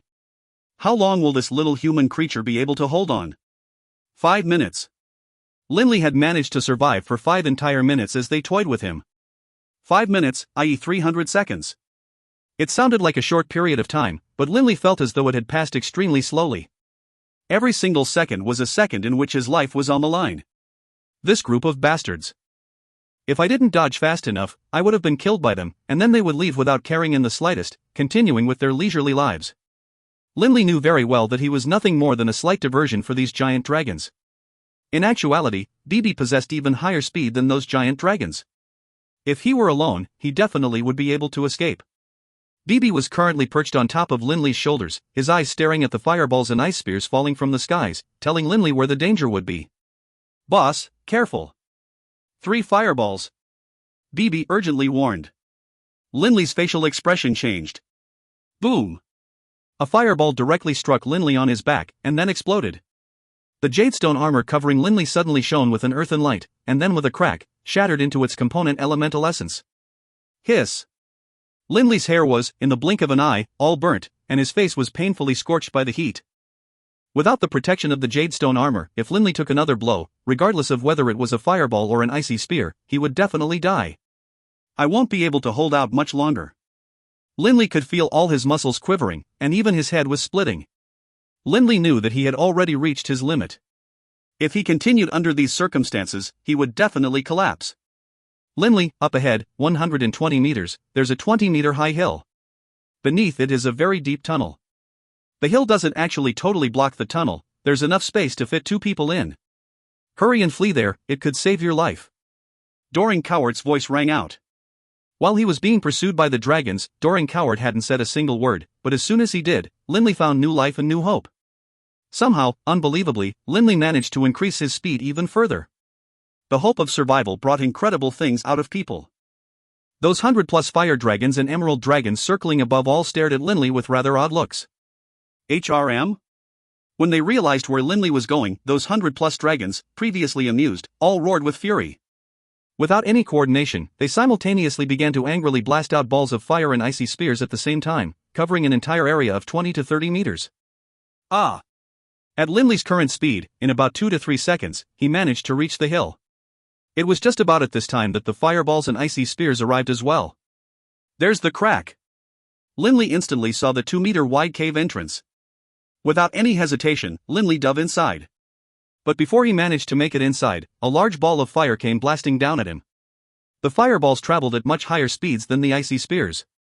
By the time the fireball came within 20 to 30 centimeters of Linley, Linley's clothes began to burn. Screech, dot. BB suddenly enlarged himself, and then used his own body to accept that vicious blow from the fireball. Only then did Linley luckily manage to make it inside the tunnel. But BB, in turn, was buried by an avalanche of those fireballs and icy spears. Oof! Linley fell all the way down, perhaps 70 or 80 meters, before smashing into the tough ground. This place was very gloomy and dark, with the only light coming from that small hole up above. But Linley had excellent vision, and that dim light was enough for him to see his surroundings. And right now, Linley's hair had been burnt, and there were 2 or 3 spots on his face which had also been burnt black. His face had been ruined, and he had been scarred. But right now, Linley couldn't bother to care about these things. The only thing he was worried about was BB. Swish! A black blur fell down, smashing directly in front of Linley. Yoch! That was comfortable. First cold, then hot. That felt so incredibly nice. BB's voice rang out in Linley's mind. Linley joyfully embraced BB. BB, are you okay? BB's face was extremely dirty, but he still wrinkled his nose delightedly. Of course. I, BB, am much stronger than I was a year ago. Even if I were to fight head-on with a magical beast of the 8th rank, I wouldn't be afraid, much less a little fireball or ice spear. Linley laughed. Now that he knew BB was fine, Linley was no longer worried. Then why didn't you go out and tussle a bit with those giant dragons? Linley teased. BB said unhappily, how could I, BB, be afraid of them? But their scales are simply too thick, and my size is too small. My mouth is also small. I can't bite through those scales. It's too hard for me to kill them, but they can forget about killing me as well. Linley began to chuckle. Boss, your face is ruined. BB's mental shout suddenly reminded Linley. Stretching out his facial muscles, Linley felt a fiery pain. He had no choice but to sneer at himself. BB, although I trained up my physical strength, no matter how much I train, I can't possibly strengthen my facial muscles. My defensive abilities weren't strong enough. Oof, BB, let me rest for a bit, I'm so tired. Linley let go of BB, then lay down on the ground. Just then, Linley had stretched himself to the absolute limit, both in terms of physical energy as well as his mental energy. It wasn't so bad when facing danger, but now that he was safe, Linley felt endless waves of exhaustion crashing upon him. Linley wanted to rest. Within the valley, those hundreds of giant, coiling dragons and those 2 velocidragons of the 8th rank were all staring at the hill. Growl, suddenly, a particularly large fire dragon let out a roar. All of the giant dragons and velocidragons retreated. Only that large fire dragon remained, staring at that hill with a mixture of terror and alarm in his eyes. One of the main entrances to that underground area was previously extremely large enough for even a dragon to go inside. But then, the fire dragons and the emerald dragons had received an order to move a small hill to block off that tunnel. To those enormous dragons, that 2-meter wide crevice was nothing. Based on their size, there was no way they could get in. But to Linley, it was very easy to slip inside. Having entered the forbidden area, this human will die without question. That particularly large fire dragon rose directly into the air and flew away. This was the forbidden area of the Foggy Valley. Forget about humans, even fire dragons and emerald dragons dared not trespass there. Nothing which went in would come out alive. This was the iron rule of the Foggy Valley. If you find any errors, ads pop up, ads redirect, broken links, non-standard content, etc., please let us know. Report chapter so we can fix it as soon as possible. Book 4, Chapter 18, The Armored Razorback WYRM. Book 4, The Dragonblood Warrior, Chapter 18, The Armored Razorback WYRM. Within the underground cave, Linley laid down and rested for a while. After feeling that he had recovered, he stood up. That situation just now, where he had been attacked by over 100 flying dragons, was the most dangerous which Linley had ever been in. Virtually every second, he was in fear for his life. After escaping from that calamity with his life, Linley had finally managed to take a breather, but in his heart, he also had an ardent desire, the desire to increase his power. In front of those giant dragons, he was nothing more than a toy. He had no ability to resist at all. Boss, there's no way out from above. The only option we have is to keep going down. Next to us, there's a very wide path. BB mentally transmitted to Linley while jumping on Linley's shoulders. Off to the side of Linley, there was a very wide, crooked road, several dozen meters wide and almost 10 meters tall. But this road was curved and crooked, heading off into an unknown location in the east. After silently pondering for a while, Linley decided to venture forth with BB into that gloomy darkness. The cave tunnel grew darker, the further in they went. After a while, nothing could be seen but darkness. Linley couldn't even see the tunnel, and so he had to carefully make his way in by feeling his way through the wall. Boss, where the heck are we? Why was this tunnel covered up by that hill? BB asked Linley. Linley shook his head. There's over 100 flying dragons overhead. If we go up, we're just committing suicide. We can only keep going down. Linley also didn't have the ability to tunnel his way to escape through this maze-like rocky tunnel. His only choice was to follow it to whatever unknown destination it led to. Following Linley, BB was also on maximum alert, inspecting his surroundings out of fear that a magical beast might pop up out of nowhere. There's light up ahead. Within the darkness, Linley saw a dim glow coming from up front. He unconsciously sped up his pace to head towards it. Slowly, Linley discovered the exit to this tunnel, and that it was the exit which was glowing with a dim red light. Suddenly. Sarshas, Sadesi, weren't you very arrogant? Those things you did to me 300 years ago, I will repay you manifold today. An extremely deep voice rang out from the exit, sounding as deep and powerful as a peal of thunder. Linley couldn't help but feel shocked. A person. No matter what, it'll be easier negotiating with a person than with a magical beast. And I have no other path I can take. But this fellow's voice is really loud. Sticking next to the tunnel walls, Linley walked towards the exit. But when he got within 20 meters of the exit, he could already see what was going on at the other side through the exit hole. This was the end of the tunnel. There was an extremely large cave here. This cave was at least several kilometers wide, and at least several dozen meters high. But what shocked Linley was, from his current vantage point, Linley could clearly tell that there was a huge black bear standing in midair, at least 10 meters high, with all the fur on his body appearing as though it were made from steel. This black bear was covered with countless violet tattoo-like patterns, making him look very bizarre. This black bear that was standing in midair was the source of the human words Linley had heard. Linley couldn't breathe. It was as though his consciousness was being repeatedly struck by lightning. A saint-level magical beast. Linley instantly understood. Upon reaching the saint level, magical beasts would usually be able to fly, and also be able to speak using human languages. These were the defining characteristics of saint-level magical beasts. Saint-level magical beasts were extremely terrifying creatures. Most human saint-level combatants were not capable of defeating a saint-level magical beast. Only the strongest saint-level human combatants had enough power to kill a saint-level magical beast. A saint-level magical beast was capable of shrinking his physical size. A 100-meter large saint-level magical beast could shrink himself to the size of a small snake. Naturally, though, there was no way for a saint-level magical beast to assume the form of a human being. Perhaps only a magical beast which possessed the power of a deity would be able to assume human form. A saint-level magical beast. I've actually encountered a saint-level magical beast.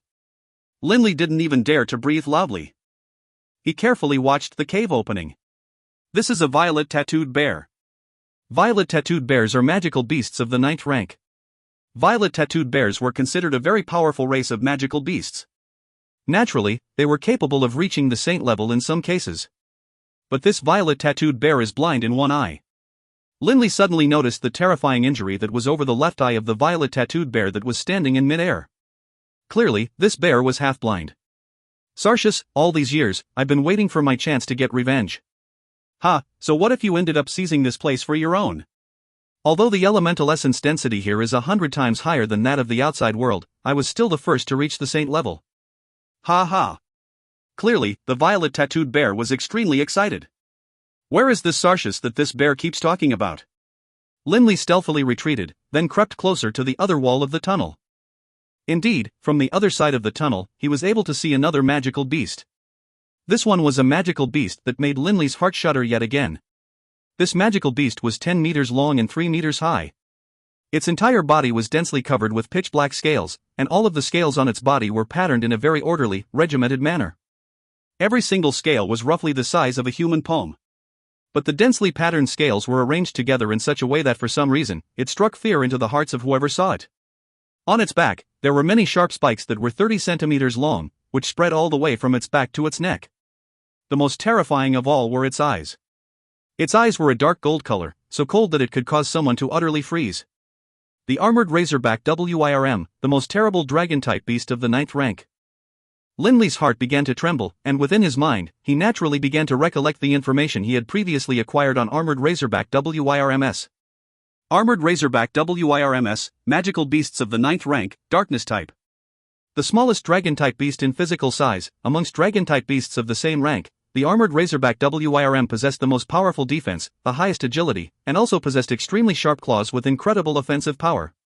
Without question, amongst dragon-type beasts of the same rank, the Armored Razorback WIRM would definitely be one of the most powerful creatures. It's actually an Armored Razorback WIRM. Only now did Linley finally understand everything. A violet tattooed bear was an extremely terrifying combatant. Not only did it inherit the massive strength inherent to all bear-type beasts, it was also extremely nimble. Amongst magical beasts of the 9th rank, there weren't many which were more powerful than a violet tattooed bear, but an Armored Razorback WIRM was, without question, one of them. The Armored Razorback WIRM swept its icy gaze across Linley. Linley felt as though the season had turned to winter, and in the midst of that winter, a bucket of cold water was poured over his head. The fear he now felt far surpassed the fear he had felt when he was a child at Wushan Township and saw that black dragon of the 9th rank. Although the Armored Razorback WIRM had discovered Linley, it didn't pay him any mind. Because right now, its greatest opponent was this violet tattooed bear in front of it. Although amongst magical beasts of the 9th rank, an Armored Razorback WIRM was indeed an indomitable tyrant, when faced with a saint-level magical beast. Growl. The Armored Razorback WIRM let out a deep growl. Sartius, you say that I'm just a new saint-level beast? That you aren't afraid of me? Ha, true, I just recently entered the saint level. As soon as I entered the saint level, I became consumed with the urge to kill you. Even if I've just entered the saint level, you still aren't a match for me. The saint-level violet tattooed bear had a look of total confidence on its face. Armored Razorback WIRMS. You really are a species of dragons which advance very slowly. You've dominated this place for so long, and enjoyed the benefits of a location where the elemental essence density is 100-fold that of the normal world. But you still remain at the peak of the 9th rank and still haven't been able to take that final step. But today, I will let you know the power of the saint level. The violet tattooed bear's aura began to dramatically increase in power. Although the violet tattooed bear talked a big game, in his heart, he knew very well how terrifying an Armored Razorback WIRM could be. The Armored Razorback WIRM had the strongest defensive abilities amongst dragon-type creatures. What's more, Sartius was at the peak of the 9th rank, only one step away from becoming a saint-level Armored Razorback WIRM. In terms of defensive ability, Sartius definitely could compete with most saint-level dragons. But aside from his defensive power, there was also his offense to watch out for. The twin talons of the Armored Razorback WIRM were incomparably sharp. Nonetheless, I have entered the saint level, after all. The violet tattooed bear was very confident in himself. Upon reaching the saint level, one advantage is the ability to fly, while the second advantage is that I'm able to send the power of my soul outside of my body. Most magical beasts rely upon their vision to do battle, but Saint-level combatants are able to use their soul sense to clearly detect their opponent's movements in battle. Thus, in combat, they definitely have a big advantage. Most importantly, upon reaching the Saint level, one's offensive power would also increase. Barely breathing, Linley continued to watch through the exit hole as the two terrifying magical beasts stared at each other. An armored razorback WYRM at the peak of the 9th rank, against a Saint-level violet tattooed bear. Linley could feel his blood begin to boil. For some reason, whenever Linley saw those icy, merciless eyes of the armored razorback WYRM, Linley felt that he was more afraid of the WYRM than of the bear. It's begun. Linley's eyes lit up. The Saint-level violet tattooed bear landed on the ground, while at the same time, it began to emanate a roaring sound. All of the muscles on the bear's body began to swell, while at the same time beginning to emit crackling, popping sounds. The violet tattooed bear, previously around 10 meters in height, suddenly increased its height by 2 meters. 12 meters tall now, it had the same waist as before, but its legs were a full size larger now. Die, Sartius. With a mighty growl, the violet tattooed bear swept towards Sartius like a blur, appearing directly in front of the armored razorback WYRM. The WYRM, which had been a state of ready to action this entire time, suddenly, viciously smacked the earth with its tail, sending its entire body flying far away through the tremendous counterforce which had been released. A gigantic, meter-long paw viciously slammed into the ground where the armored razorback WYRM had been just a heartbeat ago. Bam! Linley could clearly see that the ground itself rippled for at least 2 or 3 meters in a radius around the bear's paw, and within that area, the stone floor itself was partially turned into dust, to a depth of half a meter. And outside of that area, within a radius of several dozen meters, the ground itself split with 7 or 8 terrifying large cracks appearing. How terrifying! Linley's heart had gotten stuck in his throat. The violet tattooed bear suddenly turned around, focusing its bizarre, red gaze upon the armored razorback WYRM. The armored razorback WYRM just stared back at it with its cold, dark golden eyes, not actively attacking at all. Sartius! You are afraid. The violet tattooed bear laughed delightedly. And then, its entire body began to dimly emanate a dark aura. Whoosh! With a strong kick to the floor, the bear launched itself into the air, and then began to descend in a bizarre pattern, directly at the armored razorback WYRM. The armored razorback WYRM stared at the violet tattooed bear with its cold eyes. And then, its iron whip-like dragon tail suddenly swept out. Swish! It sliced through the air, causing a screaming sound so high that Linley's ears were hurting. This draconic tail is far more powerful than the tails of those velocidragons. I bet even I, BB, couldn't take a blow from it. At this time, BB's eyes were as round could be. The violet tattooed bear's left paw, glowing with that strange dark energy, directly reached out to snatch at the dragon's tail. A Saint-level violet tattooed bear's paw had incredibly powerful offensive power, and it also was extremely strong defensively as well. Thud! The dragon's tail directly collided with that huge paw, with an incredibly deep striking sound. The violet tattooed bear's giant left paw shuddered slightly, and the dragon's tail retreated as well. But when they had exchanged blows just now, the violet tattooed bear's right paw had already struck out and arrived at the armored razorback WYRM's body. The armored razorback WYRM did not try to dodge. Instead, it inclined its body and pointed that row of sharp spikes on its back towards the paw. This armored razorback WYRM and the violet tattooed bear were old foes. Naturally, the bear knew how fierce this particular tactic by the WYRM was. Not only did the armored razorback WYRM possess extremely high defensive power, its body was also designed extremely well. If the opponent smashed down on it with a palm, the armored razorback WYRM could easily move its body and dissipate the strength of the blow across its entire body. Sartius! I'm no longer that old magical beast of the 9th rank. A malicious, cruel look was in the eyes of the Saint-level violet tattooed bear. Suddenly, a freezing black light emanated from the giant paw of the violet tattooed bear, and that extremely fast paw began to move even faster than before, viciously striking down upon the spikes of the armored razorback WYRM with even greater force than before. Bang! The armored razorback WYRM's entire body was smashed deep into the ground by that blow, and in a radius of 100 meters around it, the stone floor splintered and shattered. Upon the dense row of sharp spikes on the back of the armored razorback WYRM, a single spike had been shattered by the force of the blow. And from the mouth of the armored razorback WYRM, a mouthful of fresh blood was suddenly spat out. If you find any errors, ads pop up, ads redirect, broken links, non-standard content, etc., please let us know. Report chapter so we can fix it as soon as possible. Book 4, Chapter 19, Viciousness. Book 4, The Dragonblood Warrior, Chapter 19, Viciousness. What a waste! That's dragon's blood from a magical beast of the peak of the 9th rank. Linley couldn't help but say to himself upon seeing the blood splash onto the ground. According to the secret Dragonblood manual, blood from a living saint-level dragon could definitely rouse the dragon blood in his body, while blood from a dragon of the 9th rank would have a somewhat lower chance of success. This armored razorback WIRM was, after all, a dragon-type beast of the peak of the 9th rank, just one step away from becoming a saint-level dragon. What's more, armored razorback WIRMs were considered one of the most powerful type of dragons. When faced with any dragon of the same rank, the armored razorback WIRM would be more powerful. This WIRM is both at the peak of the 9th rank and is an exceedingly powerful type of dragon. The effect of its blood shouldn't be much weaker than that of a saint-level dragon. Unfortunately, there's no way for me to get it. Linley didn't dare at all to step within this cave, because if he did, any random blow from these two combatants which happened to land on him would crush him to a pulp. Boss, is this armored razorback WIRM gonna die? It seems like he isn't able to defeat that big stupid bear. BB said mentally to Linley. Linley didn't make a sound. He just stared fixedly at the cave, watching the battle between these two major magical beasts. Ha! The saint-level violet tattooed bear let out an excited laugh, while at the same time, struck out with his massive, furry black paw, turning it into a fist as he did. That meter-long fist carried with it almost 15,000 kilograms of force, and it forcefully smashed against the armored razorback WIRM which was buried underground. While it was ill, go for the kill. Bang!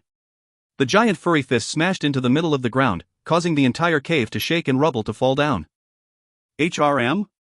That lone remaining eye of the violet tattooed bear began to glow with a red light. Right now, that armored razorback WIRM, which had been smashed deep into the ground by the bear, was now burrowing through the ground like an earthworm, scurrying about at the speed of lightning. Wherever the armored razorback WIRM passed by, the stony ground itself would tremble and crack. The saint-level violet tattooed bear had missed with his punch, only landing a hit on the WIRM's tail, allowing the WIRM to immediately burrow underground. Ha, Sartius. Are you actually going to just hide underneath the ground and not come out? The saint-level violet tattooed bear stared at the ground as he laughed. The violet tattooed bear knew that when it came to underground burrowing, even though he had reached the saint level, he wasn't a match for the armored razorback WIRM. Thanks to its sinuous, spiky body and its razor-sharp claws, the WIRM was much better at burrowing than the bear was. If the armored razorback WIRM really decided to stay underground and not come out, then the violet tattooed bear really would have no recourse. However, the saint-level violet tattooed bear believed that Sartius wouldn't have been scared to the point of hiding underground and not dare come out to do battle. This was because Sartius was an armored razorback WIRM. Everyone always says that you armored razorback WIRMs are extremely arrogant and won't allow themselves to suffer any humiliation at all. Even in the face of certain death, you'll still make up your mind to fight to the death with their opponent. But now, from the looks of it, that doesn't seem to be the case. You, Sartius, are an absolute coward. The saint-level violet tattooed bear said in a bright voice. Right now, he was using words to agitate his opponent. Hiding within the tunnel, Linley just quietly watched this affair progress. Dragons are generally very arrogant and very conceited. Armored razorback WIRMs, in turn, are the most conceited and most arrogant of dragons. Doring Coward's voice rang out in Linley's mind. Grandpa Doring, why don't you come out? Even as Linley asked the question, he laughed at himself. His head was totally muddled. Doring Coward's aura could easily be detected by a saint-level combatant, and a saint-level violet tattooed bear was of course such a combatant. Can't come out. Right now, in their eyes, you punk, you're just an ant. Although they've both noticed you, they can't be bothered to care about you. But if I come out, once they sense my aura, then you'll be in trouble. Doring Coward remained hidden within the coiling dragon ring. Linley nodded slightly, but his gaze was still firmly locked on the cave. That saint-level violet tattooed bear was engaged in non-stop ridicule, but the armored razorback WIRM seemed to have disappeared completely, as there was no sign of it at all. It's laughing? Watching the battle, Linley noticed that there was a delighted smile on the face of the saint-level violet tattooed bear, but he didn't understand its meaning. Suddenly, the dragon tail which had been compressed into a drill shape suddenly burst out of the ground at high speed, piercing through the air with a terrifying hissing sound as it directly stabbed at the violet tattooed bear's waist. The speed was so fast that there was no time to react at all.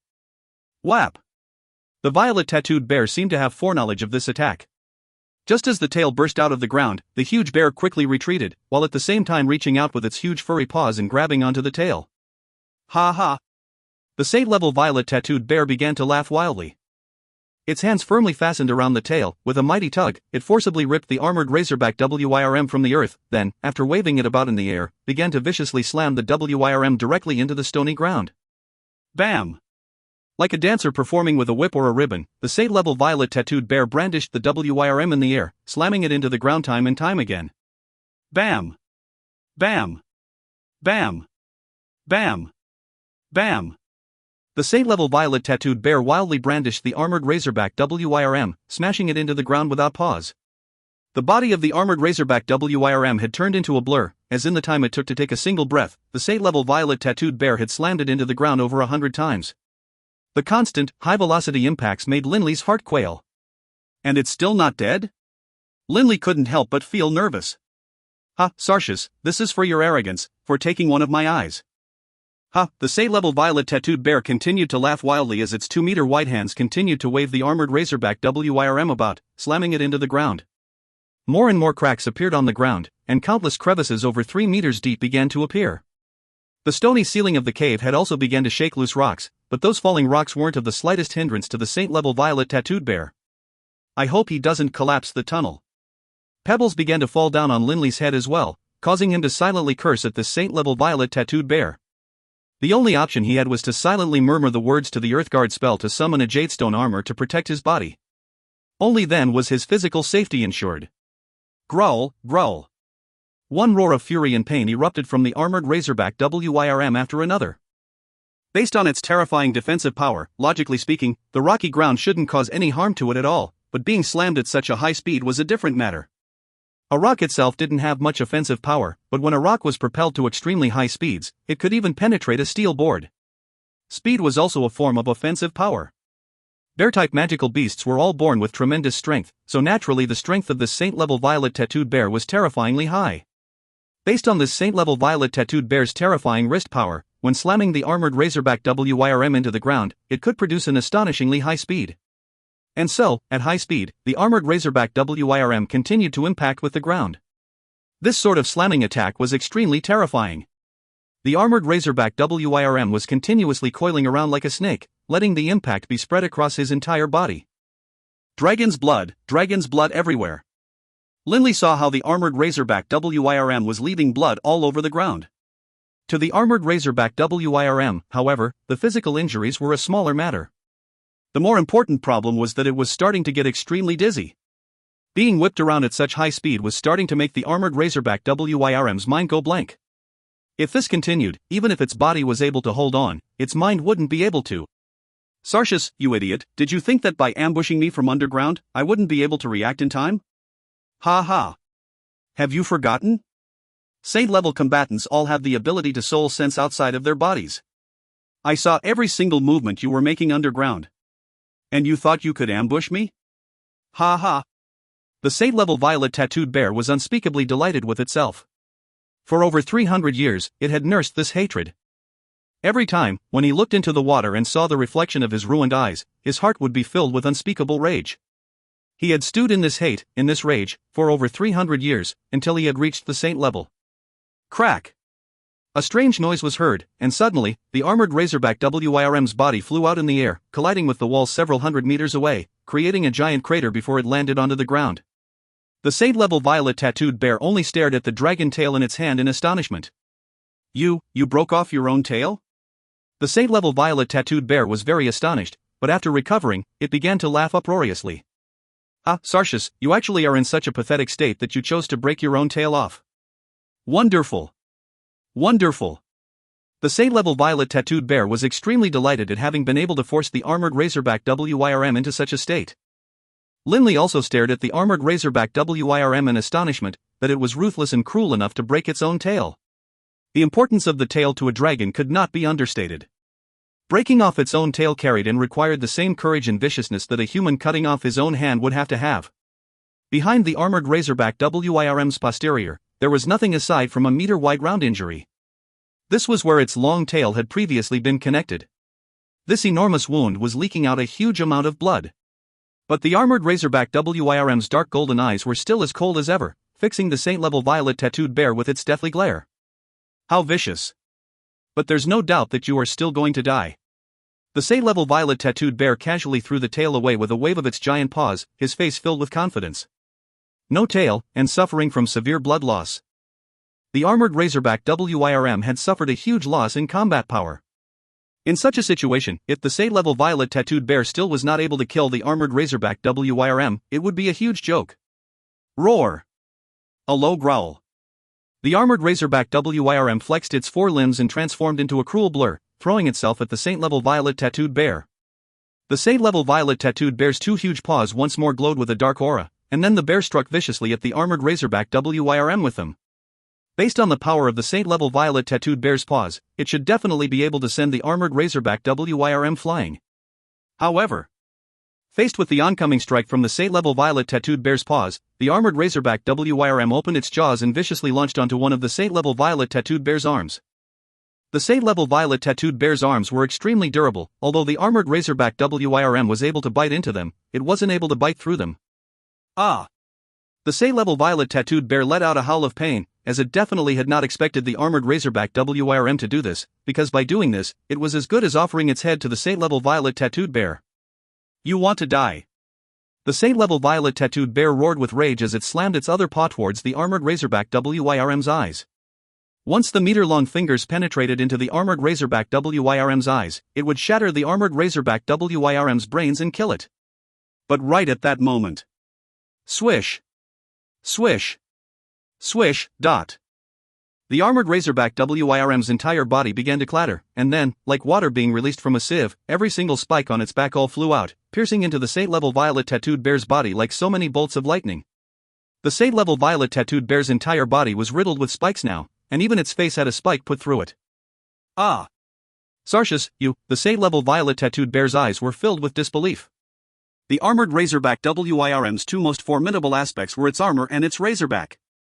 The word armored reflected its astonishing defensive capabilities, while razorback referred to that line of dense spikes on its back, which most people didn't even know how to use. If it needed to defend? Its powerful, thick carapace was more than enough. If it wanted to attack? How could the razor spikes on its back be used to attack? Even if it wanted to, it would have to do so in a passive way. There were very few magical beasts that knew the armored razorback WYRM had this technique of shooting out all of the razor spines along its back at once, which was the technique an armored razorback WYRM would use when it intended to perish alongside its opponent. Those spikes shot out with such speed that its penetrating power was even greater than that of its claws. The Saint-level violet tattooed bear had no idea at all that this armored razorback WYRM actually possessed such a technique. With the two of them so close to each other, and with the spikes shooting out at such a high speed, there had been no way for him to dodge at all. Gurgle, its body riddled with spikes, the Saint-level violet tattooed bear could feel as life began draining away from its body. Unwilling to die like this, it raised its head and roared with rage. If you find any errors, ads pop up, ads redirect, broken links, non-standard content, etc., please let us know. Report chapter so we can fix it as soon as possible. Book 4, Chapter 20, The Draconic Crystal's Transformation. Book 4, The Dragonblood Warrior, Chapter 20, The Draconic Crystal's Transformation.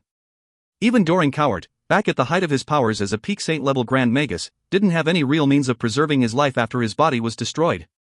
Once the body was destroyed, one would definitely die. Only someone with the power of a god would be able to repair his body easily. The life ebbing out of his body, the Saint-level violet tattooed bear could also feel his soul being called to the nether realm, and could sense that in a few minutes, it would enter it. Sarcius. The very last action the Saint-level violet tattooed bear took on the Yulan continent was to wildly smash its two massive paws against the skull of the armored razorback WYRM. One of the armored razorback WYRM's eyes were smashed, while scales around its neck and forehead were totally smashed, and fresh blood began to leak out. But the armored razorback WYRM didn't try to resist in the slightest, because the armored razorback WYRM had also reached the end of its road. After having shot out all of its razor spikes, the life force was beginning to ebb out of the armored razorback WYRM as well. I am unwilling to die. A furious howl. Thud. That massive, 20-meter-tall body slumped over, falling to the ground. By now, the soul of the Saint-level violet tattooed bear could no longer resist the call of the netherworld, and it forever vanished from the physical realm of the Yulan continent. Linley looked at the fallen violet tattooed bear, and then at the armored razorback WYRM which was still biting at the bear's arm. Is this a double defeat? The armored razorback WYRM was also at death's door. Fresh blood constantly flowed out, both from its severed tail as well as from its neck. its eyelids slowly closed as well. Then suddenly, the armored razorback WIRM opened its one remaining eye. That remaining, dark golden eye remained as cold and emotionless as ever, and it was focused on Linley. Ah! Faced with this cold gaze, Linley's heart began to beat frantically. Both the armored razorback WIRM and the saint-level violet tattooed bear both had noticed Linley long ago. Only, they didn't bother with him. However, the armored razorback WIRM didn't want its body to be defiled after its death by this human. Dragons were a proud race, and armored razorback WIRMs were the proudest, most conceited dragons in existence. Even in death, it wouldn't want its opponents to get off too easy, much less allow its corpse to be mutilated by a human. Not good. Without hesitating at all, Linley immediately turned tail and began to run. It's almost dead, and it still wants to kill. Linley was feeling rather pissed. The armored razorback WIRM stared a deadly gaze at Linley with its one remaining dark golden eye. And then, emitting the most furious roar it had ever let out in its existence, it transformed into a blur and appeared next to Linley almost instantaneously, sweeping its merciless claws towards Linley. Feeling the sudden rushing air from behind, Linley instinctively wanted to lie down, as he knew that a dragon claw would come swiping in. When it did, even a magical beast of the 9th rank would perish, much less him. That jadestone armor on his body would not prove to be any deterrent to the armored razorback WIRM's sharp claws. Swish! Emitting an ear-piercing shriek, BB's tiny, weak little body collided head-on with the armored razorback WIRM's sharp claws. BB. As he was spiritually linked with BB, as soon as BB had moved, Linley sensed it, and instantly Linley's heart began to tremble with fear. Whap! A clear striking sound. BB's body was sent flying by the armored razorback WIRM's vicious claws, and it was shot backwards at an incomprehensible speed, smashing into the tunnel wall a few dozen meters away, creating a deep crevice. On the outside of that crevice, there was a spot of bright blood. BB's blood.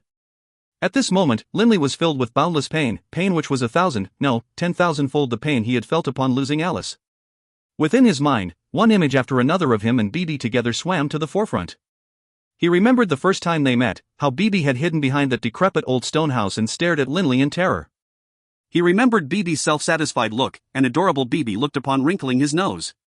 He also remembered how BB would lie down for a nap inside his clothes, and how cute he looked asleep. From when Linley was 8, until now. The one who had truly always been by his side was BB. Although he liked to boast and brag, and also liked to mock, in Linley's heart, BB had occupied an extremely important position. Grey-oh-ah! That huge maw of the armored razorback WIRM bit down at Linley. A-arg! Linley let out a deep howl, his eyes now totally bloodshot. When the armored razorback WIRM's giant fangs drew near to him, Linley's speed attained a previously unreached level, and he opened his own mouth wide and bit down at the WIRM's neck as well. Crush! A large part of the flesh on Linley's shoulder was bitten off. But Linley's own teeth were also firmly locked onto the wounded area on the armored razorback WIRM's neck. Die, die, die with me. Having entered a berserk, crazed state, Linley wildly drank the blood of this living dragon and wildly bit at the exposed flesh. A-arg! When the dragon blood splashed on Linley's body, Linley felt as though all of the skin on his body had been painfully scalded by boiling water. But this was only a secondary thing. The dragon blood that he drank into his stomach made Linley's entire body jerk, spasm, and tremble. Pain. Incredibly fierce pain. The pain of dragon blood splashing on his body, Linley could withstand. But the dragon blood entering his stomach, entering his body? One's internals, after all, were much more vulnerable than one's skin. This sort of pain was an internal, constant, non-stop stabbing pain. He was in agony.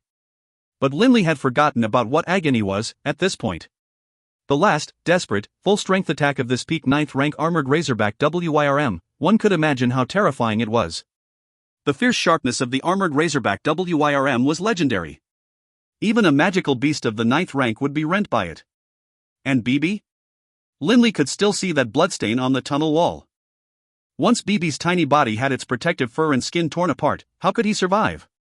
Most importantly of all, Linley could already sense that BB's life force had already grown so weak as to be all but undetectable. Arg! His heart filled with grief, Linley savagely bit at the dragon's flesh, drank the dragon's blood. He allowed the blood to boil as much as it wanted of his organs, allowed his entire body to be in such agony that it shuddered. Linley simply didn't care. Linley, stop, stop. Doring Cowart was howling at him. Use the blue heart grass, quick, use the blue heart grass. If you keep doing this, your body will fall apart. But it was useless. Lindley continued to devour the dragon's blood. Suddenly, some sort of icy cold crystalline entity entered Lindley's throat, then passed into his stomach. Instantly, the pain intensified still further, and Lindley's entire body began to convulse uncontrollably. Pain? Lindley wanted himself to feel pain. This sort of physical pain was able to, just barely, lessen the terrible pain he felt in his heart. Lindley! Doran Cowart was at his wit's end. Boss. A very weak voice rang out in Lindley's mind. Lindley's entire body trembled. He suddenly came to a stop, no longer chewing at the dragon's flesh, nor drinking any more blood. BB? The entire tunnel was silent, now. Stunned, Lindley stared at BB, who was inside the deep crevice created by his impact. He could feel that BB's life force was beginning to strengthen. Seeing BB's body slowly crawl out of that deep crevice, Lindley felt an unspeakable joy. But immediately afterwards, another terrifying wave of pain engulfed Lindley's very soul. Quick, eat the blue heart grass. Doran Cowart roared with rage. Only now did Lindley react. He ferociously tore the backpack open, grabbed a large handful of blue heart grass, and directly swallowed it. This handful had at least 10 patches of blue heart grass. When he ate it, Lindley only felt a cool sensation enter his body, and that earlier, intense burning pain began to lessen. But Lindley could feel that in one part of his stomach, there was still an incredibly intense pain. After the burning sensation in the other parts of his body had lessened, the intense pain in that location became all the more pronounced. Without hesitating at all, Lindley grabbed another handful of blue heart grass and quickly ate it as well. Immediately afterwards, Lindley assumed the meditative position and allowed the secret Dragonblood manual's inscriptions on how to rouse the Dragonblood of the Dragonblood warriors come to mind. He began to agitate his blood in accordance with the instructions in the book, and as he carried out these secret techniques, the blood of the Dragonblood warriors which lay deep in Lindley's veins began to show itself. Success. The chance of success through using a dragon of the 9th rank was a bit lower than a dragon of a saint-level dragon. But the armored Razorback WIRM was both a peak 9th rank dragon, and also an extremely powerful dragon. Its small physical size also was an indicator that the quality of the blood it had should have been extremely high. Whoosh! Whoosh! The dragonblood in Lindley's veins was beginning to transform as well, as wave after wave of it was being transformed into dragonblood battle chi. But whenever he reached that part of his stomach which hurt the most, for some reason the pain remained the same, no matter how much blue heart grass he ate. What Lindley hadn't realized is that what he had actually swallowed was, alongside everything else, the draconic crystal of the armored Razorback WIRM. Realistically speaking, that crystal was 10,000 times more terrifying than dragon's blood. Even after having eaten so much blue heart grass, all it served to do was to blunt the bad effects. The pain it was causing was incredible. However, the blood of the Dragonblood warriors was no ordinary bloodline either. The lineage of the Dragonblood warriors hailed from the very first Dragonblood warrior, Baruch. In the past, when Baruch had mastered his abilities, he was even able to kill a peak 9-headed serpent king of the saint level. That sort of power he had, to walk about the Yulan continent totally unmatched, was incredibly great. Even the mighty dragon race didn't want to do direct battle with Baruch and his clansmen, despite the fact that Baruch had captured several saint-level live dragons and fed their blood to his clansmen. This was the terrifying true power of the Dragonblood warriors. As far as the secret manual handed down in the Baruch clan, where it said that no one could drink dragon blood and live, this was just a case where the truth was hidden because of the dragon race. Baruch had actually used this method to produce a great many Dragonblood warriors. The unique blood of the Dragonblood warriors and their descendants, when compared even to the noble blood of dragons, was far nobler. Even when just a little bit of it was hiding in the veins, it was capable of allowing a human potentially reach the level of being a saint-level combatant. From this, one could imagine how powerful the blood of the Dragonblood warriors was. And right now, the blood of the Dragonblood warriors was beginning to stir. When the Dragonblood warrior blood met with the draconic crystal of the armored Razorback WIRM, a strange transformation occurred. A draconic crystal was the purest distillation of a dragon's energy, making this crystal the pure, distilled essence of an armored Razorback WIRM at the peak of the 9th rank, while the density of dragonblood in Lindley's veins was too low. Pant. Vicious pain erupted from every fiber of Lindley's body, and Lindley painfully reared his head up and howled. On top of Lindley's skin, bizarre black scales began to emerge, and those sharp little black scales split Lindley's clothes apart. Lindley's thighs and arms also saw these scales slowly emerge. This sort of absolutely inhumane pain caused all of the veins in Lindley's body to protrude out, and his facial expression was contorted to a terrifying degree. Suddenly, another wave of even greater pain crashed down upon Linley, as a sharp, keen spike erupted forth from Linley's forehead. If you find any errors, ads pop up, ads redirect, broken links, non-standard content, etc., please let us know. Report chapter so we can fix it as soon as possible. Book 4, Chapter 21, The Dragonblood Warrior. Book 4, The Dragonblood Warrior, Chapter 21, The Dragonblood Warrior. Linley's entire body was in such pain that it was convulsing. Linley's very spine was straining as if trying to pop out, and then one small spike after another did begin to slowly grow out of his spine, piercing through his skin and flesh and rising to form a line on his back. This extreme pain caused Linley to begin letting out guttural howls. His entire body was covered in sweat, but even as the sweat came out, so too did one black scale after another, each and every scale very much similar to the scales of the armored razorback WYRM. The only difference was that they were smaller in size. Grinding his teeth, his throat trembling with every guttural, pain-filled roar, Linley did his best to forcibly will himself to begin utilizing the secret methods contained within the secret Dragonblood manual. The draconic crystal was being constantly eroded away by the dragonblood in Linley's veins, and it was slowly growing smaller. At the same time, the dragonblood in Linley's veins was constantly devouring the astonishing darkness-type elemental force contained within the draconic crystal. The pace of his body's evolution actually began to pick up even further. Groar! A blood-covered, black-scaled draconic tail slowly began to protrude from Linley's tailbone. This draconic tail was of the size and hardness of a steel whip. What is going on? Feeling his entire body transforming, especially those spikes popping out from his spine, and those black scales, Linley was totally flabbergasted. Per the records of the secret Dragonblood manual, a Dragonblood warrior had 3 forms. Under the third form, dragon form, the Dragonblood warrior's entire body would be covered with azure scales, and a horn would sprout from his forehead as well. This was the most powerful form available to a Dragonblood warrior, but currently, Linley's physical transformation was totally different from that which was described in the secret Dragonblood manual. The scales which were covering Linley's body were all black, not azure. The spikes protruding from Linley's spine should not be there. Linley couldn't help but suddenly think of the armored razorback WYRM. The second form, Demi-Dragon, was not quite as strong as the dragon form transformation, as it only allowed part of his body to transform. As for the first form, that was the normal human form. In most situations, a Dragonblood warrior would be in this form. This was also the weakest form available to a Dragonblood warrior. Per the secret Dragonblood manual, the first time a Dragonblood warrior successfully trained the usage of Dragonblood battle chi, his body would uncontrollably enter the third form, the dragon form. This first transformation would be incredibly painful, but afterwards, the transformations would no longer hurt at all. Within Linley's body, a surge of deep blue liquid seemed to have merged with a black liquid and spread itself throughout his body. Every single muscle, every single vein was constantly absorbing energy from these liquids, causing Linley's physical attributes to all start improving at a terrifying pace.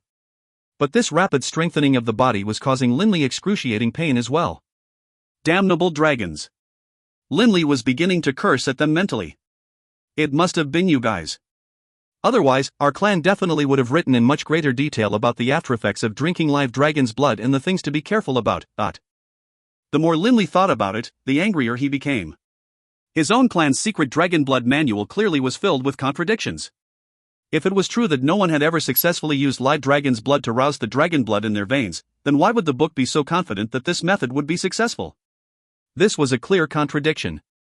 And how could Linley know what the situation in the clan was, 4,000 to 5,000 years ago? It must have been that due to the pressure of the entire race of dragons that our ancestors were forced to skimp on the details of this method of using live dragon's blood to rouse the dragon blood in our veins. Right now, Linley had no idea what he should do. His dragon form was clearly different from the authentic dragon form which had been mentioned in the secret Dragonblood manual. I am far too mentally resilient. I really hope I'll faint soon. Linley actually was begging for himself to faint, as once he fainted, his pain would be over. Arg! Linley's entire body trembled once again. All 10 fingers and all 10 toes suddenly were racked with a bone-deep pain, as the fingernails and toenails suddenly began to grow sharp, like miniature dragon claws. The pain of sharp claws forcibly growing out of his fingers and toes really, finally, caused Linley to begin to lose all consciousness. As his head grew foggy, Linley's eyes began to close, and then all consciousness fled. Thud! Linley's body collapsed to the ground. He's passed out. Doran Coward stood next to Linley, watching him. He couldn't help but let out a small sigh. How bizarre. I can't imagine how Linley's ancestor, Baruch, could have developed such a strange ability of transforming into a dragon form. Frowning, Doring Cowart mumbled to himself, honestly speaking, it's bizarre. It seems that aside from the Dragonblood warriors, there's also 3 other bloodlines of supreme warriors. But when I was alive, there was no such thing as a supreme warrior. But shortly after I died, these 4 bloodlines arrived on the scene. Despite his 1,000+ years of experience and wisdom, Doring Cowart was unable to puzzle out how and why this occurred.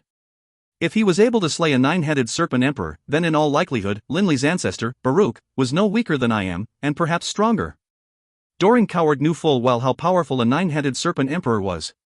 9-headed serpents were an extremely formidable race of magical beasts, and for a 9-headed serpent to receive the title of a serpent emperor meant that, without question, it was a peak saint-level magical beast. Even he himself would not have the confidence to say that he could slay a 9-headed serpent emperor. And that little shadow mouse is no ordinary creature either. Doring Cowart turned his head to stare at the little shadow mouse Bibi, who was still lying and resting in that crevice his body had created earlier. An armored razorback WYRM is amongst the most powerful dragon-type beasts of the 9th rank, and this Sartius fellow was at the peak of the 9th rank. His dying blow should be able to shatter the bones and rend the flesh of magical beasts of the 9th rank, but somehow, this little shadow mouse managed to survive it. Doring Cowart couldn't help but feel astonished. In fact, he was starting to suspect. Could it be that this little shadow mouse isn't a shadow mouse, and is actually a stone-eater rat?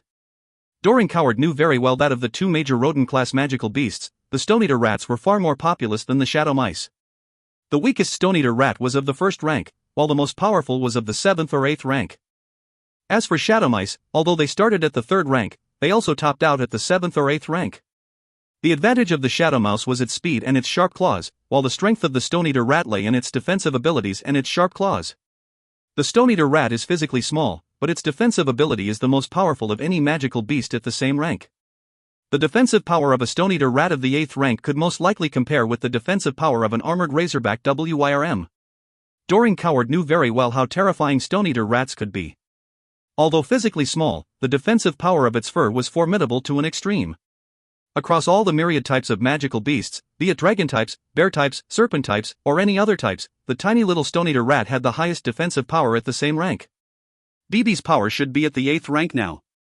If he's a stone-eater rat of the 8th rank, I would find it conceivable that he could take a hit and not die.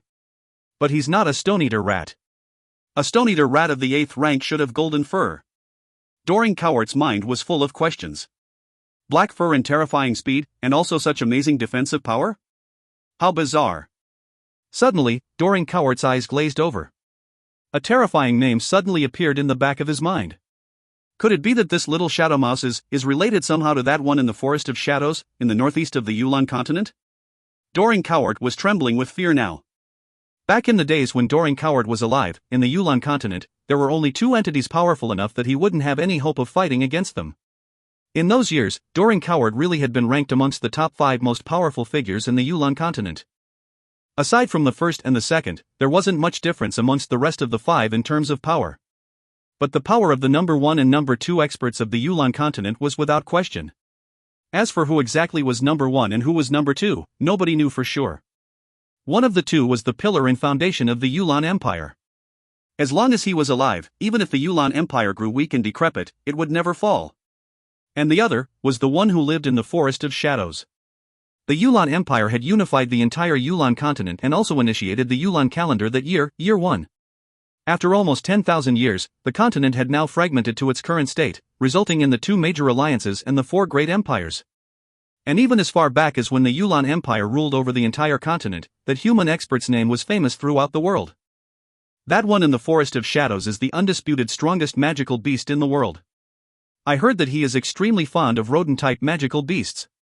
Could it be that this strange little shadow mouse was brought up by him? Doring Cowart was wondering to himself.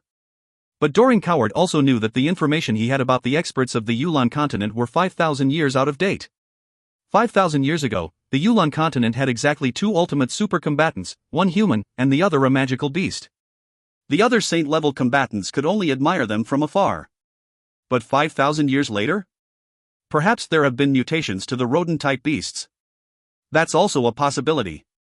Doring Cowart consoled himself. Doring Cowart once again glanced at Linley and Bibi, then nodded. A descendant of the Dragonblood warriors, and a mutated shadow mouse. What will the 2 of them accomplish together? Doring Cowart was rather excited to see. Perhaps, by Linley's side, his future days wouldn't be too lonely either. The entire tunnel was absolutely silent. The unconscious Linley's body was still transforming, and the Dragonblood battle-chi was slowly gathering 3 inches beneath his navel, crystallizing into a pattern similar to a draconic crystal. Bibi's wounds, in turn, were also slowly healing. 3 days later. Linley opened his eyes and suddenly rose to his feet. Right now, Linley was absolutely naked. All of the clothes he had previously been wearing had been torn asunder long ago by that first dragon form transformation he had undergone. But now, after having returned to human form, Linley seemed no different from any other humans. I've finally changed back. Although according to the secret Dragonblood manual a Dragonblood warrior was able to transform back into human form, only after it actually happened did Linley feel at ease. After all, his dragon form and the authentic dragon form as described in the manual was different. "Boss, you woke up." That bright, chipper voice rang out in Linley's mind. With surprised delight, Linley turned his head to look, and as he did, Bibi jumped into his arms. Embracing Bibi, Linley finally felt his heart at peace. When Bibi had suffered that vicious wounding deathblow of the armored razorback WIRM, Linley had truly been afraid. He was afraid that the little shadow mouse he had grown up with was dead. "Bibi, are you okay?" Linley carefully inspected Bibi's body. Upon doing so, Linley saw an unassuming scar directly on Bibi's chest, but Linley could also tell the rest the scar appeared unassuming was because the fur on Bibi's chest was blocking much of it. Bibi chortled, "I'm fine. How could I, Bibi, be afraid of a little worm?" "Boss, hey. Your body no longer has any scars? Same with your face. You don't have any scars at all, now," Bibi suddenly said in astonishment. Only now did Linley pay some attention to his own body. Ah, so this is indeed as the secret Dragonblood manual described. The first time one undergoes the dragon form transformation, one's entire body is transformed, and even the skin is changed. Right now, there wasn't a single scar anywhere on Linley's body, and it was in perfect condition. Sensing the boiling power now within his body, Linley couldn't help but feel excited. What tremendous physical power! Linley could feel that his current power was at least several dozen times greater than before. After having roused the dragon blood in his veins, the physical characteristics of his body had all been tremendously enhanced. Even in his human form, he was much stronger than before he had roused the dragon blood. Clenching his fist and generating a field of Dragonblood battle-chi, Linley suddenly delivered a powerful punch to the nearby stone wall. Bang! As though struck by a steel rod, a large hole was punched into the stone tunnel wall as rocks began flying in every which way. 6th rank. Linley, in your human form, you already have the power of a warrior of the 6th rank. Doran Cowart flew out of the coiling dragon ring, laughing as he spoke to Linley. If you find any errors, ads pop up, ads redirect, broken links, non-standard content, etc., please let us know. Report chapter so we can fix it as soon as possible. Book 5, Chapter 1, The Mysterious Magical Formation. Book 5, The God's Word, Blood Violet, Chapter 1, The Mysterious Magical Formation. Linley, too, could feel that his body was now far stronger than it had been in the past. Previously, his body was that of a warrior of the 4th rank, but now, he had suddenly reached the 6th rank.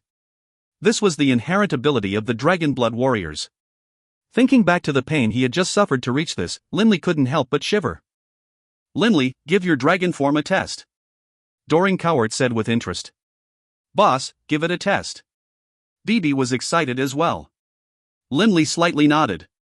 He, too, wanted to get a sense of what level of power his body now possessed when under the dragon form transformation. Immediately, Linley began to exert his control over the Dragonblood battle-chi that had been compressed into a quasi-crystal at the Dantian location, below his navel. Suddenly, one stream after another of black liquid began to flow from his Dantian to his body, his limbs, and his bones. RRRRGH, letting out a deep growl, Linley watched as a dense layer of small black scales began to sprout on top of his skin, while at the same time, a row of spikes began to appear on his back, and a long, iron whip-like tail sprouted out from his tailbone. Compared to the armored razorback WIRM, those spikes running along Linley's spine were slightly fewer in number and slightly shorter. "I feel as though my body is filled with limitless power." Linley couldn't help but begin to grow excited. He felt so incredibly powerful. The Dragonblood warrior, one of the 4 supreme warriors of the Yulan continent. He had just begun his training in this area, but he already possessed enormous strength. The supreme warriors really lived up to their name. The power I have right now must be several tens of times greater than the power I had in my human form. Linley stretched out his right arm, which was currently covered with scales, and saw that his fingernails were now as sharp as knives. Linley suddenly leapt off the ground with a mighty kick. As fast as a streak of fire, Linley charged into middle of the wide cave, then delivered a powerful blow to the cave wall.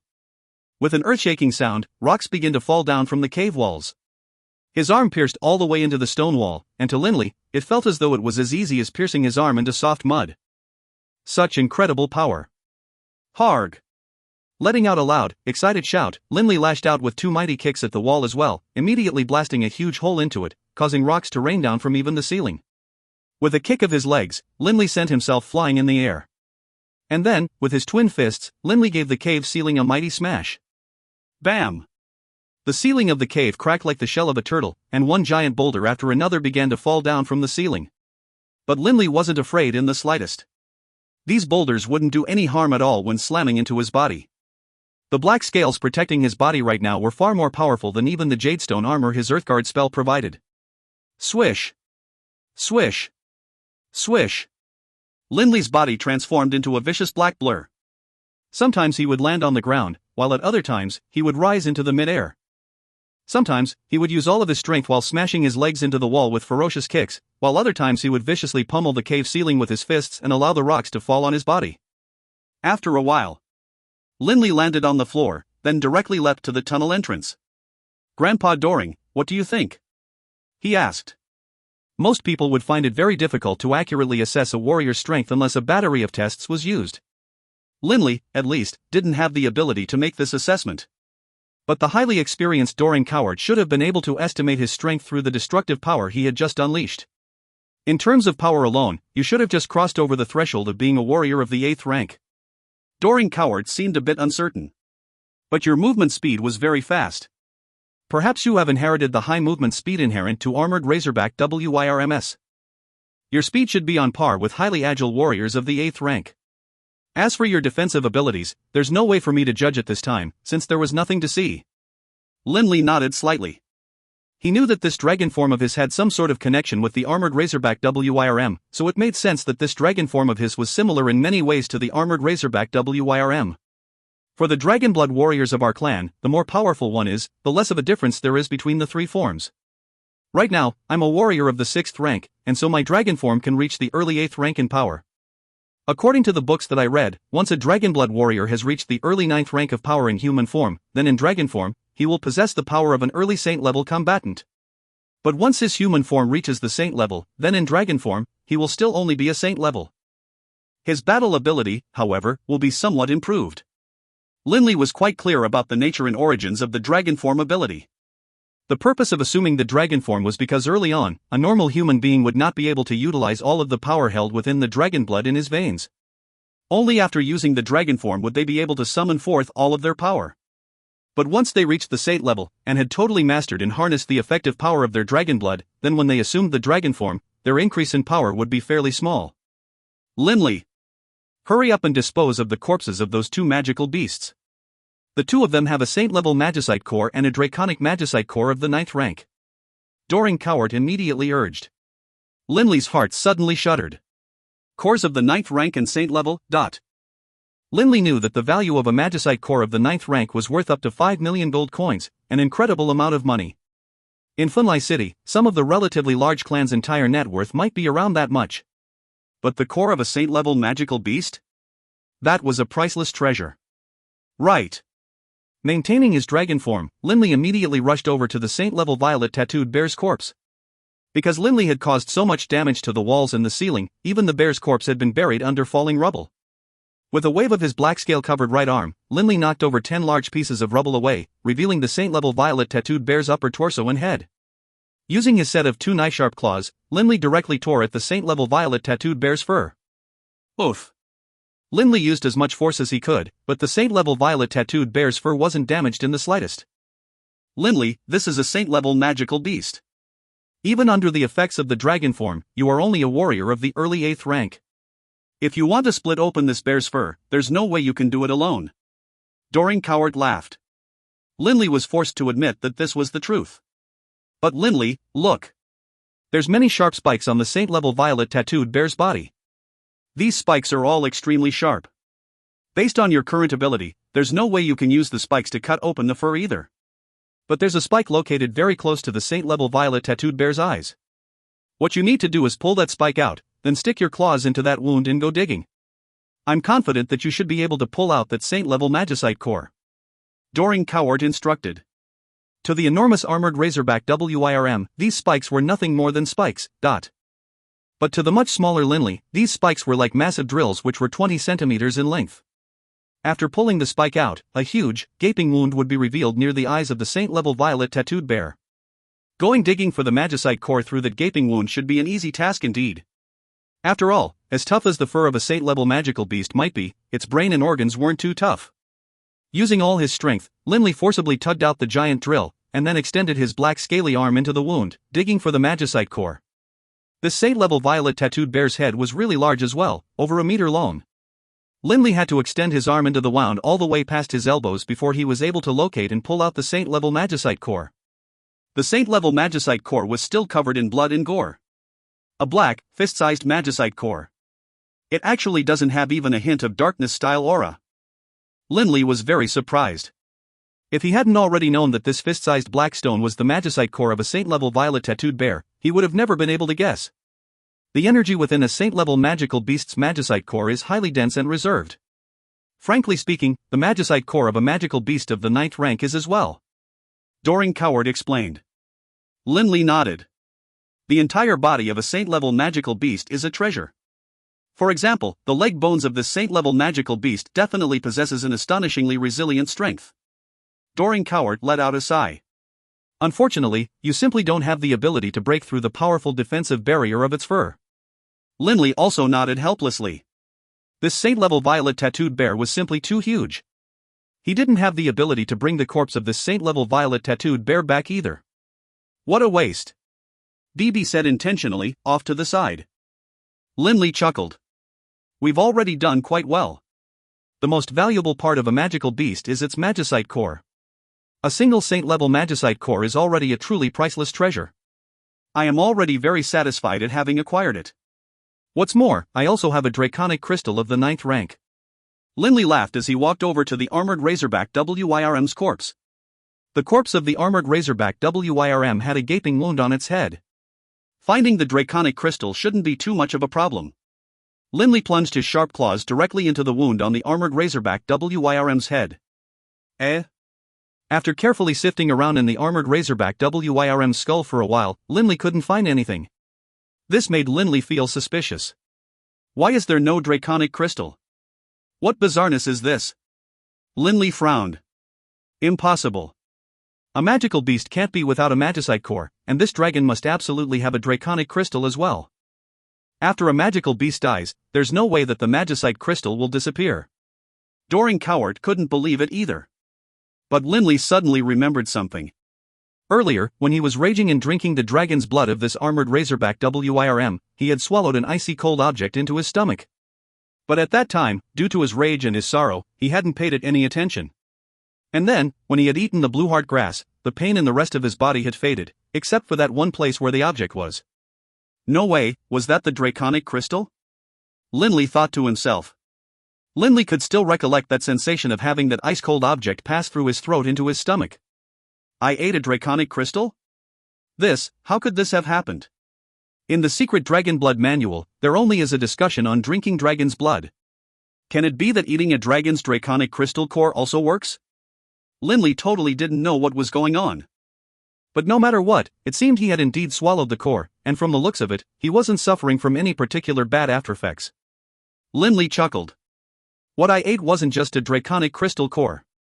It was 5 million gold coins. Linley sighed to himself. Boss, look. BB's excited voice rang out. Linley glanced at BB, who was standing in the middle of a pile of rubble, staring dumbly up at the ceiling of the cave. Linley immediately left the tunnel and returned to the cave, and also looked up at the ceiling. What is that? At the top of the cave, a large, circular black platform had been revealed. This circular black platform had been embedded into the ceiling, and even now, a large part of it was covered with stone. Clearly, Linley's wild attacks on the ceiling earlier had caused so many rocks to fall down that the circular black platform had been revealed. Linley wasn't too surprised by the black platform. What did surprise him was, on the black platform, there was an extremely complicated pattern of magical marks. All sorts of marks were on the platform, and the pattern was complicated to an extreme. Clearly, on the top side of the black platform, there was some sort of magical array formation, but Linley had never, ever, seen such a complicated magical array formation. If one described the magical array formation covering the front gates of the Ernst Institute as a single wind blade, then this mysterious magical formation was the annihilating tempest spell. In particular, in the direct center of this black circular platform, there was a violet-covered sword plunged into the platform. This magical formation, how is this possible? Doring Coward appeared by Linley's side as well. Lifting his head up and staring, he said, "Impossible. How could there be a magical formation such as this here, and with this bizarre sword as a focus?" Doring Coward, who in the past had always been calm and composed, had now totally been shocked. In his 1,000+ years of life, he had never seen such a terrifying magical formation. Although this magical formation was currently dormant and not active, he could already tell what terrible power this magical formation contained. "Grandpa Doring, is this magical formation very powerful?" Linley asked. Doring Coward looked at Linley.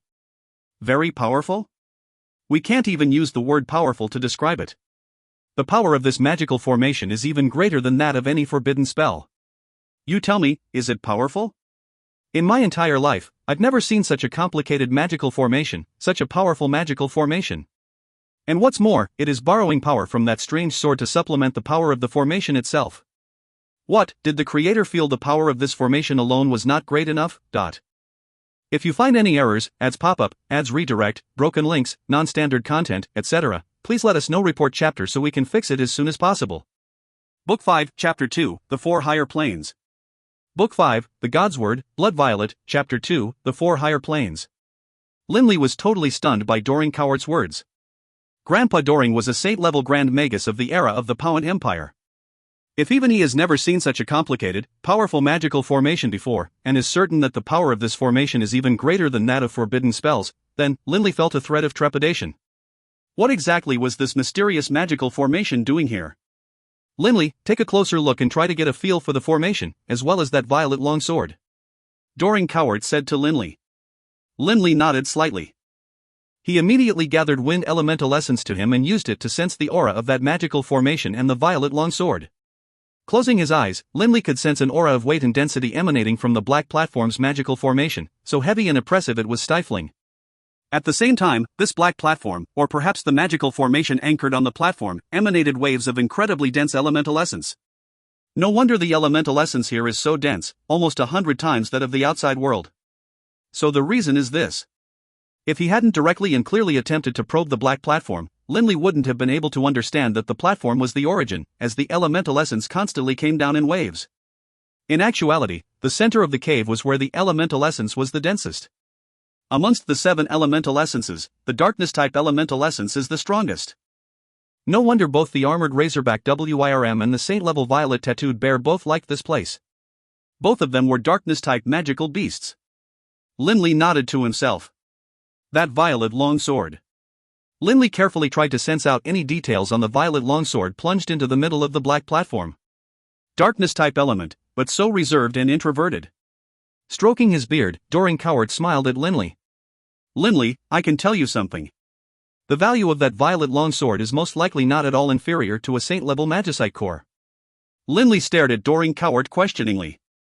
Linley knew very well that generally speaking, a warrior's weapons were not very valuable.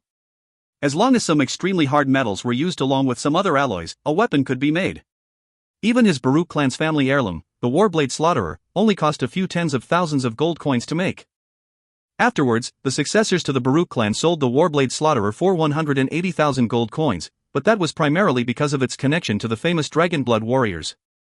Unfortunately, it had been many years since a Dragonblood warrior had surfaced, and thus the fame of the Dragonblood warriors was no longer worth as much. If it had been sold in the days when the Dragonblood warriors had roamed and dominated the lands, the price would have been much higher. The weapons of warriors weren't worth much. But the Magistaff of a Magus was a different matter. The higher quality a Magistaff was, the more precious the materials for making it needed to be. For example, the divine treasures used by a saint-level Grand Magus, such as a powerful Magistaff, would use the magicite core of a magical beast of the 9th rank, or a saint-level magical beast, to serve as the energy source. Next, complicated and powerful magical formations would be carved onto the Magistaff, in order for it to reach its maximum potential.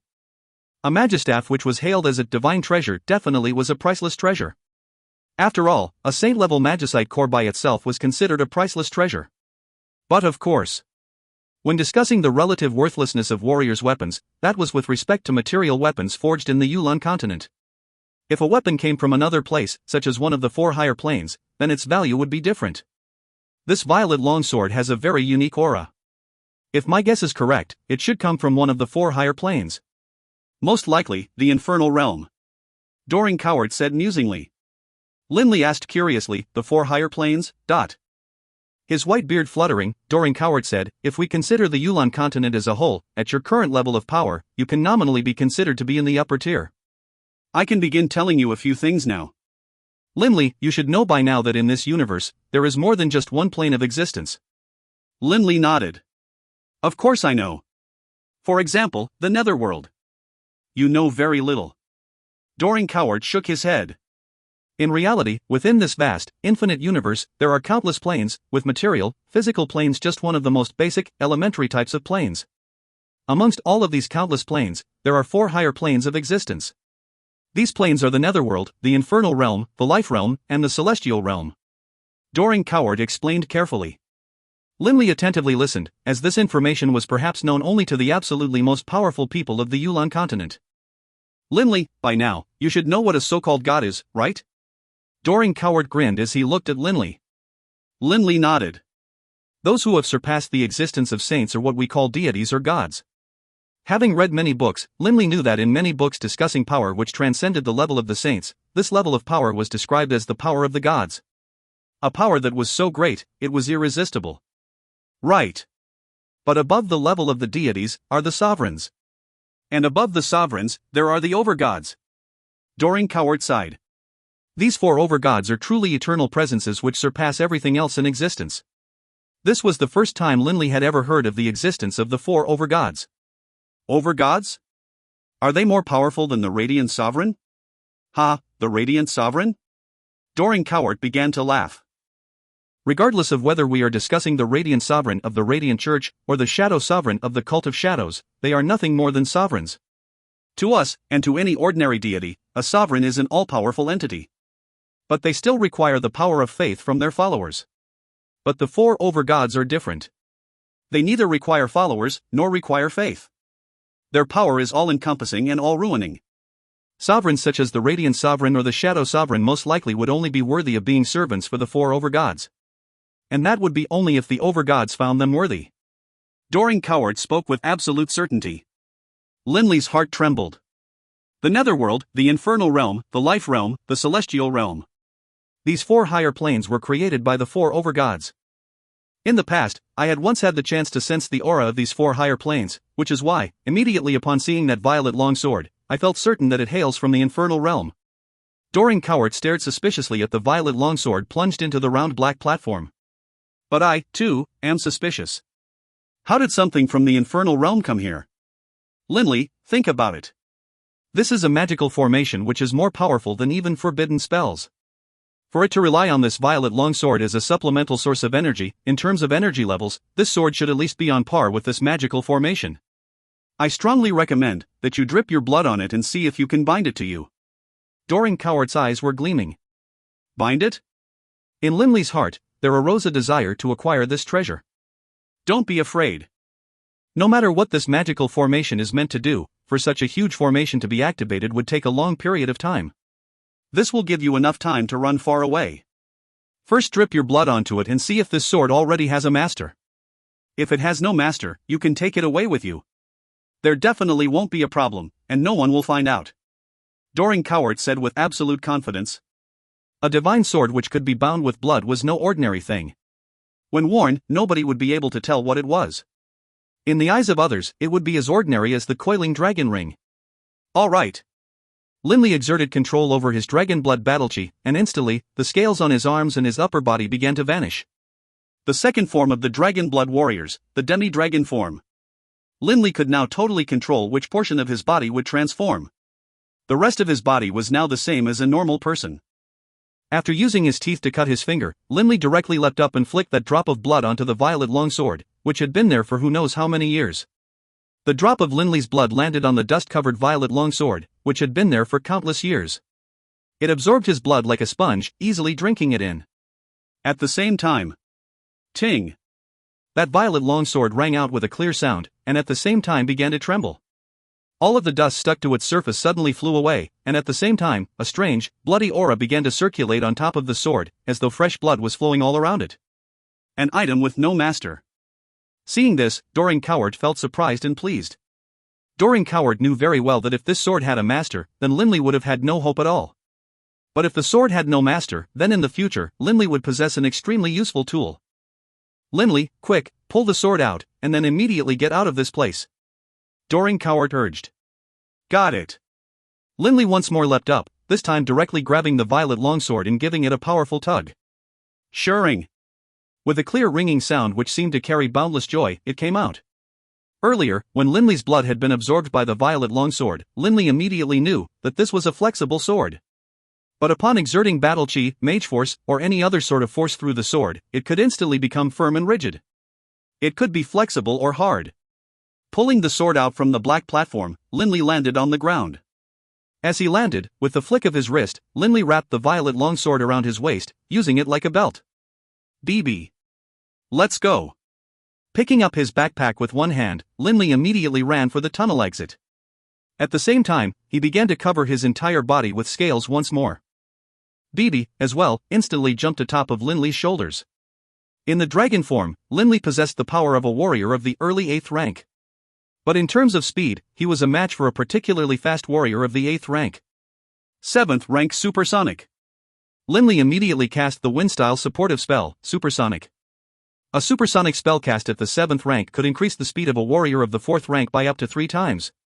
However, Linley's current base speed was already extremely fast, and so even with the assistance of the supersonic spell, his speed only improved by another 50%. But even a 50% increase was already a terrifying increase. The white fog continued to flow about in the air above the foggy valley. As for those giant flying dragons that were previously circling about in the air, aside from a very small number of them still in the air, all of the dragons were now resting on the ground. However, without question, all of them were staying far away from that small hill. The tunnel covered up by that hill was forbidden grounds. These giant dragons still remembered how, days ago, that pitiful human had entered the forbidden grounds.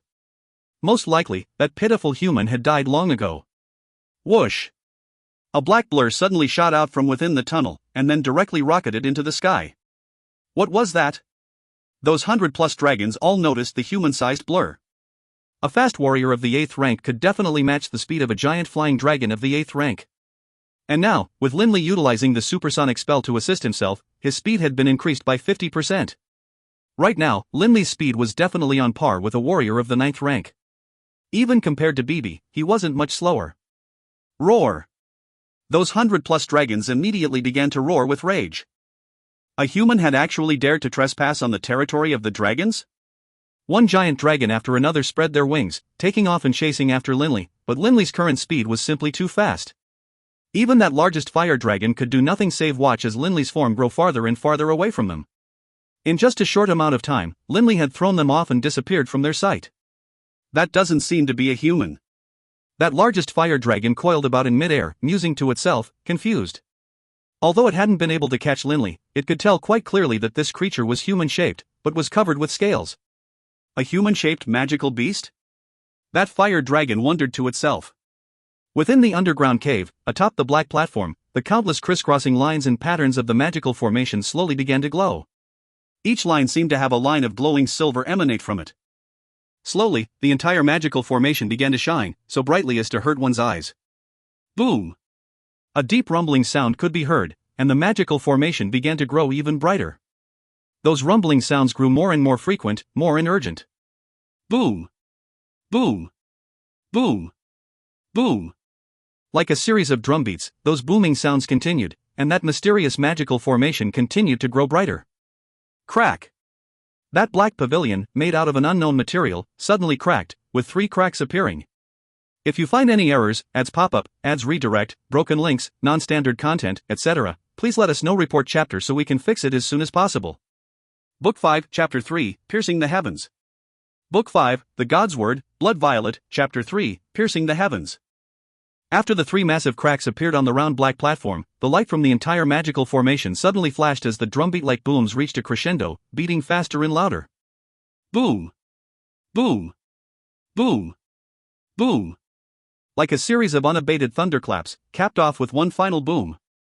The entire round black platform exploded into fragments. Naturally, the magical formation atop of it disintegrated as well. Suddenly, one pattern crack in the air itself after another began to appear, clear and visible to the eye, spreading out in all directions. While the flying dragons of the Foggy Valley were still busy wondering about that man-shaped aberration, they suddenly felt the ground itself tremble. All of the giant dragons were startled, and immediately spread their wings and took to the air. Just a few moments later. Boom! The ground for kilometers around suddenly exploded. That entire hill which had sealed off to the underground tunnel was reduced to smithereens. Growl, a deep roar emanated from underground. Where the round black platform had been, space itself was suddenly ripped apart like a piece of paper, revealing a gaping hole of nothingness. And from within that hole, stepped forth a handsome, devilish-looking young man, wearing a long, dark gold robe and carrying 3 little kittens in his arms. At this moment, the young man looked to be in quite bad shape, and his face was covered with blood. Whoosh! That gaping hole in reality suddenly vanished.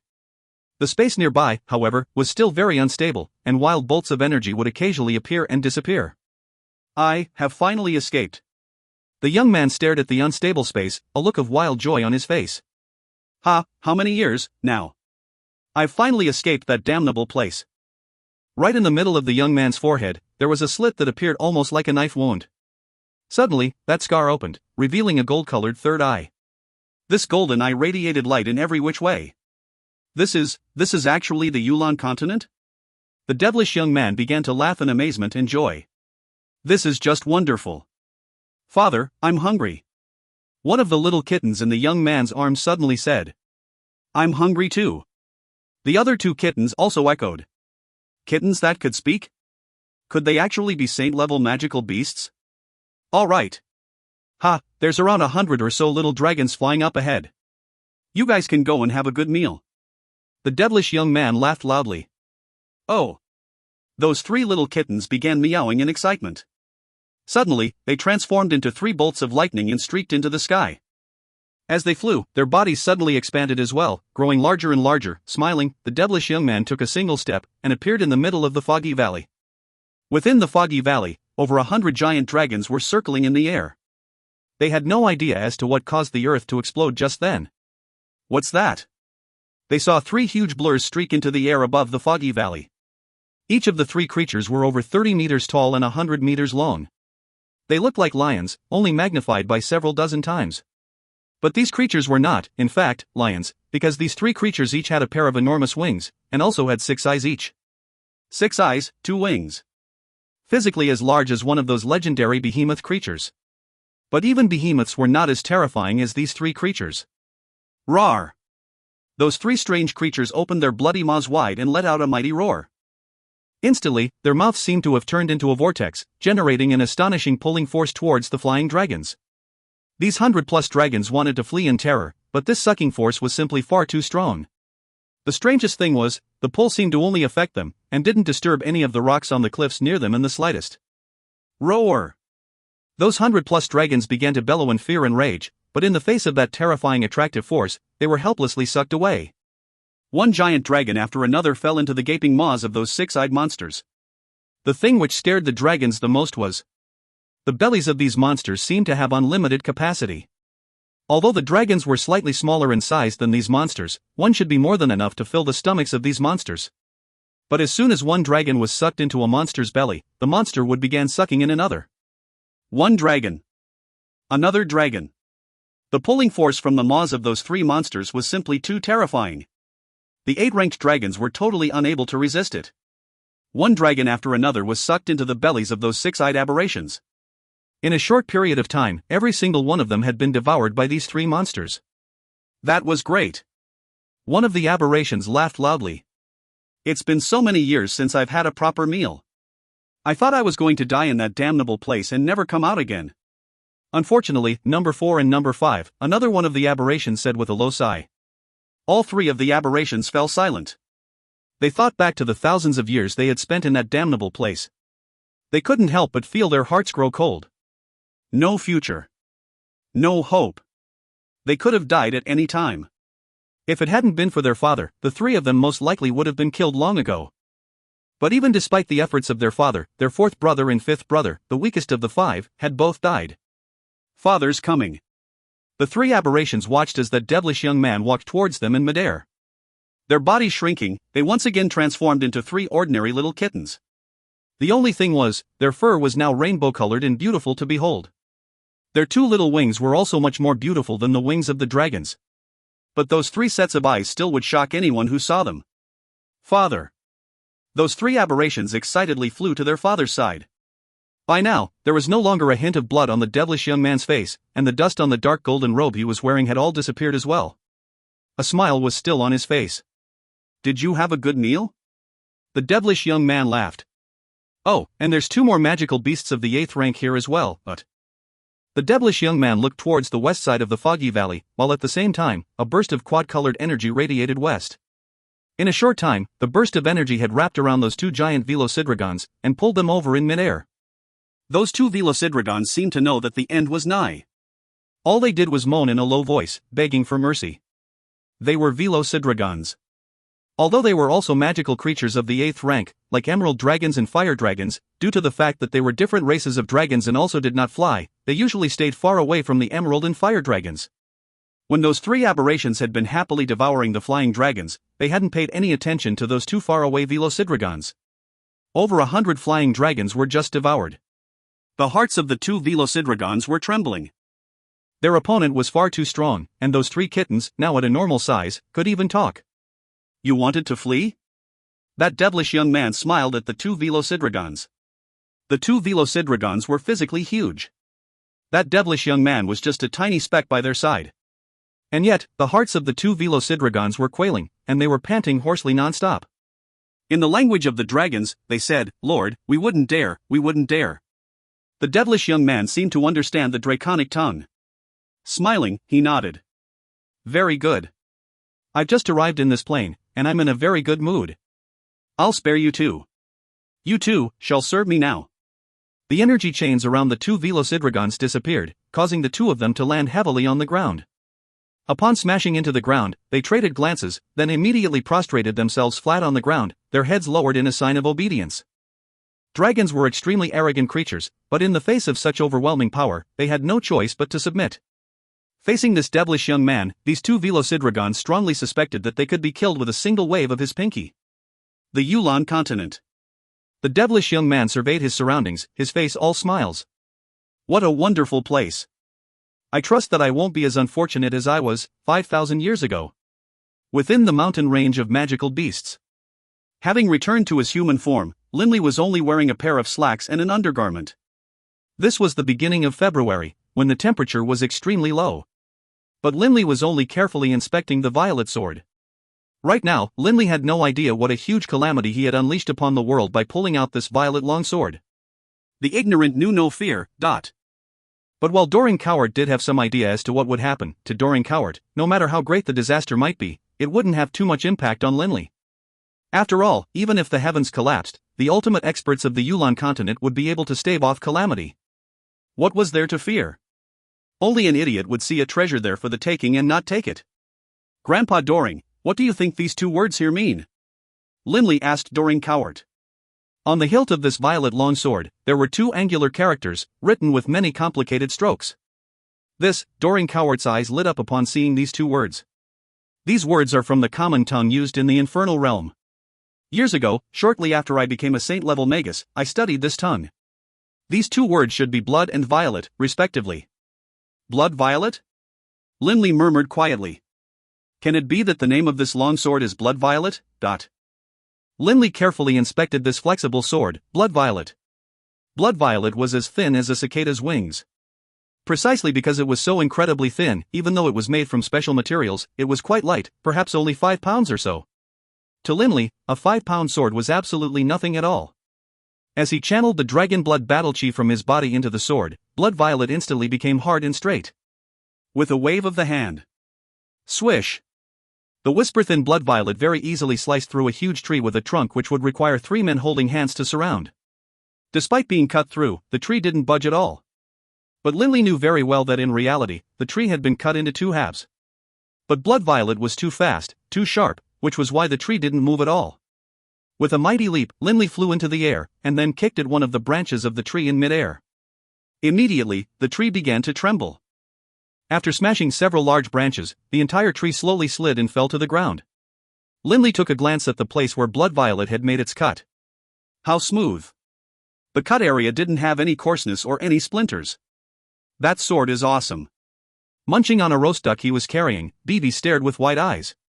Linley chuckled, then turned to stare at the flexible sword, Blood Violet. In his mind, he said, with such an agile, sharp weapon, even if I encounter 1,000 or 10,000 foes, I won't fear them. Linley immediately began to brandish the flexible sword about. With incredible agility, Linley danced amidst the forest, easily waving Blood Violet to and fro amongst the trees. Sharp. Fast. As thin as an insect's wings. This caused Blood Violet to be virtually unimpeded by air resistance, allowing its speed to reach terrifying heights. And its lightness allowed Linley to transform even more of his physical strength into a fast swing speed. Linley, although this flexible sword, Blood Violet, is quite sharp, its sharpness isn't all that shocking. Doran Cowart's appraising skills were much better than Linley's. At one glance, he could tell what the true strength of this Blood Violet sword was. Linley couldn't help but stare suspiciously at Doran Cowart. Doran Cowart laughed. If you just want to use this Blood Violet sword to chop down an ordinary tree, then of course it would be unstoppable. But in facing an expert opponent, such as a warrior of the 7th rank using a shield infused with battle chi, I'm afraid you wouldn't be able to cut through it so easily. Linley was startled. The true value of this Blood Violet longsword lies in two different areas. The first is that it can be either firm or flexible, and thus it would be extremely hard for an opponent to defend or protect against it in battle. And the second is its durability. Most weapons aren't able to withstand too much battle chi, as they would crumble. But this precious sword of yours will not. Doran Cowart explained. Linley nodded slightly. A sword that was very sharp and very hard probably would also be fragile and unable to take too much force. This Blood Violet flexible sword was very sharp, but not ridiculously so. Its true strength lay in it being both flexible and firm, while possessing astonishing speed and innate durability. Speed? Flexibility? Linley's heart was moved. He no longer channeled his Dragonblood battle chi into the sword, and instead began to channel his wind element mage force into it. At the same time, he began to brandish the sword about. After having been filled with wind-style mage force, the already fast Blood Violet sword was able to reach an even higher level, while also the trajectory of its movement became erratic and unpredictable. The sword was sometimes straight, sometimes curved, causing one to not know how to handle it. Linley instantly understood. For me right now, this is perhaps the most suitable way to utilize this flexible sword, Blood Violet. If you find any errors, ads pop up, ads redirect, broken links, non-standard content, etc., please let us know. Report chapter so we can fix it as soon as possible. Book 5, Chapter 4, Grandmaster Sculptor? Book 5, The God's Word, Blood Violet, Chapter 4, Grandmaster Sculptor? Shortly after the Ernst Institute began the new school semester, Hillman arrived at the Ernst Institute in search of Linley. In front of the Ernst Institute's main gate, Hillman was frowning while pacing. Clearly, he had a belly full of bad thoughts. The Ernst Institute was under very strict management, and as an outsider without any particular status or power, he didn't have the qualifications needed to enter. After a while, Yale and Reynolds, both dressed in sky blue robes, stepped out and walked towards him. You are Linley's Uncle Hillman, right? I met you before. Yale spoke out warmly. Hillman had previously seen Linley's three brothers before. Upon seeing Yale and Reynolds, he immediately went over and asked them, "Hey, I know that you were classmates with Linley, and I wanted to ask, why didn't Linley come back to celebrate the new year? Every year in the past, he would come back." Yale and Reynolds exchanged glances. That Linley had his heart broken wasn't a happy event. It wouldn't be good for them to reveal it to Linley's elders. Reynolds' reaction speed was the fastest. Smiling, he said, "Uncle Hillman, Linley's totally focused on his training, and long before the end of the year examinations, had already reached the rank of Magus of the 6th rank. And then, he once more entered the mountain range of magical beasts for training. Man, he's so hardworking, he didn't even bother coming back for the yearly examinations. That Dixie fellow was assessed as a Magus of the 6th rank this year. Some people are now saying that Dixie has surpassed Linley. Third bro has no care for these superficial things. Right, Uncle Hillman, Linley headed off to the mountain range of magical beasts last December. He should be back very soon. Is there something important?" If there is, you can tell us. We'll definitely let him know when he's back," Yale said very courteously. Hillman was silent for a while, then shook his head, a smile on his face that didn't seem like a smile. "No, nothing important. It was just that Linley had always come back every year, and so this year, when he did not, the family grew worried and wanted to check up on him. Since we now know that Linley has entered the mountain range of magical beasts, we're satisfied. But Uncle Hillman, don't worry, when Third Bro comes back, I'll definitely tell him to go home early so that you won't be worried," Yale immediately said. Hillman shook his head. No need to rush him back. Let him focus on his training. When he has some free time, he can come back then. Nothing big is going on back home anyways. Thanks, the two of you. I'll head off now. Watching Hillman depart, Yale and Reynolds smiled, then turned to leave as well. Suddenly, "Young Master Yale, young Master Reynolds." From far away, an exceedingly friendly voice called out. Yale and Reynolds turned to stare outside of the institute. From far away, they could see a parked carriage guarded by 4 armored knights. Frowning, Yale said questioningly, "Who is calling out to me?" "Oh. It's Austoni." Yale saw Austoni poke his face out of the carriage. Austoni was the first out of the carriage. He smiled humbly at Yale, and then respectfully stood off to the side. At this time, the screen door to the carriage was once more pushed open, and a very distinguished-looking bald gentleman with a cane slowly made his way out. Yale and Reynolds exchanged glances. "Who is this old geezer? Seems distinguished," Reynolds said beneath his breath. Yale shook his head. Also beneath his breath, he said, "I don't recognize this old geezer either. But based on Austoni's actions, he should be an important individual.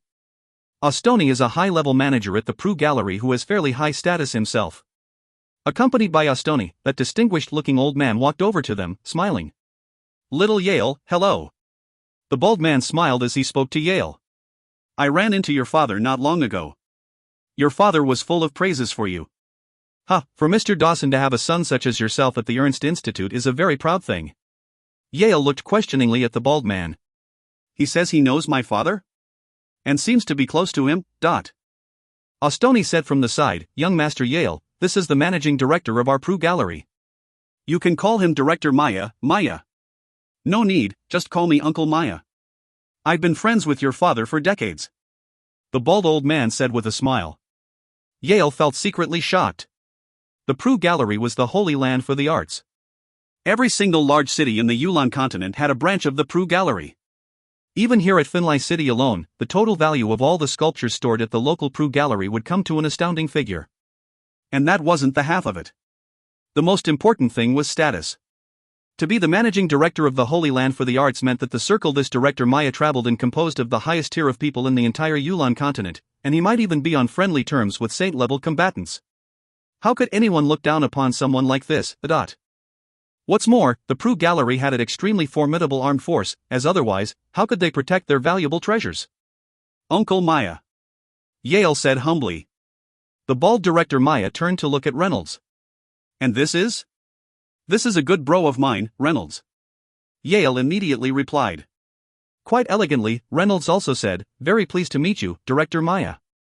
Director Maya nodded slightly.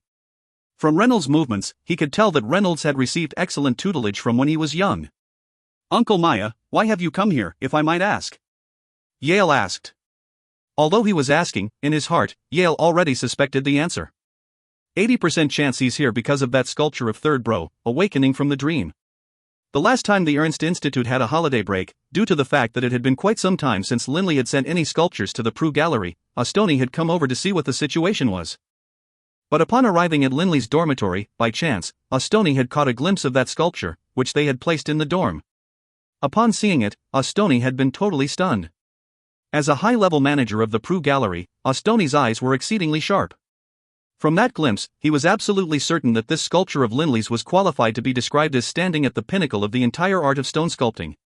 It definitely was qualified to stand on the same pedestal as the 10 great sculptures. The most important thing was, this sculpture of Linley's was enormous, on par with 5 separate sculptures of most people. Just like in the art of painting, the value of a sculpture was related in part to its size. Such an enormous sculpture would have required an incredibly large amount of effort. This sculpture, which contained 5 lifelike images of people, had already contained within it a unique soul and was on a totally different level. Seeing that sculpture was the same as seeing 5 real-life beautiful women. In the entire Yulan continent, there were very few master-level sculptors. But this sculpture by Lin Li had already surpassed the level of masters. It was qualified to be ranked amongst the works of the most venerated grandmaster sculptors in history, such as Prue, Hope Jensen, Hupi Jinsen, and Hoover, Huofu. Those who were granted the title of master were able to produce sculptures of exceedingly high quality, with their own distinct aura and the ability to stir the soul of the viewers. But their works, when compared to the works of Prue, Hope Jensen, and the other sculptors who had received the title of grandmaster, was still slightly inferior. Although the gap was very small, it still determined a difference in status. Stone sculpting had a history of hundreds of thousands of years, and during that period of time, the vast majority of sculptures had been destroyed by the passage of time. Only a few special statues made of special materials could survive and be passed down to the present generation. Thus, of the so-called 10 grandmasters, 9 of them lived within the past 100,000 years. Ever since the Yulan Empire unified the Yulan continent, there had been only 2 sculptors that could be put on the same level as those ancient grandmasters, Prue and Hope Jensen. Hoover was a grandmaster from over 100,000 years ago, and his famous sculpture, the bloody-eyed maned lion, had survived all those years due to the unique properties of the material it was made from, thus ensuring Hoover's fame would live on. In the past 10,000 years, there had only been 2 grandmaster sculptors.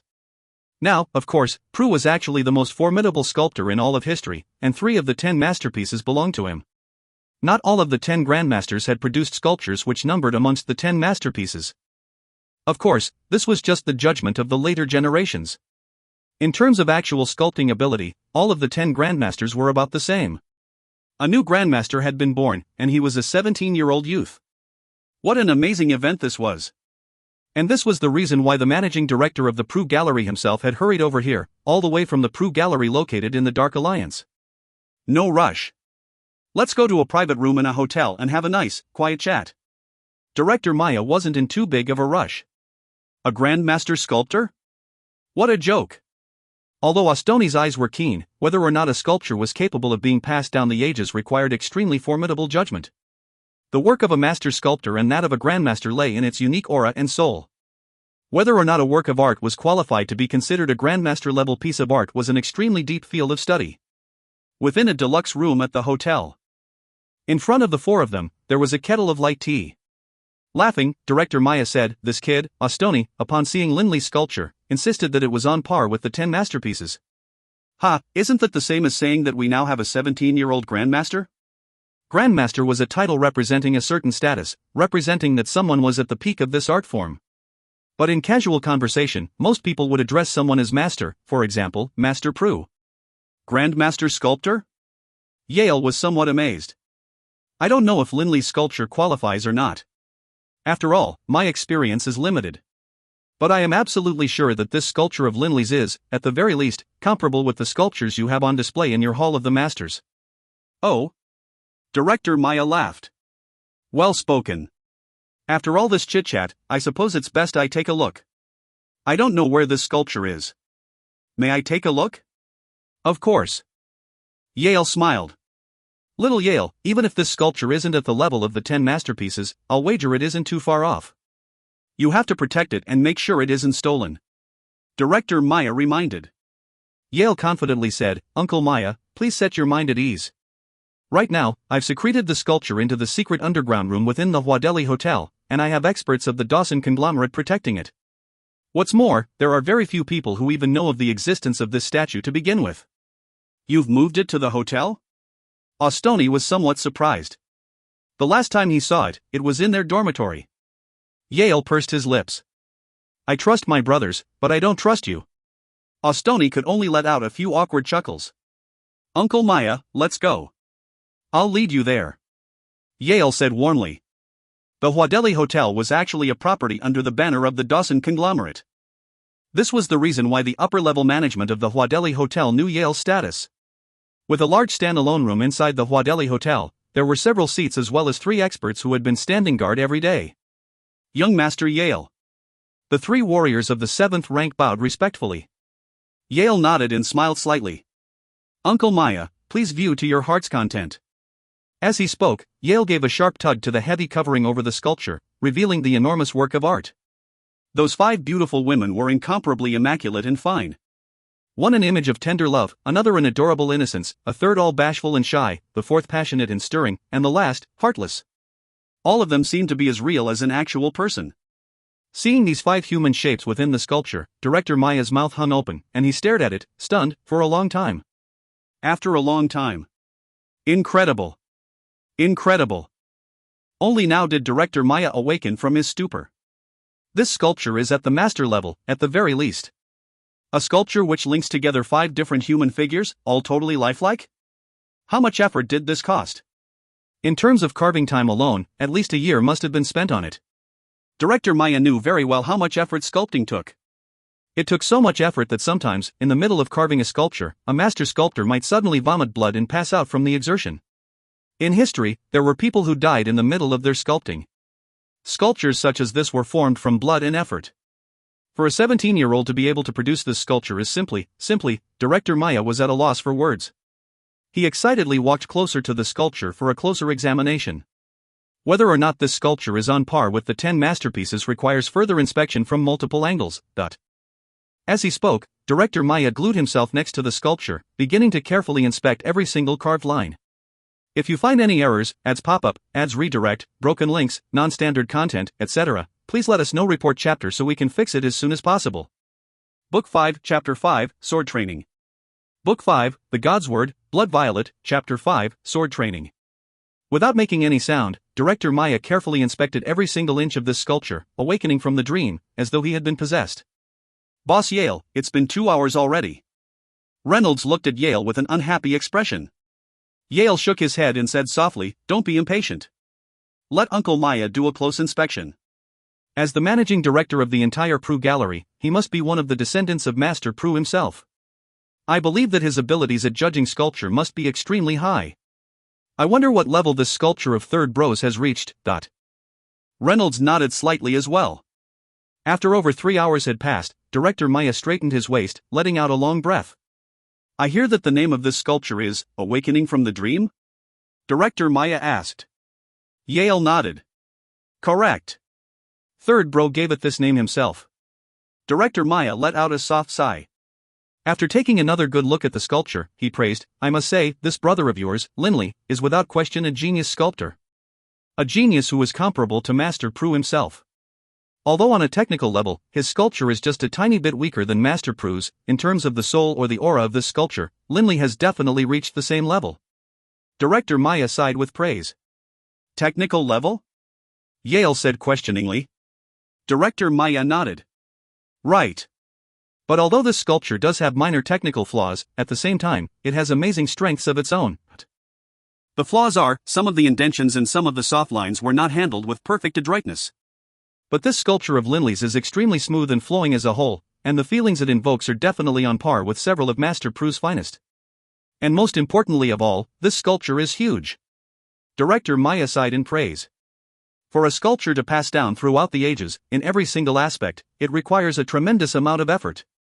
A single error can ruin the entire sculpture. To be able to sculpt a single human-shaped sculpture is already quite an accomplishment. But Linley was able to sculpt 5. The most admirable thing is that all 5 of the people in this sculpture have their own unique aura, but yet everything is still linked up in a story. If I guess correctly, your brother must have suffered a romantic heartbreak. Based on Director Maya's astuteness, he could clearly tell at a single glance the story behind these 5 figures. Awakening from the Dream. It is really amazing that Linley was able to carve a sculpture such as this. Director Maya couldn't stop praising it. Director Maya, tell me, what level is this sculpture of my bro at, exactly? Is it on par with the sculptures of Master Prue? Reynolds asked. Director Maya frowned. To be frank, I'm not sure either. Let me put it to you like this. On the technical side of things, this sculpture can only be considered to be an expert-level sculpture, despite being on the same level with Master Prue in terms of invoking emotions and telling a story. But there is a unique point about it. The carving strokes of this sculpture were very clean, very agile. From start to finish, it can be said that these 5 figures were inseparable parts of a flawless whole. This unconventional feeling is something I have never even heard of before, much less seen. Director Maya praised. Yale said urgently, Uncle Maya, so what level is this sculpture at? Director Maya was helpless. I can't say for certain. From a traditional evaluation standpoint, this sculpture should be considered to be on the master level. After all, the uniqueness of its aura is unquestionable, and the quality of the work is on clear display from the grace the statue emanates. From a traditional evaluation standpoint? Yale and Reynolds both looked questioningly at Director Maya. Director Maya nodded. The traditional evaluation method has been universally agreed upon as a fair, impartial evaluating mechanism for countless years. But I feel that, when actually viewing Linley's sculpture, it appears to be a very perfect whole, without any apparent flaws. The whole point of having sculptures is for viewing them. The actual viewing determines everything. Let me put it this way. Linley perhaps cannot be termed a grandmaster sculptor, but the value of this sculpture will most likely be incredibly high, on the same level as the 10 masterpieces. Director Maya laughed. A sculpture not produced by one of the 10 grandmasters with the valuation on the same level as the 10 masterpieces. This was something totally unheard of. But Director Maya couldn't help but to admit that this was very likely to occur. Oh. Yale and Reynolds nodded. This was the one flaw of the straight chisel school, honestly speaking. When just using a single tool, the straight chisel, in terms of precision when carving out certain curves, couldn't match some more specialized tools. The technical appearance created by Linley's usage of the straight chisel was perhaps comparable with a normal expert sculptor. When judging it against the standards of a master sculptor, the weaknesses became readily apparent. But the straight chisel school had its own strengths as well. For example, the continuity of the carving, and others, when carving, had to constantly switch tools, but the straight chisel school only required an earth-style magus to become one with the earth as he carved, which actually increased the speed at which he raised his spiritual energy. Where is Linley? Director Maya asked. Yale shook his head. Third bro was a student magus, after all. The vast majority of his time is spent in training. Right now, he is engaging in a practical excursion in the mountain range of magical beasts, and we're not sure exactly when he'll be back. Then, Yale, can you act on behalf of Linley in permitting our Prue Gallery to auction off this sculpture? Director Maya suggested. Can't be done. Yale was very blunt. Without third bro's express permission, it isn't convenient for me to make that decision. Director Maya frowned, and continued. Then what about exhibiting it? There shouldn't be too much of a problem in allowing our Prue Gallery to exhibit it, would there? After all, Linley's previous sculptures were all exhibited in our Prue Gallery before being auctioned off. But Yale knew very well how much symbolic importance Linley placed on this sculpture. This represented an extremely painful period of heartbreak in Linley's life. It was hard to say if Linley would have agreed to exhibit it if he were here. He didn't want to make Linley uncomfortable. Can't be done. I'm only responsible for safeguarding this thing. As far as exhibiting it or selling it, we'll have to wait for third bro to return. Yale's voice was resolute. Within the mountain range of magical beasts. Exactly 2 months had passed. During this time, Linley had been immersed in studying the blood violet sword. The blood violet sword was the finest sword Linley had ever seen. Just based on its sharpness alone, most magical beasts of the 6th rank couldn't handle it. But the sharpness was only a small specialty of the blood violet sword. The strengths of the blood violet sword were unpredictability, speed, and also a certain baleful aura. That's right. A baleful aura. Linley only discovered this baleful aura after killing quite a few magical beasts. The material making up this blood violet sword contained within it a unique energy. With each chop of the blade, a unique baleful aura was released. This baleful aura was very similar to a dragon's terrifying presence. Naturally, it wasn't nearly as terrifying, but in battle, this baleful aura could be put to very good use. Night. In the mountain range of magical beasts, surrounded by a pack of hundreds of windwolves. The windwolf pack leader stared at Linley with its greenish-yellow eyes. Letting out wild howls, one windwolf after another pounced towards Linley. But moving as agilely as the wind, Linley slipped through the attacks of the pack, the sword in his hand glowing with a blue light. After being activated by wind-style mage force, the blood violet godsword's speed increased even more. The godsword flickered about, not impeded by air resistance in the slightest. Whoosh! Within the darkness, a streak of violet intermixed with blue was flickering about at high speed. It floated about in bizarre patterns, and every time it flickered, a windwolf was split into 2 parts. Windwolves, after all, were only magical beasts of the 4th rank. In this pack of windwolves, some of the stronger ones were beasts of the 5th rank, and only the 2 leaders were beasts of the 6th rank. Right now, Linley remained in human form, in which he possessed the power of the 6th rank. Frankly speaking, even a warrior of the 7th rank might not dare to directly fight with a pack of hundreds of windwolves, much less a warrior of the 6th rank. After all, a hero could still be brought down by numbers, and windwolves possessed extremely sharp claws. Even Linley's body, when scratched by a windwolf, would most likely bleed. Unless, of course, he entered the dragon form. Howl! A windwolf leapt at him with high speed, bloody maw wide open. Swish! The blood-violet godsword flashed. The windwolf was instantly bisected from head to tail. Perhaps this blood-violet godsword of mine would have some problems piercing the armor of a Velocidragon. But you guys? The blood-violet godsword in Linley's hands was beginning to move even faster and even more agilely. The reason why a pack of windwolves was a terrifying thing was because of their speed as well as numbers. If over 10 windwolves suddenly snapped at you, even a warrior of the 7th rank would be hard-pressed to block them all at once. His only option would be to use his battle chi to tank the blow. But Linley was different. Swish! The blood-violet godsword flashed again, and yet another windwolf was cut in twain. The blood-violet godsword was simply too fast, so fast that all the windwolves could see was a blur. After Linley had slaughtered over 100 windwolves without suffering any injury at all, the pack of windwolves finally began to be filled with fear. They weren't afraid of death, but they weren't willing to die senselessly either. Pull! Those 2 large windwolves that had been hiding in the back finally began to howl angrily. All of the remaining windwolves lowered their heads, then turned and retreated at high speed. Their angry, saddened howls could be heard from far away. Clearly, it was caused by the fact that they had lost so many of their comrades, but no gain at all.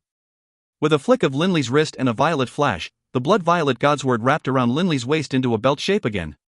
Against the likes of them, there's no need to use blood-violet's real power. There was a hint of blood on Linley's robes, but all of it came from the windwolves. During the entire battle, from start to finish, the blood-violet godsword had been straight. Against the likes of a windwolf pack, just relying on the sharpness of the godsword was already enough. But once the blood-violet godsword began to fluctuate between being straight and being flexible, the offensive power would multiply. Boss, you are starting to get more and more powerful. BB was lying on Linley's shoulders. Linley laughed. You aren't weak either. After taking a deep breath then releasing it, Linley glanced around at his surroundings, then took a look at the 3 bags on his back. In the past 2 months, through analyzing and training with this blood-violet godsword, Linley had already filled up 3 sacks with magicite cores. After spending 2 months in training, I've already reached a bottleneck in my ability to use blood violet. If I want to get better, for now, I'd have to rely on improving my own arm strength and wrist strength. During these 2 months, Linley had trained in the movements of drawing the sword, striking with the sword, cutting with it, stabbing with it, hacking with it, and all sorts of other skills. The purpose of Linley's training was all to improve his speed, to as high a level as was possible. What's more, with Linley's proficiency in wind magic, Linley could with relative ease discern the secrets of using the sword. Just now, when faced with over 100 windwolves, Linley wasn't injured at all. This was the result of his accomplishments. In the past, Linley wouldn't have dared to imagine what it would be like, at this level. Now that I'm at a bottleneck, there's not much more point to me being at the mountain range of magical beasts. Time to go back. Morning. The early rays of the sun shone upon the earth.